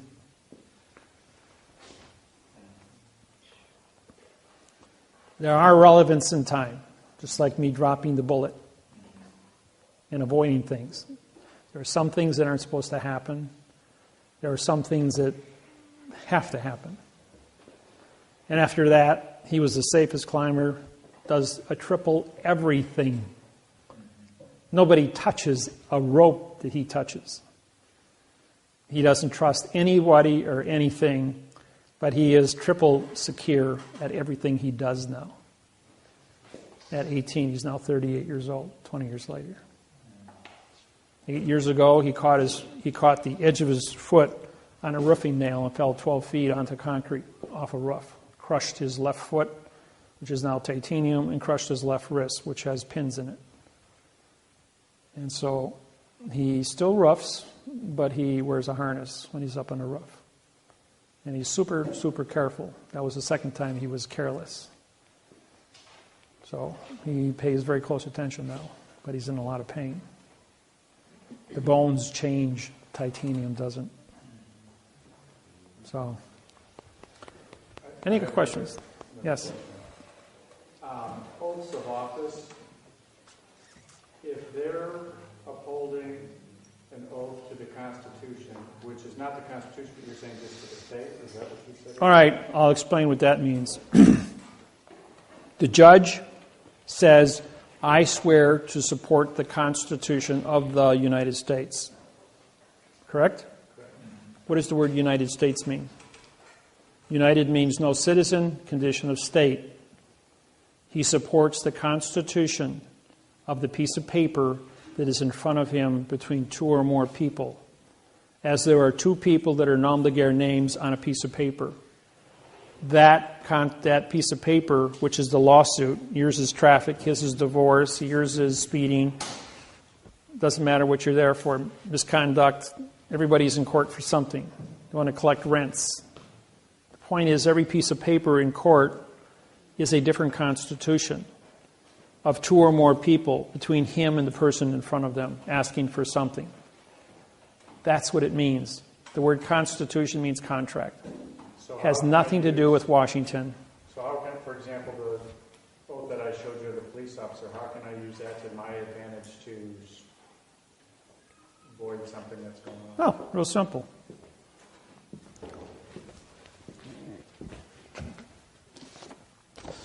Mr. Police Officer, will you please take the witness stand? And he takes the witness stand. You take the oath of office and you hold it up. Is this your oath of office? Yes, it is. Did you write that? And he's going to say, no, that was presented to me. Do you know what the word syntaxe means? He's going to go, well, no, I don't. I says, you signed a document, but you don't know what grammar means. You know what the word grammar means? Do you know what the word parse means? Do you know what the word syntax means? If he answers yes to all three of those, then you're saying, then you understand how to syntax this document, correct? He's going to say, no, I don't. So you don't know what you're signing, which means you don't have an oath of office with knowledge. It says you're saying one thing here, but you're just testified because you don't know what you're doing. Your Honor, this man has just identified the fact that he doesn't have an oath of office. Now let's say I says, did you go to college? And yes, I did. I went 4 years of criminology, took college in criminology. Did you study English in college? Yes, I did. Did you study English in high school? Yes, I did. All right, do you know what the word syntax means? Yes, I do. You understand what the word grammar means? Yes, I do. You understand what parse means? It's a French word. If you don't, I'll explain it means parts of a word. Okay, that's fair. You can give him a hint. So now you understand parse, syntax, grammar. Is that correct? He goes, yes, it is. Did you write this? You're going to say, well, it's an oath that I signed. Again, do you understand what it means? He's going to say, well, yes, I do. Then if you understand what this means, did you modify your facts with adverbs and adjectives? Did you change the meaning of the syntax on this document by putting adverbs and adjectives in front of the facts? What's he going to say? Is that your autograph? Yes. He's going to have to say yes. He's going to have to say yes. He understands that he modified. Under false and misleading statements and fictitious conveyance of language and deprivation of rights under coloring of law, you just confessed to 3 felonies, and you signed it. Now, while engaged in criminal activity under Title 42, 1988, states responsible for all fees in this case. Your Honor, this man asked me for $525 fine here. The district attorney is a co-conspiracy with this here, as the two of them work together to ask me for a $525 fine. I'm invoking the Clayton Act for a 4 times damages. I want to check for $2,200 right now, and this man just commenced a treason in front of me. And the state pays all fees. Now you cut me a check because I have a criminal confession by a police officer. Can you take that a step further? If the DA wants to prosecute, yes, but then the DA was party to it, so therefore it's a co-conspiracy. So he's guilty of 22 and he's guilty of 22. And the state's going to go, I'm going to vacate this case right now because I ain't paying no bills. So we can do the same thing with the attorneys, though. Exactly, which says nothing. Once you, and judges. Well, not the judges, on the other hand, are not in the courtroom. They're on a different plane. You know, when I went through a divorce, the lawyer asked me for $1,700 worth of attorney fees for fighting for my children. He says, hey, Mr. Attorney, take the witness stand. Oh, I don't have to take the witness stand. Client-attorney privileges. So I didn't care about your client. I didn't ask you a question for that. I said, take the witness stand. You asked me for money. That's maritime law of commerce. You have to testify under maritime law of commerce. Judge Wasilewski goes, he's right. It's maritime law of commerce. You asked him for money. You've got to take the witness stand and testify. Well, his 8 business partners that belonged to his law firm all were sitting in the courtroom, all in a nice row next to each other to watch him take down David Miller and make him pay a fine, make him pay attorney fees. I asked him the same questions. Did you go to law school? How long have you been a lawyer? And his answer to each one of them, do I have to answer that, Judge? And the judge says, of course you do. If you're not a member of the bar, you're going to get kicked out of here. If you didn't go to law school, you're an imposter. Do you understand syntaxe? He goes, yes. Do you understand grammar? Yes. Is this your autograph? Yes. Did you write this document? Yes. Did you ask me for money? Yes. Did you modify your facts? Not your nouns, because they're no-nos. Did you modify your facts with adverbs and adjectives? Well, yes, I did. And what did they do? They modified. Therefore, you changed. And because you intentionally changed, is there any closure on this document for false, misleading information, for modification of the facts into verbs? Well, no. Well, by your own confession, you modified grammar under false, misleading statements, fictitious conveyance of grammar, and deprivation of rights under color of law.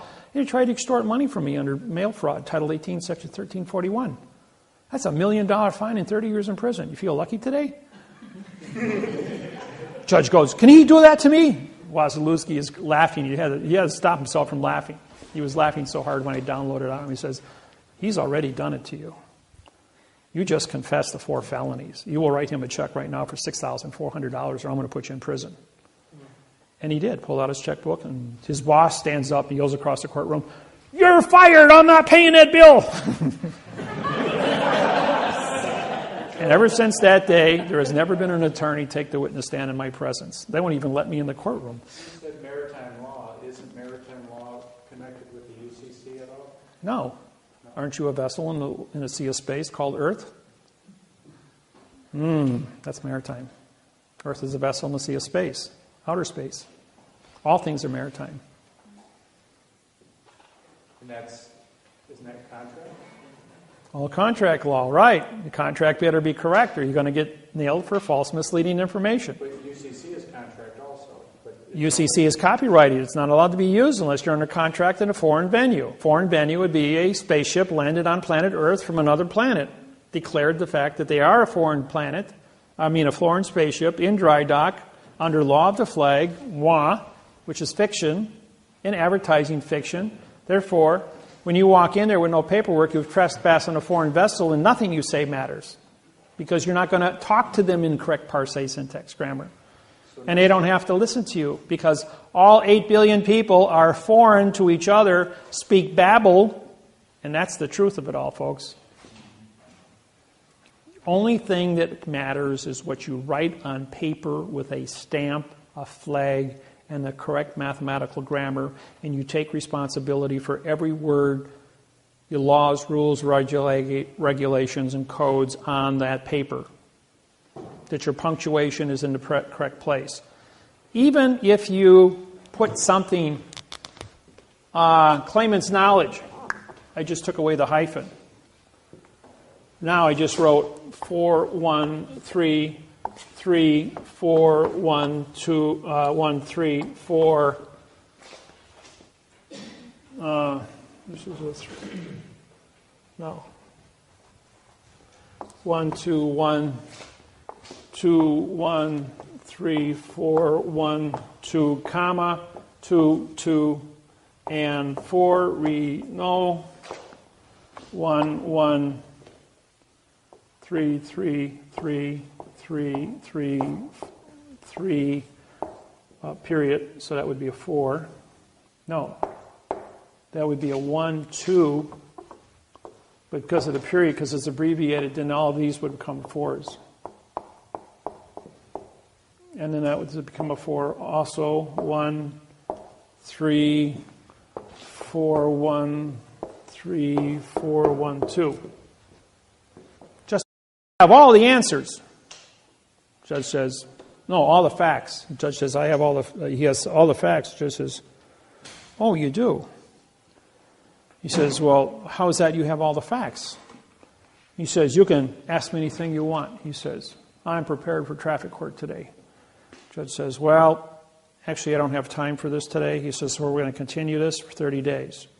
He says, in 30 days, you will come back into this courtroom with all the facts, and you will present your argument, as I'll give you a half a day before this court. So the man walks out and he realizes that, and then the judge, before he walks out of the courtroom, says, I want all the facts from all over the world about what you know about your traffic citation. He goes, well, that's a really big order, Your Honor. He says, you said the word all. So you said you have all the facts. I want all the facts or I'm going to arrest you for perjury and you're going to spend 30 days in my jail. So he calls me and says, Dave, he says, I really stuck my foot in my mouth. What do I do? He says, practice the handstanding. He says, what do you mean practice handstanding? I says, the judge told me to bring all the facts in the court. I says, yeah, practice your handstanding capacity. So he got to be really good. Run around the house all day long on his hands, doing handstands. Got his balance all tricked up. So he calls him back the day before court and he says, all right, David. He says, I practiced my handstanding. I can do a handstand for 20 minutes, walk all over the place. He says, I'm really good at it. Now you're going to tell me the rest of the story as to why I had to do handstands for 30 days? I says, of course. So then he goes into court, walks up in front of the judge. The judge says, I'm here with all the facts, Your Honor. The judge goes, well, I don't see any paperwork. He says, you better show me all the facts right now. So he pops a handstand. He says, my feet are dangling in a sea of space and I brought Earth to the courtroom today. I brought all the facts on planet Earth. As my feet are now in a sea of space. After the courtroom got done laughing, the judge says, that was a trick question, and yes, that's a correct answer. You're free to go.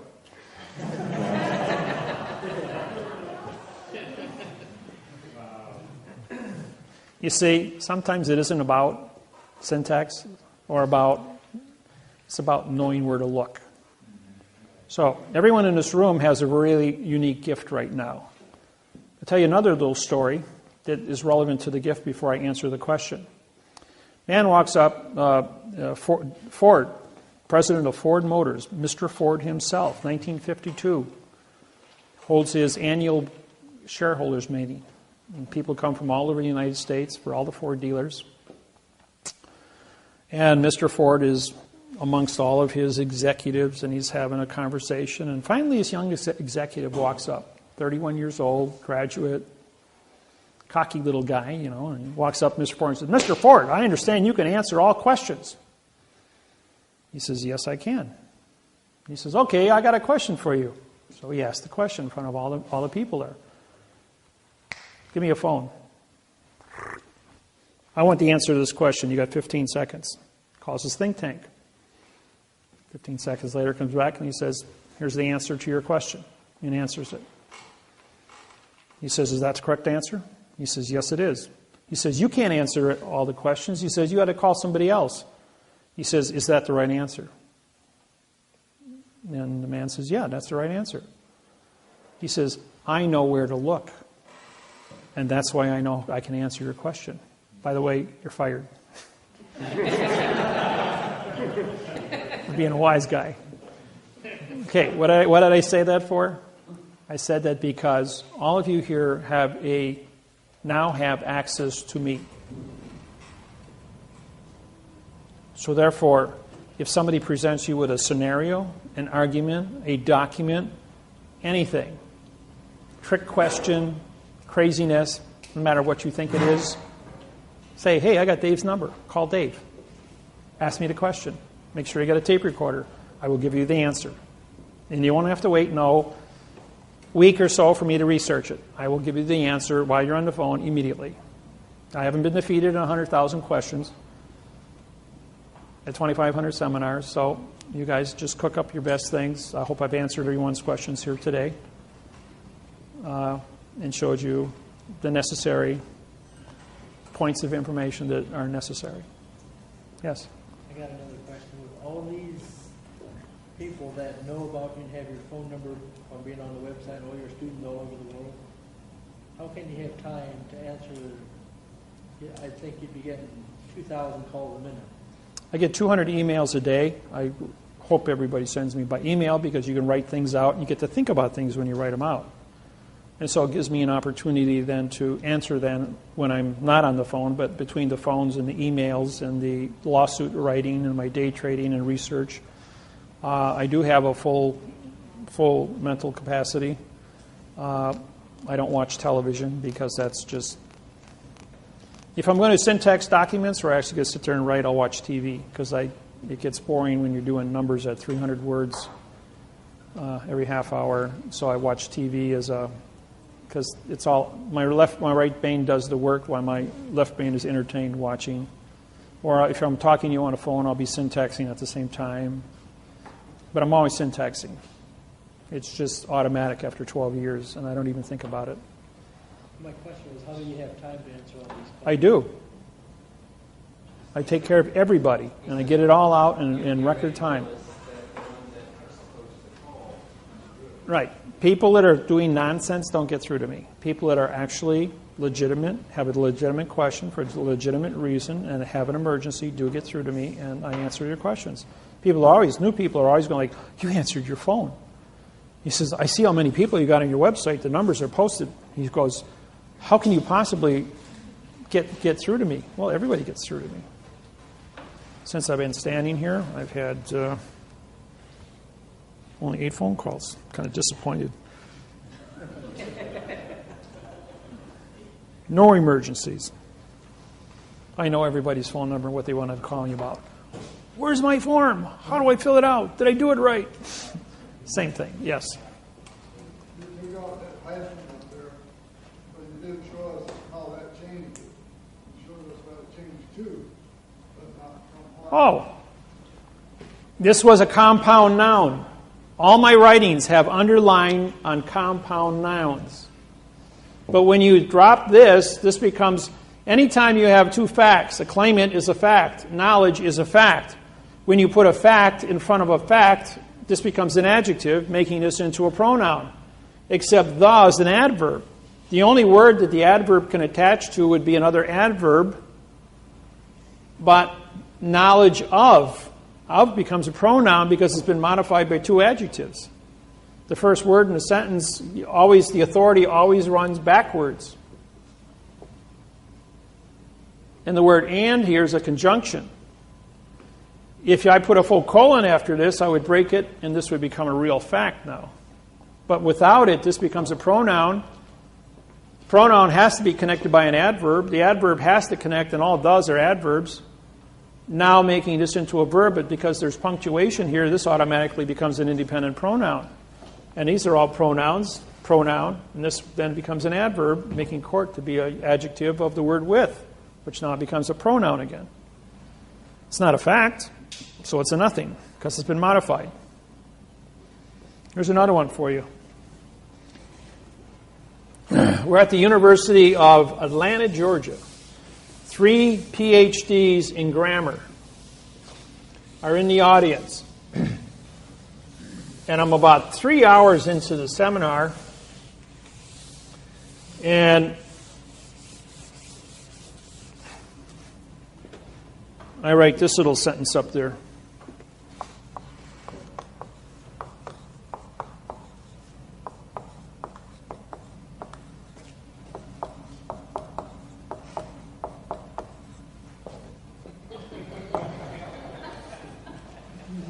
The is for the da. And they're going like, lady stands up and goes, well, that makes a lot of sense.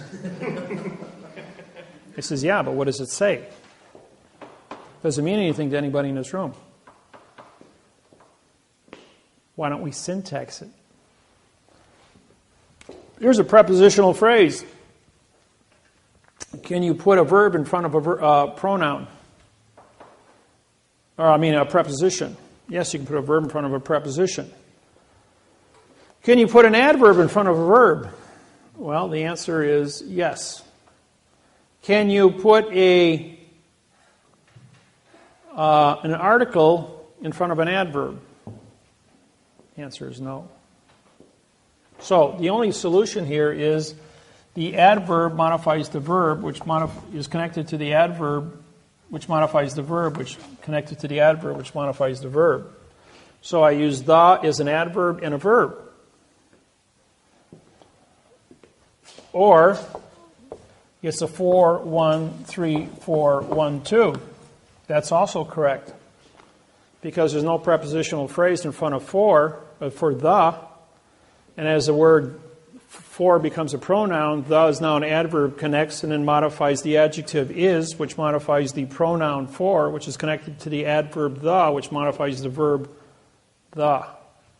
Depends on what the volition of the writing is. I'm going to read this out loud.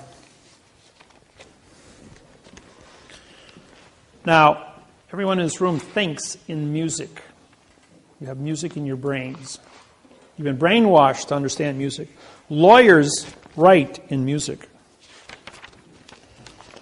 3, 4, 3, 4, 4, 1, 3, 3, 4, 4, 0, 3, 4, 4, 4, 4, 3, 3, 4, 4, 4, 4, 1, 2, 2, 2, 1, 2, 1, 2, 1, 2, 1, 2, 1, 2, 1, 3, 3, 4, 1, 3, 3, 4, 1, 3, 3, 4, 1, 2, 1, 3, 3, 4, 1, 3, 3, 4, 1, 2, 1, 3, 3, 4, 1, 3, 3, 4, 1, 2. You see a pattern here? You're either doing a two-step, a quick step, a waltz, country two-step, rock and roll. And this is the pattern that the brain goes through. So you write with patterns, you read with patterns. And when you start getting into numbers, you see the patterns. Here the guy is using, there's a quick step, 1, 2, 1, 2, 1, 2. A judge would say, this is the way I want it. An attorney who doesn't know what a judge knows is going to go 4, 1, 3, 4, 4, 1, 2. What is my exercise? I use the as a verb. I use the as an adverb. I use the as a pronoun. 3 different syntax identities. You don't believe me? Pull the dictionary out and look up the word the. It's used as an adjective, an adverb, a pronoun, a preposition, an article, and a noun. And if I want to do it a different way, I could do a 1, 3, 4, 1, 3, 4. That's also legal. So now I used it as a pronoun, an adjective, an adverb, and a verb. 4 different identities. And all 3 of those are correct. Now, how would I make a determination as to why this is correct? I would look at all the rest of the thinking of the person, the other paragraph around it, and see which one of these patterns have been duplicated before. And that would tell me what his volition was when he wrote this part. If one attorney writes continuously in a 1, 2, 1, 2, 1, 2 and hits this pattern, I'm going to say this is his volition. If the next attorney writes this pattern and it's unbroken throughout the document, I'm going to say this belongs to his pattern. This might be Harvard, this might be Yale, this might be Princeton. Each law school teaches different patterns. So you got to know where the music came from. And when you see the music, you know what your thinking capacity is, and you're going to say, oh, Benjamin Franklin wrote this in the Declaration of Independence. But then he went ahead and he helped Thomas Jefferson write the Constitution of the United States of America. But then there was a few other little individuals that got their fingers in the pie.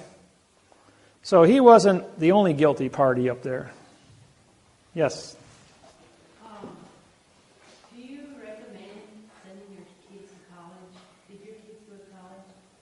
Well, we're only talking about English here right now. If you want to study electronics, mechanics, car repair, motor engines, technical schools, yes, there's nothing wrong. Remember, what is the law of the mafia? You keep your friends close. You keep your enemies closer. Don't forget, who is the enemy? The fiction is the enemy. Smith is going to come after you as Zion.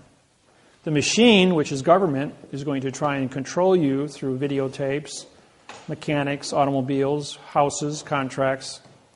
So you got two enemies in the world. One is a machine, the other one is a virus. So you have to exist and know who the enemy is. You have to be proficient to understand how the enemy thinks, how the enemy works.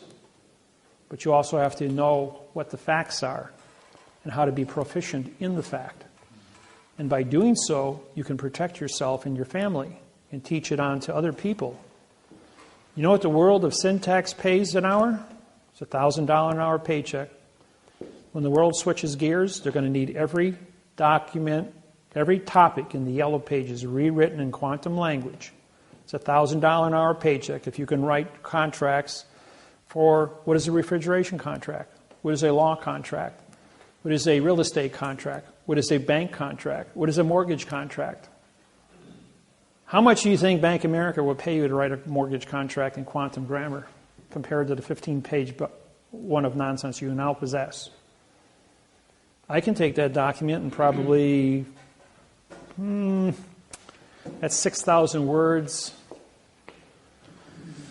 Let's see, 18 and 8, 20, 30, probably about 44 to 46 hours I could have an entire 5,000 word document written in quantum grammar to cover all the topics there, all the scenarios of weather, pesticides, pollution, contracts, and do it in quantum. At which time the banks would then pay a very nice paycheck, because how much money is carried in mortgages in the United States? Anybody know that number?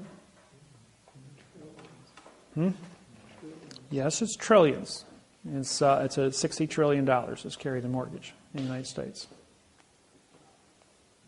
So therefore, what would be your paycheck? To just know how to write a 15-page quantum document. For Bank of America, Wells Fargo, Citibank, Chase, Wachovia, J.C. Morgan. Do the math. You got 38 major banks. They're all going to want mortgages. Learn how to do syntax. One contract, you're financially independent. There is no substitute for knowledge. The only security you have in life is your own daily capacity to earn. Earn doesn't mean money. Earn means respect, love, ability to communicate with other people about anything. And as you go through life, you have to continually beat your own record every day. That means you will learn and improve yourself every day and be more than you were the day before. Don't cry about the fact that you're in debt. Don't cry about the fact that you can't pay your bills. I worked 2 full-time jobs since I was 12 years old. I was financially I was emancipated at the age of 12 with a paper route of 147 customers in 1961. I had that for 2 years. I made $47 a week as a 12-year-old. My father made $60 a week to support 6 children. I had to turn over my entire paycheck to support my family, my brothers and sisters. At the age of 14, I worked for Sears and Roebuck at 6% commission. I took home $400 a week as a 14-year-old kid. You're not allowed to work in the state of Wisconsin under the age of 16. I had a work permit from the Milwaukee Journal as a paper boy. Nobody bothered to look at my age. They just saw I had a work permit, so they put me to work. I wasn't allowed to be in the distributive education clubs of America where you go to school for 4 hours in the morning and you work from 1 o'clock to 9 o'clock at night at Sears and Roebuck until you were 16. I was only 14-year-old in the whole state of Wisconsin that was going to school in the morning and working at Sears and Roebuck for 2 years. And on my 16th birthday, they threw a birthday party for me, only to discover that, hey, you've been working here for 2 years, underage. But you're the best salesman we have, and you make $2,500 a week for the store, so keep your mouth shut. Money talks. So, and then when I joined the Air Force, from 68 to 74, worked at A.O. Smith as a tool and die welder. But as a tool and die welder, I had technology and metallurgy secrets that superseded the government, the company's ability. At school, because of what I learned in metallurgy working for A.O. Smith, which had all kinds of pioneering technology that wasn't made public because it was proprietary copyrights. So when I went to school and studied metallurgy, I had secrets. I even had my own lab at home, so I could experiment with things. But I had mathematics and physics under the belt as well. And when I understood coefficient of expansions of metallurgy, I could cross-reference coefficients. Once all the coefficient formulas were cross-referenced, I then could do grafting. And wherever the dots crossed on the graphs were stable molecules. So then one day, Bud Hahn, who was the senior welding instructor, worked for the nuclear power plants at Point Beach in Wisconsin, and worked on the nuclear reactors as being a state-certified heliarc welder, or TIG welder. And he could do everything X-ray. Makes the statement, you cannot weld aluminum and steel together. I'm going, yes, you can. He says, no, you can't. Never been done. Can't do it. I can do it. He says, that's impossible. He says, I got my own lab. I can do it. He says, I'll bet you your teaching license that I can do it, and I get your teaching permit. I already had 4 years of college under the belt. So he says, I'll take that bet. I'm retiring. I'm 65 years old. So all the welding instructors, metallurgists, engineers at Milwaukee Area Technical College and 150 students were all brought into the weld lab. They set up benches, bleacher benches, so everybody could see. And they gave me a half-inch plate of aluminum and a half-inch plate of steel and a heliarc welder. I set it up for argon and 2% oxygen. Oxygen stabilizes the carbon molecule. And I then preheated the steel to 702 degrees and the aluminum to 702 degrees. And I welded it together and he beat it with a sledgehammer and it wouldn't break apart. He says, there's no application for a 702 degree weld of steel and aluminum together. I says, that's not my contract. My contract is that I can weld steel and aluminum together and you can't break it apart with a sledgehammer. And I can weld it together. That's my contract. And he goes, everyone in the room, that was Mr. Miller's contract. And he welded it, and you beat it with a sledgehammer, and you bent it, and it didn't break. But he maintained 702 degrees Fahrenheit at all times. When he hit 706 or 695, pink, broke apart. Coefficient of expansion, 6.3 versus 12.6. Molecules separated, fell apart. Didn't even have to touch it. But at 702 degrees, the molecules are stable. I knew where to look. And no one else ever, and I got my teaching permit. And I taught college for 3 years full time. During the day, and I worked full time at night at A.O. Smith as a tool and die welder. What I'm point of making here is, if you have knowledge, knowledge is control, and control, you can do what you want.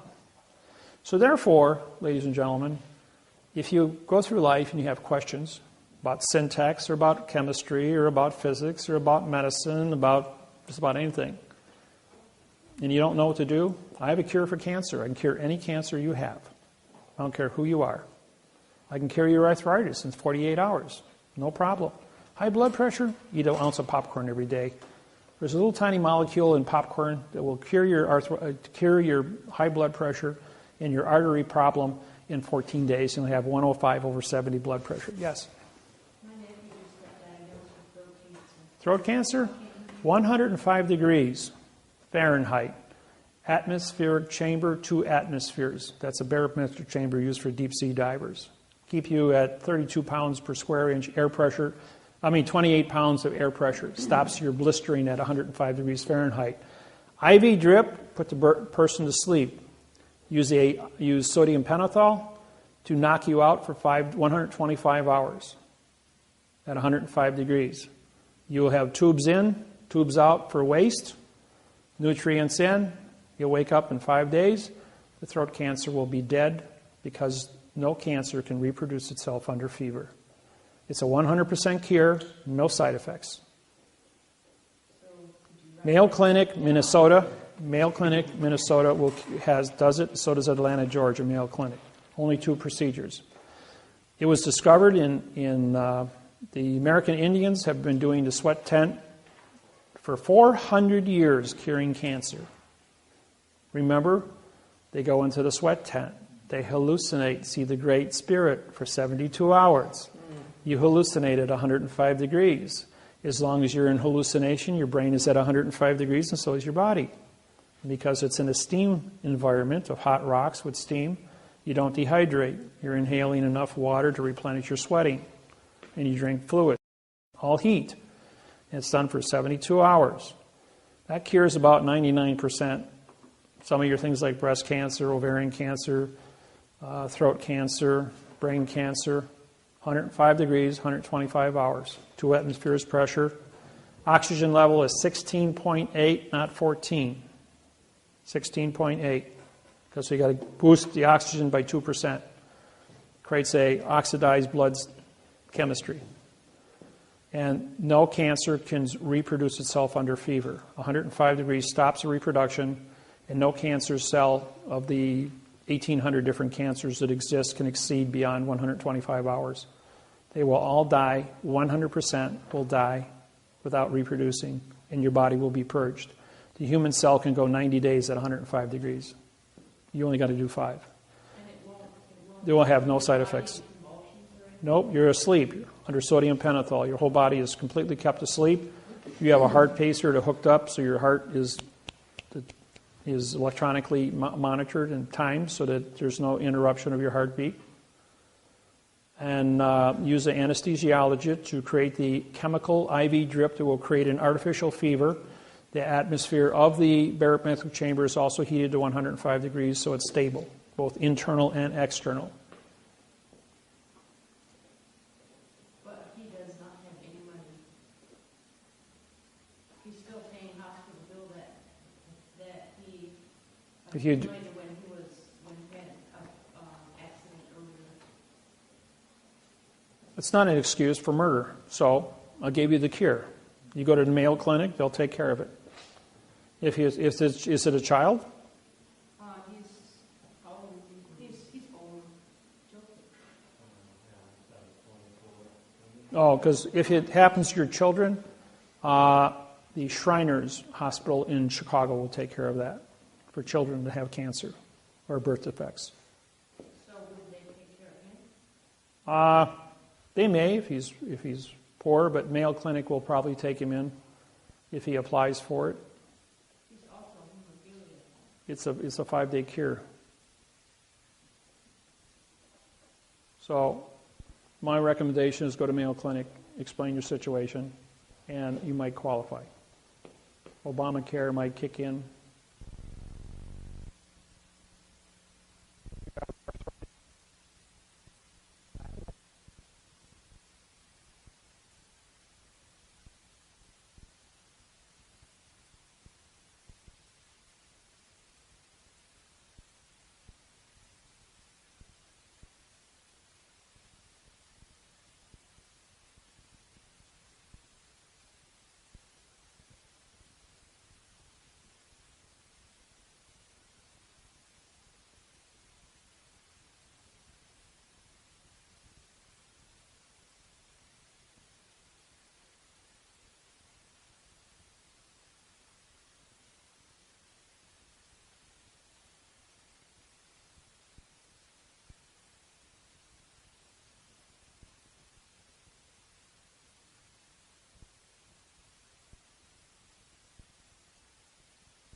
else.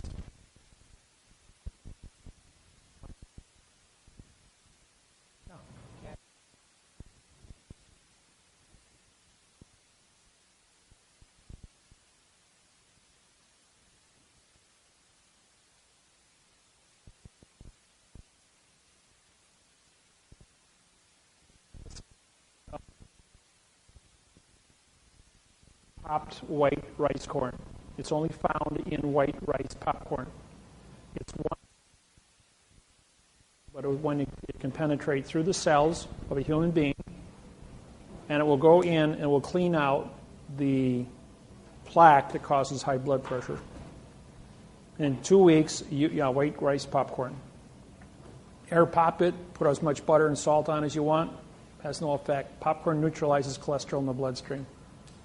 And you'll be right back to normal. Don't have to take your blood pressure. Oh, that's another thing.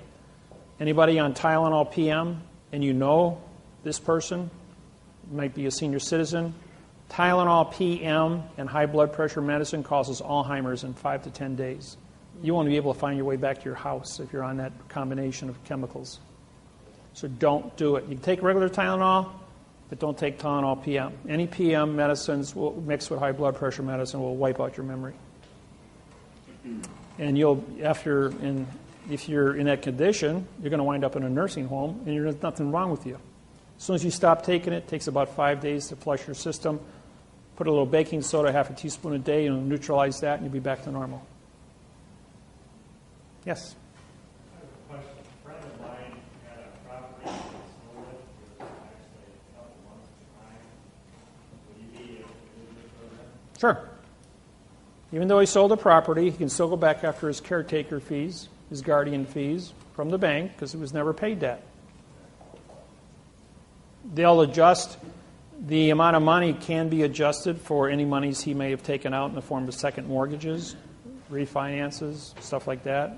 Those all get worked out after the fact. But fraud is still fraud.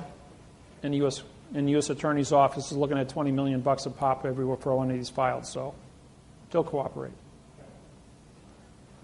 Otherwise, we've talked to you about different things. I guess my question is, do you have the proper paperwork and stuff that we need to take home today for his case? And then the mortgage thing, do we have our stuff? Do you want it today, or do you prefer us to? we'll have to get together afterwards and discuss that. Okay. I don't know exactly what it is. I can read it in 15 seconds and tell you what you need. Okay. So, outside of that, guys, I'm always available by the internet. This is give you my contact information here.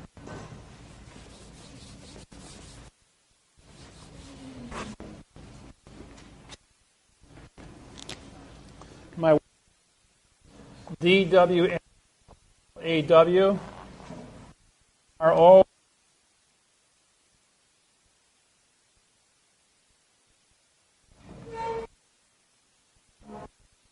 My website is DWM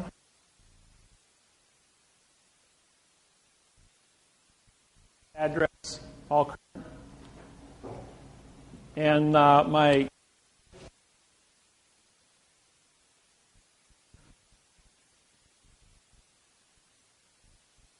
M and the number lowercase. So that's how you get a hold of me. If you want to do video seminars if you have a support group, call me, make an appointment. We'll do a 2-hour video seminar on Skype. I'm going to be unavailable until the 20th of October. I'm going to be traveling. I've got a bunch of seminars I'm doing in California, in Hawaii. So you can always get me on the cell phone and on the internet. I will have internet 24/7 as I have my own independent router it's portable that I travel with. It works anywhere in the United States. If a cell phone works, my router works. So that's about all I got for you tonight. And if you cook up some good questions, send me some emails and I'll answer them.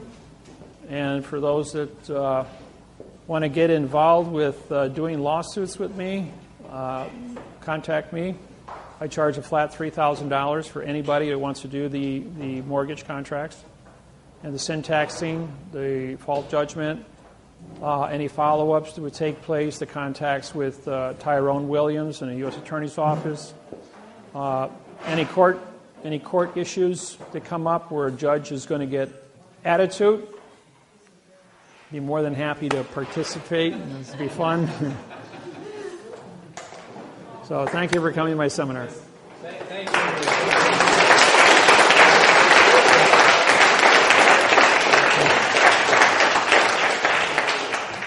Thank you, everyone.